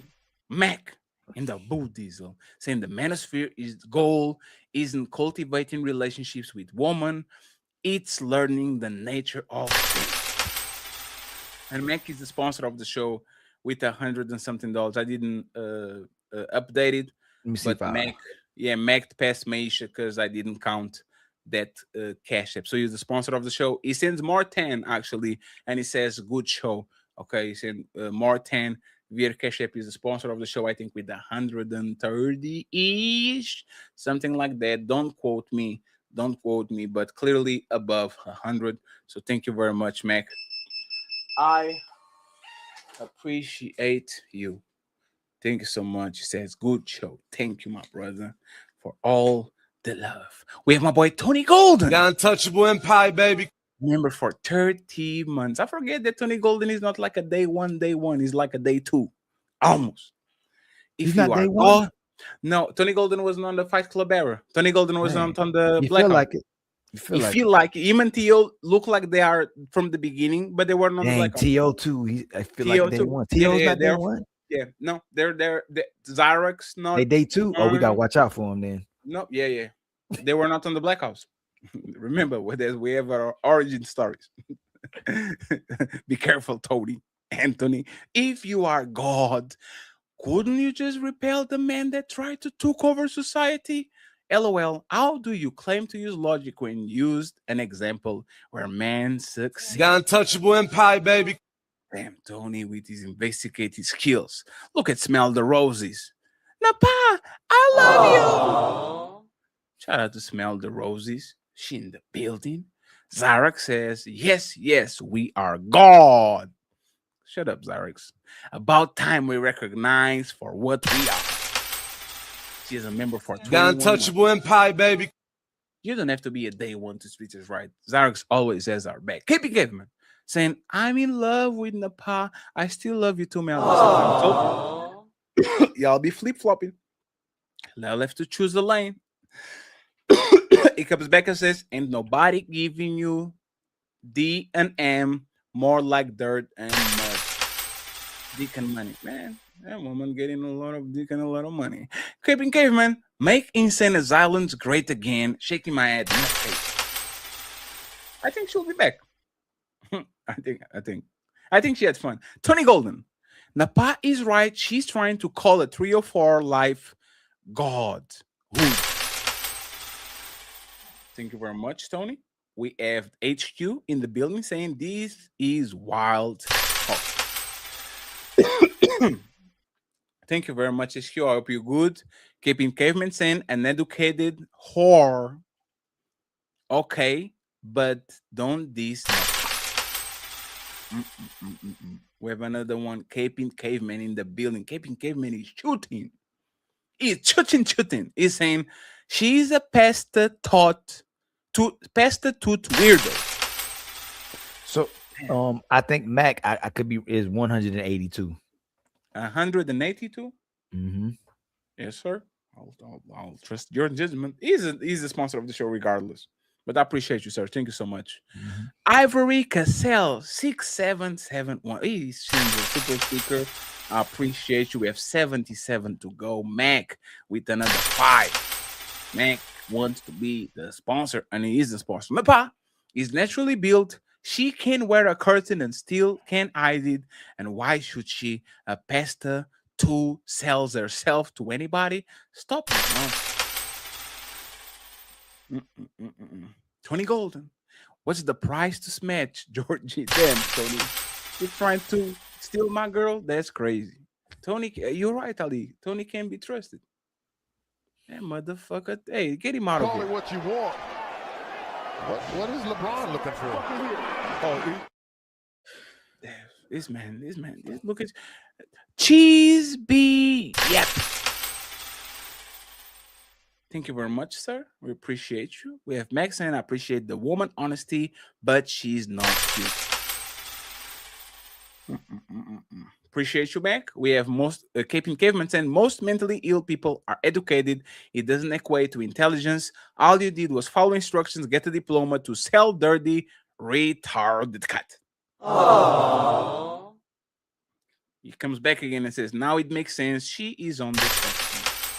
I think she just used that to kind of wiggle out. I don't think she's on the spectrum at all. She didn't. She's not autistic. She was very sharp. She was a very sharp hoe. Shout out to her. Caveman, $5. Now I feel bad. LOL, I understand. Poor little thing. Thank you very much, sir. Striking a reach straight from the United Kingdom. He says, Napah versus Miss Jorlin in the cage debate Wednesday, April 29, 10 p.m. Also, Fatty, when he showed the receipts on screen, we missed the facial expressions, which made it worse live and on the playback. I have to respect the money. I know it's bad for business, but we don't get a lot of them. The day that we are big dogs, we just leave it alone. But we have to pay bills, sir. So I appreciate you. Cool Kev saying a lot of women think like Miss Georgie. They just lie about it. I think it's the majority of women see men as an utility. A bill and a pin. MzPoly saying Melanin Uggs, beautiful. We had a very good looking panel this evening. Shout out to the ladies. Shadow Dragon TV gifted one untouchable membership. The untouchable empire, baby.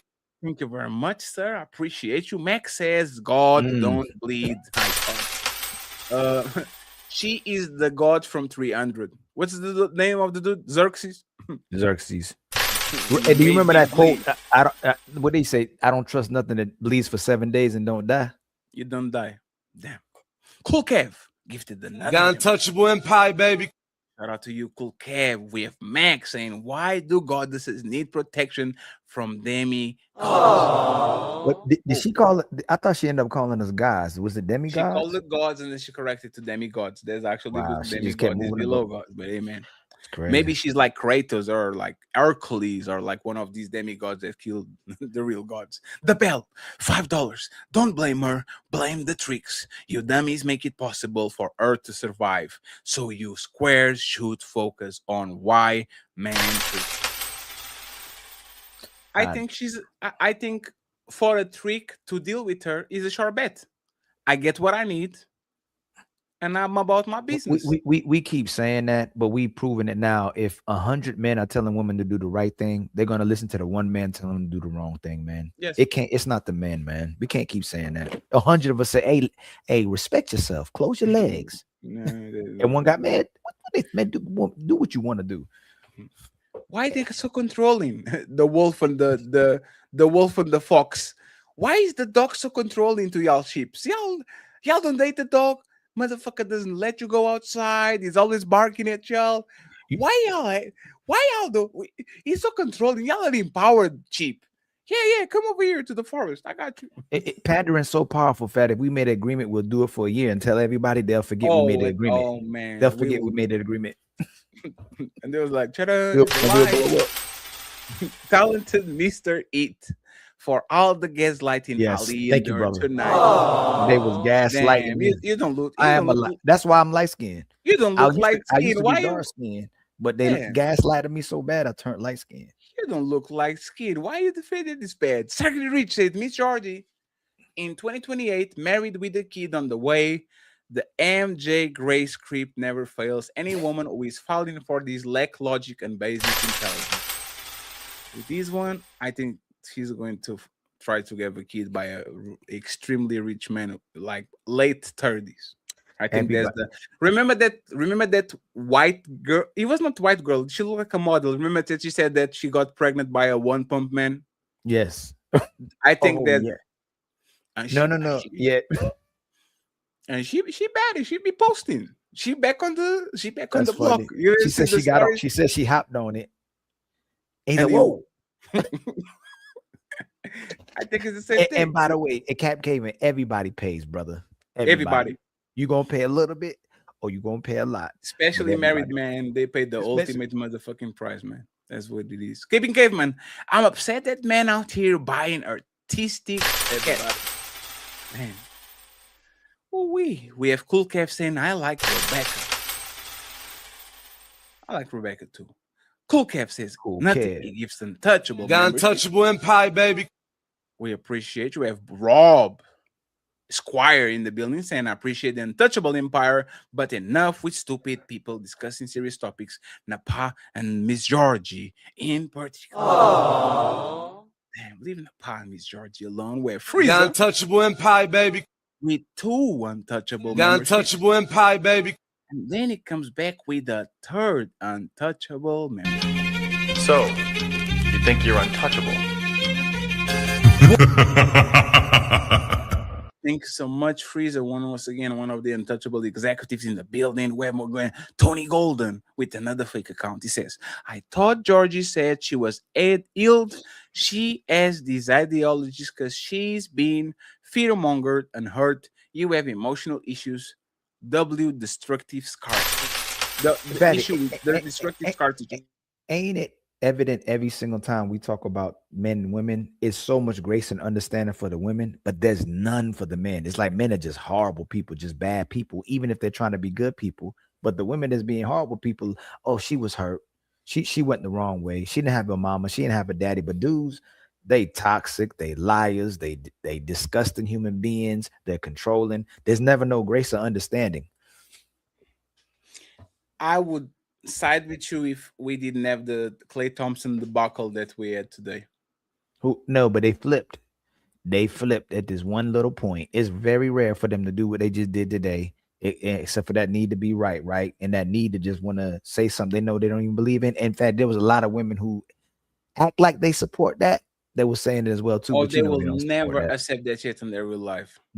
They just saying it on the panel. It will go down so fast, Ali. It's not even funny. If their man starts to do this shit, I've been there, done that. I'm okay. Okay, I'll share as soon as. No, okay, listen. No, I can't do it. I'm not sharing. Why are you talking with her? It's game from them too. Appreciate you, Tony. We have Robert Squire. Much respect to Fatty and Ali. Thank you very much, sir. Much respect to you too. Thank you for supporting this show. Appreciate that. We have another one.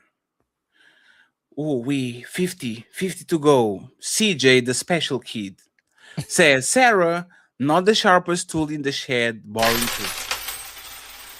Okay, CJ. Thank you for the $2.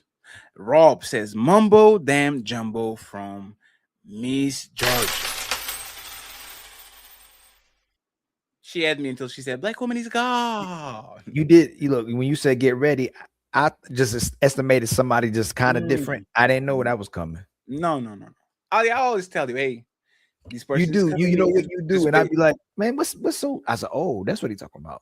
Yeah. I think we need one person like that on our space. Other than the insults, like the vulgar insults. You know how no shade to Republicans, they'll go, Trump says exactly what we're thinking. Exactly what he means. That's yes. That's her. He doesn't.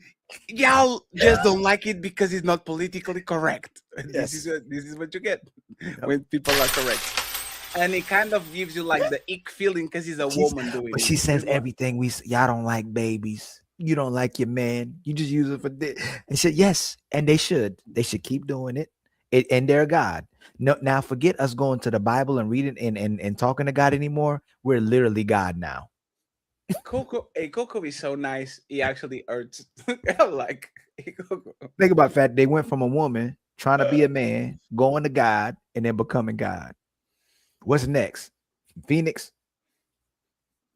Like I said, I like KoKo. KoKo is so adorable. KoKo is like, no, but you are going to regret it. This bitch is like, bitch, I'll go it back on motherfucking OnlyFans and get $300 from Tommy. Hey Tommy, if you watch it, because Tommy was still there. If you send I'm a download women toes, and I'm gonna start me my OnlyFans and just show women toes. Yes, and sell women toes. Tommy, if you send the 300, we want our commission. Okay, send 50 to Ali. Thank you very much. Tasha stealing from Kendra. Tasha stealing from Kendra. I don't know exactly what is there. HQ rating 5. Oh no, that woman is she has a banging body. She's more like a 7-ish, 8. Oh, she did that lady. The woman that comes in, the one that came in. Oh, so you do it? Ali, she has an OnlyFans. She talk like she burning, man. Betty, if she said, you know what's crazy? She talking about just get D and money, and then the women talking about men sleeping with a lot of women. But if I'm sure if she thinks like that and she called herself a prostitute, how many men is a woman that's thinking like that going to be sleeping with? Oh no, a lot. No, but she's a professional. Like she's a professional. That's what she does. She has OnlyFans. She's a professional. And if you strip for 100, you probably fuck for 1,000. It's usually what it is. That's what I'm saying. Hey man, she said it. Why trying to take her from the motherfucking corner? My mere thought says, with access to so much money, why is there a mob on Earth? But someone who made a good point. Thomas made a good point though. If she can get all that dick and all that money and whoever she wants, why a lot of these women never getting a mad amount of money or a whole bunch of men? Most of them can't do it, but there's a minority of women who could do it, right? There's minority of women making $1 million a month, isn't it? On OnlyFans. I don't think she's one of these eye earners. No, the thing you know she's not. But the thing is if you have a roster of 30 men sending you money, you are going to make. Why you gotta work, fatty? Why you gotta work? But that's the thing. They try to flip it. It's like Esme when she said, I do stocks. That's the goal. If you get that much men, that much money, that much dick, why you gotta work? Because there's her work. No. If that's your work, that's a whole different thing. Don't know why she went to school. There's a different conversation. She said, I have 3 degrees at 32. No. That's what I'm saying. But 3 engineering degrees. How many times can you get an engineering degree? Like she's triple engineer, like Adidas, 3 stripes. I get master. Y'all debating a crazy person. She got her hat on like she going to the North Pole with a picture of a my lion and the red suitcase. She even got y'all arguing with each other. Crazy people do this. I don't think that was bad to the ladies. Was extremely bad. That was crazy. Trip. Leo Skrilla says genetically a 10 with again. I think she just says because she's funny. HQ says why people don't realize she cook. They cook. Think of HQ. We all cooked. And Mac with $10 saying, man, we can't go back and forth with woman like. Oh, hey, Fatty, I think you would laugh. This says a 69-year-old kind-hearted me taking this homeless girl home to take responsibility of her. Hold on. Yeah. Hey man. It went viral because he went home. Women that are homeless and they have a body, they don't stay. Like I said, it's like puppies. You put a puppy outside, no matter if it's a pit bull puppy, a Rottweiler puppy, a Labrador puppy, that motherfucker going to be snatched before you get home. Frame nice Mel, you did your best. LOL, good job. We have 40 to go. Let's go. My mere thoughts says, get his low IQ brother off the beach. Man. We have my wife Zero Fallout saying, man, this is the perfect example of never getting into the mud with woman. This is where they good at Thomas getting dragged like a squealing pig. So that's Thomas. Leave Thomas alone. Zero Fallout. Cool Kev says another great show. Damn. 7 hours and 47 minutes. I don't remember the last time I did a show this long, man. This is Ali numbers.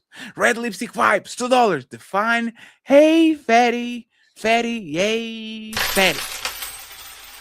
Thank you so much, Red. I appreciate you. Try to get Red next week. She's on rotation. Slick, 2K829 says for the roast session.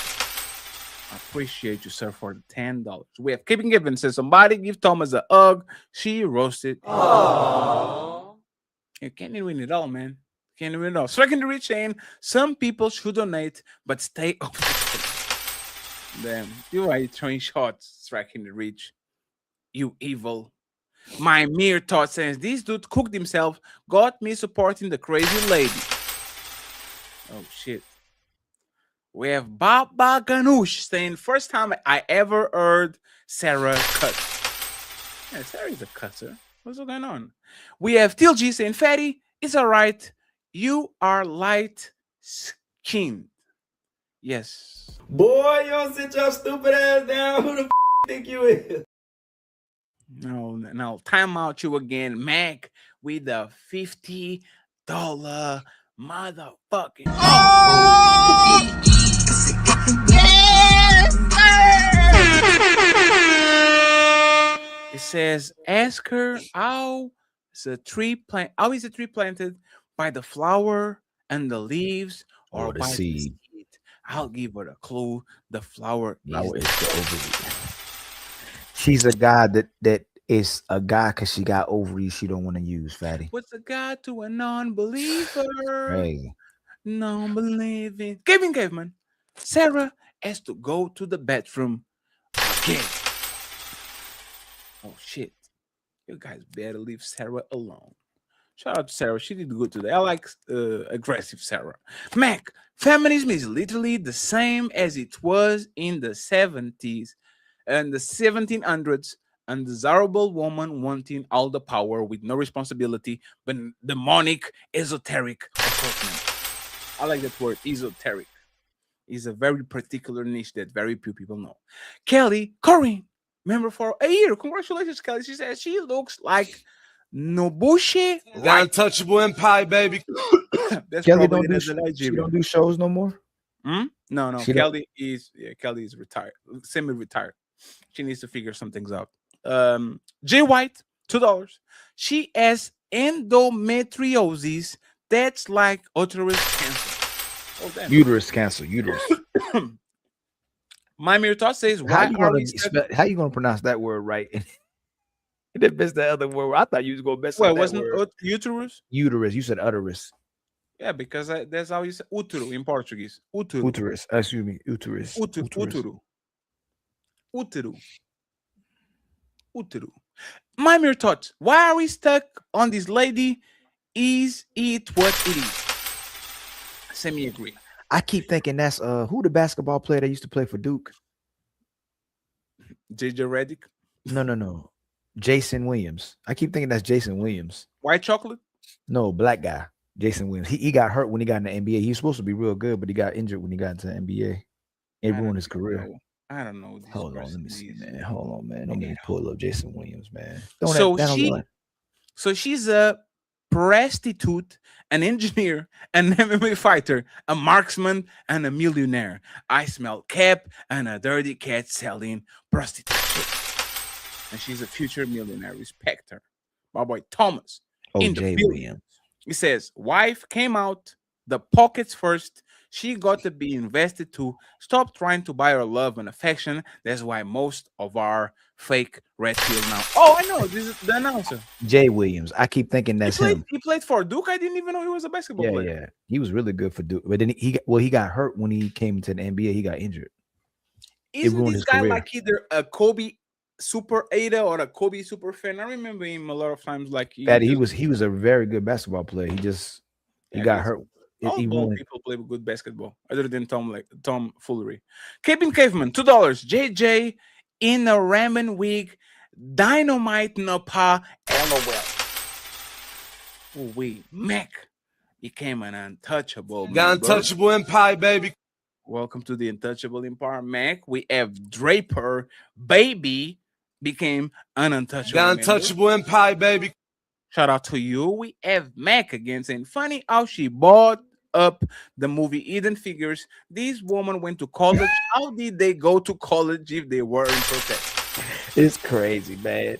We have 19 to go. Classy young man saying, how do you mix methyl that into feminism? That's the doctor I have beef with. Shout out to you, doctor. Brandon saying, no, Paul. Thank you very much, Brandon. Draper, baby, became a member. The untouchable empire, baby. Thank you very much for becoming a member on Mo pages. The zero fallout comes in with and he says, like CGA said, slavery will be ended sooner if the women were as loyal as they think. Luke Massa Conta trying to escape. Hypergamy never took a break. Stop with white woman did to black men.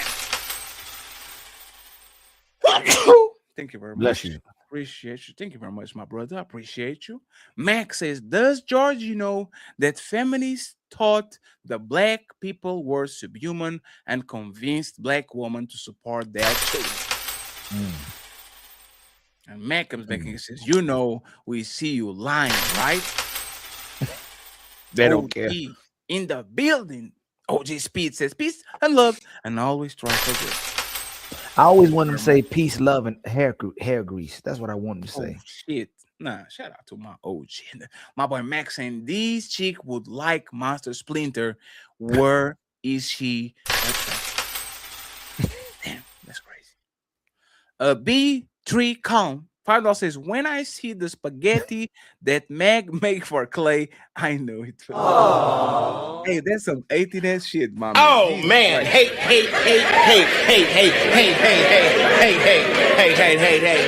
hey. A woman tried to cook with love. This is what y'all do? That's crazy. We have my mere thoughts. Melanin was absolutely correct. Megan should have been thankful for the opportunity. She's a documented testimony. Don't he look like Jay Williams? Yes, you are right. Shout out to you, my mere thoughts. Omi in the building did great on red lipstick vibe. Shout out to you, sir. He says, Mel is cooking.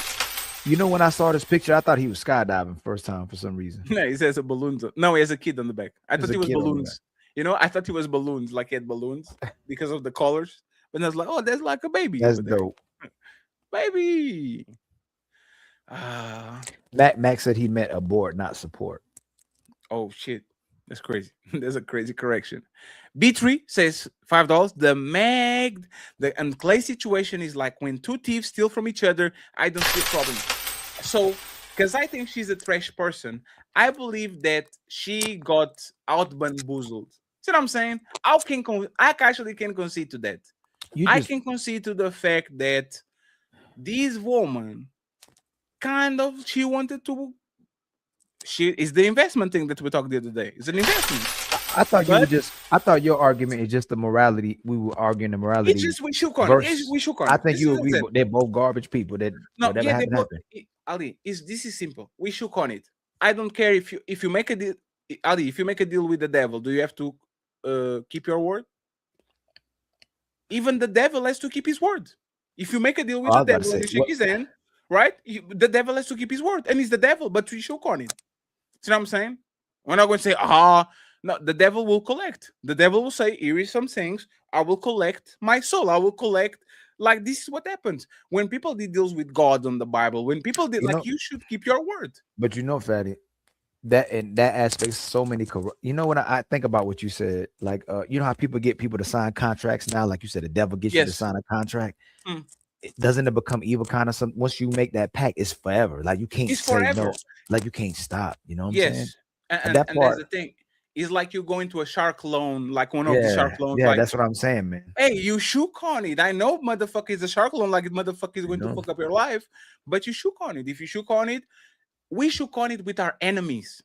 Hey, we shook on it. Nobody on Christmas, there's no war. Everybody sees fire. If your enemy doesn't have the word, if you are a gangbanger and you're shooting people with kids and wives and women and elderly, no, shake on it. It's between us. We don't fight over here. That was the honor. Should you make me think? Should you be able to break a deceptive agreement?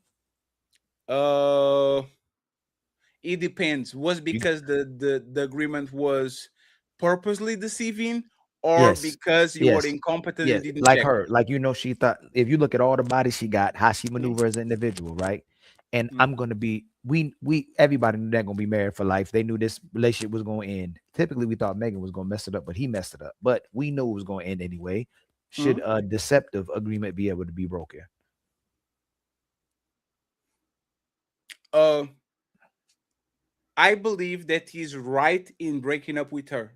Actually, that's a good question. You do what I'm saying? You watch. I believe yes. Might is he shouldn't shake on it in the first place. You see what I'm saying? I believe that this decision is smart, right? He's being smart. He make an assessment. Hey man, this coochie is not worth it. Like look at what she does, how she moves and all shit. So I believe that she was out to get him too. Don't get me wrong. Klay Thompson is not her type. The guys that she is like Sierra. That motherfucking not your type. You know who your type is. So she was out to get him too. Like I said, I salute him for being a smart person. Brother, you are Klay Thompson. Go find a regular woman and right to the sunset. But it's the word thing. Why are like you don't have to? But what if he's doing so when and you saw too when I got in middle school and in high school, I started learning that other dudes started wifing up girls just so they can have sex with them, so they and can then have break sex up with with them. them. But Ali, but there's my point. Is a very high school, collegey type of behavior. I want to have sex with you and I don't want nobody to do it. So I'm going to give you a ring as a placeholder, like a commitment as a placeholder. And then when somebody actually comes along, I'll move around. But I'm saying in the counter, the girls, they still trying to get attention from other dudes, using you as a filler and expecting you be loyal until they decide to leave you. You know what I'm saying? Yes. It's the race to the whoever leaves the person first. It is the same thing. It's just that we kind of expect this from women. It's called like man. Why you don't have to do it, man. Just don't do it. Because Fatty, it's because we have to be a man of our word. It's no such thing as be a woman of your word. It leaves a stench on you. You see what I'm saying? Ain't that crazy? Ali, if we're on the barbershop and the guy says, "Hey, bro, hey, I fucked the baddest bitch," you know, oh shit, what did you do?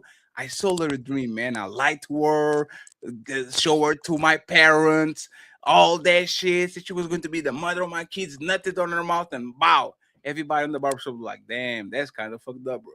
It is, but isn't that our downfall? Fatty Ali, be a man of your word. Ladies, your word is your word don't matter. You can always do whatever you want with your word.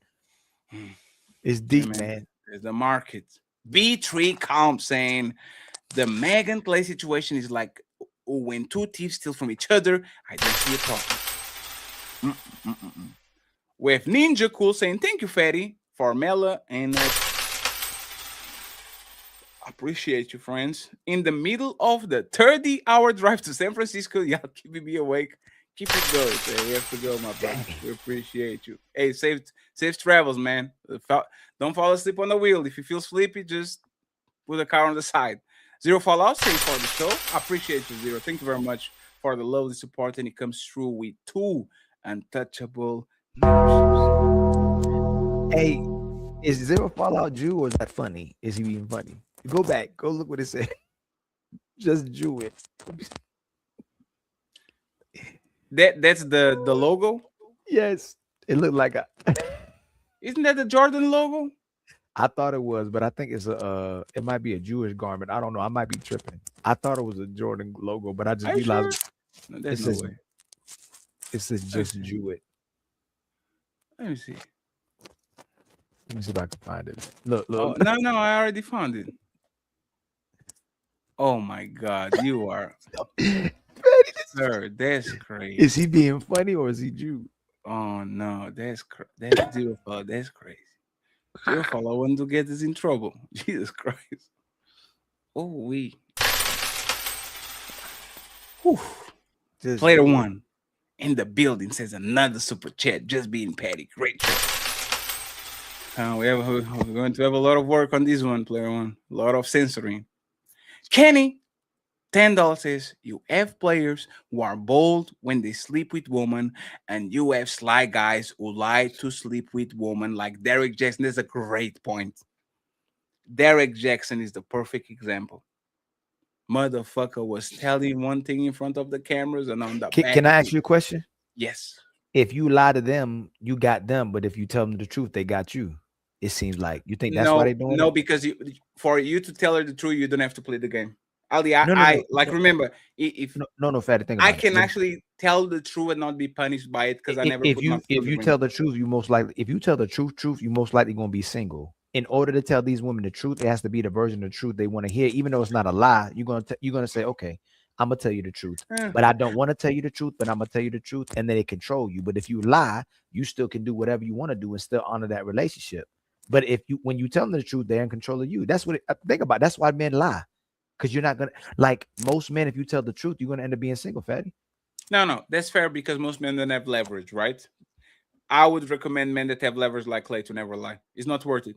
You are already going to get away with what you want. There's no reason for you to actually. Just a little bit. But Fatty, I agree. No, I actually agree with you.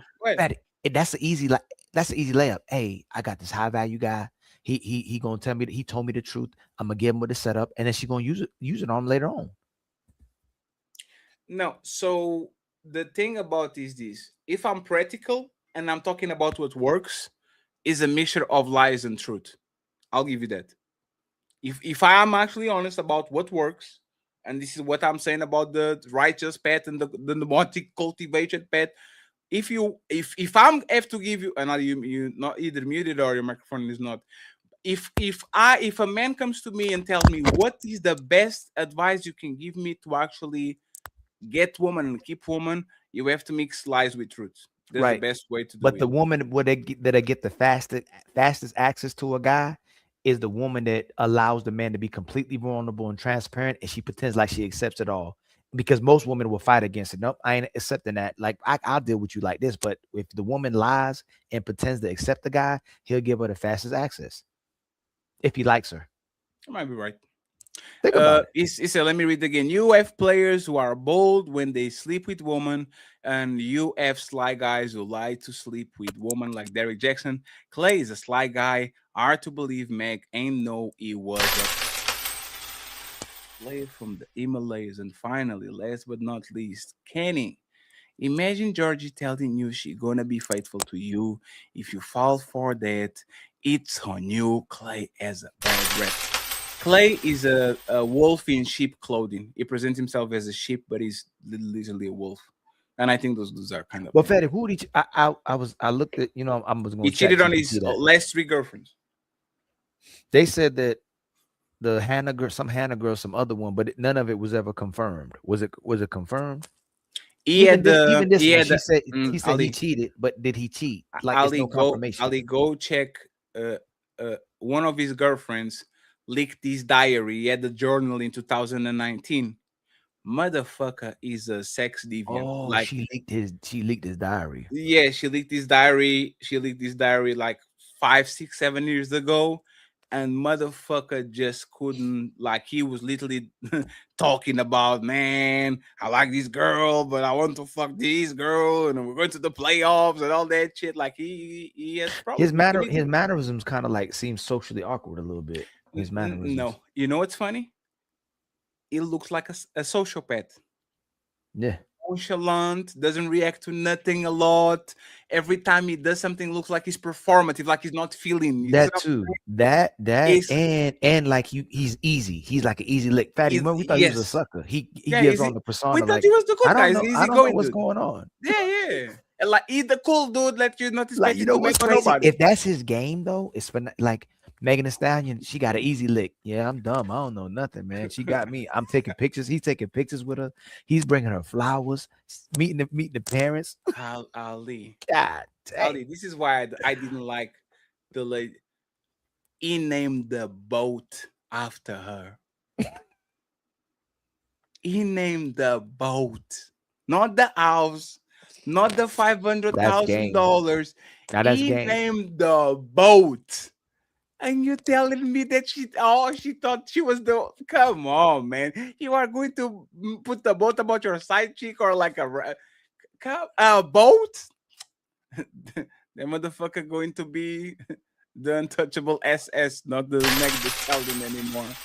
But friends, amen. Oh, Jesus Christ. Well, I had a rough day, and tomorrow I have a rougher day, man. I gotta get in the morning with the boys. All these 6:43 a.m. I have to go to the dentist. I have to move around. Ooh, wait. You trying to be fun? You trying to be funny? I gotta get up with the boys. That's your choice, your body, your choice. I knew you gonna say that. You already talking about I gotta go to the gym. Ali, I have to wake up at right now it's almost 7 a.m. I will have to wake up at 3 p.m. I'm very honest about it. So I still can sleep my 6-7 hours, but I know I won't, so I won't complain. Friends, I appreciate y'all. Hey, we have a lot of. Someone said, "Ask Fatty if he told his girl he love her and she responds with I understand you. How would you feel?" That's weird. That's a good thing That's weird. That's weird. How would you? Yeah, it's weird. I expect I love you too. If you say understand, if my girl says I love you and I say I understand, I'm living on the couch. I know that. How do you know it? This is a girl saying I love you. But if it happens to you, if you tell her you love her, she says I understand you. Yes. Do you know what's funny? There's actually something that I would say. Oh, I love you, fatty. I understand why. There's more of something I would say, but once again, like that was weird. There's not a good reaction. No, But there's not but would you? but this is not the checkmate, because the discussion was, would you rather be understand fully or loved? How is that the checkmate? If you say because if you say I love you, okay, do what he said. If you say I love you, she said I fully understand you, fatty. No, but there's not a one-to-one comparison. Ali, if I say I love basketball and you reply with I like tomatoes, like the even when you react that way, it's like it's out of, like it doesn't connect with each other. Like I will be like, oh, because it's weird. No. If you tell a girl that you love her and she responds with, she can't say I love you back, or she like I understand or fully understand. Yes, like that would make a dude feel crazy. Like that's gonna make you feel crazy. Like you be like, yo, why we in this? Like why we in this relationship? No, like this is two different conversations. Like I said, this is two different things. Ali, think about it, right? If you told to your woman, if I told her, right, this woman, hold on. If I told this woman I love her, and she can't say I love you back, and I understand you, sure, then that's gonna be out the door. Like I gotta go out the door. But because there's the greeting, there's I say good morning, and so you say good morning back to me. If I say good morning to you and you say good evening, I'm going to like, what? Like, why the fuck are you saying that? You should say good. You say good morning or how are you? Is because I love you usually is more of a greeting. Is more of a, like, see what I'm saying? Is the hey, I'm going to hang out. I love you. If she says, I love you too. So if you say I love you, I understand. That's okay. This okay. If she says, if she, she understands you. She says, thank you. There's the same thing. There's a no. If she doesn't want to say I love you, if she doesn't, no, I understand. Ali, tell me a situation where you say I love you. A woman, when you love a woman, when you're in a relationship. No. On the day-to-day basis, like a situation where you say you are doing something and you say I love you, like I love you, babe. Right. It probably throughout the day, I love you, babe. And if she goes, but there's the thing.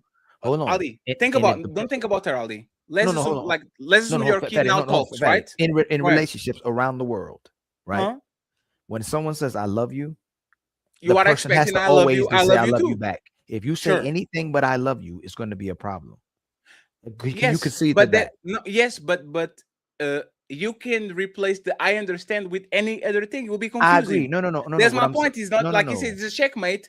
If let's imagine, right? My mom says I love you, and I said nice watch. Oh, wait, what? No, I give you that. You see what I'm saying? No. Like, I give you that. But this is a person that you think understands you. So let's just say whatever response it is, but I love you, is going to be a problem. But there's the point, is because like Ali, imagine that your kid actually is talking fully, and you say I love you, and he says, what time is it? Like something, or it says it's cold, or he says you towel, or he says like if he doesn't say something, if he doesn't say or does something that is not the equal exchange. For example, if he gives you a hug, I love you, the response is a hug. Right? You didn't say I love you back, but you replace it by something that actually might actually show that you love them. If your girl said I love you and you hugged her, she will not be upset about it, even though you didn't say nothing. No, but I'm saying if the response is something to not hurt you, they don't want to hurt you, but they don't want to say I love you anymore. They're not saying that. It is don't, and you go, because you're gonna ask, hey, why you ain't say I love you? Hey, that's not how I feel anymore. But you know what? This is what I'm saying. If somebody says I love you, and I say on the phone, I hate you, and I click off, I don't think there's a problem. No, but that's not the point, fatty. If you tell a woman you love her and she doesn't want to hurt your feelings, but she says everything but I love you back, and you know it, would it be a problem? Yes.